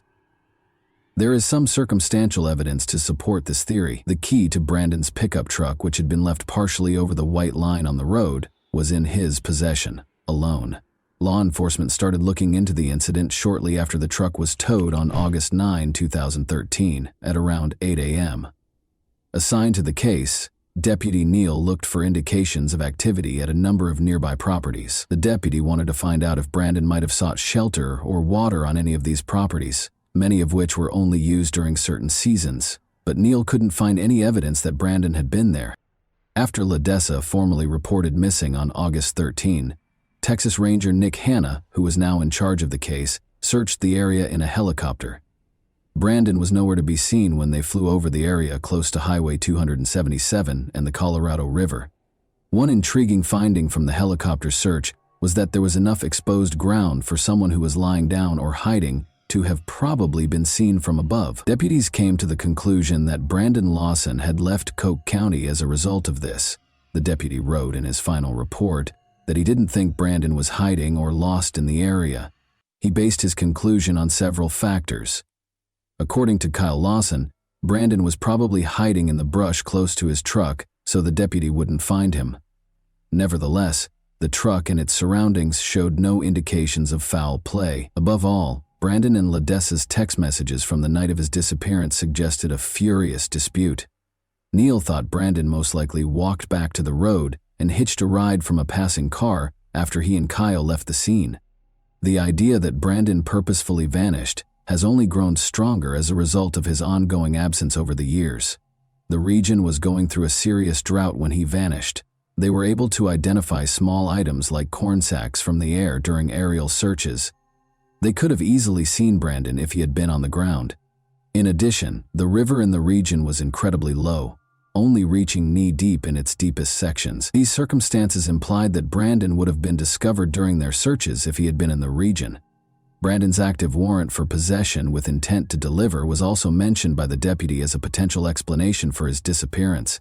He surmised that Brandon might have chosen to flee in order to stay out of legal hot water. The fact that Brandon cashed in his $401,000 with Renegade Oil Services shortly before going missing, potentially as part of a disappearance plan, lends more credence to this theory. Kyle Lawson was asked to meet with Sheriff McCutcheon, Ranger Hanna, and a Johnson County investigator at the same location where Brandon's warrant had been issued several months after Brandon vanished. They interrogated Kyle about his role, asking whether he had hurt or assisted his brother in getting away. In the end, Kyle asked for a polygraph to clear his name. Kyle claims that he passed the test on hurting his brother, despite some inconsistencies brought on by coughing during the exam. The accidental death or lost in the wilderness theory is another explanation for his disappearance. Arid and rocky, Highway 277 is home to cacti, thorny bushes, and dangerous creatures like wild hogs and rattlesnakes. This belief appears to be supported by the thorough searches that have been conducted, but every lead has ended in disappointment, with no sign of him. According to the final theory, Brandon's recent use of methamphetamines may have caused him to suffer from drug-induced hallucinations or paranoia. Severe paranoia, disorientation, and unpredictable conduct are all possible side effects of methamphetamine, especially if the user has been up for a long time. Brandon may have fled into the wilderness in a confused state, and his references to people chasing him may have been the product of a drug-induced hallucination. The term paranoia describes a strong mistrust or fear of other people, frequently coupled with illogical ideas or convictions that someone or something is trying to hurt them. Even when there are no actual external threats, paranoia in the context of drug use can show up as an elevated sense of threat or danger. Brandon's strange phone calls may be explained by this theory, but it doesn't address the question of what happened to him after he fled his truck. Did the weather get to him? Did he get stuck somewhere inaccessible or fall into a ravine? His family was left in a difficult position after Brandon Lawson vanished, caught between hope and the harsh realities of life. Brad Lawson, his father, struggles with mixed feelings. He is plagued by nightmares in which Brandon is still alive, possibly coerced into slave labor by a cartel. Even though he is aware that the likelihood of Brandon surviving is remote, the possibility of foul play seems limitless, and Brad can't get rid of the thought that his son might still be out there somewhere. Is it possible that Brandon was being followed that evening? Did he encounter death when he entered private property? Or was it a crime of opportunity, where someone walked by, saw his weakness, and took advantage of him? Lisa Lofton can't stand the uncertainty. She worries that her kids won't ever know what happened to their father when they grow up, get married, or even start a family of their own. She is troubled by the memory of that night, particularly the altercation they had before he vanished. She battles this guilt every day after hurtful words were exchanged. The odd 911 call Brandon made that evening serves as their final connection to him. It serves as a painful reminder of his last moments for Ledessa and her kids. His two older daughters try to understand his words as they listen to the recording on YouTube, but it only makes their heartache worse. Brad is adamant that his son did not simply flee. He contends that Brandon was not forced to leave his family because the arrest warrant was insufficient. Brandon was always prepared to accept the consequences because he had previously dealt with legal issues. He actually had plans for the future, including beginning a new job the Monday after his disappearance that would pay more and come with the fact that none of Brandon's possessions, including his phone, wallet, keys, or even his shoes, have ever been located only serves to further complicate matters. How someone could vanish so totally without leaving any trace is beyond his brother's comprehension. The family's suspicion that foul play was involved is only strengthened by this. Ledessa is hopeful that someone will eventually come forward because she thinks that someone out there is aware of what happened to Brandon. She is still plagued by unresolved questions, such as the identity of the dispatcher who spoke to Brandon that evening and the trucker who reported his pickup. Ledessa thinks that these individuals may possess important hints that could ultimately clarify what transpired. Ledessa can't help but notice the ominous tone of Brandon's 911 call, even though she tells herself that his disappearance might have been an accident. She finds it hard to accept that someone would hurt the man she cherished so much. Help Find Brandon Lawson, a Facebook page created by Brandon Lawson's friends and family, has received a lot of support and attention since it was created.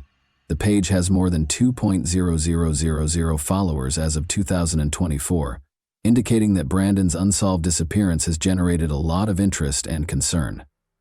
This website is a vital resource for disseminating news, details, and appeals pertaining to Brandon's case. It gives Brandon's family members a place to communicate with supporters, reminisce about Brandon, and coordinate efforts to keep his story in the public eye. The page encourages anyone with information regarding Brandon's whereabouts or the circumstances surrounding his disappearance to come forward, and plays a crucial part in the ongoing search for answers. Paula Boudreau, Ledessa's hired private investigator, has also been putting in a lot of effort to find hints. The sizable community that follows the Help Find Brandon Lawson Facebook page frequently provides her with leads. Boudreau has encountered challenges while searching the land with cadaver dogs and helicopters.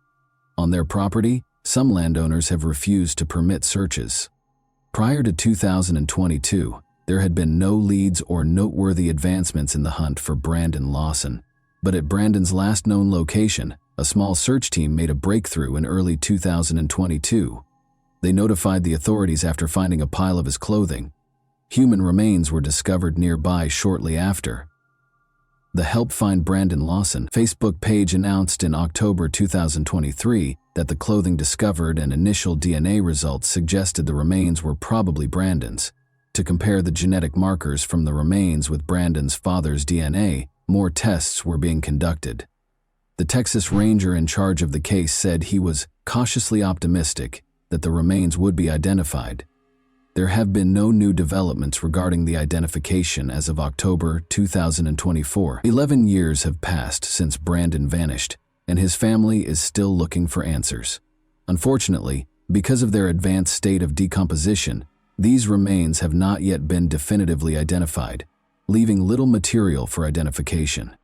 A portion of the remains are destroyed each time a sample is taken out and examined. For upcoming DNA testing, it is therefore imperative to preserve as much as possible.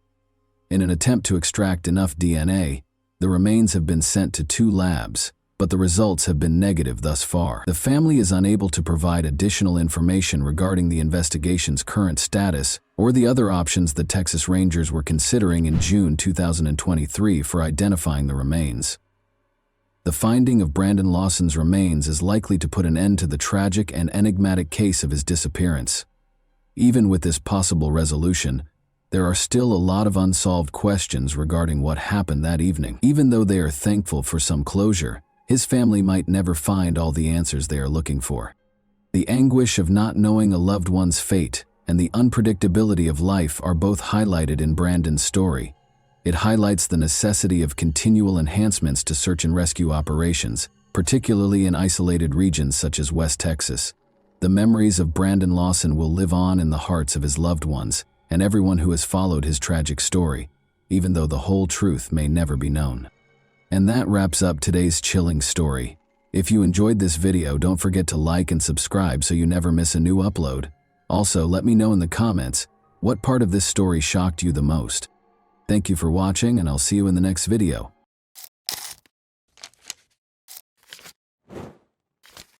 Hey guys, welcome to my channel, and today we're going to take a look at another horrible case with you. A person's life can be completely transformed by the emotion of love. It can be tender and loving, or it can be hurtful and disappointing. Almost everyone has times in their lives when they meet someone who becomes special to them, but occasionally these relationships don't work out as planned. In this tale, a man and a woman fell in love, but their relationship ended because of a well-publicized investigation. What transpired between them? For what reason were their parents against their relationship? This video will teach you the answers to these questions. I want to start by saying that this is one of the most unbelievable stories I have ever posted on my channel. Why do those who are meant to protect and serve act indifferently? And everyone will be shocked by this story's conclusion. We will therefore talk about what happened in Kemerovo, Russia, in 2020. The administrative hub of the Kemerovo Oblast is the sizable Russian city of Kemerovo. It is located in western Siberia's southern region. It is one of the biggest cities in Siberia, with a population of over 500,000. On September 24, 1997, Vera Pekteleva was born in Kiselyovsk, Kemerovo Oblast. She developed into a happy, imaginative adult. She enjoyed singing, and she won several competitions while she was in school. Despite their divorce while she was in school, Vera's parents, Oksana and Yevgeny, remained friendly. Vera got along well with her mother's new husband and her father's new wife. She was characterized as a non-confrontational, upbeat, and kind individual. As previously mentioned, Vera was a creative person, so her family was taken aback when she chose to attend the State Technical University in Kemerovo after high school graduation, rather than pursue a career in the arts. Vera spent her free time visiting her mother, Oksana, who lived in Kislyovsk, approximately 110 miles from Kemerovo. Vera met a man her own age, Vladislav Kanius, during one of these visits in 2016. The total opposite of Vera was Vlad, as everyone called him. He was reclusive, irritable, and lacked life goals. Vlad was raised in a dysfunctional household and left school after the 9th grade. He lived with his father after his mother abandoned her family. But the challenges in his life did not stop there. In the end, his father committed suicide as a result of his legal troubles. Vlad was profoundly affected by everything that transpired in front of his eyes. Vera fell in love with Vlad despite the fact that they had little in common. Vera's parents opposed this relationship because they were aware of Vlad's identity. Of course, the guy's life wasn't easy, and we felt sorry for him, but we wanted a completely different life for Vera. We disapproved of her choice. We waited for her to end this relationship, Oksana, her mother, said. Vera's father asked her to break up with Vlad after learning about him, but Vlad and his daughter remained together. She simply ceased discussing him with her parents. Vera's mother, Oksana, recalled, "Vlad was never at our family gatherings. He was not in the photos on Vera's social networks. It was like she was hiding him." An essential fact to note here is that Vera and Vlad moved into Kemerovo together in 2019. Vlad, who was unemployed and did not want to change that, loved living with Vera, and her parents helped pay for the apartment. She was intelligent, attractive, and always had cash in her pocket. She gave him financial support. The couple's relationship was strained. It was obvious that Vlad would not stop abusing alcohol. Her parents thought Vlad had beaten her. Vera ultimately made the decision to end this toxic relationship in November 2019, but her boyfriend was adamantly against it. As previously stated, Vera and Vlad shared an apartment that was partially funded by her parents. In November 2019, Vera made the decision to break up with Vlad. According to logic, Vlad ought to have moved out. He was not going to do it, though. He enjoyed living at the expense of others. This is a passage from Vlad's testimony. It will help you understand what transpired after Vera made the decision to break up with him. However, keep in mind that this is Vlad's testimony. Whether or not you believe what he says is up to you. He stated in his testimony, "On December 15, 2019, I got into a fight with Vera because she wouldn't let me go to a nightclub.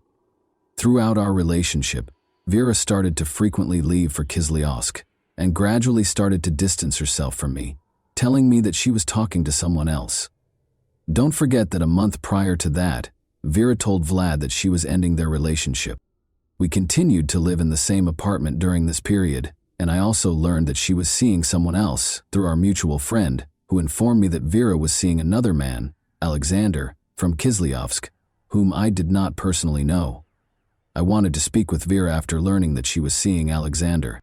After our argument on December 15, 2019, she left and took some items with her, but I kept in contact with her over the phone, and on January 12, 2020, I called Vera and offered to help her move her remaining possessions to a different apartment.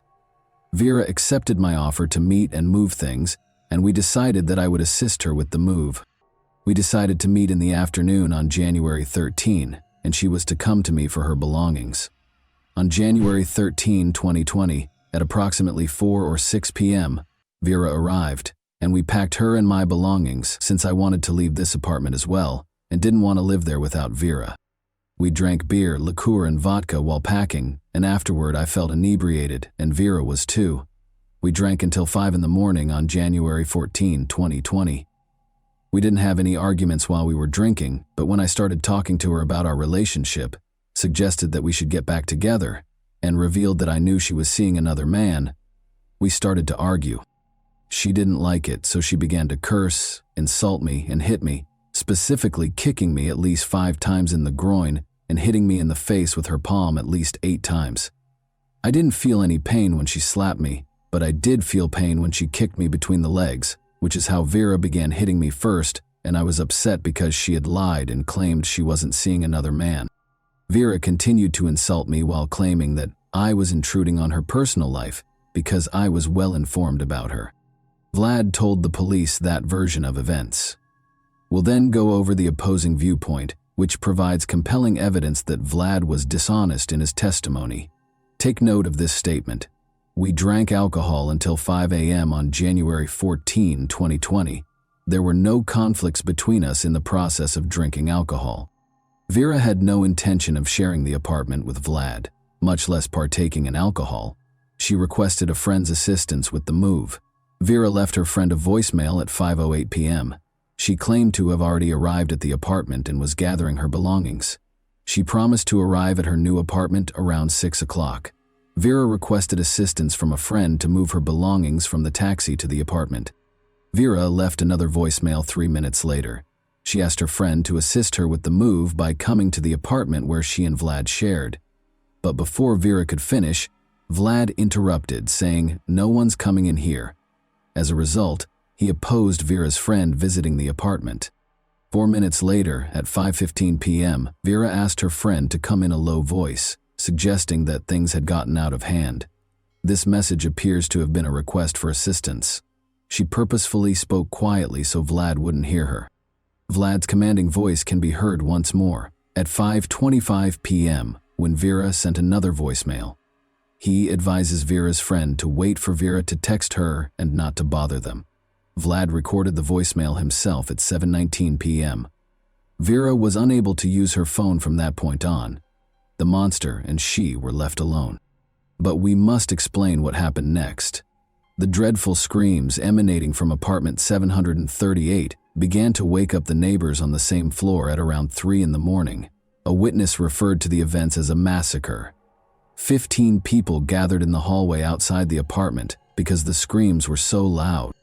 Among them was Vlad's brother. Since his brother had previously threatened to kill Vera, he recalled Vlad's words and understood that they would have to smash down the door. Since the apartment's door was iron, the neighbors began gathering tools to pry it open. Vera's heartbreaking sobs had been coming from the apartment all along. Eventually, the emergency service calls that people made were included in a different investigation. 30 minutes later, the police were still nowhere to be found. The event ended at 6:30 a.m. People called the police during these 3.5 hours, but nobody responded to Vera's call for help. While Vera was fighting for her life, the witnesses called the emergency services 7 times, but no one answered. Vlad was the last person to speak to them from behind the door. The neighbors eventually located a crowbar in a nearby parking lot and broke down the door after he said, "Vera, forgive me. I love you very much." Vlad was in the restroom by now, and Vera was already dead. He was inebriated. 112 operators were discussing life, laughing, drinking tea, and were extremely upset that they were being bothered, while Vera was suffering a terrible death at the hands of her ex-boyfriend, and the neighbors were futilely attempting to contact the police for assistance. It was only after Vera's death that the police showed up. They will later allege that one car ran out of gas and that no officers were available because everyone was attending to other calls. Consequently, the police officers who were on duty that evening and the 112 operators were also put on trial.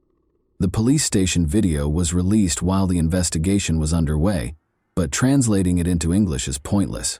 One word sums it up for me: indifference. And even without subtitles, it is obvious. Recall that Vlad stated in his testimony that he and Vera did not have any disagreements until 5 in the morning, but the forensic analysis revealed that he was lying. 6 hours prior to her demise, Vera sustained her initial injuries. At around midnight, that is, it indicated that she had been beaten and injured by Vlad Knus for 6 hours prior to her passing. She had stab wounds among the approximately 100 injuries on her body. She had broken ribs and a nose. Her neck also had marks from strangulation. And prepare yourself if you were surprised by the police's inaction. You won't be any less surprised by what happened next.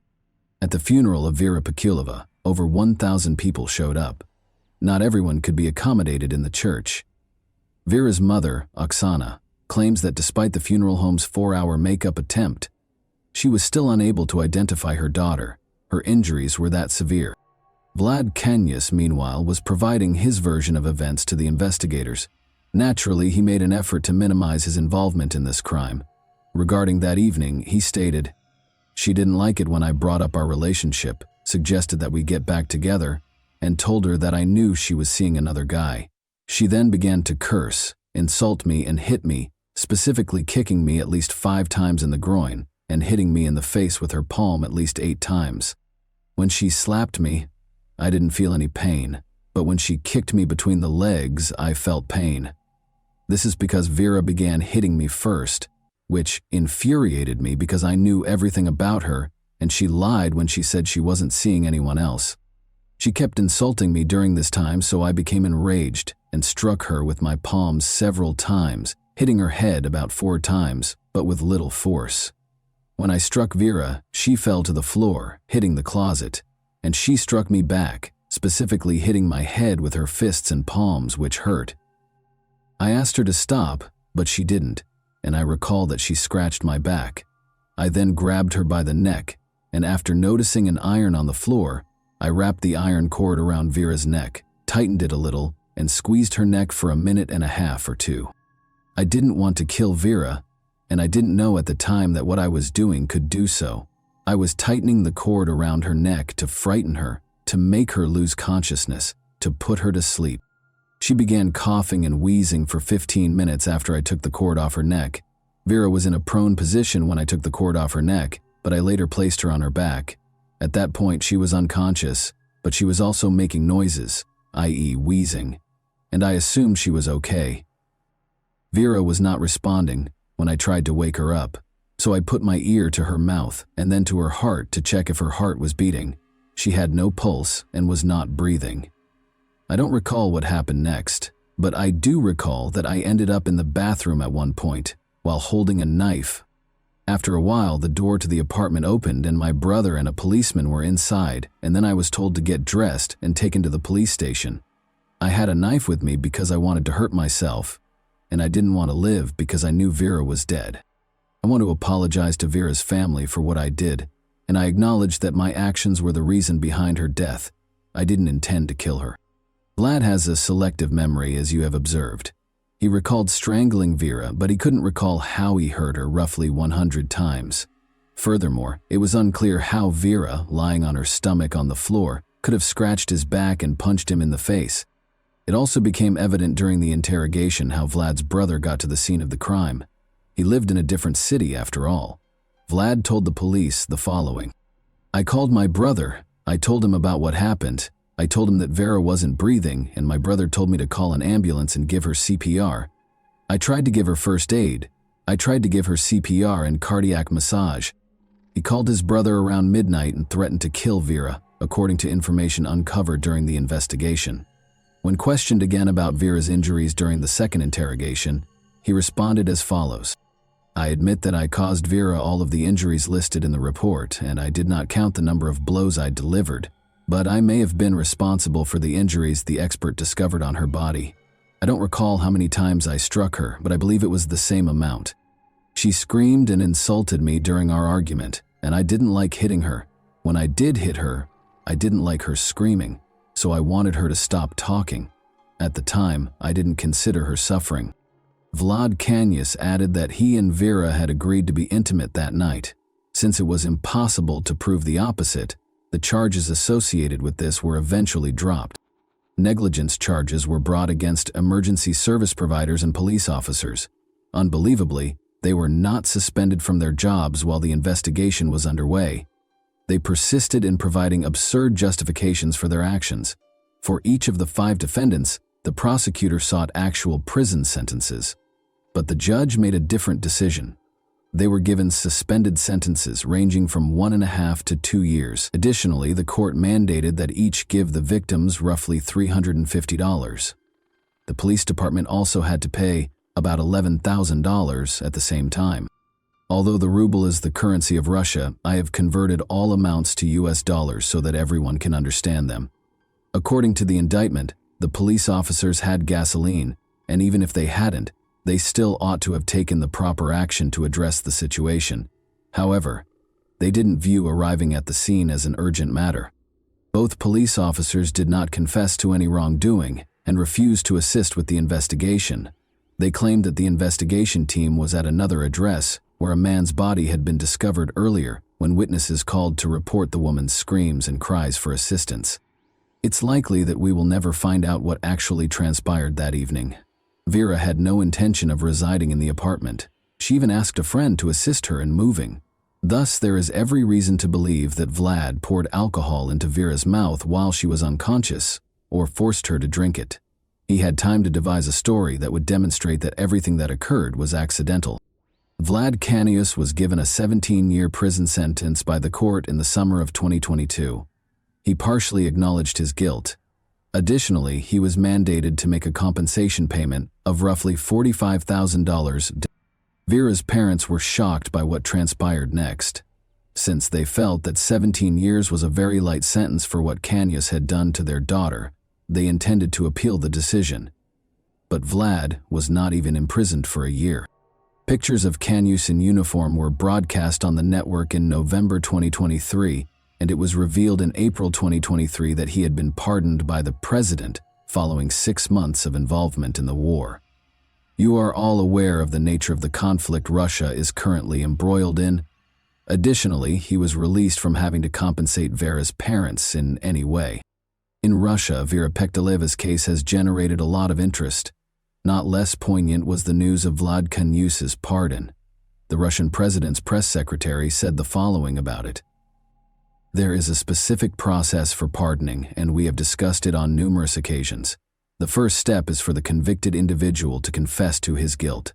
The Federal Bureau of Prisons makes the initial decision, followed by the regional level, the federal district, the Central Commission, and finally the president, who receives the documents for review. This is one method, and there is another in which prisoners, including those incarcerated for severe offenses, redeem themselves on the battlefield by using blood under shells and bullets. When Vera's parents found out that the person who killed their daughter was free and could start over, it's difficult to imagine how they felt. Such a chance will never come to their daughter. She was not given another chance. And that wraps up today's chilling story. If you enjoyed this video, don't forget to like and subscribe so you never miss a new upload. Also, let me know in the comments what part of this story shocked you the most. Thank you for watching, and I'll see you in the next video.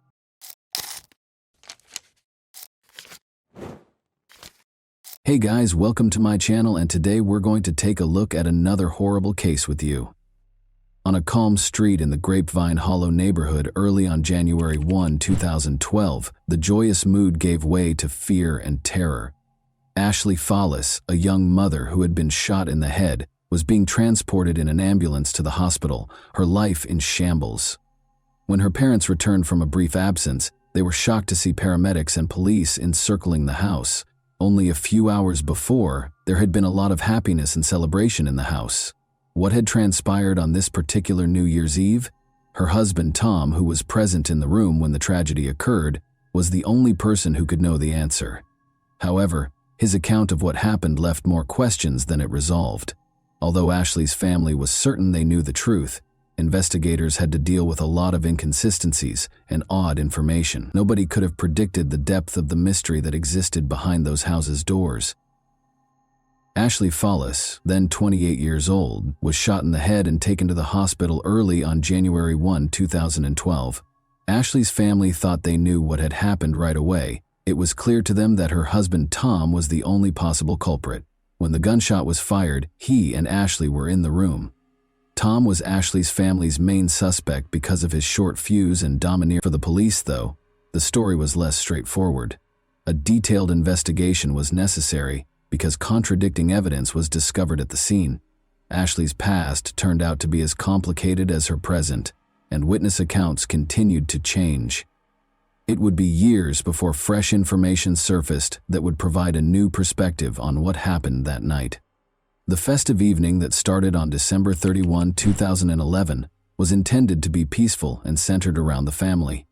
At their Zinfandel Street residence, Tom and Ashley Fallis threw a New Year's celebration. They celebrated, danced, and drank. Ashley and Tom appeared to be a contented couple. To the delight of their guests, they had been dancing together and gazing affectionately at each other just an hour before. However, as midnight drew near, Ashley made the announcement that she was going outside with her family, which infuriated Tom. Ashley's family was the last group of guests left at the house when the argument broke out.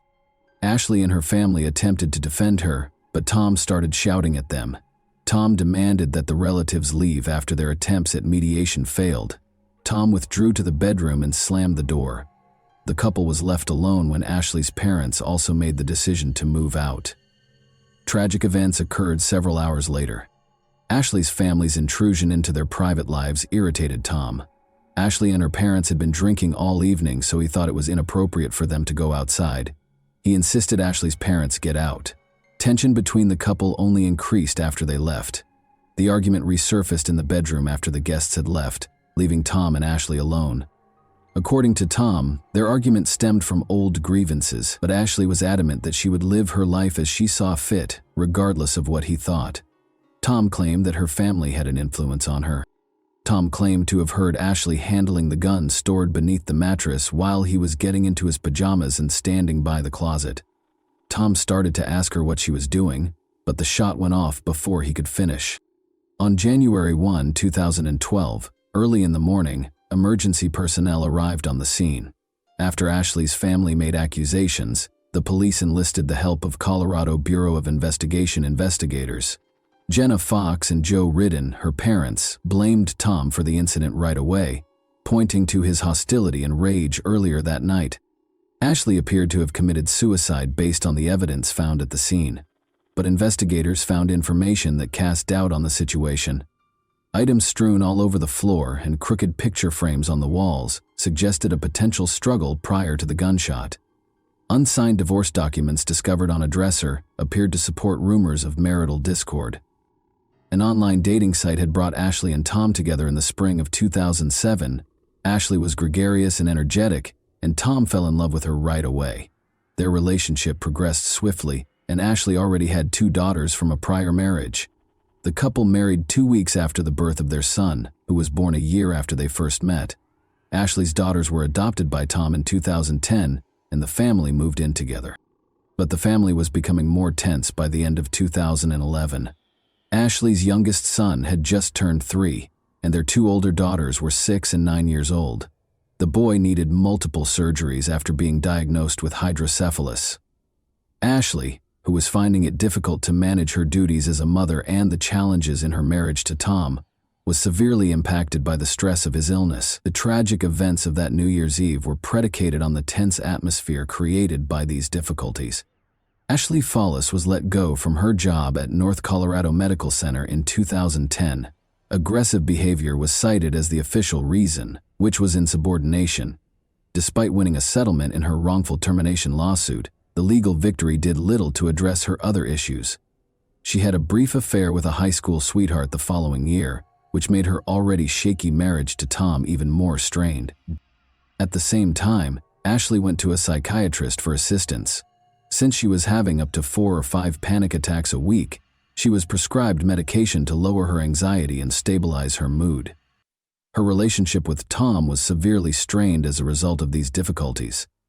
Even though Tom knew about her affair, he decided against filing for divorce. Ashley herself created the divorce documents that investigators later discovered in their bedroom in 2009 when the couple was thinking about divorcing because of their divergent work schedules. But in the end, they made the decision to remain together and improve their relationship. According to Tom, their relationship had begun to improve in the months preceding the tragedy. He had found a stable job as a corrections officer with the Weld County Sheriff's Office. Ashley, meanwhile, discovered her own method of handling life's challenges. She started giving talks at conferences, offering support to other parents facing similar challenges, and sharing her experiences of raising a child with hydrocephalus. Ashley tested positive for pregnancy at home a few weeks prior to New Year's Eve. This was unexpected because she had been sterilized to avoid getting pregnant again after the birth of their youngest child. Ashley thought she might be pregnant in spite of the odds. She stopped taking her mood-stabilizing and anxiety medications to protect the unborn child. However, Ashley started her menstrual cycle just hours before guests arrived on December 31, 2011, the day of the party. She and Tom were devastated when a second pregnancy test revealed a negative result. A conversation about the possibility of trying to conceive another child and undoing the sterilization process had started that day. Years before, Ashley's mother had proposed the procedure, but now they had complete control over the choices. Tom and Ashley both stated that they would like to have another child, so the abrupt change in circumstances caused a great deal of emotional strain. All of this served as the background for what happened that night. Even though the day was emotionally taxing, the party at Ashley and Tom Fallis's house was exciting. Ashley tried her hardest to look happy. She danced, drank, and gave her loved ones hugs. Ashley appeared content and resilient, as she always did, according to her parents Joe and Jenna. It was difficult for them to accept that she would have voluntarily abandoned her family. However, Tom asserted that Ashley's family was unaware of the intense emotional struggles that were concealed behind her apparent composure. Tom's account of what happened that evening was carefully considered by investigators. He started his interview by narrating the events of the day, including how Ashley's decision to go outside with her family members escalated a minor argument and how the negative pregnancy test result had set the tone. Ashley's propensity to follow her mother's advice too frequently became the topic of the argument. Tom stated that he just wanted things to calm down and didn't want to argue anymore. Investigators observed scratches on Tom's neck and chest during his police interview. Given that they might have been signs of a struggle, these marks sparked suspicions. Tom clarified that the red marks were caused by him scratching his skin because he was itching after shaving his chest for the first time. He claimed that stress might have been the cause of the scratches on his neck. As the interview went on, the level of questioning increased.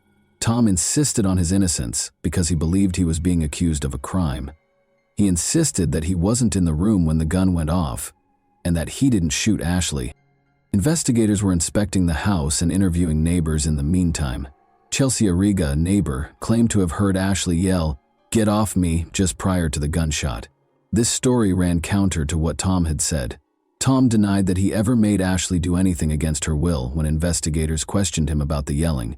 He clarified that he only requested that she cease following her mother's advice because it was straining their marriage. Investigators pressed him further, pointing out that Ashley was unlikely to have shot herself because of the wound on the back of her head.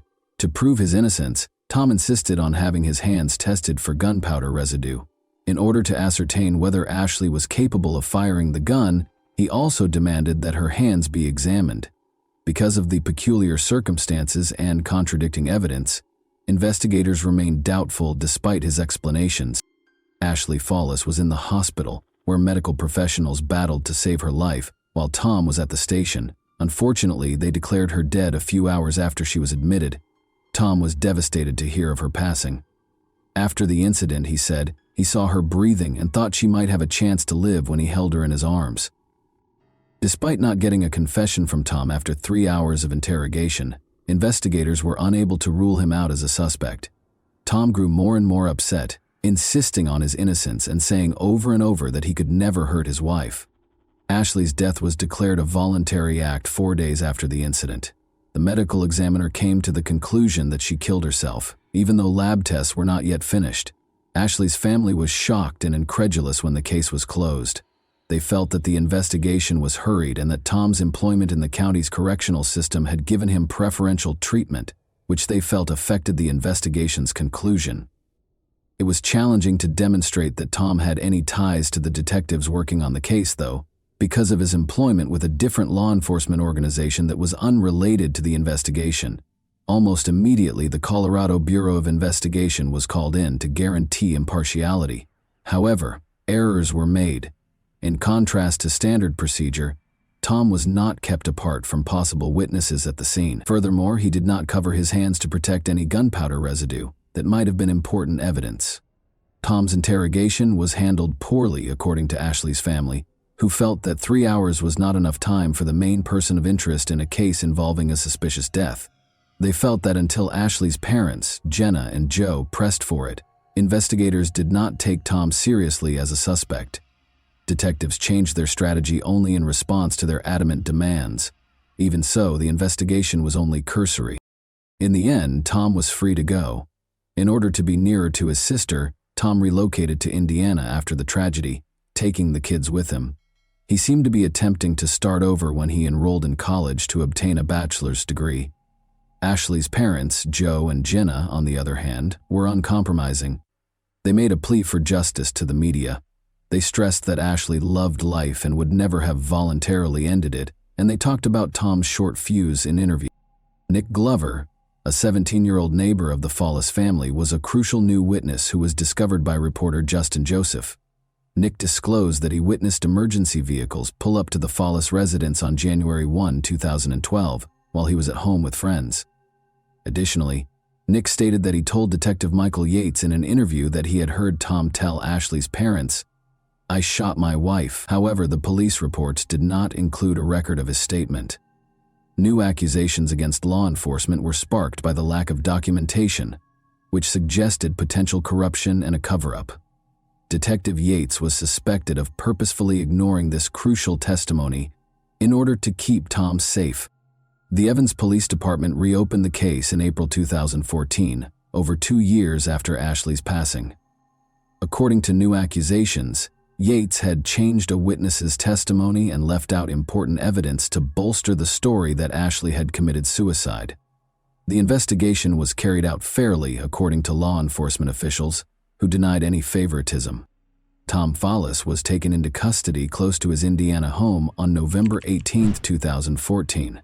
He insisted on his innocence even after being accused of second-degree manslaughter. Many questions remained about the case, which had received a lot of public attention because of Justin Joseph's investigation.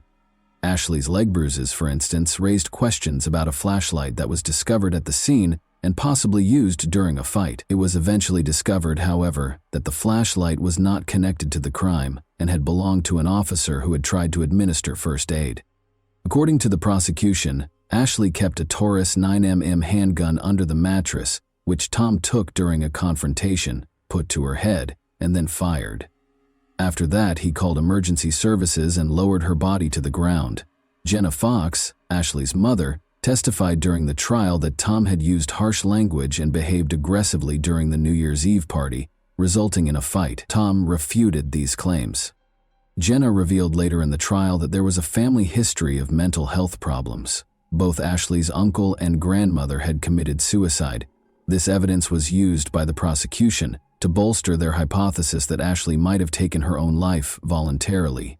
Ashley's psychiatrist, however, stated in her testimony that she did not exhibit any symptoms of depression as of December 2011. Ashley was receiving overlapping prescriptions as a result of seeing 2 psychiatrists and a therapist concurrently, according to information later presented by the defense. Testimonies from forensic experts regarding the crime scene were inconsistent. Tom couldn't have shot his wife, according to Dan Gilliam, who had devoted hundreds of hours to examining the evidence. People who fire weapons in a fit of rage seldom stop after a single shot, Gilliam said. Gilliam was called as a witness by the prosecution, despite his findings. Jonathan Priest, another expert, visited the crime scene and went over the case materials. He deduced that Ashley had been in close proximity to Tom at the time of the shot. There would have been more blood all over the room, Priest thought, if Tom had been farther away. The chronology of when Tom arrived at Ashley and started helping, as recorded by the first responders, served as the basis for his analysis. This argument was used by the prosecution to refute the defense's assertions. Ashley's failed attempts to conceive, according to the prosecution, added to her emotional problems. Although she was not pregnant at the time of her death, an autopsy showed that she might have become pregnant following a tubal ligation.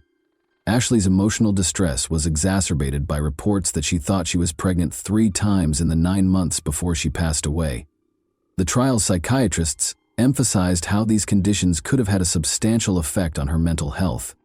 A key component of the prosecution's case, particularly after Nick's friend Chelsea Arrigo provided her own account, was Nick Glover's testimony that he overheard Tom tell his parents, "I shot my wife," the night Ashley Fallis died.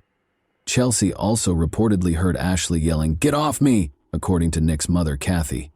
However, Chelsea said during the trial that she was too drunk to remember the argument distinctly. Nick, however, emphasized that such a confession was unforgettable and insisted that he remembered everything that happened that night. Investigators took notice of his claims, and Detective Michael Yates, who had spoken with Nick the day Ashley died, was subject to internal review for neglecting to record this purported confession. Yates insisted that Nick had never said such a thing to him, but the investigation revealed no wrongdoing on his part. Defense lawyers pointed out various contradictions in Nick Glover's testimony during his cross-examination. They noted that Nick kept up a cordial relationship with Tom following his purported confession, taking part in family events like Christmas celebrations and camping excursions. Nick gave the same response more than 90 times when asked why he behaved in this manner. "I don't remember." Chris Graves, a former deputy for the Weld County Sheriff's Office, later came forward and said he had heard Tom confess. The defense cited contradictions in Graves's story, claiming that when he arrived at the scene he heard Tom yelling, "I can't believe I shot her, I can't believe she's dead," despite the fact that the crime scene was packed with neighbors, family members, and law enforcement officers. Nobody else claimed to have heard Tom's alleged outburst. Additionally, Graves did not arrest Tom on the spot, stating that it was outside of his authority. The defense also pointed out that for 3 years after the incident, Chris Graves had not submitted any reports regarding his statements. His credibility was further damaged when he was later fired for dishonesty from the sheriff's office. These elements call into question the prosecution's story. The prosecution's theory was also not supported by a large number of tangible pieces of evidence. Tests for gunshot residue on Ashley's 2 hands revealed residue, but tests on Tom's hands revealed no traces. Neither nail scrapings from Ashley nor scratches on Tom's chest, which could have been signs of a struggle, contained any evidence of Ashley's DNA. The idea that the couple had a physical altercation prior to the shot being fired was seriously called into question by these findings. In his own defense, Tom Fallis declined to testify. Over 40 witnesses were called to testify during the trial, which lasted for several weeks. Ashley's mental health and the major obstacles she had encountered in the months before her death, repeated pregnancy tests, her son's illness, prescription drugs, losing her job, and having an affair, were the main topics of the defense's closing arguments. The defense argues that these elements may have played a role in the tragedy. Ashley's purported farewell letters were introduced during the trial, which was a startling development. She wrote that she could no longer live, called herself a failure, and apologized to Tom in these letters. Since they were only made aware of these letters years after Ashley's passing, her family questioned their veracity. According to her family, they thought the letters were fake and had never seen any indication that Ashley might have written them. The jury deliberated for 3.5 hours, including an hour for lunch, before rendering its decision. Tom Fallis was acquitted of all charges, including second-degree manslaughter. Ashley's family was devastated by the decision. Jenna Fox and Joe Ridden, her parents, were adamant about Tom's guilt and sued the Evans Police Department, alleging that investigators had fabricated or hidden evidence. They contended that other officers who may have heard Tom's purported confession stayed silent, and that Nick Glover's 2012 testimony had been disregarded. In the end, their cases were dropped. Ashley's family remained adamant about Tom's guilt and insisted on accepting the acquittal. Nevertheless, they were able to keep up a relationship with the kids and obtain visitation rights that let them continue to be active in their lives. As he works to rebuild his life and further his education, Tom Fallis is still struggling financially as a result of legal fees. Tom continued to look after the children after the tragedy. To start over and be nearer to his sister, he relocated them to a different state. He informed them that their mother had died in an accident, but he would like to give them more information when they are older. The case is still cloaked in mystery despite every attempt to find the truth. Doubt seems to grow with each response, and questions persist. Ashley Fallis's story is one of those instances where it becomes difficult to distinguish between truth and deceit, leaving only suspicion and unsolved mysteries in its wake. And that wraps up today's chilling story. If you enjoyed this video, don't forget to like and subscribe so you never miss a new upload. Also, let me know in the comments what part of this story shocked you the most. Thank you for watching, and I'll see you in the next video.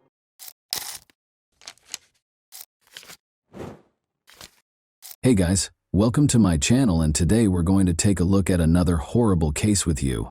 The nation was rocked by the disappearance of Adam Walsh from Hollywood, Florida, on July 27, 2981. He vanished from a nearby Sears store, and the ensuing investigation was beset by misunderstandings and errors, leaving detectives frustrated and with dead ends. Adam's family was left in despair when police were unable to piece together a clear timeline or motive despite a plethora of leads. What serious errors occurred during this investigation, and how did the pursuit of justice come to a standstill? let's examine the specifics. Reeve and John Walsh welcomed Adam Walsh into the world in Hollywood, Florida. He was a normal child who made his parents happy, loved baseball, and was quiet.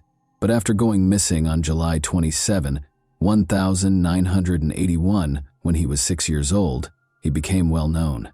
Adam and his mother, Reeve, went shopping at the Hollywood Mall that summer afternoon. They went directly to the Sears store after entering the mall via the north entrance. Reeve was there with a specific goal in mind: to ask questions regarding a lamp that was for sale. She left Adam at a kiosk with Atari 2600 video games, where a number of other boys were gathered and playing the games, to keep him occupied while she took care of her business. Around 12:15 p.m., Rev finished her questions in the lamp department and went back to the kiosk where she had left Adam. Adam and the other boys were gone, and she was shocked to find this out. Rev was overcome with fear, as any parent would be when they lose sight of their child. She was told by a store manager that the boys had gotten into a fight over who would get to play the video games first. A security guard responded to the commotion by telling the boys to leave the store. The older boys responded that their parents were not present in the store when the guard asked them if they were. This implied that Adam, who was quieter and younger, probably lacked an adult companion to provide him with support at that time. Adam was a shy kid, and Rev later surmised that he might have been too scared to speak up when the security guard was questioning him. She thought the guard likely didn't realize Adam was alone, because he thought he was one of the boys. The security officer forced Adam to leave through the same door that the other boys had used to enter the store, the Sears West entrance. Adam's parents were increasingly worried about his safety after he went outside because they thought he had lost contact with the group and was now alone in a strange place. As the minutes went by, Rev frantically looked around the toy section for Adam, but was unable to locate him. Her panic increased in intensity with every second that went by. She asked the store staff to shout his name over the loudspeakers in a last-ditch effort to find him, hoping that if Adam heard it, he would come back to her. She kept searching the store, calling out his name and searching every hallway in the hopes of finding him while she awaited a response. She happened to run into Jean, her mother-in-law, who volunteered to assist in finding Adam right away. They searched the store together, asking staff and other customers if they had seen him. But after searching for more than 90 minutes, and calling on Adam several times without finding him, Rev realized that time was of the essence. She had a growing fear in her heart that something horrible had occurred. She made the difficult choice to call the Hollywood police at 1:55 p.m. with a heavy heart and a sense of urgency. She had no idea that her worst nightmare was going to come true. A massive search for her son was launched in response to this call, with ground crews searching the area for any hints and helicopters hovering overhead. A horrifying find was made in a drainage canal next to the Florida Turnpike, close to Vero Beach, on August 10. On closer examination, two fishermen saw what appeared to be the head of a baby doll floating in the water, but it turned out to be a child's detached head. They called the police right away, horrified. The Indian River County Sheriff's Office sent Detective Ralphie Latimer Jr. and a deputy to the scene to conduct an investigation. Regretfully, no additional remains were discovered during the canal search conducted by divers from Indian River County and St. Lucie County. Adam's parents, meanwhile, continued to hope that their son was still alive. They were left to look for him by themselves, heartbroken and feeling totally powerless. The FBI's National Crime Database at the time allowed reports of stolen vehicles including horses, but there was no mechanism in place for missing children. Because of this, law enforcement was unable to communicate important details about missing children, giving the impression that Adam might be anywhere. Adam's parents made a public plea for their son's safe return on the Good Morning America television show on the morning of August 11th, in the hopes that their message would strike a chord with viewers and inspire anyone with information to come forward. They shared their anguish and desperation. Additionally, they promised a $100,000 reward for any leads that could lead to Adam's location. This outreach emphasized the gravity and urgency of the situation and was a component of their attempt to engage the community in the search. The medical examination was essential in identifying the recovered remains as the investigation progressed. Adam's dental chart and the severed head discovered in the canal were thoroughly examined by the coroner's office. One notable similarity that emerged from this comparison was a filling on the cheek side of a lower left molar. This distinctive dental feature verified that the remains were, in fact, those of Adam Walsh. The coroner then conducted an autopsy to ascertain the cause of death. Adam had died from asphyxiation, according to the examination, which indicated a lack of oxygen because of an obstruction of the airway. This suggested that the act was violent and planned. In addition, the condition of his remains indicated that Adam had most likely passed away a few days prior to his head being found. Adam's death was officially declared a homicide by the coroner, which horribly confirmed the worst suspicions. Despite thorough searches of the canal and the surrounding areas, the remainder of Adam's body was never found, which presented a major challenge to the investigation. The nation was shocked when Adam's head was found 130 miles from his Hollywood home. People were saddened and deeply disturbed by the heinous crime. The way the Hollywood Police Department conducted the investigation into their son's disappearance infuriated John and Reeve Walsh. They believed the case was not handled with the necessary urgency from the beginning, which resulted in a disjointed response that made them feel powerless. John took action to bring attention to Adam in those early days. He held press conferences, distributed flyers featuring Adam's photo, and contacted the local media to request information. In addition to finding Adam, they wanted to force a more exhaustive police investigation. They argued for a thorough investigation of every lead during their meetings with law enforcement. They persisted in trying, but the police's lack of cooperation demoralized them more and more. John became a vocal critic of the investigation as a result of his frustration, which eventually influenced his subsequent public policy work. Their message was further amplified by John Walsh's hosting of the 1988 premiere of the television program America's Most Wanted. The program developed into a potent vehicle for bringing attention to wanted criminals and missing children, in order to encourage viewers to pay attention and report any information they may have. Each episode included segments on current missing child cases. In addition to educating the public about the realities of child abduction, the series gave law enforcement a way to ask for community assistance. The life of convicted serial killer Otis Elwood Toole was filled with violence, abuse, and chaos. Toole was born in Jacksonville, Florida, on March 5, 1947. His early years were characterized by an abusive mother who dressed him in girl clothes and called him Susan, an alcoholic father who abandoned him, and a maternal grandmother who exposed him to satanic rituals and practices. His older sister and a neighbor next door were among the many family members and acquaintances who sexually assaulted him. With an IQ of 75, Toole was categorized as having mildly disabled intellectual capacity. Due to his epilepsy, he frequently had grand mal seizures. Toole visited gay bars and became a prostitute as a teenager. At the age of 14, he allegedly committed his first murder in 1961 after being coerced into having sex by a traveling salesman. In the 9th grade, Toole left school and started living on the streets of the southwestern United States, earning a living through panhandling and prostitution. Toole, then 17 years old, was arrested for loitering in August 1965. Although there is little evidence of his activities after this arrest, authorities believe he drifted around the southwestern United States between 1966 and 1973, making a living through panhandling and prostitution. Toole was implicated in the 1974 murder of Patricia Webb, a 24-year-old woman in Nebraska. He left Nebraska shortly after and briefly made Boulder, Colorado, his home. His stay was brief, though, as he quickly emerged as a leading suspect in the October 14, 1974 murder of 31-year-old Ellen Holman. Toole's private life was a mystery in the years that followed. He hitched a ride in the American South and drifted back to Jacksonville in early 1975 D. Toole married a woman 25 years his senior on January 14, 1976, but their marriage didn't last long. When his wife found out he was gay, she left him 3 days later. Later on, Toole disclosed that his marriage was an attempt to conceal his actual sexual orientation. Toole was taken into custody for an unrelated arson incident in April 1983, while George Sonnenberg, 65, was inside his house. He had set it on fire. For the horrifying arson attack, Toole was taken into custody, admitted to the crime, and was sentenced to 20 years in prison.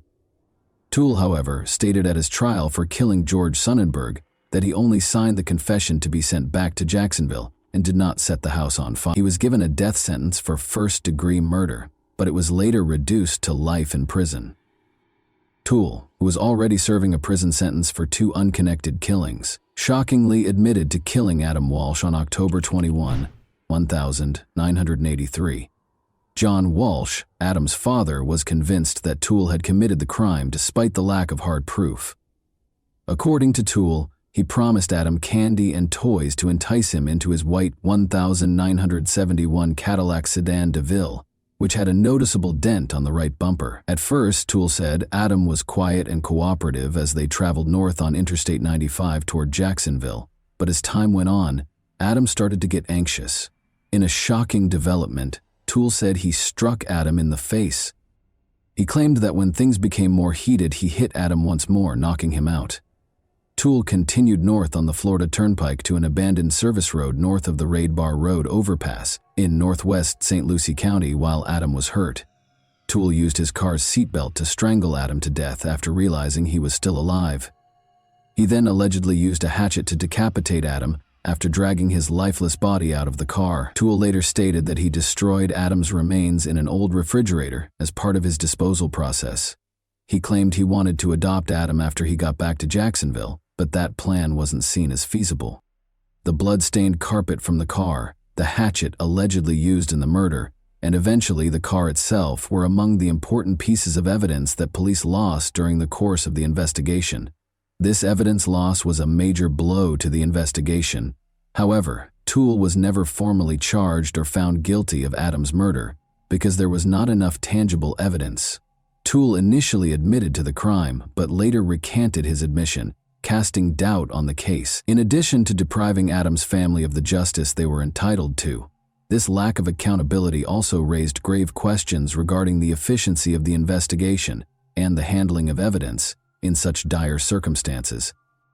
There are serious concerns regarding Otis Toole's possible involvement, because multiple witnesses located him in the Hollywood region in the days preceding Adam's disappearance.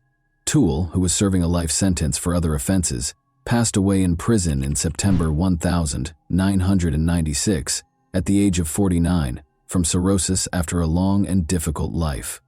According to his niece, he confessed to Adam's murder on his deathbed after he passed away.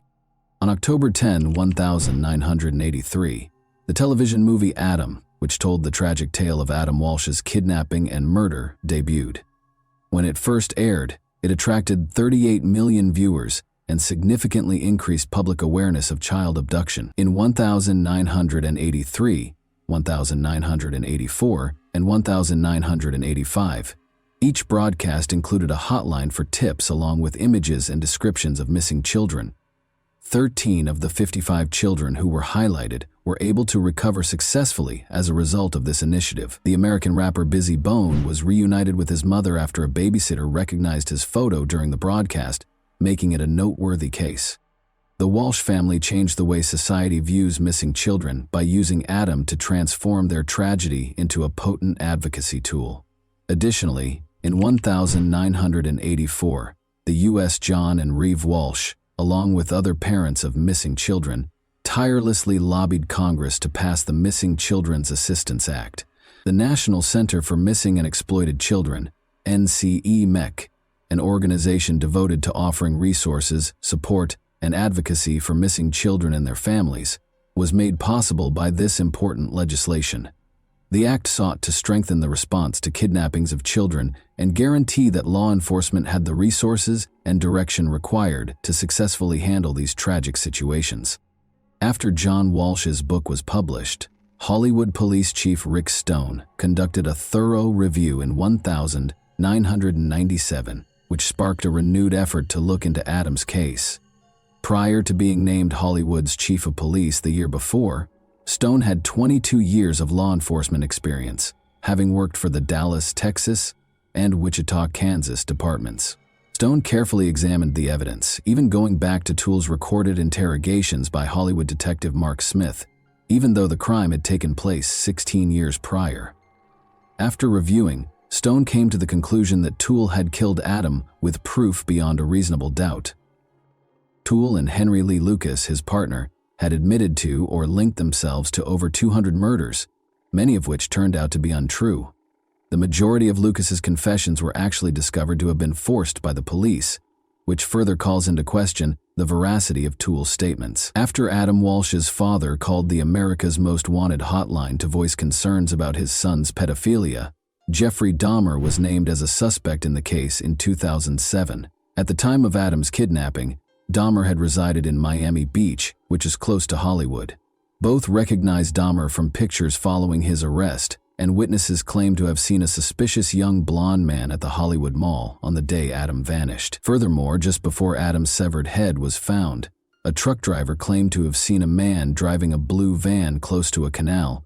However, police rejected his account. John Walsh voiced doubts about any link between Dahmer and the murder of his son, pointing to a dearth of evidence, even though Dahmer denied any involvement in Adam's case.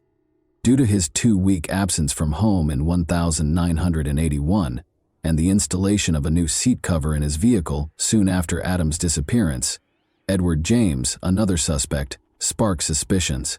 Investigators cleared him after a voice stress analysis revealed no deceit. Only incomplete dental records were used to identify the child, and there was no autopsy report. Even though the Walsh family acknowledged Otis Toole's guilt, these unanswered questions cast doubt on the case's legacy. With John Walsh at his side, Hollywood Police Chief Chad Wagner declared the case closed on December 16, 2008. The police came to the conclusion that Otis Toole was the murderer following an outside review. Following Adam's tragic story, legislative efforts kept changing. On July 25, 2006, the Adam Walsh Child Protection and Safety Act was passed by President George W. Bush, who signed it into law a few days later. This historic act strengthened punishments for violent crimes against children, put policies in place to prevent human trafficking, and created a national database for convicted juvenile offenders. The Adam Walsh Reauthorization Act, which was introduced in 2016, made sure that programs established under the 2006 Act had the money they needed to continue their essential work. This law, which was a part of the Survivors' Bill of Rights, demonstrated a strong dedication to protecting children. Even though Adam Walsh's passing is a tragic chapter in American history, his narrative has sparked important change. And that wraps up today's chilling story. If you enjoyed this video, don't forget to like and subscribe so you never miss a new upload. Also, let me know in the comments, what part of this story shocked you the most? Thank you for watching, and I'll see you in the next video.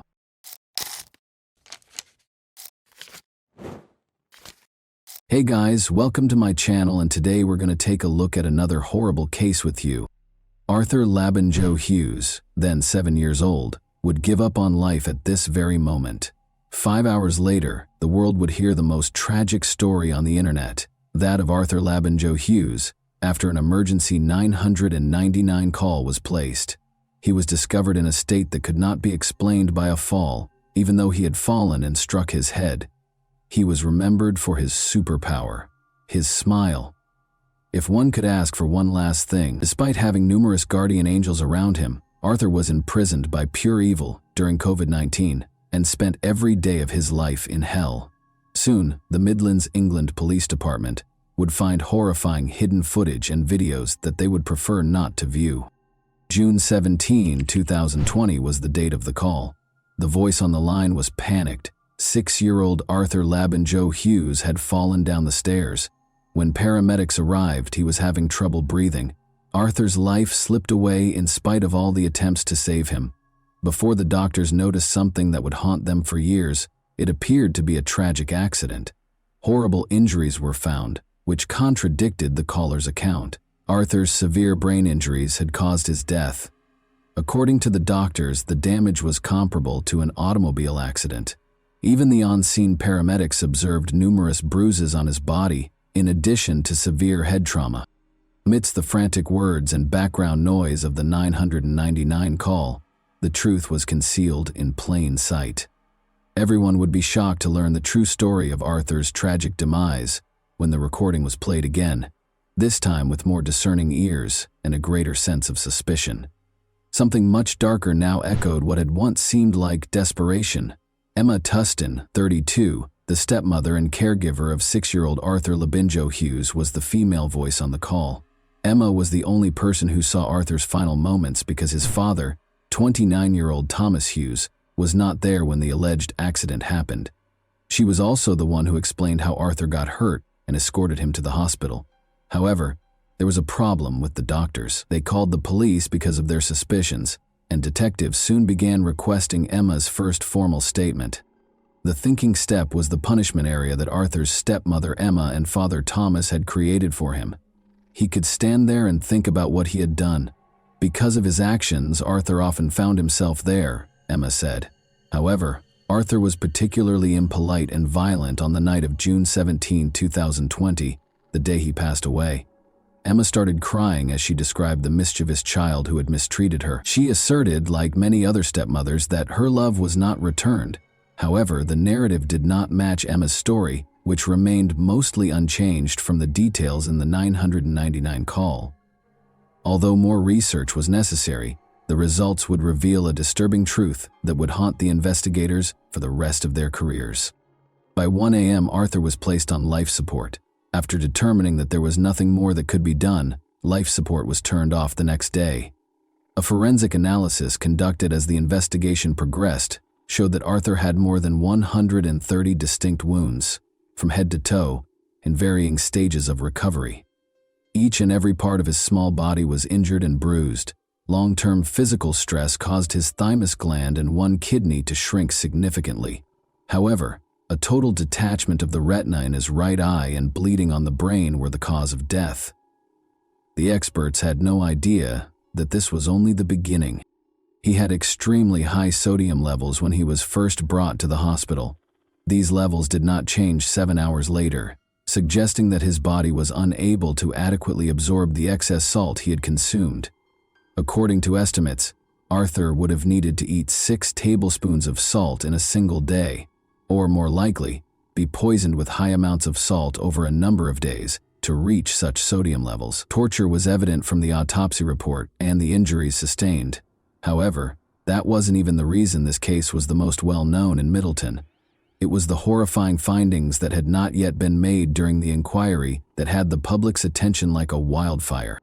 Authorities were tracking down the sadistic monster who had committed the unthinkable after discovering the unspeakable horror inflicted upon the defenseless child. Behind the story of the tearful Emma and the restless Thomas, there was little question that something was amiss. Across the nation, rumors were circulating, but it quickly became clear that these were more than just conjectures.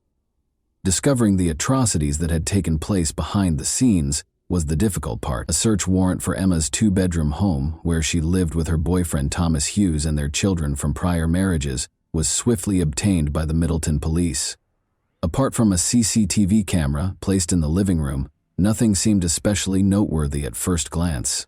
Investigators were informed by Emma and Thomas that it was done to keep an eye on Arthur and make sure he didn't hurt himself. The investigators were unaware that the recordings held terrible secrets they would have preferred to ignore when they took them for additional analysis. Heartbreaking details of little Arthur's last hours were captured on CCTV, including scenes that would have horrified anyone who saw them. This unsettling video was captured just a few hours prior to Arthur's purported mishap. Arthur pleaded with Blake to come and save his life. Who were these individuals that Arthur was depending on in the final stages of his life? Blake was Thomas Hughes's brother and Arthur's uncle. When Arthur called for his family outside of Emma and Thomas, he was seen to be weak, frail, and hardly standing. Detectives contacted Arthur's grandparents and Uncle Blake during the hours that these recordings were being examined. In addition to being open, the family had a lot to share. The date of Arthur's birth was January 4, 2014. He was among the happiest kids you could ever meet just a year ago. He was a huge supporter of Birmingham City Football Club and loved superheroes. Those who knew him said he was intelligent and vivacious, but as the grandparents dug deeper, it became evident that Arthur was a contented but unlucky child. Thomas and Olivia Labinjo-Halcrow, who met while engaging in drug activities, are his parents. Olivia entered a new toxic relationship with Arthur after the parents divorced, but Arthur stayed with her. She had taken an alcohol awareness course and met a man named Gary Cunningham. Gary and Olivia both used violence against one another. In February 2019, this toxic relationship tragically came to a head when Olivia killed Gary by stabbing him 12 times while intoxicated. The fact that young Arthur saw the murder was the most startling aspect of this incident. Olivia received an 11-year sentence in 2020. Little Arthur moved in with his father, Thomas, and grandparents, while the mother was serving her sentence. His grandparents and his uncle Blake were the main sources of the love he had experienced. For Arthur, this was the safest period of his life. The trail of misfortune started with a simple date, but the wave of good times would soon subside. Thomas, his father, went on a date with Emma Tustin, a woman he had met online. Detectives discovered that Emma had a history of unpredictable and attention-seeking behavior as the investigation progressed. When her boyfriend threatened to break up with her in 2013, she leaped from the top of a multi-story parking structure. She once threw herself out of a bedroom window to stop her partner and his best friend from going to the pub. In an interview with the Daily Mail, one of her ex-boyfriends stated, "She's a black widow. Every man she hangs out with is sucked dry by her. She has absolutely no maternal instinct. She wanted children because of the attention they gave her as a newborn and the benefits they provided. But she didn't want to know once the attention stopped and she was left alone with a baby." She was also accused of being a careless mother, and social services frequently visited her home. The ultimate application of this woman's evil would be when she entered Thomas's, and eventually Arthur's, life. Thomas wasn't a perfect father, but he wasn't a total nightmare either. But as he and Emma became closer, that would soon change, and Arthur would lose his father in a way he never could have predicted. Arthur went on a number of excursions with his father and Emma, but each time he came back, the grandparents noticed that he was becoming less and less eager to accompany them. He couldn't quite understand the unnerving tension that was replacing the warmth of family. His grandparents claimed that they became aware that something was amiss in their own house. Every time Emma came to visit, Arthur would try to hide because he was afraid of her. She was disliked by Thomas's brother and parents as well, who perceived dishonesty and disdain in her. They were unable to foresee the scope of what was happening, though. When Arthur's grandmother tried to buy him a Subway sandwich during one of Emma's visits, Emma yelled at her to stop feeding him, saying it was a needless luxury. This brief interaction acted as a warning, demonstrating Emma's ease and eagerness to make choices regarding Arthur's life. She wasn't alone, though. Thomas was also acting differently. He had started to become easily agitated. Blake saw the young boy staring blankly at the wall when Thomas, for a child, it was an unusual sight. Blake tried to give him a snack to lift his spirits, but Thomas stepped in and said Arthur was being punished and shouldn't be fed. As the pandemic spread, this was only the start of a nightmare that would only get worse. A total lockdown was proclaimed by the Prime Minister. Arthur had the danger in his own house while others hunkered down to protect themselves. Separated from his cherished grandparents, he was raised by his father, Thomas, and Emma, and saw them infrequently. Things were gradually coming together for Arthur's decline. Arthur's grandmother saw a blue bruise on his shoulder during one lockdown. She took prompt action and lodged a complaint with social services, even though she was Thomas's mother. When Arthur got back to Emma and Thomas's house the next day, a social services agent called Emma and paid her a visit. But nothing was done about it. They insisted that Arthur and Emma's other two children looked content and healthy, and they denied that there was any bruise. But the call prior to the visit was sufficient justification for Emma to be on guard and take the required precautions to hide it, according to the grandmother. Blake tried to get in touch with the Middleton police, but sadly the officers never got through to Arthur because they believed social services was handling the case. The family made repeated attempts to enlist assistance for Arthur, but there would be no outcome. Arthur was suffering terribly, and there was nothing anyone could do about it. Meanwhile, Arthur's death was being investigated more thoroughly. Though they were unsure of what might have caused Arthur's death, Arthur's grandparents and family blamed Emma and Thomas. The couple was the subject of a more thorough investigation, and the most repulsive information began to come to light. After seizing their phones, investigators started going through the data. They found shocking information in the audio recordings and text messages between Emma and Thomas. The weight of what had been concealed behind closed doors became painfully evident with every new line that appeared on the screen. Emma and Thomas's messages exposed the depth of their perverse collaboration and they were complicit in this nightmare. The messages described Arthur's living conditions, which included physical abuse, loneliness, and hunger. Emma vented her frustrations and documented her increasing cruelty towards the boy in the majority of these texts. She punished Arthur by depriving him of food and liquids and making him stand in the hallway for hours on end. The young boy's pleas for sustenance and solace were ridiculed. He referred to his desperation as misbehavior. For Emma and Thomas, the conversations were a perverse kind of reinforcement in these messages. When Thomas wasn't home, she would frequently record Arthur's anguished cries and send Thomas audio snippets, seemingly to get his approval for her severe treatment. Thomas would reply by expressing his own annoyance with Arthur and urging her to be even harsher, telling her to just end him or recommending violent means to stop his screams. The boy was left to suffer alone in his room or cry himself hoarse in the hallway while the couple, at times, were only a few feet away from Arthur and texted, their phones buzzing with nasty conversations. Emma complained that Arthur was acting out or spoiling him because of his need for affection. Emma and Thomas talked about how Arthur should be disciplined for small transgressions or denied certain foods. Neglect was not the only form of abuse. There were numerous instances of name-calling and verbal abuse in these messages. Both sides' hatred was clearly visible in these messages. The messages made it abundantly evident that there was physical torture and intimidation in the home. Arthur had been attacked several times. According to one of the messages, Emma and Thomas had a falling out, and Emma said she could accept Thomas but not Arthur. In a stern reply, Thomas insisted that she would have to take Arthur and him together or not at all. Since Emma's rejection of Arthur only made Thomas more irate, this exchange exposed the problematic dynamics of their relationship. This tension suggested that Thomas's rage could quickly grow and result in more abuse of Arthur. One thing was certain, despite the numerous questions, Arthur was leading a miserable life and frequently going without food. For the investigators, one CCTV clip that had previously seemed unimportant took on new significance. On one of the hottest days of the year, the video showed Thomas and Emma lounging and eating ice cream. Arthur, meanwhile, was made to stand on the stairs, hot and hungry, without water, and in a bulky onesie that made him feel even more uncomfortable. Emma stooped to eat McDonald's in front of a starving Arthur, who was left defenseless in the hallway, while Thomas sat cross-legged. The question came up: did Emma's children all experience the same level of suffering?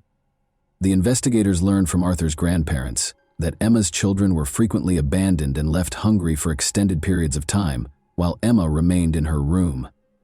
But Arthur's ordeal was particularly horrifying. Emma's children didn't seem to experience the same degree of abuse as Arthur in any of the video. Subsequently, Emma's kids would inform investigators that if they attempted to assist Arthur, they would also be punished. As another heartbreaking clip awaited their review, the unsettling details of this case seemed to go on forever. Arthur was seen standing and shuffle-footing in these clips. It appeared innocuous at first, until they discovered he had been upright for as long as 14 hours. Police clamped down on Thomas and Emma as the horrific details surfaced, interrogating them about Arthur and the devastating information in the recordings. The details of Thomas and Emma's accident story started to shift piece by piece, but Thomas would be the first to reveal the truth, which was even more terrifying than they already knew. Thomas admitted to them that his punishment of Arthur might have been excessive. He explained to the investigators that Emma and the family suffered as a result of Arthur's behavioral problems. Thomas was going to disclose that he had studied torture techniques used during interrogation, techniques that caused the most pain without leaving scars or bruises, even though it was difficult to comprehend what offense a 6-year-old could have committed to warrant such a punishment. What actually took place on June 17, 2020 then? But did Arthur's body simply give up after all this suffering? No. The case's reality was straightforward and cruel. In fact, the reality was even more horrible. Arthur was left behind as usual, weak and starved, while Thomas had gone to the grocery store with Emma's kids. Emma texted Thomas that Arthur was causing trouble and instructed her to discipline him, even though Arthur couldn't have done anything that she couldn't manage on her own. In a matter of hours, Emma made the decision to act independently and guided Arthur to his demise. Emma repeatedly slammed Arthur's head against the wall, knocking him out by the time Thomas got back. After several unsuccessful attempts to get Arthur to get up, Emma called 999 and told them that Arthur had beaten himself before falling. Thomas blatantly admitted to the investigators that he was to blame and that Emma ought to be released. He explained to them that Arthur died because he was unable to control him and was subsequently carried away. Emma wasn't at fault. From Middleton to Parliament, the unsettling case rocked the nation. The authorities eventually realized that Emma and Thomas had lied after Arthur died, and the injuries were obviously not self-inflicted. Both were taken into custody and accused of killing Arthur. At Emma's trial on December 3, 2021, the judge gave the following account of the deadly assault. You, Tustin, committed the last act of killing. You gave him a shake that caused his head to flex and become hyperextended on his neck while repeatedly striking it against the wall or the floor. Your degree of violence caused his body to be subjected to forces comparable to those involved in a high-speed traffic accident. Emma was found guilty of murder and given a life sentence with a minimum of 29 years in prison because of the severe and devastation of her injuries. Thomas Hughes, who did not witness the deadly assault, was convicted of manslaughter and given a 21-year prison term. It was announced in December 2020 that their sentences would be examined to determine whether they were excessively light, potentially resulting in longer terms for both. Only the two youngest of Emma's 4 children from prior relationships were still living with her when she first met Thomas. Emma had already been reported to social services multiple times by that point because of worries about the welfare of her children. But she had mastered the art of controlling these circumstances. She would use emotional strategies, crying and playing the victim whenever social services came to visit. The authorities would always depart without doing anything more. Although social services had always been mentioned in the story, their non-participation was an unexpected plot twist. How come Arthur's ongoing suffering went unnoticed despite social services getting involved in this case so early? How did social services contribute to Arthur's demise in your opinion? What, in your opinion, ought to have been done to save young Arthur from his cruel destiny? And that wraps up today's chilling story. If you enjoyed this video, don't forget to like and subscribe so you never miss a new upload. Also, let me know in the comments what part of this story shocked you the most. Thank you for watching, and I'll see you in the next video.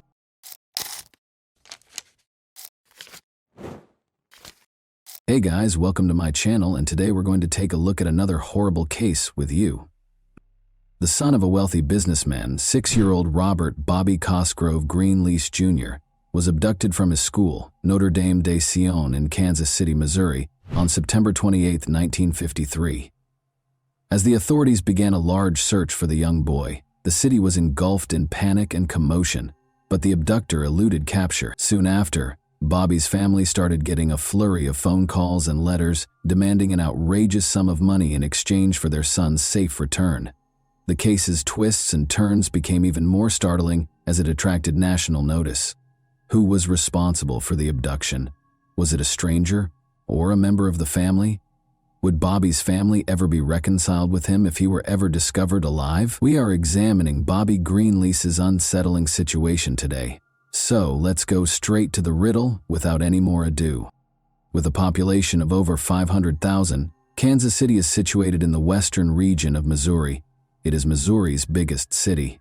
With a variety of eateries, retail establishments, and entertainment venues, the Kansas City Power and Light District is one of the city's most recognizable attractions.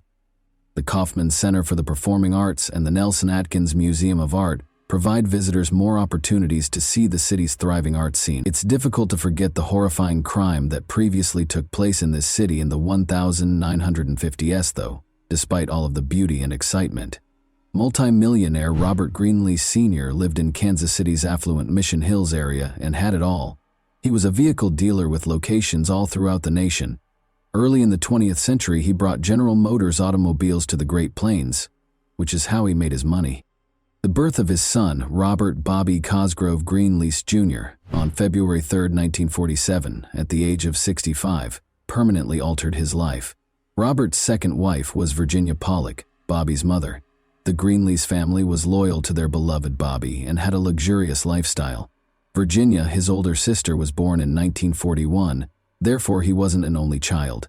In addition, he had a 1917-born half-brother named Paul. Robert's first marriage produced a son named Paul.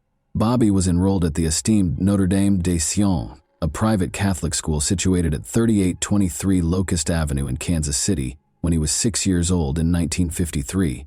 He developed alongside his contemporaries there.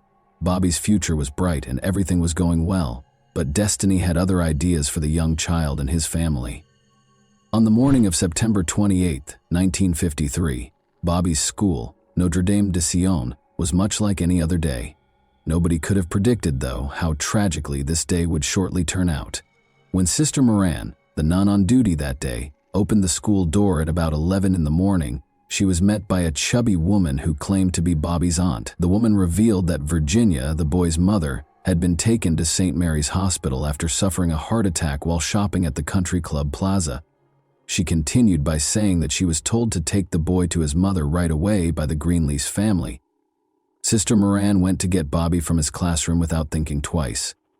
The 6-year-old, who was naive and trusted people, had no reason to suspect the woman's identity or motivations. The nun watched as he took the woman's hand and they both climbed into a taxi and drove away.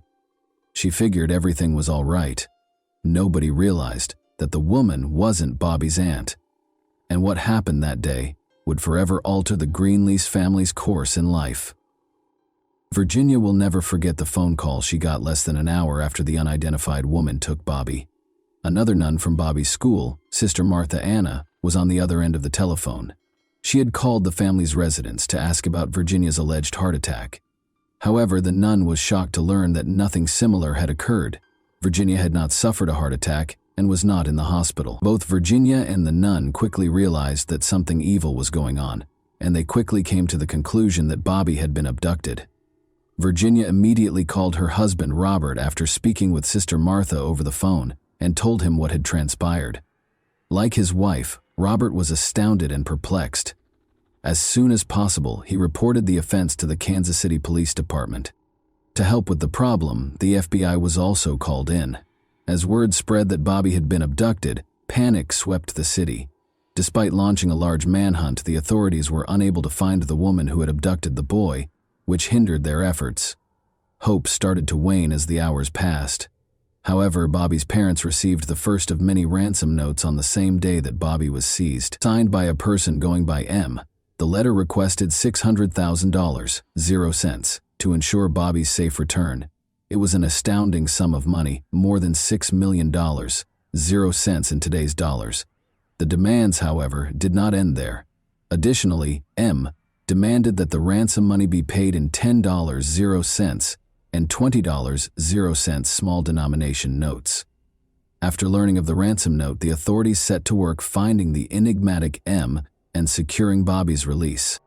An additional ransom note arrived on September 29, 1953. This time, a pin Bobby had been wearing the day he was abducted was sent with the letter. Desperate to ensure his son's release, Robert made the decision to go collect the ransom money and sought assistance from connections and trusted friends.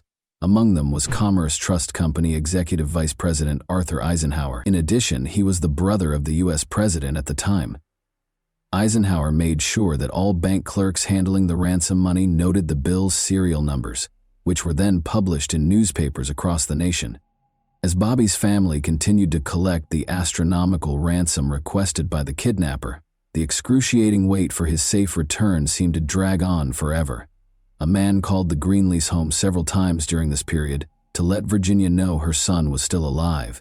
Despite the family's desperation, the kidnapper appeared to relish his perverse game. 6 ransom letters and 15 phone calls were sent to the family in a week. Additionally, they consented to follow all of the kidnapper's directions, but they would quickly come to the realization that they had made a grave error. Robert amassed an incredible $600,000, 0 cents in ransom money for his son's safe return by the evening of October 4, 1953. The funds were then transferred to a bridge close to Highway 40, just east of Kansas City, in a duffel bag. At the time, it was the biggest ransom ever paid in American history. The kidnappers contacted the Greenleases early the following morning to verify that they had recovered the money and that Bobby would be returned in a day. However, no information on the boy's whereabouts was released as the day wore on. Anxiously, the family awaited any updates, but none arrived. The Greenleases were left to question whether the kidnappers had deceived them, or whether their son was still alive. It felt like their darkest worries were going to come true, and the tension was excruciating.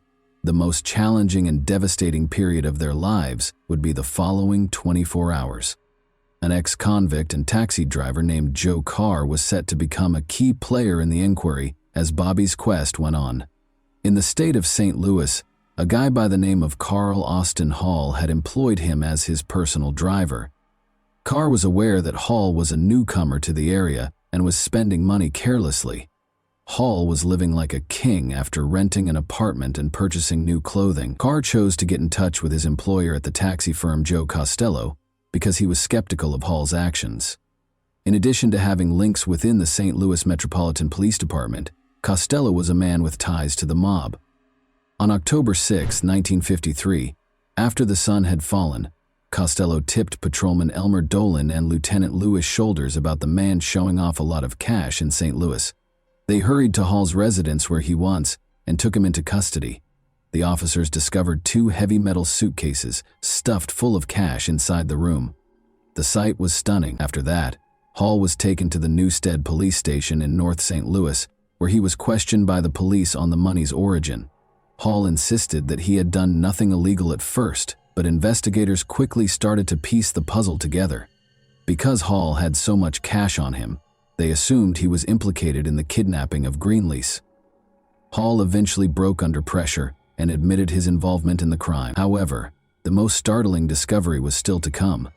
When questioned about Bobby's whereabouts, he disclosed that the boy had passed away. He had not acted alone, Hall disclosed. A woman named Bonnie Hetty was his accomplice. They had come up with the idea to kidnap Bobby and demand a large ransom from his affluent parents. Investigators were able to piece together the events and discover the startling specifics of how the kidnapping took place, thanks to Hall's confession and a comprehensive background investigation. It was a network of treachery and deceit, with avarice at its core. It was discovered by authorities that Hall was from a wealthy family. He was a lawyer's son. He received a sizable inheritance and his parents' 1,100-acre Pleasanton, Kansas homestead after they died. However, Hall's life took a turn for the worst when he lost his riches, was divorced, and developed an addiction. When he was condemned to the Missouri State Penitentiary for robbing a cab driver of just $38.00, his life reached its lowest point. Hall recalled the rich Greenlease family when he dreamed of one huge score that would set him up for life while he was incarcerated. You see, Hall had learned about the family's fortune years earlier when he had gone to a military reform academy with Bobby's older adoptive half-brother, Paul. Hall quickly came up with a scheme to pay the ransom. The only thing left to do was figure out how to kidnap the youngster. Bonnie entered the picture at that point. Bonnie was a contradictory person. She continued to engage in prostitution and extravagant parties, even though she was the recipient of a substantial bequest from her father. She also appeared to be attracted to crooks. Her first spouse was a bank robber who was shot and killed by the police. She ended up inheriting a house from the divorce settlement, though, because her second marriage didn't work out any better. Bonnie first met Hall in the bar of the Hotel Robideau in St. Joseph, Missouri. Their fortuitous encounter signaled the start of a sinister and perverse collaboration, which could have been the result of fate or simply the cosmos coming into harmony. Hall gradually told Bonnie about his perverse plan over the course of the months, and to his relief, she was all too willing to join in. Thus, like 2 ravenous wolves pursuing their prey, Hall and Bonnie started following the Greenlease family in the summer of 1953. In an attempt to identify a vulnerability to take advantage of, they observed the family going about their everyday activities. They initially intended to kidnap the Greenlease's daughter, Sue, but they quickly came to the conclusion that Bobby, their 6-year-old son, would be a simpler target. The stage was prepared for the kidnapping that rocked the country to its foundation, because they understood they had to move quickly if they wanted to score the big score. Pretending to be Bobby's aunt, Bonnie had taken him up from school without causing any trouble. After that, Hall was waiting at a pharmacy when Bonnie and Bobby were dropped off. Hall took charge and led them to an empty field in Overland Park, Kansas, across state borders. Bobby was left alone with Hall, who had no intention of keeping him alive, after Bonnie exited the car and went a short distance. Hall initially attempted to kill Bobby with a piece of rope, but the rope was too short. Hall struck Bobby in the face, knocking out one of his teeth out of frustration and rage. Hall took out his .38 caliber revolver and shot Bobby at close range when he slumped to the floor of the automobile. After being kidnapped, Bobby did not live for more than half an hour. Both Hall and Bonnie realized they needed to remove the evidence after committing the horrible act. They wrapped Bobby's lifeless body in a trash bag and traveled to Bonnie's house in St. Joseph, Missouri. Then, in order to hide the smell of the corpse, they gently buried the bag in a grave that had been prepared in the backyard. They covered the bag with a lot of lime. In an attempt to pass the grave off as a flower garden, Hall then covered it with chrysanthemums. Now, Hall and Boney quickly fled to St. Louis across the state as soon as they had the ransom money. Hall had bought 2 metal suitcases there to hide the cash. In addition, he and Boney discovered an apartment on Arsenal Street overlooking Tower Grove Park, where they reveled in their newfound wealth by drinking excessively. As the evening went on, Boney's intoxication finally overcame her, and she fell asleep. Hall had another plan, and this was the ideal time to implement it. He snuck out of the flat with the rest of the loot in the middle of the night after placing $2,000, 0 cents, in Bonnie's purse. Hall then picked up a sex worker called Sandra O'Day on the taxi ride to the Coral Court Motel in Marlboro, Missouri. Before he was arrested, he intended to utilize Sandra's assistance to distract the police. Hall arranged for her to travel to Los Angeles so that he could mail the Greenlease family a letter he had written. By doing this, he would have diverted the police's attention. According to stories, Sandra was the one who reported the ransom money that Hall was carrying around to the police when she allegedly saw it. However, it's unclear if this is true or not. It is also thought that Hall purchased a shovel and 2 trash cans. In order to conceal the ransom money, he then rented a car and drove it to a location in St. Louis County along the Merrimack River. However, Hall kept the money with him since he was unable to locate a suitable place to bury the cans. Shortly after this, he was taken into custody. Police took immediate action after all of these revelations were made public. In the apartment where Hall had left her, Bonnie was found and taken into custody. They both faced the full weight of the law for their crimes after being charged with capital murder and kidnapping. Bobby's remains were found where they had been buried on October 7, 1953. Family members and neighbors came together to grieve the untimely death of this defenseless boy at a sad burial conducted at St. Agnes Catholic Church 2 days later, on October 9. As a victim of one of the most horrible murders in American history, Bobby was buried with sorrow and tears in his eyes. Since the crime had crossed state boundaries and was therefore a federal prosecution, punishment was swift for the 2 kidnappers. Hall and Bonnie entered a guilty plea to the accusations against them when they appeared in court on October 30, 1953. After only 1 hour and 8 minutes of deliberation, the jury recommended the death penalty. Hall and Bonnie accepted their fates on November 19, 1953, less than a month later, and neither attempted to challenge the decision. Just 81 days after the kidnapping, on December 18, 1953, they were both put to death in a Missouri gas chamber. Hall was 34 years old, and Bonnie was 41 when they passed away. There were several complexities in the aftermath of Bobby's kidnapping and death. The Greenlease family may have found closure with Hall and Bonnie's execution, but it also exposed a shocking truth. Now, just half of the ransom money was found when Hall was taken into custody. Unaccounted for was $312,000, 0 cents in total. The cops that arrested Hall, Patrolman Dolan, and Lieutenant Shoulders were suspected of stealing the missing funds. At first, though, they denied this, saying they had delivered all the cash to the police station. They ultimately faced federal charges and were found guilty of perjury. Shoulders received a sentence of 3 years in jail on April 15, 1954. Dolan, however, was sentenced to 2 years in prison. However, this was not the end of the story. Shoulders unexpectedly passed away in 1962. Shoulders and mob boss Joe Costello had actually stolen half of the ransom money, Dolan told the FBI after this. It wasn't until Shoulders and Costello were dead that Dolan finally told the truth. He had been too afraid to speak up earlier for fear of reprisals. In July 1965, President Lyndon B. Johnson pardoned Dolan for his assistance. This was the conclusion of Bobby's tragic story. We are reminded when we consider the terrible events of 1953 that Bobby eventually received justice, albeit at a high price. We have to keep asking ourselves, How can we stop catastrophes like this from occurring again? What can we learn from Bobby's story, therefore? And how can we apply this understanding to create a society that is safer and more equitable for everyone? And that wraps up today's chilling story. If you enjoyed this video, don't forget to like and subscribe so you never miss a new upload. Also, let me know in the comments what part of this story shocked you the most. Thank you for watching, and I'll see you in the next video.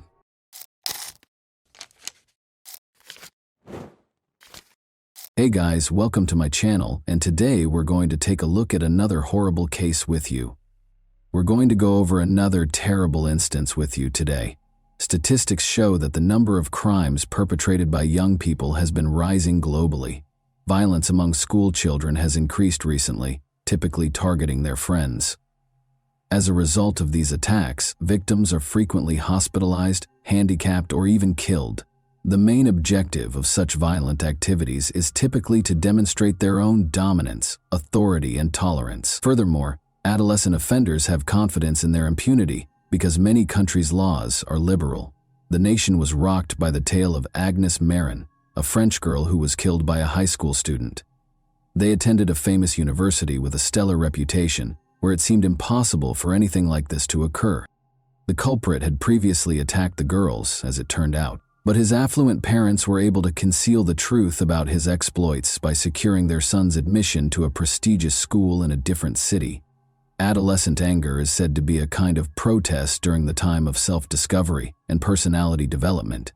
However, in today's narrative, the boy's brutality sprang from a total lack of empathy, or the capacity to understand and feel the same emotions as others. He became the second teenager in French history to receive a life sentence because he was deemed to be incorrigible and a serious threat to society. Agnes Marin was who? The only child of Paula and Frederick Marin. Agnes Marin was born in Paris on November 26, 1999. The girl was raised in a rather prosperous household. Her parents wanted to give their child the finest because they loved her. I didn't know how to say no to Agnes from a young age. She was taken to the sea, dressed in name-brand boutiques, and purchased pricey toys and technology. Marin was a lively, outgoing, and restless youngster. She always had a large social circle and many interests. She had a creative streak, enjoyed movies and music, and hoped to work as a filmmaker. She did well in school, and her teachers recognized her high potential, but she was frequently hindered from achieving the best outcomes by her general inattention and laziness. Agnes joined a bad firm when she was 13, which had a detrimental effect on her conduct and academic performance. She began skipping school, consuming beer, and smoking cigarettes, not just conventional cigarettes. Her parents opposed harsh parenting methods and made multiple attempts to have a dialogue with their daughter, but were unsuccessful. When the girl was once again discovered smoking and drinking beer on school property, she lied about her vows to change her ways and stop interacting with unsavory people. The issue of her expulsion came up. Her parents understood that nothing would change if their daughter remained in Paris and continued to interact with negative influences. In order to escape the hustle and temptations of the capital, Frederick and Paula made the decision to move Agnes not merely to a different school, but also to a different city or even a province, a brand new school. The closed private college Sévignon, which is situated in the commune of Le Chambon-sur-Lignon, in the department of the Upper Loire area of Auvergne, was the choice made by Marin's parents after weighing their possibilities. With nearly a century of history, it is a distinguished educational institution. Established in the 1930 CCs, the institution operated on the boarding school model, where students resided in addition to studying. However, in a small town with a population of barely 2,500, the college was in severe financial trouble by the end of the 2000s and was in fact on the verge of going bankrupt.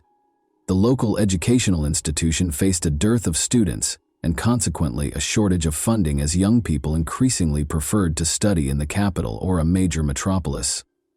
In the past, admission to this college required both good character and a high grade point average.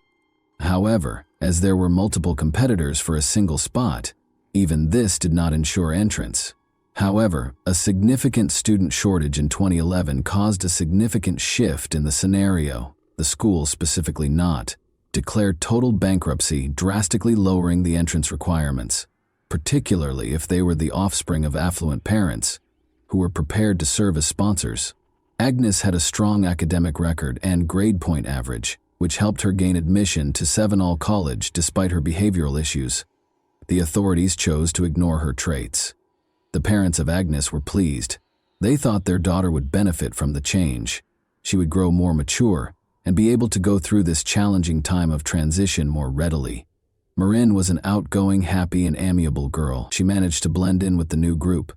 She made friends right away and felt at ease from the first few days. She also made good academic progress, particularly in new subjects that were unavailable at her former Parisian school. Every 2 or 3 weeks, her parents paid their daughter a visit at the boarding school. They were quite happy with her accomplishments and positive behavioral changes. During her studies, Agnes only made 1 visit home. Notably, the new school was situated on a sizable plot of land that was encircled by woodland. Since the crime rate in these areas was regarded as one of the lowest in the nation, there were no rigorous security measures or obvious border barriers.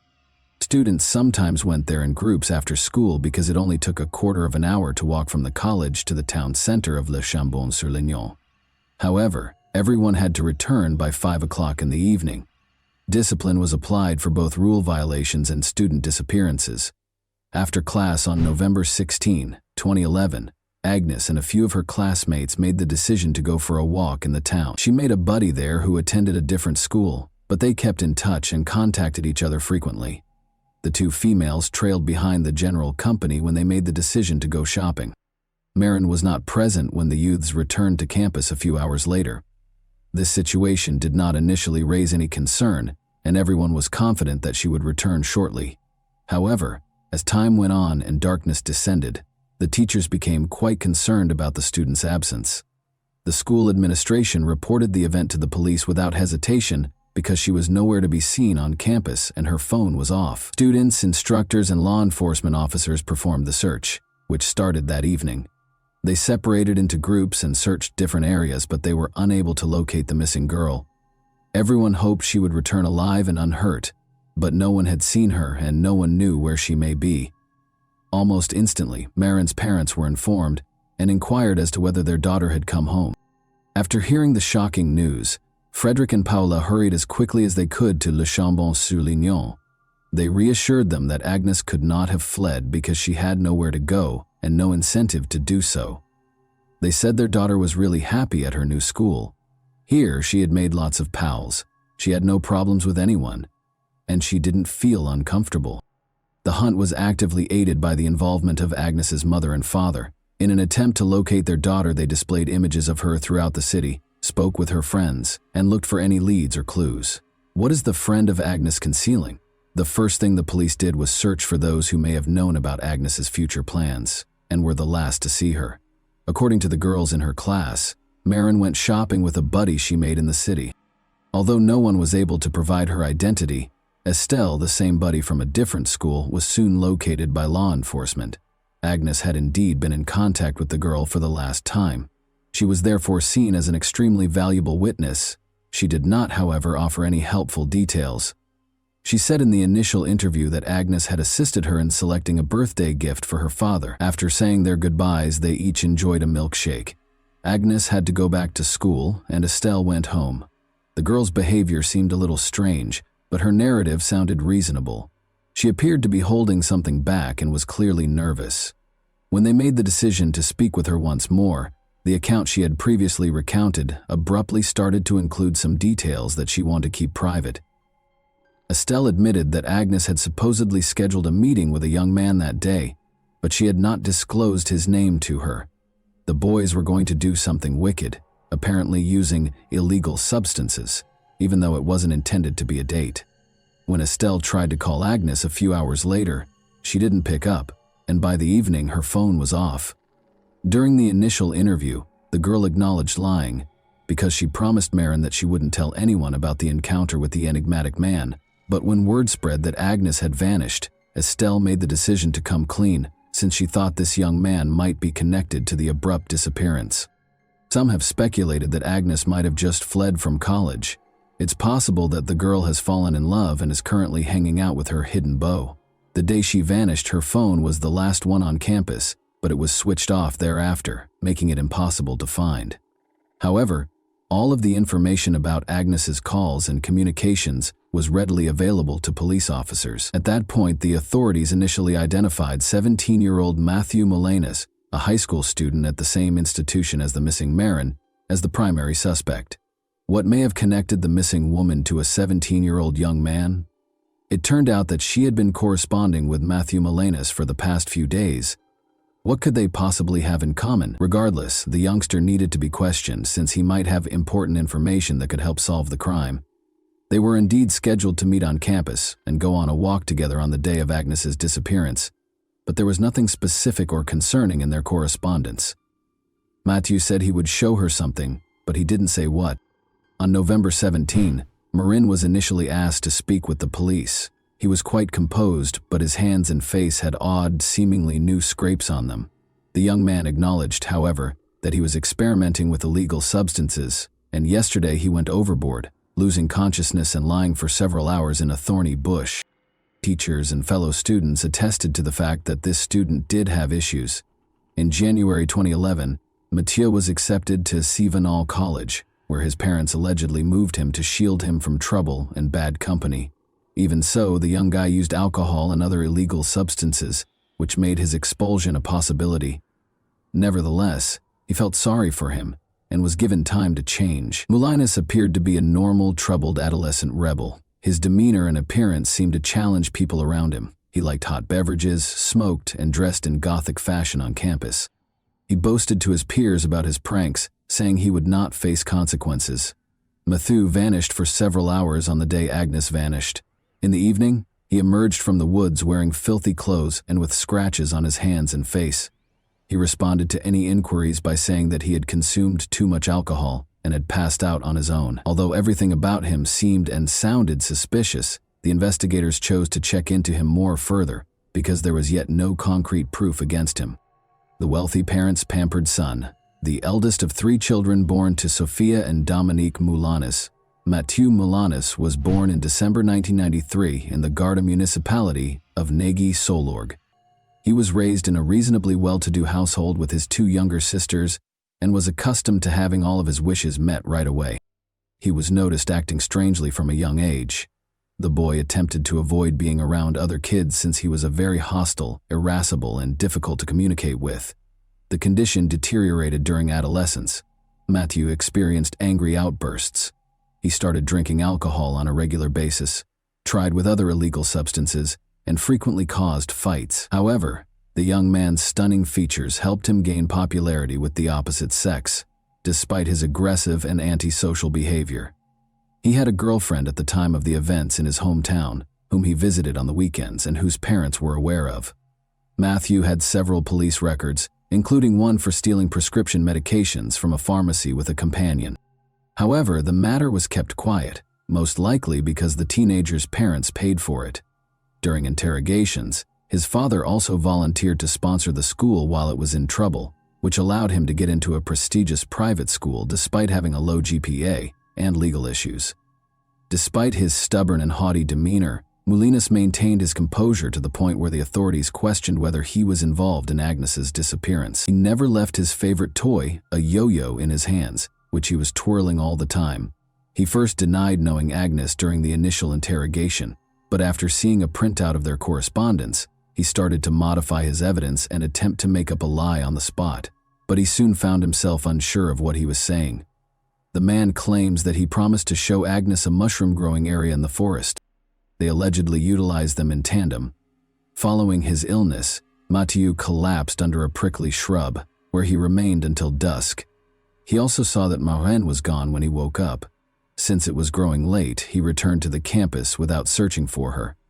During all of the interrogations, a lawyer who had been retained by the Molanas' parents suggested that his young ward indicate the location where he had last seen Agnes and where they allegedly consumed mushroom. However, Mathieu claimed that he would not be able to locate that clearing because they had accidentally discovered it. He left the area on autopilot, without really comprehending his surroundings or where he was. However, specialists quickly disproved Mathieu's claims after discovering no evidence of mushroom consumption in his blood. Furthermore, it was determined that the wounds on his body were the result of a battle. That is, he was scratched with nails by someone who was presumably a girl, a gory finding in the thicket. The school children who had witnessed Mathieu emerge from the forest that night indicated the direction from which he had come, and it was determined to conduct a comprehensive, extensive search in that area of the forest. There was still a slim chance that Marin would be found alive at that point. On November 18, however, searchers awaited the horrifying discovery of the missing Agnes's severely disfigured and partially burned remains in a tiny space tucked away in a thicket. Her clothing was ripped. There was no sign of her underwear. In addition to evidence of deep knife wounds, there were all the telltale symptoms of violence.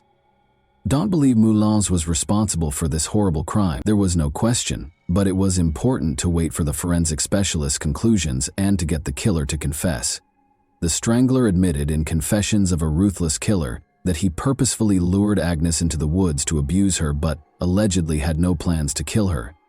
In fact, Mathieu did not particularly deny the horrific discovery when he was informed about it and started to testify, explaining how everything was. She, however, resisted vehemently. He had to use the rope from his favorite toy, the yo-yo, which he always carried with him, to tie up the victim after he scratched him. The man was upset about going to jail when Agnes yelled and threatened to turn him in to the police.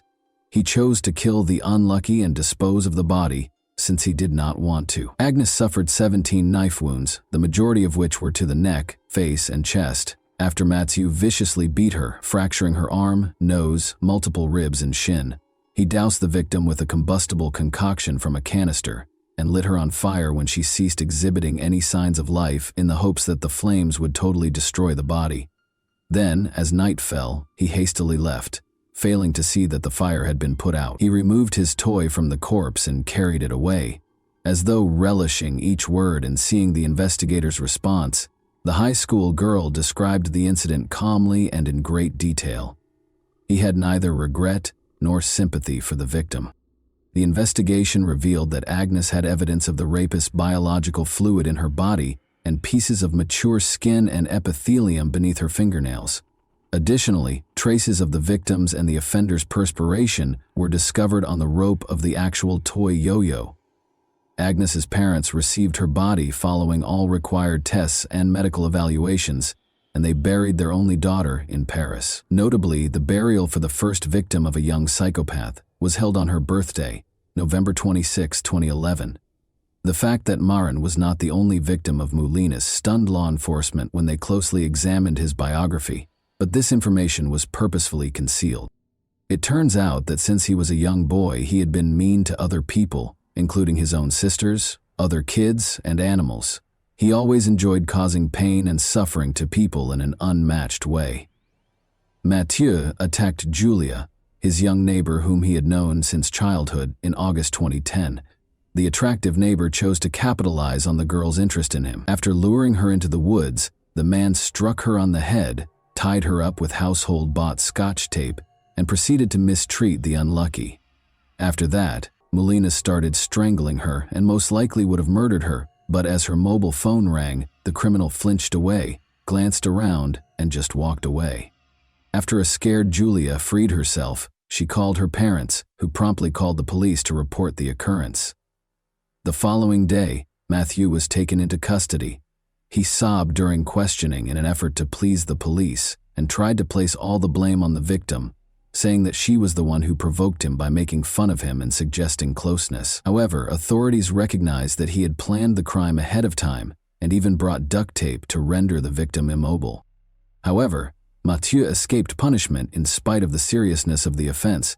Because the offender was so young, the court committed him to a psychiatric center for 4 months of mandatory treatment instead of sending him to prison. Psychiatrists and psychologists assessed his condition and worked with him during this period. The chief specialist overseeing Moulins concluded in December 2010 that he was completely recovered and that following the course of treatment, he was no longer a threat to others. After reviewing this report, the court granted the offender freedom with the condition that he only attend a number of anger management classes and receive parental support. Notably, the Moulins couple worked very hard to secure their son's release as well. In addition to promising the judge that Mathieu would leave the area and not cause any more disturbance, They also agreed to see to it that the heir received therapy. The best attorneys were employed by them, and they made every effort to keep their client out of jail.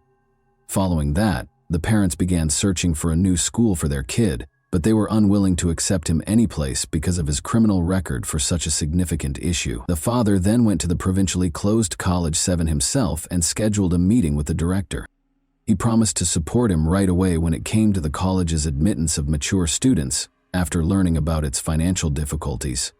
In every manner possible, Dominic Melanis defended his son by lying that there was only violence against his ex-girlfriend, despite the director's observation that the man's academic performance was too poor and that the criminal case of a prospective student could negatively impact the school's reputation. After the breakup, she allegedly sought to get back at him. Surprisingly, the leadership of the educational institution accepted Dominic's account of events and did not go into the specifics of the trial, which is why he was freed a few months later after everything had been resolved. It seems that they chose to ignore the crime and keep this information from other kids and their parents because of the sponsorship amount he had declared. Just 1 month before his 18th birthday, Mathieu had accepted the verdict in the trial, but because he was a kid when the violent and terrible crime was committed, the law gave such offenders a lower sentence, and the trial itself had to take place in private. Agnes's parents demanded that the sessions be made public, at least in part, and that journalists who would be covering the case in the media be included. The Marin couple, however, were turned away, and the trial took place in private. The case didn't start until June 18, 2013. The many errors in the Mathieu case were sharply condemned by the public prosecutor, especially the fact that the psychiatrist who concluded that the man posed no threat to others was a young lady without the necessary training. She made a deadly error and had no prior experience dealing with crooks. After the defendant had a second mental evaluation, specialists came to the conclusion that, in addition to being unrepentant, he may very easily conduct the same crime again if given the chance. This was corroborated by Mathieu himself, who claimed to have delighted in seeing the victims suffer. Marin's schizoid and paranoid disorder symptoms, along with his uncontrollably violent outbursts, made him a serious threat to others. He could, however, face legal repercussions for his activities, because he was well aware of them. Furthermore, because of the severity of the young man's offense, the prosecutor demanded that he be tried as an adult, and his request was ultimately approved. Mathieu was convicted of torture and murder with specific cruelty on June 28, 1313. He was given a life sentence and ordered to undergo forced psychotherapy. He was the second young criminal in French history to be given such a severe penalty. Despite Molinet's attorney's choice to appeal the conviction, a jury of appeals affirmed the life sentence on October 10, 2014, ruling out a 2016 review of the ruling. In a book they created and published, Mathieu's parents detailed their painful experience and acknowledged that their son is still unrepentant. And that wraps up today's chilling story. If you enjoyed this video, don't forget to like and subscribe so you never miss a new upload. Also, let me know in the comments what part of this story shocked you the most. Thank you for watching, and I'll see you in the next video.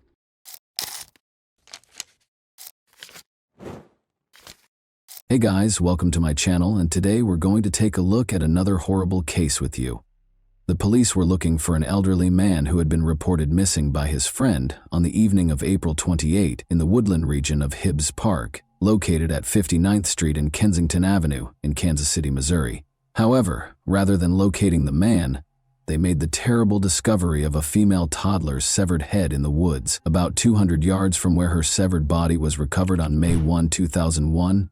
The child's missing head was discovered wrapped in a plastic bag. No one had reported the youngster missing, and the head was completely decayed. The cops named her Precious Doe because they didn't know who she was. There were many unresolved questions surrounding this discovery. Who was this kid? What was the reason behind the horrifying manner of her murder? So let's go straight to the riddle without any more ado. Large plains, undulating hills, and scenic splendor are the hallmarks of Kansas City, Missouri. Numerous cultural attractions, such as museums and art galleries, are abundant in Kansas. With more than 20 authorized wildflower trails spread throughout the state's rural and urban areas, it is aptly known as the Sunflower State. Kansas City, which has a population of nearly 500,000, is among the most violently crime-ridden cities in the United States, with 57 violent crimes per 10 citizens, and our story starts in this city. In order to pick up Erica for a family reunion, Michelle and Harold returned to Betty's house on April 4, 2001. Because she loved the little girl so much, and because Easter was quickly approaching, Betty was hesitant to let her go. She also made arrangements for Erica to spend the Easter break with her. However, because Michelle was the biological mother, Betty was powerless. Betty packed up Erica's belongings, including the beautiful gowns she had purchased for her Easter outfits and her favorite doll. Unaware that it would be her final encounter with Erica, she said goodbye. They both agreed to bring the youngest of their children to Kansas City, Missouri, most likely because Carol had children before he met Michelle. Carol abducted Markeisha Johnson, his 6-month-old child, for a number of reasons, including the fact that Harold's cousin LaWanda Driscoll owned the apartment in Kansas and that Michelle already had her other 4 children elsewhere. They chose not to bring all of their children with them to Kansas City. After a few weeks, Harold's cousin LaWanda Driscoll quickly became aware that Erica was no longer with her. Michelle informed LaWanda that Betty Brown had traveled from Oklahoma to pick up Erica when she inquired about her location.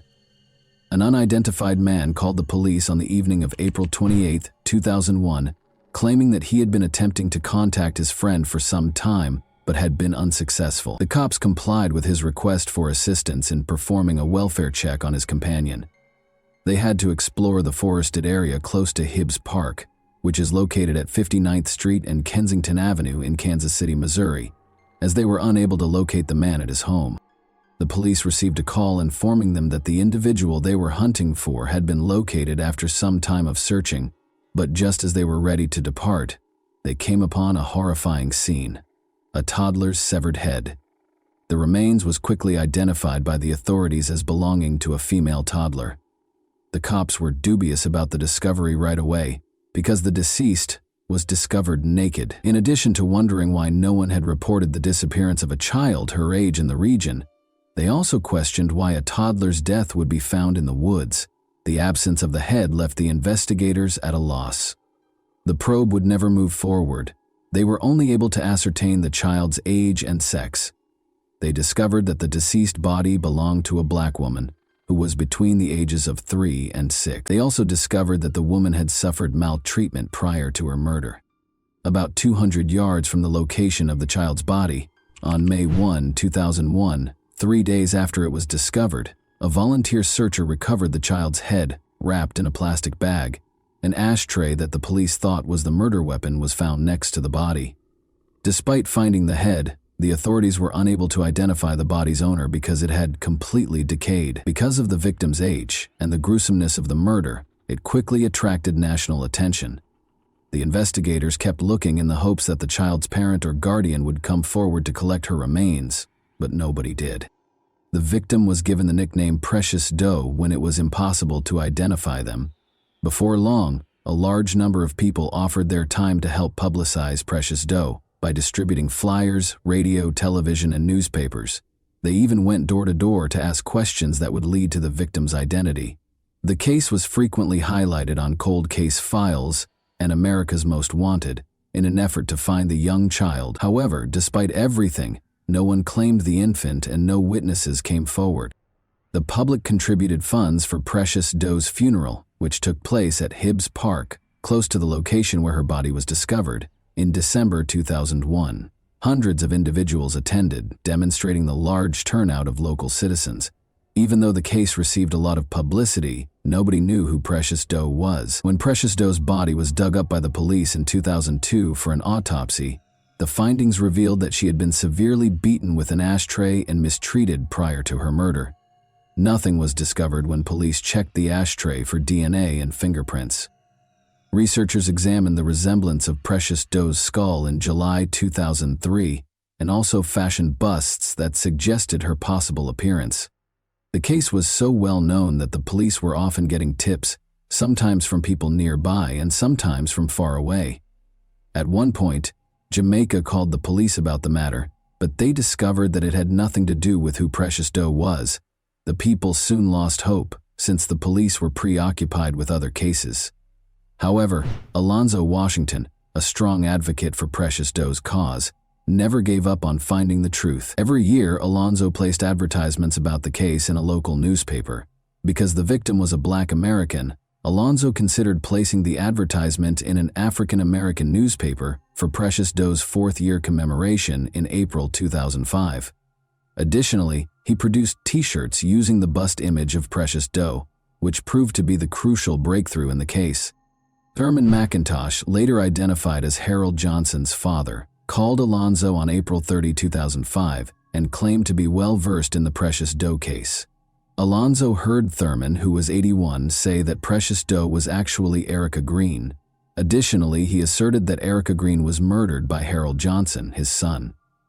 Thurman was asked by Alonzo why he had kept the information secret since 2001 and was only disclosing it in 2005. Every time Thurman called the police to tip them about the crime, he said, "They fired him."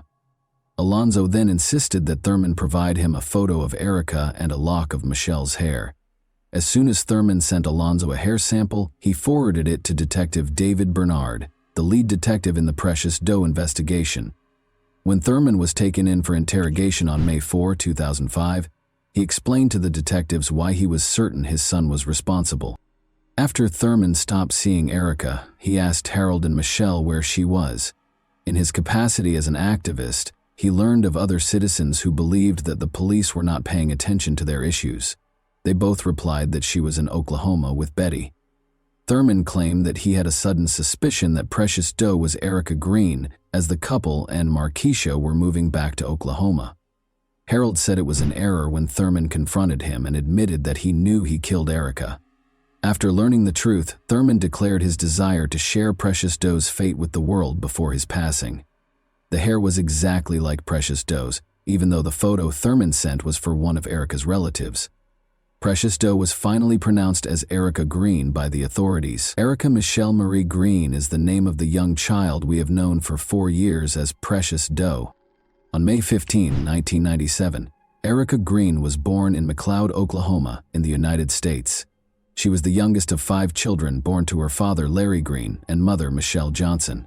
Michelle was sentenced to 2 years in the custody of the Oklahoma Department of Corrections after being found guilty of larceny of products from a merchant when she was 8 months pregnant with Erica. However, due to her pregnancy, she was placed in the Mabel Bassett Correctional Center. Michelle went into labor after just 1 month of her sentence. She gave birth to Erica Green at the OU Medical Center in Oklahoma City after being transported there. She was asked to get in touch with a guardian who could help her hold her child until she was released because she was unable to care for Erica. In order to find a guardian for their child, Michelle reached out to Larry Green, Erica's father. Then Larry would give a call to Betty Brown, a friend of Larry's mother who was in her late 60s. When Betty arrived at the prison, she was requested to complete a series of tasks in order to be granted custody of Erica. To determine if Betty was qualified to receive care of the kid, the Correctional Facility Authority did not perform a background investigation. She just produced a Sam's Club card and her driver's license. A form was given to her to sign. Following this, on May 16, 1997, custody of Erica Green was awarded to Betty. Betty referred to Erica as one of the most self-reliant kids she had ever encountered, and she loved and cared for her as if she were her own child. She added that Erica was a sweet girl who never stopped smiling and that everyone adored her whenever she brought her to church.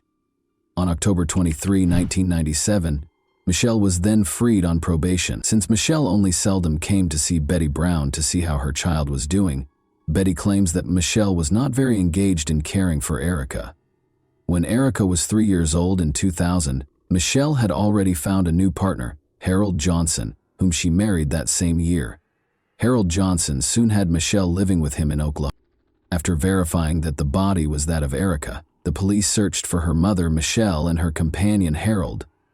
Harold and Michelle were both in the Muskegon County Jail in Oklahoma after being detained on certain warrants. The police were on the spot. They went straight to the facility to interrogate Harold Johnson and Michelle. When the authorities showed Michelle Erica's photo during the interrogation, Michelle recognized her daughter and put a note on the reverse. She agreed to inform the police how the murder occurred after writing, "Mama is sorry. You are always in my heart and soul. Love you always, little E." Michelle claims that Harold quickly became intoxicated and high on PCP when the family got home at around 8 p.m. on the evening of April 2001. In the same room as Harold, Michelle told Erica to go to bed while she went to the restroom.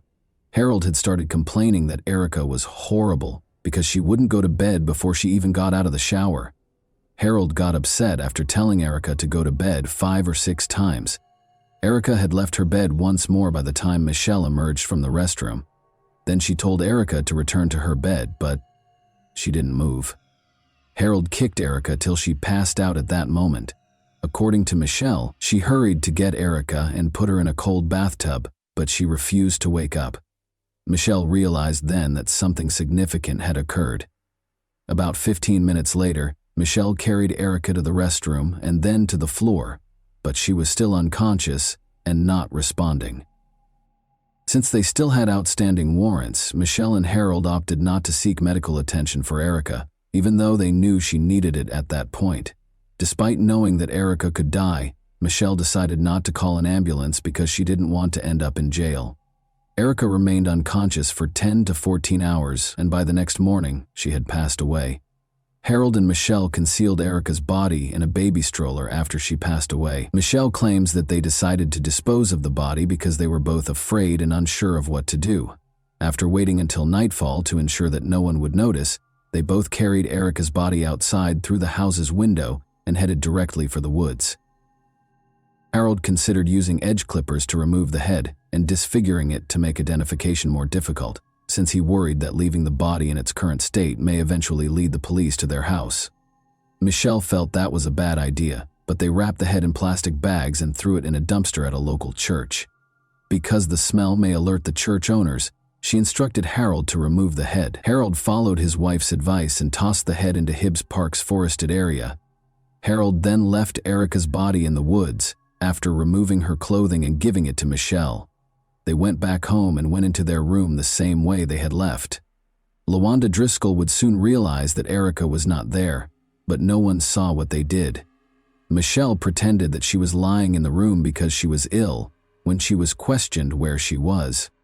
Michelle told the police what had happened and then requested that they take her to meet Harold. She encouraged Harold to confess to their misdeeds, telling him that she had already done so. Harold initially became agitated and pleaded with Michelle to retract her testimony, but Michelle had already decided to testify against Harold in court. Later, Harold consented to provide an oral statement in which he explained how he killed Erica and took off her head. "I'm so sorry that this happened, and I hope that you forgive me for what I have done, and I will always love you with my heart and my soul. I will always miss you. Harold Johnson," is written on the note he wrote behind Erica's photo, which he took while being questioned. Many people who worked tirelessly to bring Erica justice found closure in the charging of the offenders in this case. Unfortunately, Erica's father, Larry Green, was incarcerated when the people decided to give her a dignified funeral in August 2005 under her real identity.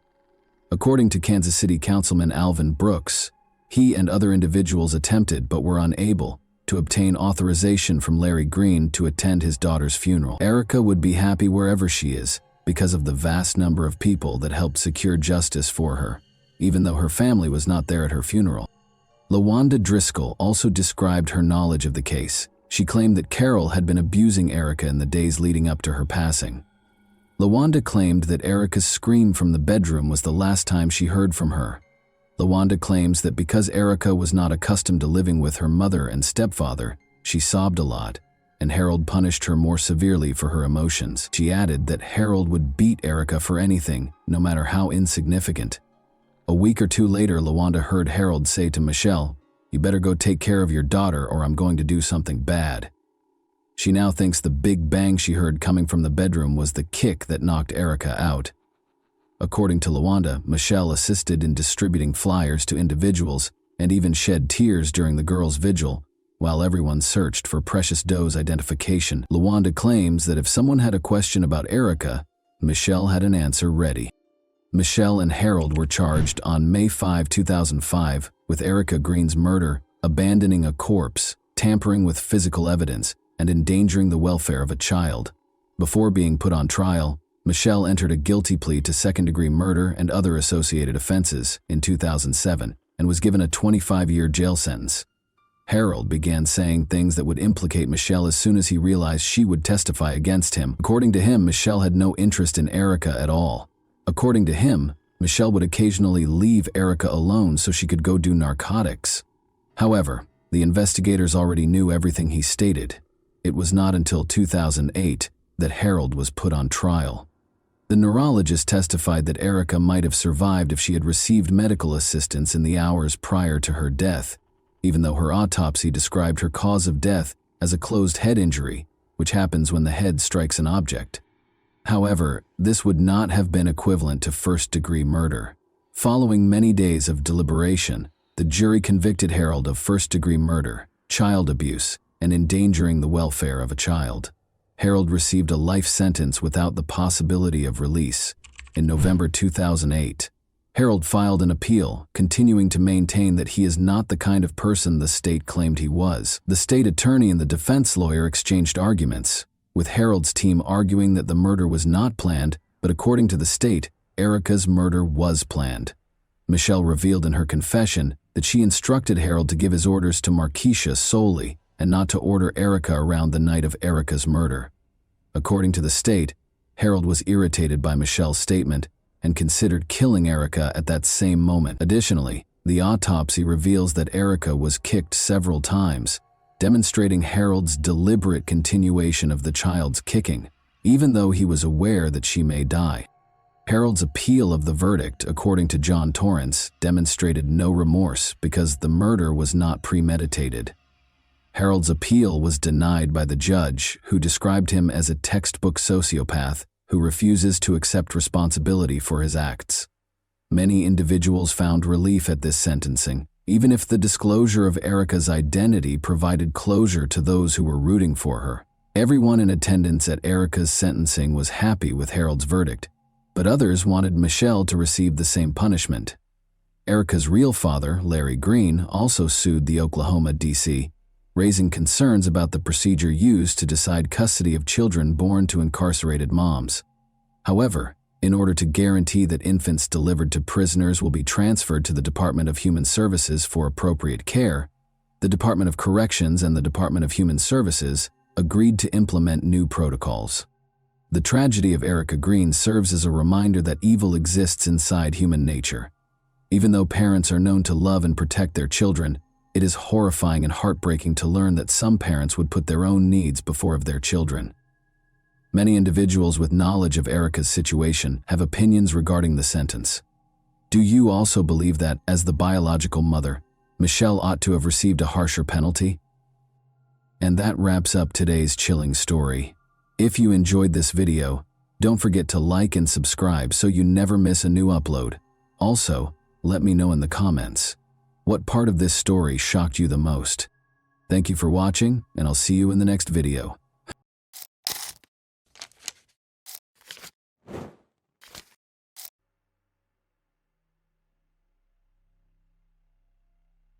This is the story of a murderer who avoided punishment for years, despite numerous facts pointing to his involvement in a small town. A 13-year-old girl vanished, and it was not discovered until 24 hours later. This case remained unsolved for over 10 years, and it was finally resolved in the summer of 2021. In this video, we'll explain what happened to Haley Dunn. This story was set in the American town of Colorado City, Texas.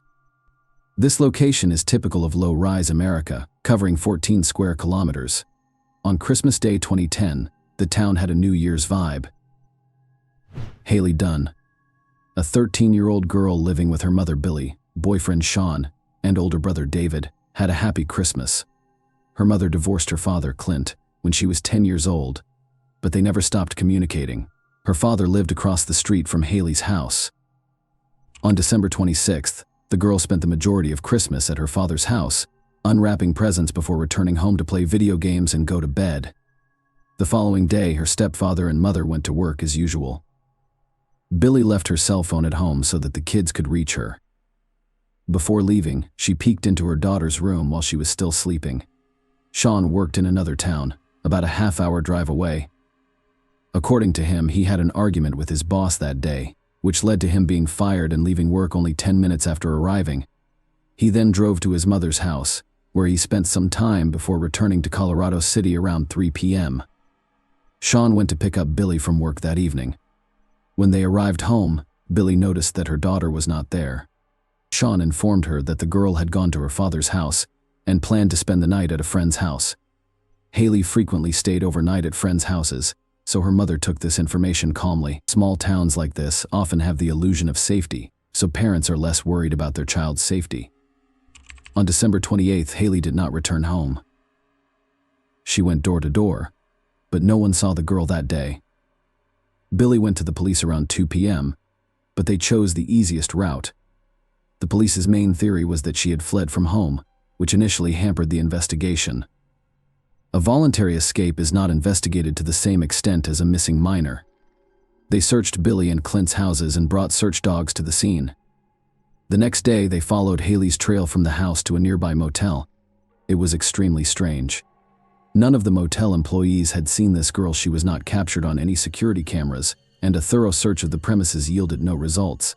Trained dogs pointed to a motel, but the girl apparently never arrived. As word of Haley's disappearance spread throughout the city, dozens of concerned citizens joined the search. Some looked around the area, while others printed and distributed flyers. And now we come to another strange moment. Clint, the girl's father, almost never left the street. He looked in every corner, nook and cranny, including dumpsters. He said he couldn't sit at home and wait. Meanwhile, Billy and Sean were less enthusiastic. The mother distributed flyers but refused to go around the neighborhood looking for her daughter. She stated that searching gave her the impression that they were already looking for her body, and that there was no hope of finding the girl alive. Sean didn't participate at all, which isn't the strangest thing. Billy and Sean hosted a New Year's Eve party on December 31st, 4 days after the girl had gone missing. They had friends over to listen to music, drink, and party. Without a trace seemed completely absurd. On January 3rd, a week after Haley vanished, the police officially declared her missing. This meant that more serious agencies, such as the FBI and the Texas Rangers, could become involved, and representatives from both arrived in Colorado City and began their investigation. Volunteers continued to search the area, and over 100 billboards about the missing girl were posted across Texas and beyond. Detectives completely ruled out the possibility of an escape. For one reason, they couldn't figure out why Haley would choose to take such a step the day before her disappearance. She had been in a good mood, and for the rest of the time, the girl showed no signs of a desire to flee. Second, all of her belongings were left in the room. If the girl had decided to flee, she would have taken something with her. The detectives quickly realized they needed to look closer at Billy and Sean. Their passive response to the girl's search and the New Year's Eve party made one wonder if they cared about Haley. The detectives discovered that on December 27th, the same day Haley allegedly spent the night at a friend's house, Sean and Billy drew $140 from their bank cards. They admitted that the money was used to buy illegal substances, which the couple consumed that evening while their children were away. Billy failed on 2 attempts. During the first interrogation, she was under the influence of drugs, and the second result revealed she was lying. Sean failed 2 interrogations and walked away before answering the third. Billy suspected Sean was involved in her daughter's disappearance and demanded that he leave her home. On January 12th, police officially announced that Sean was being treated as a suspect. Several factors contributed to this conclusion, including the couple's strained relationship. The police examined Sean's phone's geolocation data and discovered that his account of the day Haley disappeared did not match reality. He did arrive at work and stayed for 10 minutes before returning to Colorado City to Billy's house. It wasn't until later that he drove to his mother's house. It's worth noting that the police tracked the phone's location. The girl repeatedly mentioned being afraid of Sean. Haley told her best friend that she preferred to spend time outside or at friends' houses because she didn't feel safe with Sean. She once told her grandmother that she often saw Sean standing in front of her bedroom door in the middle of the night, and she was afraid he would come in. The police soon became aware of a conversation with Haley's uncle about the girl's disappearance. Her uncle said roughly the following: "I can't believe anyone would harm a child." Sean's response was extremely unusual. He compared it to killing a deer with all of this information in hand. The detectives concluded that Haley did not come from a wealthy family. Her mother and stepfather frequently drank and used illegal drugs, and Sean's behavior at parties appeared suspicious. but there was no direct evidence against him. Finally, the police contacted Child Welfare, who decided to remove Haley's older brother. On February 24th, police searched Sean and Billy's home, as well as his mother's. A massive discovery awaited them. They discovered over 100,000 obscene images of minors on a removable drive and a hard drive. The police also seized his laptop, but did not appear to have time to examine its contents. Sean's father arrived at the station and demanded his son's equipment back. It's unclear why the police did, but that's not the most interesting part. Sean received no punishment for having so much illegal content on his computer. On March 17th, police officers visited Billy's house to question Sean. A woman opened the door and said he wasn't home, but the officer showed her a pre-arranged warrant and entered the house, discovering Sean hiding there for concealing a suspect. Billy received 90 days in jail and a year in corrections. She was transferred to a Travis County correctional facility. Following her release, she remained in the area with Sean in 2012, however. The couple eventually split. Billy suspected Sean was involved in her daughter's disappearance, but the case had stalled due to a lack of new evidence and volunteers' inability to identify the girl. On March 16, 2013, a hiker discovered human remains near Lake J.B. Thomas in Scary County. Experts conducted tests and determined that the remains belonged to Haley Dunn, whose body was approximately 20 miles away from her home. However, they had circumstantial evidence that the girl's body had been discovered only a few miles from Sean's mother's house, which matched the geolocation data on his phone as determined by the towers. Given the short distance, Sean could have easily left the body in that location without anyone knowing. Furthermore, he grew up in the area and was well versed in where to hide the body, but investigators were unable to uncover any additional clues, and the case was refrozen for several years. Despite this, the girl's family had to wait 4 years to bury her body. A memorial service was held in January 2017. In 2018, Haley's father, Clint, stated that he believed Sean and Billy were guilty and his version, his mother, either helped conceal the truth or was directly involved in the murder. During the same year, he began conducting numerous interviews and attempted to actively publicize the case. The man stated that in the early years of the investigation, he tried not to bother the police with constant questions, but his patience had run out, the detectives did little to investigate, and his last hope was to spread the word widely in an attempt to bring the perpetrators to justice, which paid off. In 2019, an unknown person wrote to Clint, informing him that in 2011, he discovered several items that could have belonged to Haley. This person was in high school at the time and had not heard about the missing girl, so he did not consider reporting his find to the police. True information about the items has yet to be revealed, and the police have not stated what they are. Clint only mentioned that they were discovered in an area that had been thoroughly searched by volunteers and police. Later, new information emerged. Private investigator Erica Moore, who was handling the Haley case and kept in touch with Clint, revealed some disturbing information about Sean. In October 2019, she began receiving messages from various women in Texas, all of whom claimed they were being aggressively harassed online by a man named Casey. Not only was he harassing them with lewd messages, but he was also sending them explicit photos and videos of himself, as Sean shared a middle name. Erica asked the women to send her photos and videos of the man sending the girls, and her theory was confirmed to be correct. She persuaded one woman to go to the police station and report Sean, but they refused to press charges and even accused her of falsifying the facts.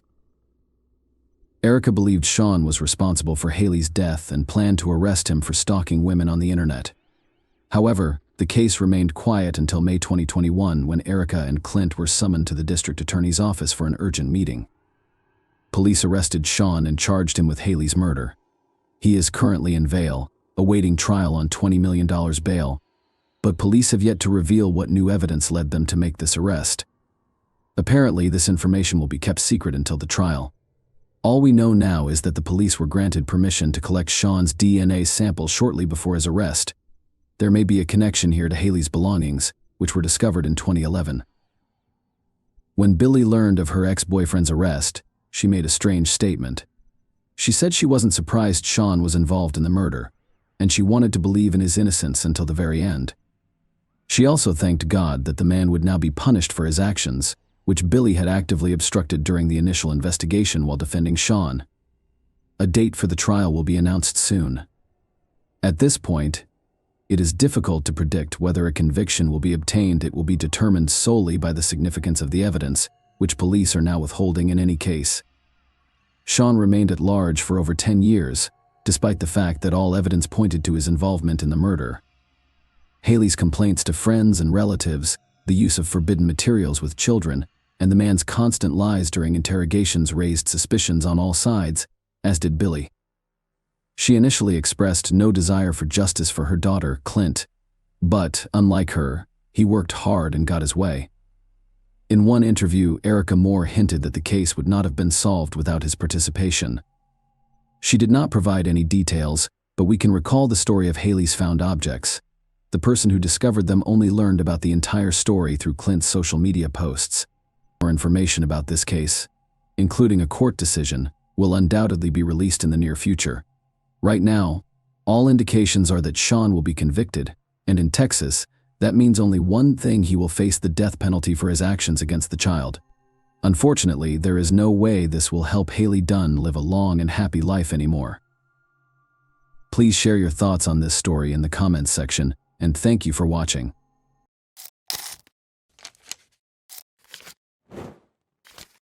Hey guys, welcome to my channel, and today we're going to take a look at another horrible case with you. A woman who was determined to return home safely to her children risked her life to get out of a predator's grasp. She had no idea that her courage in assisting in the kidnapper's capture would reveal a much more sinister force and save the lives of innumerable others. By working with the police, she was able to expose the rapist's true identity as well as that of a serial killer. Her testimony's credibility was called into question, though, given the process used to retrieve her memories of the assault.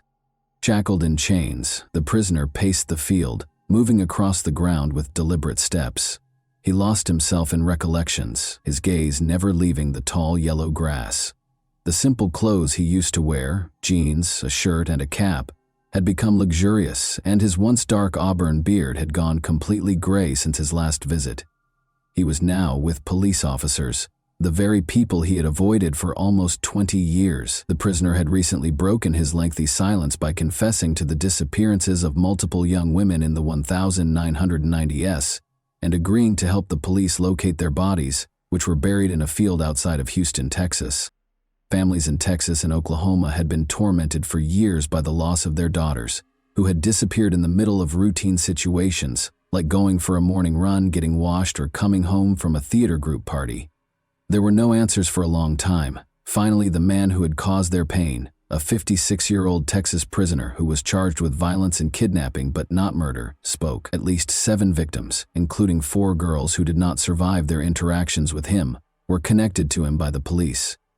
When taken as a whole, these cases depicted a serial killer posing as a good Samaritan who preyed on a particular kind of young brunette who was discovered on the streets. Although his surprising admission helped reveal the truth about what had happened to some of the victims, the family's most important question was still, why? Sandra Soppel, then 19 years old, completed her high school education and began working as an exotic dancer in May 1997. She was bringing up 2 kids and getting ready to have a third.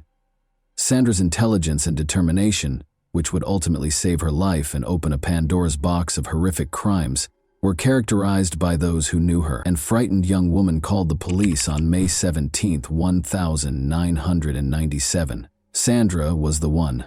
She described the nightmare she had just gone through. She had been abducted and had thrown herself out of a moving car in a last-ditch attempt to get away. She was taken to a nearby hospital after reporting the crime, and despite her severe injuries, she insisted on talking to detectives. Keeping the kidnapper from hurting anyone else was her top priority. But the fall from the car had messed with her memory, and she had forgotten important details of the crime in her subconscious. Later on, Sandra's recollection would prove to be crucial in cracking the case. After failing to find any early leads, the police changed their strategy and had Sandra put under hypnosis. She remembered specifics of the attack after the session. She remembered the kidnapper's face in addition to the make, model, and color of his vehicle. The police's suspicions about a possible suspect were confirmed by this discovery. Sandra was asked to choose her assailant from a lineup a few weeks following the hypnosis. a man named William Lewis Rice was indicated by her gesture. The police had seen Rice before. He had long been of interest due to his criminal past and actions. Although Rice had a challenging upbringing, he had a strong bond with his mother, who would stop at nothing to help him. Rice was born and raised on a farm in Yukon, Oklahoma. He left school to work as a horseshoer in the 9th grade.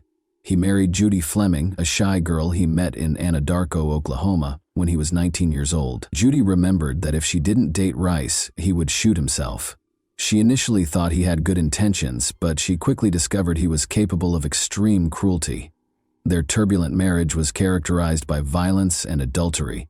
After Rice broke into her new house, beat her, and put a knife to her throat, Judy finally filed for divorce. Even after getting married and getting divorced once more, Rice's violence spiraled out of control due to his growing hatred of women. Rice's first attack is known to have occurred in the spring of 1986, when her Mustang broke down on Interstate 35.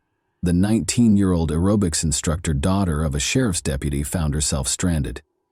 Rice offered to help, but instead he kidnapped her, taped her hands together, and pushed her into his truck's sleeper cabin. After saying he loved her and that they would live together in Houston, he later attacked her. By calling her family from a payphone and feigning the need to use the restroom, the girl was able to get away. For the kidnapping and assault, Rice was taken into custody and given a 25-year prison term. However, because of prosecutorial misconduct, an appellate court lowered his sentence to 10 years in October 1996. Following his release, Rice went back to Anadarko to live with his mother, where he assimilated. His background was unknown to many locals, and he came across as modest and courteous. But by the spring of 1997, local young women were starting to go missing. Now in his late 30s, Rice had relocated to Houston, where he continued shoeing horses and working on construction sites. Although his actions raised suspicions, there was no hard proof that he was responsible for the crimes. When Sandra Sapal identified Rice, it was the last straw for the police. By connecting him to Sandra's attack and other unresolved crimes, they compiled evidence against him. Rice's trial took place in April 1998. In her testimony regarding her kidnapping, Sandra described how Rice had threatened her with a knife, cut her tire, and enticed her to his vehicle. She talked about how she thought her risky escape had saved her life. The defense, however, contested her testimony, claiming that Rice's name and photo might have distorted her memory and that hypnosis was unreliable. In spite of these defenses, the jury convicted Rice of aggravated kidnapping and gave him a 60-year prison term. The community experienced brief respite after Rice was imprisoned, but it wasn't until years later that he came forward with his most sinister secrets. Detectives were able to re-examine cold cases in the mid-2000s thanks to developments in DNA testing. In one instance, Tiffany Johnston, a 19-year-old recently married woman, was kidnapped in July 1997 from a car wash in Bethany, Oklahoma. Although her body was discovered the following day, the case wasn't resolved until 2015, when Rice was connected to the crime by DNA evidence. In order to avoid being executed, Rice consented to assist law enforcement, which helped them locate the remains of 2 additional victims, Kelly Cox and Jessica Kane, who were interred in the Texas killing fields. Although Rice's motivations were still unknown, his confessions gave his victims' families closure. Some saw his cooperation as a perverted form of pride, while others thought it was motivated by a wish to avoid the death penalty. In any case, his crimes left a path of destruction, and those he had harmed received some justice when he was ultimately sentenced to death. In addition to saving her own life, Sandra Sapal's courage and tenacity helped expose a serial killer who had been terrorizing communities for years.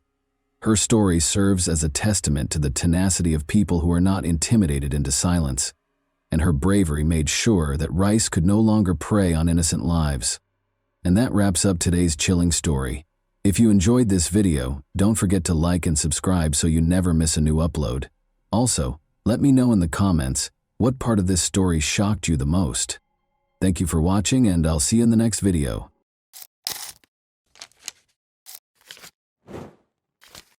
Hey guys, welcome to my channel, and today we're going to take a look at another horrible case with you. The seemingly stable world of the Craig family from Colorado took an unexpected and devastating turn in March 2023, amid the everyday routines of family life. Once seen as the epitome of stability, their marriage and careers started to fall apart as long-kept secrets and a lack of trust came to light. New information created even more questions as friends and family tried to make sense of the situation. What actually transpired in the seemingly ideal family behind closed doors?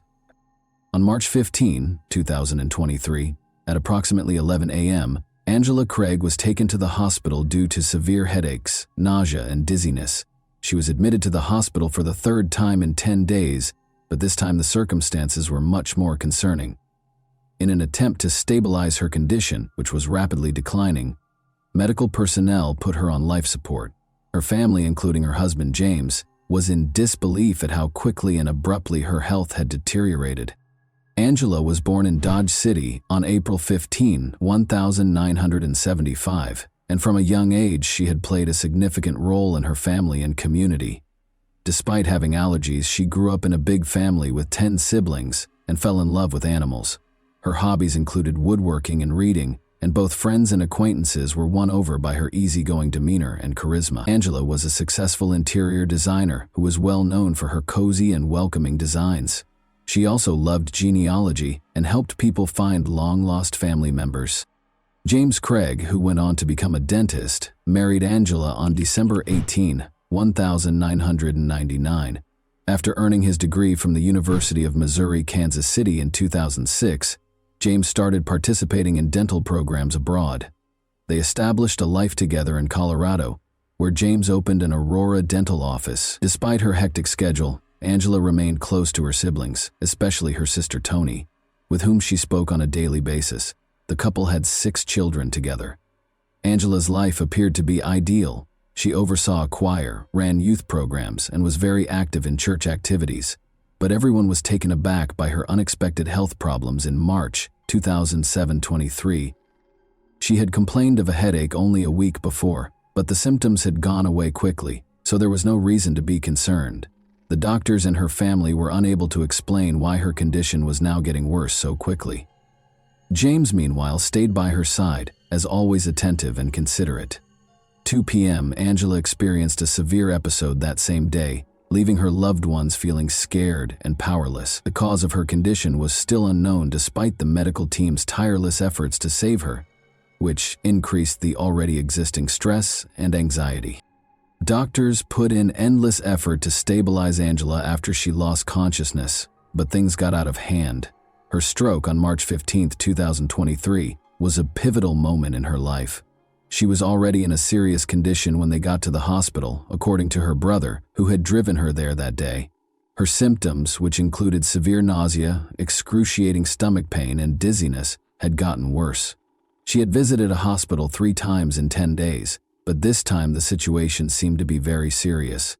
Just 1 day after returning from a trip to see her sister Toni in Utah, Angela was admitted to the hospital for the first time on March 6. Her symptoms were considered minor by the doctors at the time, and following an evaluation, she was released.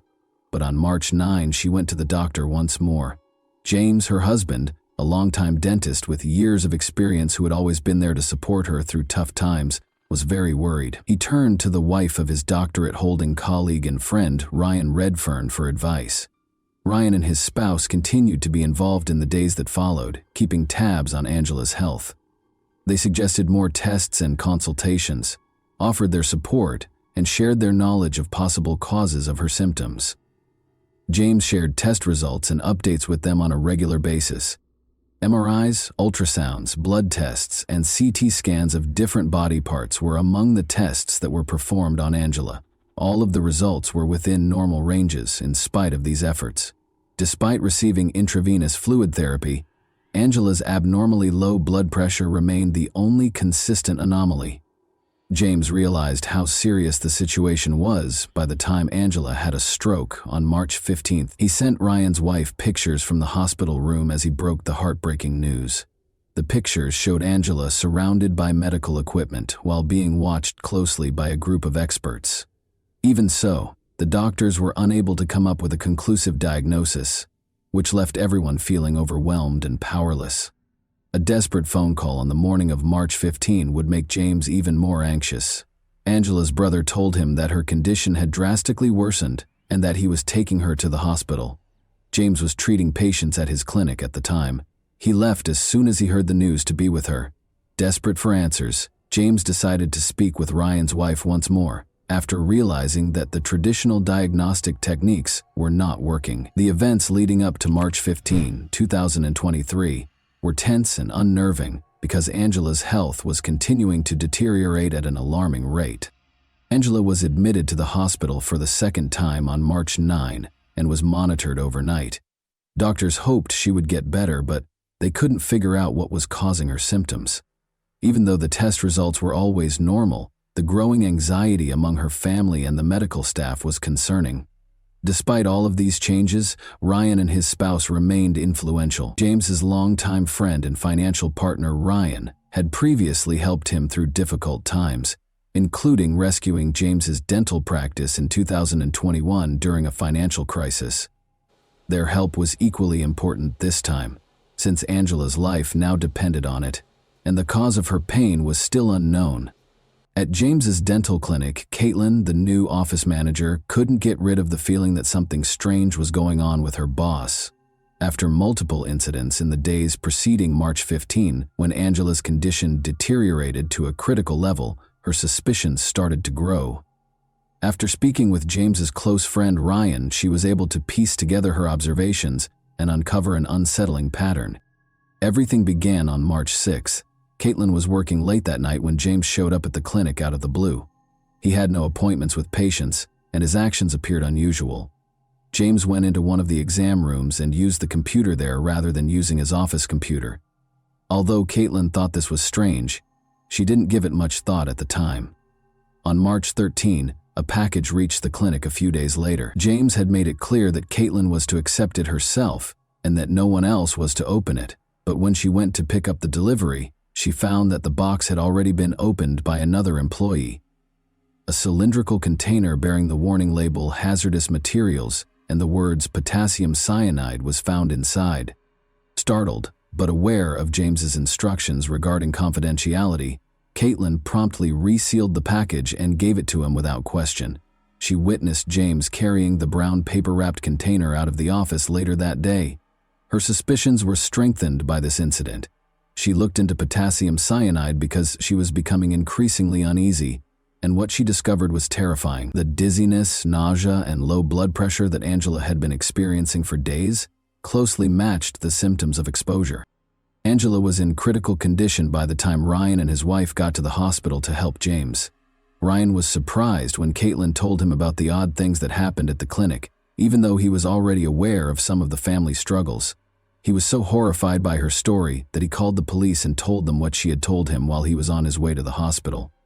Nevertheless, Caitlin observed other peculiar actions from James. She remembered something else. As she was leaving the office on the evening of March 6, James texted her to ask her to personally make sure that a package that was scheduled to arrive was delivered to her. This request appeared to be merely a formality at the time, but in the context of later events, it became more significant. Ryan made the decision to speak with James when he got to the hospital. James asserted that Angela had requested the order for the aforementioned chemical, potassium cyanide, but his explanation sounded tentative, which made Ryan even more suspicious. Ryan shared this information with investigators out of concern, and they started to suspect that this case was much more complicated than it first seemed. Angela was taken to the hospital once more on March 15. Her symptoms, which included sharp abdominal pain, nausea, and extreme dizziness, had gotten critically worse. By the time police arrived, Angela could hardly stand, according to her brother, who had driven her to the emergency room. James now appeared to be aware that things were rapidly getting out of his control. James was questioned by police later that day. Investigators focused on a crucial question even before the official interview began. How would James explain the link between his purchase of potassium cyanide and Angela's abrupt and serious health decline? Interviews with the hospital's medical staff, where Angela was receiving treatment, marked the start of the investigation. Ryan's worries alerted a nurse, who confirmed that Angela's test results revealed odd markers, or symptoms, which include seizures and rapid deterioration. may be consistent with exposure to a toxic substance, according to her attending physician. Investigators turned their attention to the circumstances surrounding Angela's hospitalization as a result of these statements, which turned into crucial pieces of evidence. Detectives went to James's dental clinic the next day. The office manager, Caitlin, made a number of observations that added to the mystery. She remembered James talking about looking after Angela and making her a protein shake on March 6. Angela's health started to deteriorate shortly after, which was a coincidence that investigators noticed and led to further inquiries. In the days that followed, Caitlin added, James frequently seemed nervous, shunned social interactions, and talked on the phone a lot. She was especially drawn to his request that she sign documents pertaining to the purchase of clinic equipment. Investigators suspected possible financial misconduct after examining these documents and finding that the amounts listed were significantly greater than the equipment's true cost. James regularly used the office computer for personal purposes, according to one of the clinic staff members. The employee remembered in February that James had visited a website about chemical reagents that contained references to potentially very dangerous substances. These findings were consistent with the identification of James's potassium cyanide purchase. James's financial activities were soon the subject of the investigation. Investigators discovered that James had sent a sizable amount of money to an unidentified supplier connected to the sale of chemicals on March 4. James was able to conceal the order from his family because it had been shipped to the clinic's address. Investigators linked the package Caitlin had seen to the delivery when they tracked it down. She explained the warning-labeled container and mentioned that James had retrieved it and taken it home. The focus soon shifted to James's clinic office.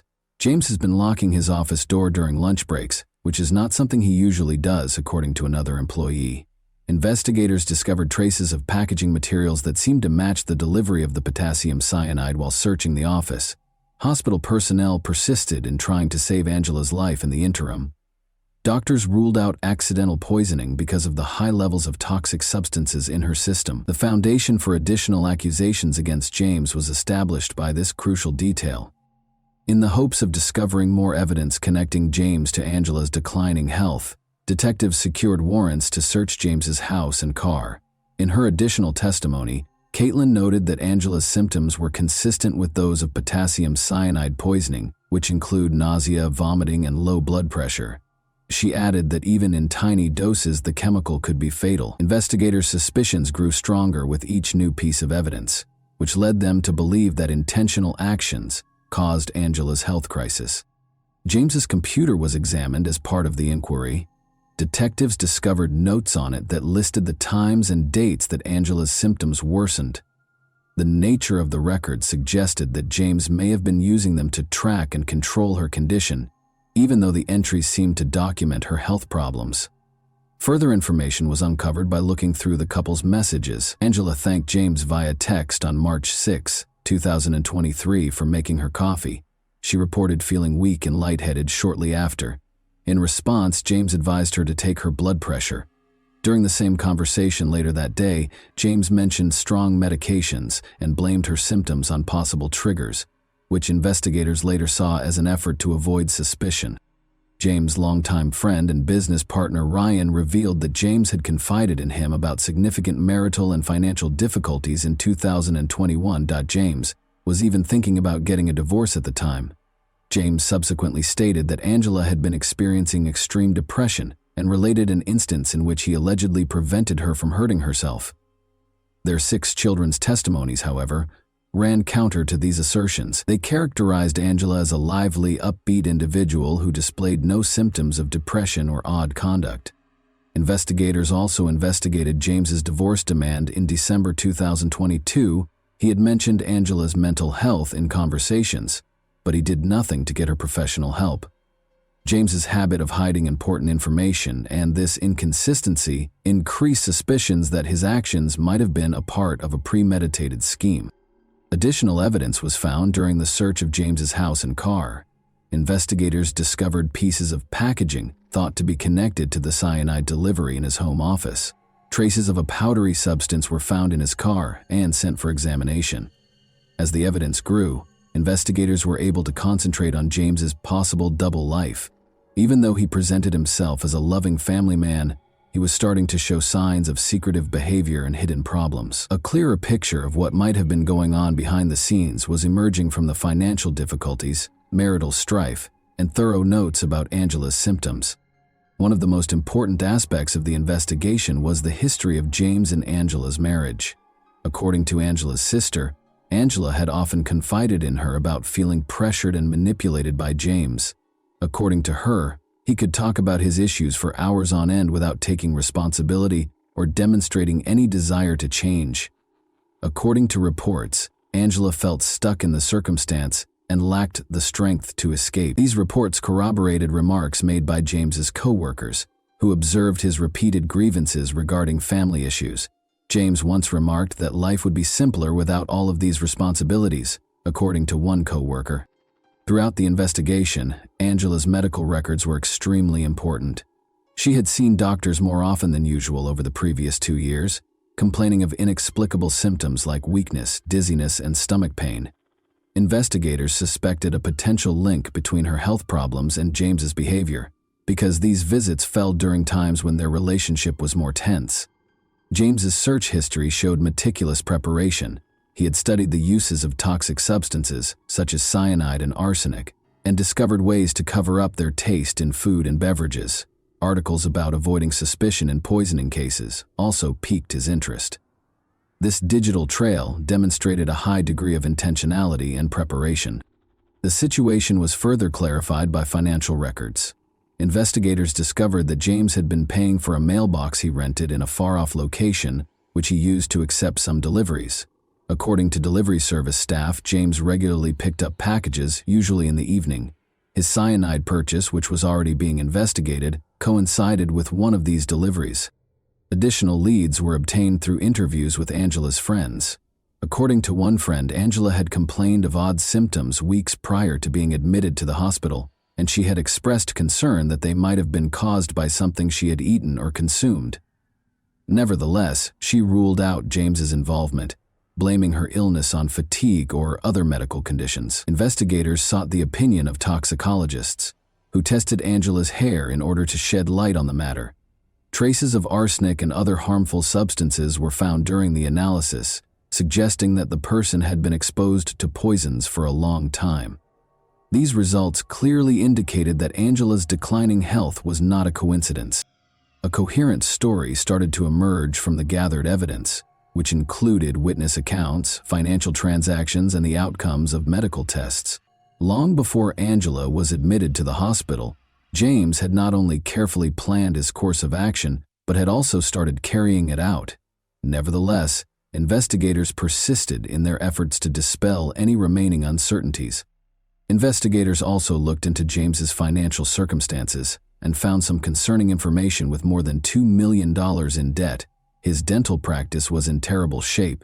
This was made worse by his gambling habit. James's financial situation was already unstable because he had lost a significant sum of money in Las Vegas. These disclosures provided a fresh viewpoint on James and Angela's marital problems, which, in the words of Angela's sister, had been anything but ideal for years. According to Angela's sister, James had consistently persuaded her to stay in the marriage, despite her attempts to leave it for 16 years. Those close to her claimed that despite feeling emotionally spent and stuck, Angela lacked the willpower to break up with him.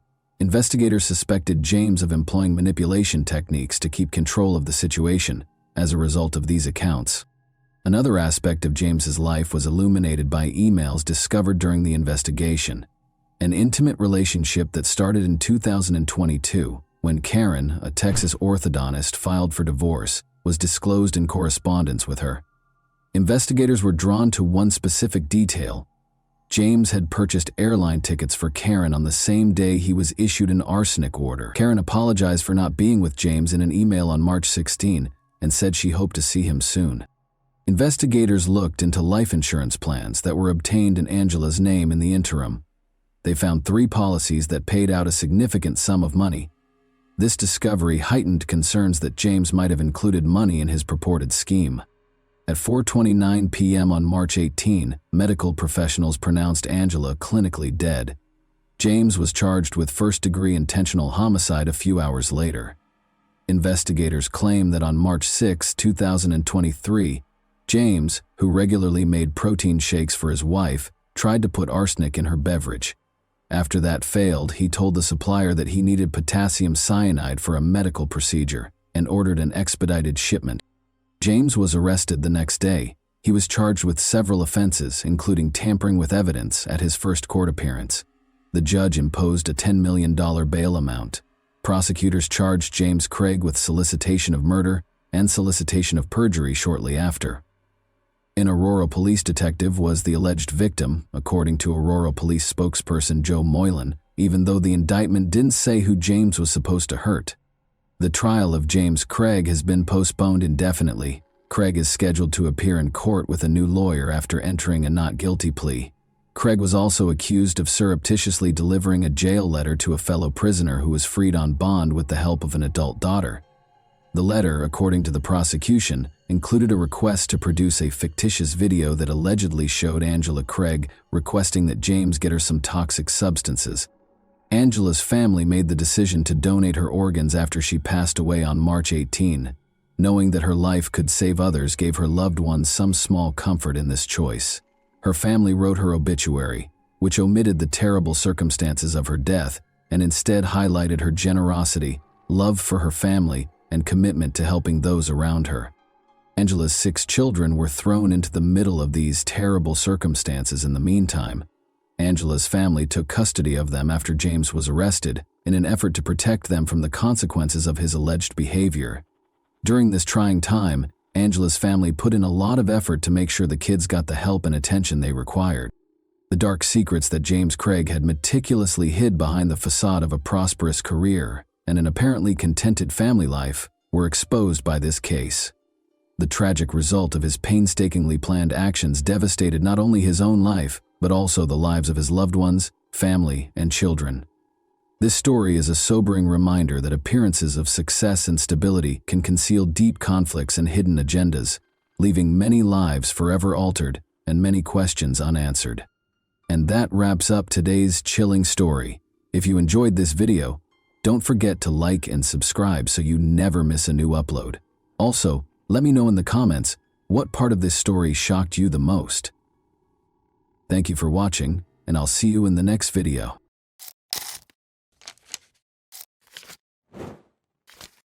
Hey guys, welcome to my channel, and today we're going to take a look at another horrible case with you.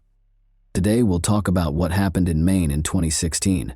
While her husband Luke was shopping at Walmart, Valerie Tiemann, 34, vanished from the parking lot. There was no sign of Valerie when he got back in the car. The police opened an investigation as soon as they heard about Valerie's disappearance, but it soon took a surprising turn. Sarah Jean Sampsarmanen and Jean Allharman welcomed Valerie Jo Harmanen into the world on December 3, 1981, in Salem, Virginia. Valerie attended Hampton Park Christian School and graduated in 2000.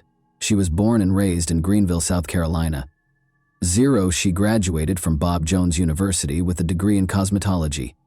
She was well known for her gregarious demeanor and warm smile. Valerie was well known for her passion for speech and theater.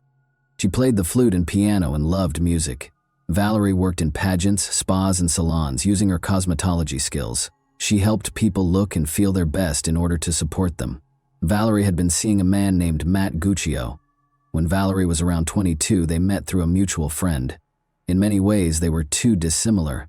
Matt was more reserved, but Valerie was gregarious and happy. However, they did not find this difference problematic. Valerie and Matt were married in 2004. They moved into Matt's tiny house after the honeymoon, and while everything was great at first, Valerie's parents started to notice behavioral changes over time. Matt was very frugal with his money.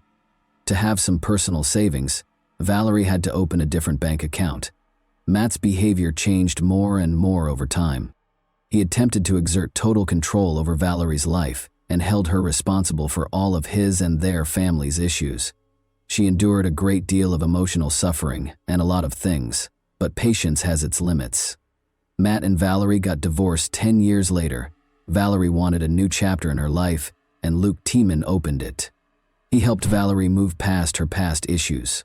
Luke spent 10 years in the army. Valerie saw him as a trustworthy man who cared for her family while he was in Iraq and Afghanistan. Valerie was starting to look happy again. Valerie was once again smiling and full of joy as she had been 10 years before. Luke and Valerie entered into marriage on June 6, 2014. They relocated to the Fairfield home of Luke's parents. Luke was living in Maine at the time, and Valerie's parents were in South Carolina. After visiting Valerie's family in South Carolina, Luke and Valerie returned to Maine in August 2016. The final text message exchange between Valerie's mother, Sarah Jean Harmon, and her daughter took place on August 18, 2016. Luke was spotted with a woman he had begun chatting with on Facebook a week prior, on August 24, 2016. This woman and Luke Tiemann had sex on the evening of August 24, 2016, and it appears that Valerie learned of it that evening. In 5 hours, Valerie called Luke 31 times. A mutual friend of Luke and Valerie reached out to the latter through Messenger on August 26, 2016. Valerie was told by a friend that Luke was getting sucked into other women and claiming that they were no longer together. Valerie replied in multiple messages that, although it was heartbreaking, everything would work out because God has a timing and he would never find a better woman than her. She also said that he had lost her the following month in 2016. Luke Tiemann moved into the home of a woman with whom he was having an affair and told Valerie, his wife, that Valerie had fled with another man. Every week, Valerie would call her parents in South Carolina, but now they were unable to get in touch with their daughter for over a week. They couldn't get in touch with their daughter because she didn't answer their calls or texts. Luke was decided by Alan Harmon and Sarah Harmon. Speak with Luke. They texted him to inquire about his and Vale Luke's well-being. The following day, Luke replied, "We are good. Thank you, love her so much." Another 13 days have passed, but Valerie's parents still can't contact He Luso. They call Luke's father. They were shocked by the man's response. Valerie had been missing for approximately 2 weeks, according to Luke's father. In addition, he consulted Valerie's parents about what to do with her belongings. After that, Luke Tiemann was questioned about why he hadn't informed them about their daughter. "I was waiting for her to get in touch with you because," Tiemann said, "I never speak poorly of her. I still adore each of you." Luke said Valerie had run off with another man, and he thought she would tell her parents that they had broken up. Sarah Jean and Alan knew it wasn't true. It was a far cry from their daughter's behavior. Valerie couldn't have done that, they were certain.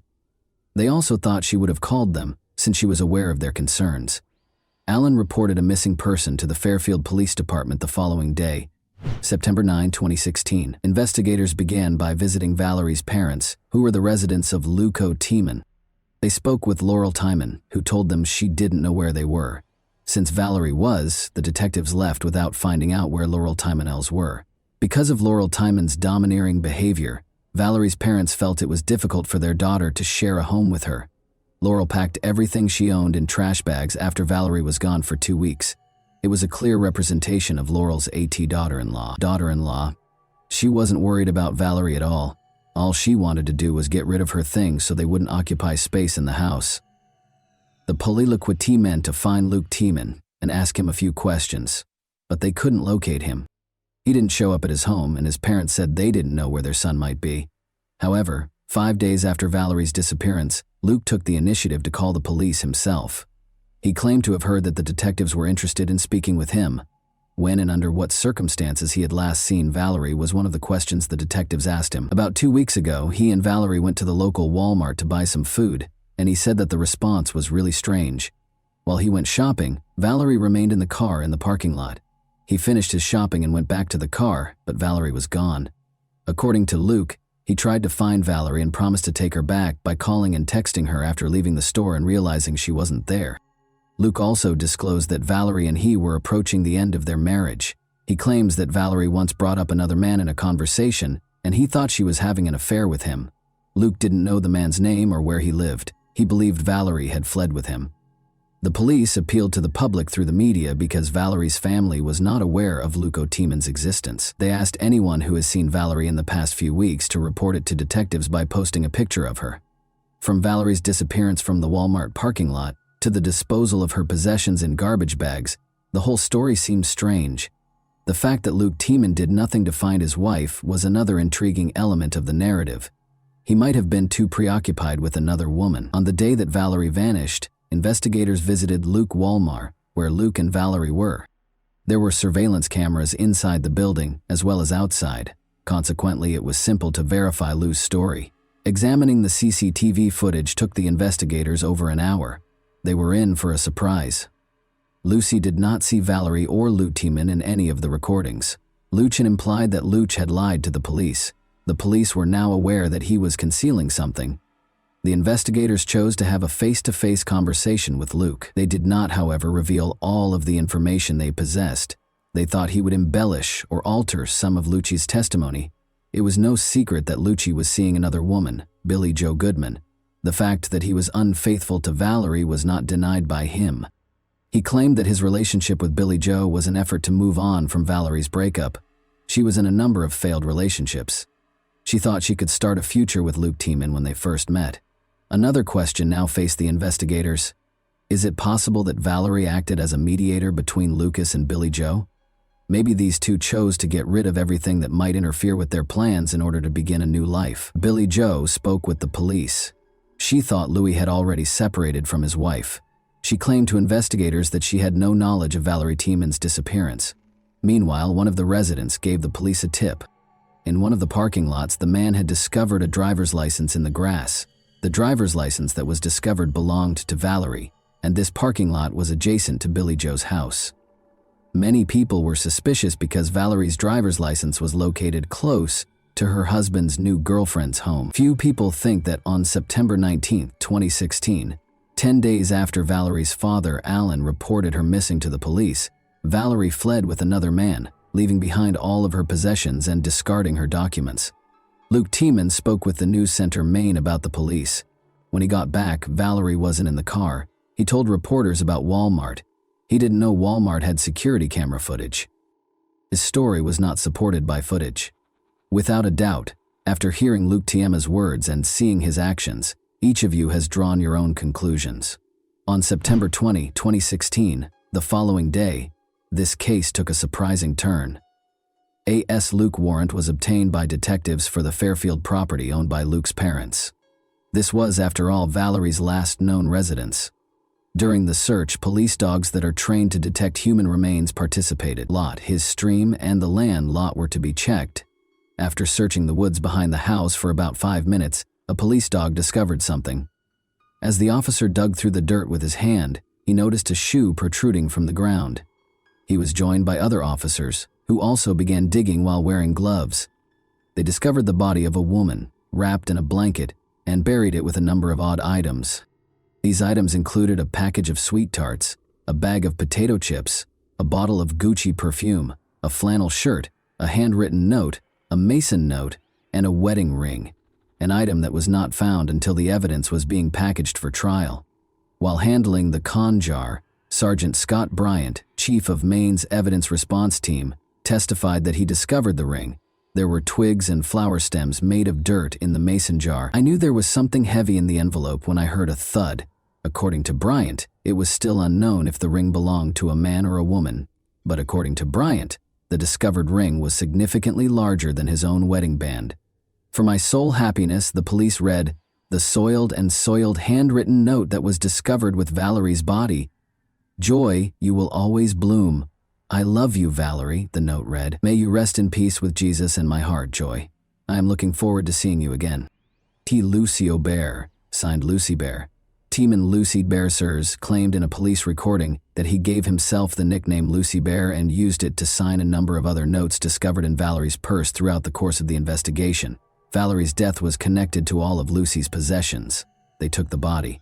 For an autopsy and identification, the body was brought to the forensic medical examiner's office. Unfortunately, the body discovered behind the Tiemann family home actually belonged to their daughter, V. Lucre, so Jean and Alan Harmon had to worry about the worst thing their parents could hear. In addition to Valerie and Luke, the house was also occupied by his parents and younger brother Sam. Detectives discovered Sam's landscaping tools in the barn. Valerie discovered a contraband device in the same barn where Sam had dug up the burial site using these tools. Detectives soon discovered that Sam, Luke's younger brother, had engaged in illicit substance use. When Valerie visited her parents in South Carolina, she told them she used illegal drugs, which led the police to look into whether Sam Tiemann was involved in Valerie's death. When investigators searched Valerie's parents' bedroom, they found a .45 caliber handgun that Luke Tiemann had bought in 2015. Luke's parents told investigators they were unaware Valerie was buried close to their home. It's difficult to accept that this was the case, of course. Around the same time that Valerie was located, investigators found Luke and Billy Joe, his new friend. Luke Tiemann was taken into custody by investigators and taken to the police station to be questioned. He told the investigators Valerie had used illegal drugs and had overdosed and died nearly 25 months ago on August 25th. It is alleged that Lucian did not want Valerie's parents to be aware of their daughter's illicit drug use. He didn't tell them anything because of this. Since she was already dead, her husband knew that 911 would not be able to help her, so he chose not to call. As an alternative, he left Valerie in bed until nightfall. When it grew dark, he wrapped her in a blanket, left a note outside, and led her to the house in the woods. After that, Luke Clary was buried in a hole that Luke and his brother Sam had dug. Valerie had no physical wounds prior to her passing, according to Luke. Luke Tiemann was lying, though, according to the autopsy results, which showed that Valerie's blood had no traces of illegal substances. Only traces of prescription medications were found. It wasn't the most unexpected thing, though. 2 gunshot wounds to Valerie's head and neck were the cause of her death. According to the results of the ballistics analysis, investigators used a .45 caliber handgun to fire the bullets that were taken from Valerie's body. When investigators searched Luke's parents' bedroom, they discovered the same gun. He claimed to have purchased a Buga gun for his father approximately a year ago, but he did not deny owning one. He asserted that he was unaware that Valerie had a loop shot. Valerie's age is 32. Luke Tiemann was charged with the murder of Valerie Tiemann, 34. The police were unable to uncover any proof that her brother was involved in Valerie Tiemann's death when they were investigating her death at the age of 4. According to Luke, his younger brother, Sam helped him bury Valerie's body. But according to the police, Sam wasn't home when Valerie died, and it's still unclear if his parents knew about it or had anything to do with it. However, it's rather odd that they didn't hear 2018. The 5-day trial started with opening statements on April 2, 2018, at Somerset Skowhegan's principal court. Luke entered a not guilty plea and claimed that he had been set up, although he insisted he wouldn't have left incriminating objects like a note and an engagement ring close to Valerie's body. The investigation linked Luke Tiemann to every item discovered there. After looking over the data on both Luke's and Valerie's phones, a computer forensics specialist also testified. The last time Valerie's phone was used, according to the records, was August 25, 2016, the day authorities think she died. The majority of the detective's time was devoted to outlining the process for monitoring cell phone usage and how it can be used to ascertain an individual's location at the time of a call.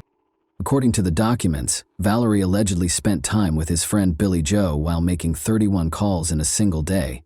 Valerie only took the final call, which lasted a little more than 13 minutes. By the end of the call, police think he was at home. Another woman accused him of cheating on her in a message that Valerie received the following morning. After that, she refused to be with Tiemann again, and his defense questioned these phone logs. Luke's younger brother, Sam Tiemann, testified against his brother in court. Sam told the jury that he had no relationship with the 28-year-old, despite Luke's claims to the police that he helped him bury Valerie. Saways, 28, had his work log to prove that he was actually working 2 hours away. Sam testified in court that he overheard his brother confess to being an accomplice, and that Luke chose to confront him about it. He asked Luke why, and he responded with claims. Luke said, "What else do you do with a dead body?" in response to what he said. Luke kept asking questions about Luke, pointing the finger at Sam's parents and accusing him of shooting Valerie. Tiemann said that neither she nor Sam's parents could Luke anything like that. The officer questioned whether PTSD was the reason behind Luke's blackout. He had previously admitted to police that he occasionally had flashbacks due to his PTSD. Afterwards, witnesses that the prosecutor brought to the court discussed Valerie's side of the story and Valerie's team behind closed doors. They testified that the couple used a lot of illegal substances and that Luke informed people that he was divorcing Valerie at the same time that Valerie's ex-girlfriend, Sam's girlfriend, was getting a divorce. Sam Jackie Spencer, the older brother, told jurors that she and the couple had a wonderful relationship. At their wedding, she even served as the maid of honor. Spencer testified that she saw Valerie and Luke using a variety of illegal substances together. Spencer claimed that, around the time Valerie disappeared, Luke began texting her frequently.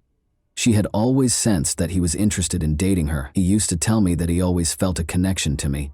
According to Spencer, he has always wanted to get together or hang out. Jurors were shown additional evidence from the crime scene in addition to witnesses who knew the couple personally. 3 minutes after Valerie's body was found, a video showed the officer walking through dense forest on an overgrown ATV trail, a common sight behind many rural Maine homes, to Timon's house. At the Timon Lucidence, members of the evidence response team gave testimony regarding their fee Timon. Luke's defense team quickly objected to a few items, such as a .45 caliber handgun taken from one of the home's rooms and gardening tools found in a property. T-Man Smith, a team attorney, NC attorney, argued that the state assumed the gun and ammunition that T-Man had taken because they were discovered in the house. They noted that they never confirmed who owned them, suggesting that someone else in the house might have had access to them. UC T-Man gave his closing remarks on the 5th day of the trial. Despite his own objections, he testified. T-Man admitted that he had made many changes to his version. To protect his clients, he provided investigators with multiple stories, he told the jury. According to Luke, he was forced to make a false statement by the detectives.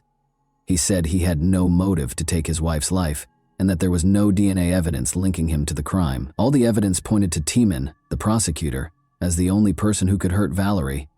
The jury deliberated for less than an hour before finding T-Man guilty. On May 11, 2018, the jury announced the verdict.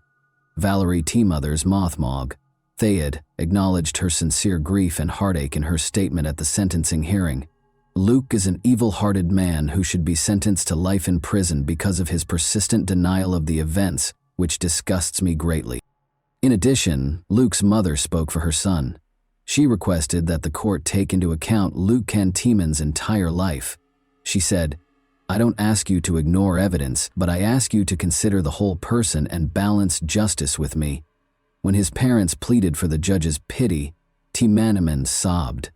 His mother, La T-Man, claimed that her son was changed after returning from 3 combat tours in Iraq and Afghanistan. "I'm asking for understanding," she said, adding that she wasn't trying to use post-traumatic stress disorder as an excuse.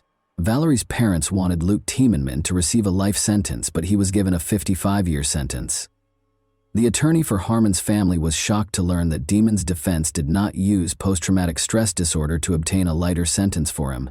Demon changed his testimony once more, but this did not help him either. Demon appealed, but it did not have the desired effect while he was incarcerated. Why, in your opinion, did Luke T-Man bury Valerie's body with other items? And that wraps up today's chilling story. If you enjoyed this video, don't forget to like and subscribe so you never miss a new upload. Also, let me know in the comments what part of this story shocked you the most. Thank you for watching, and I'll see you in the next video.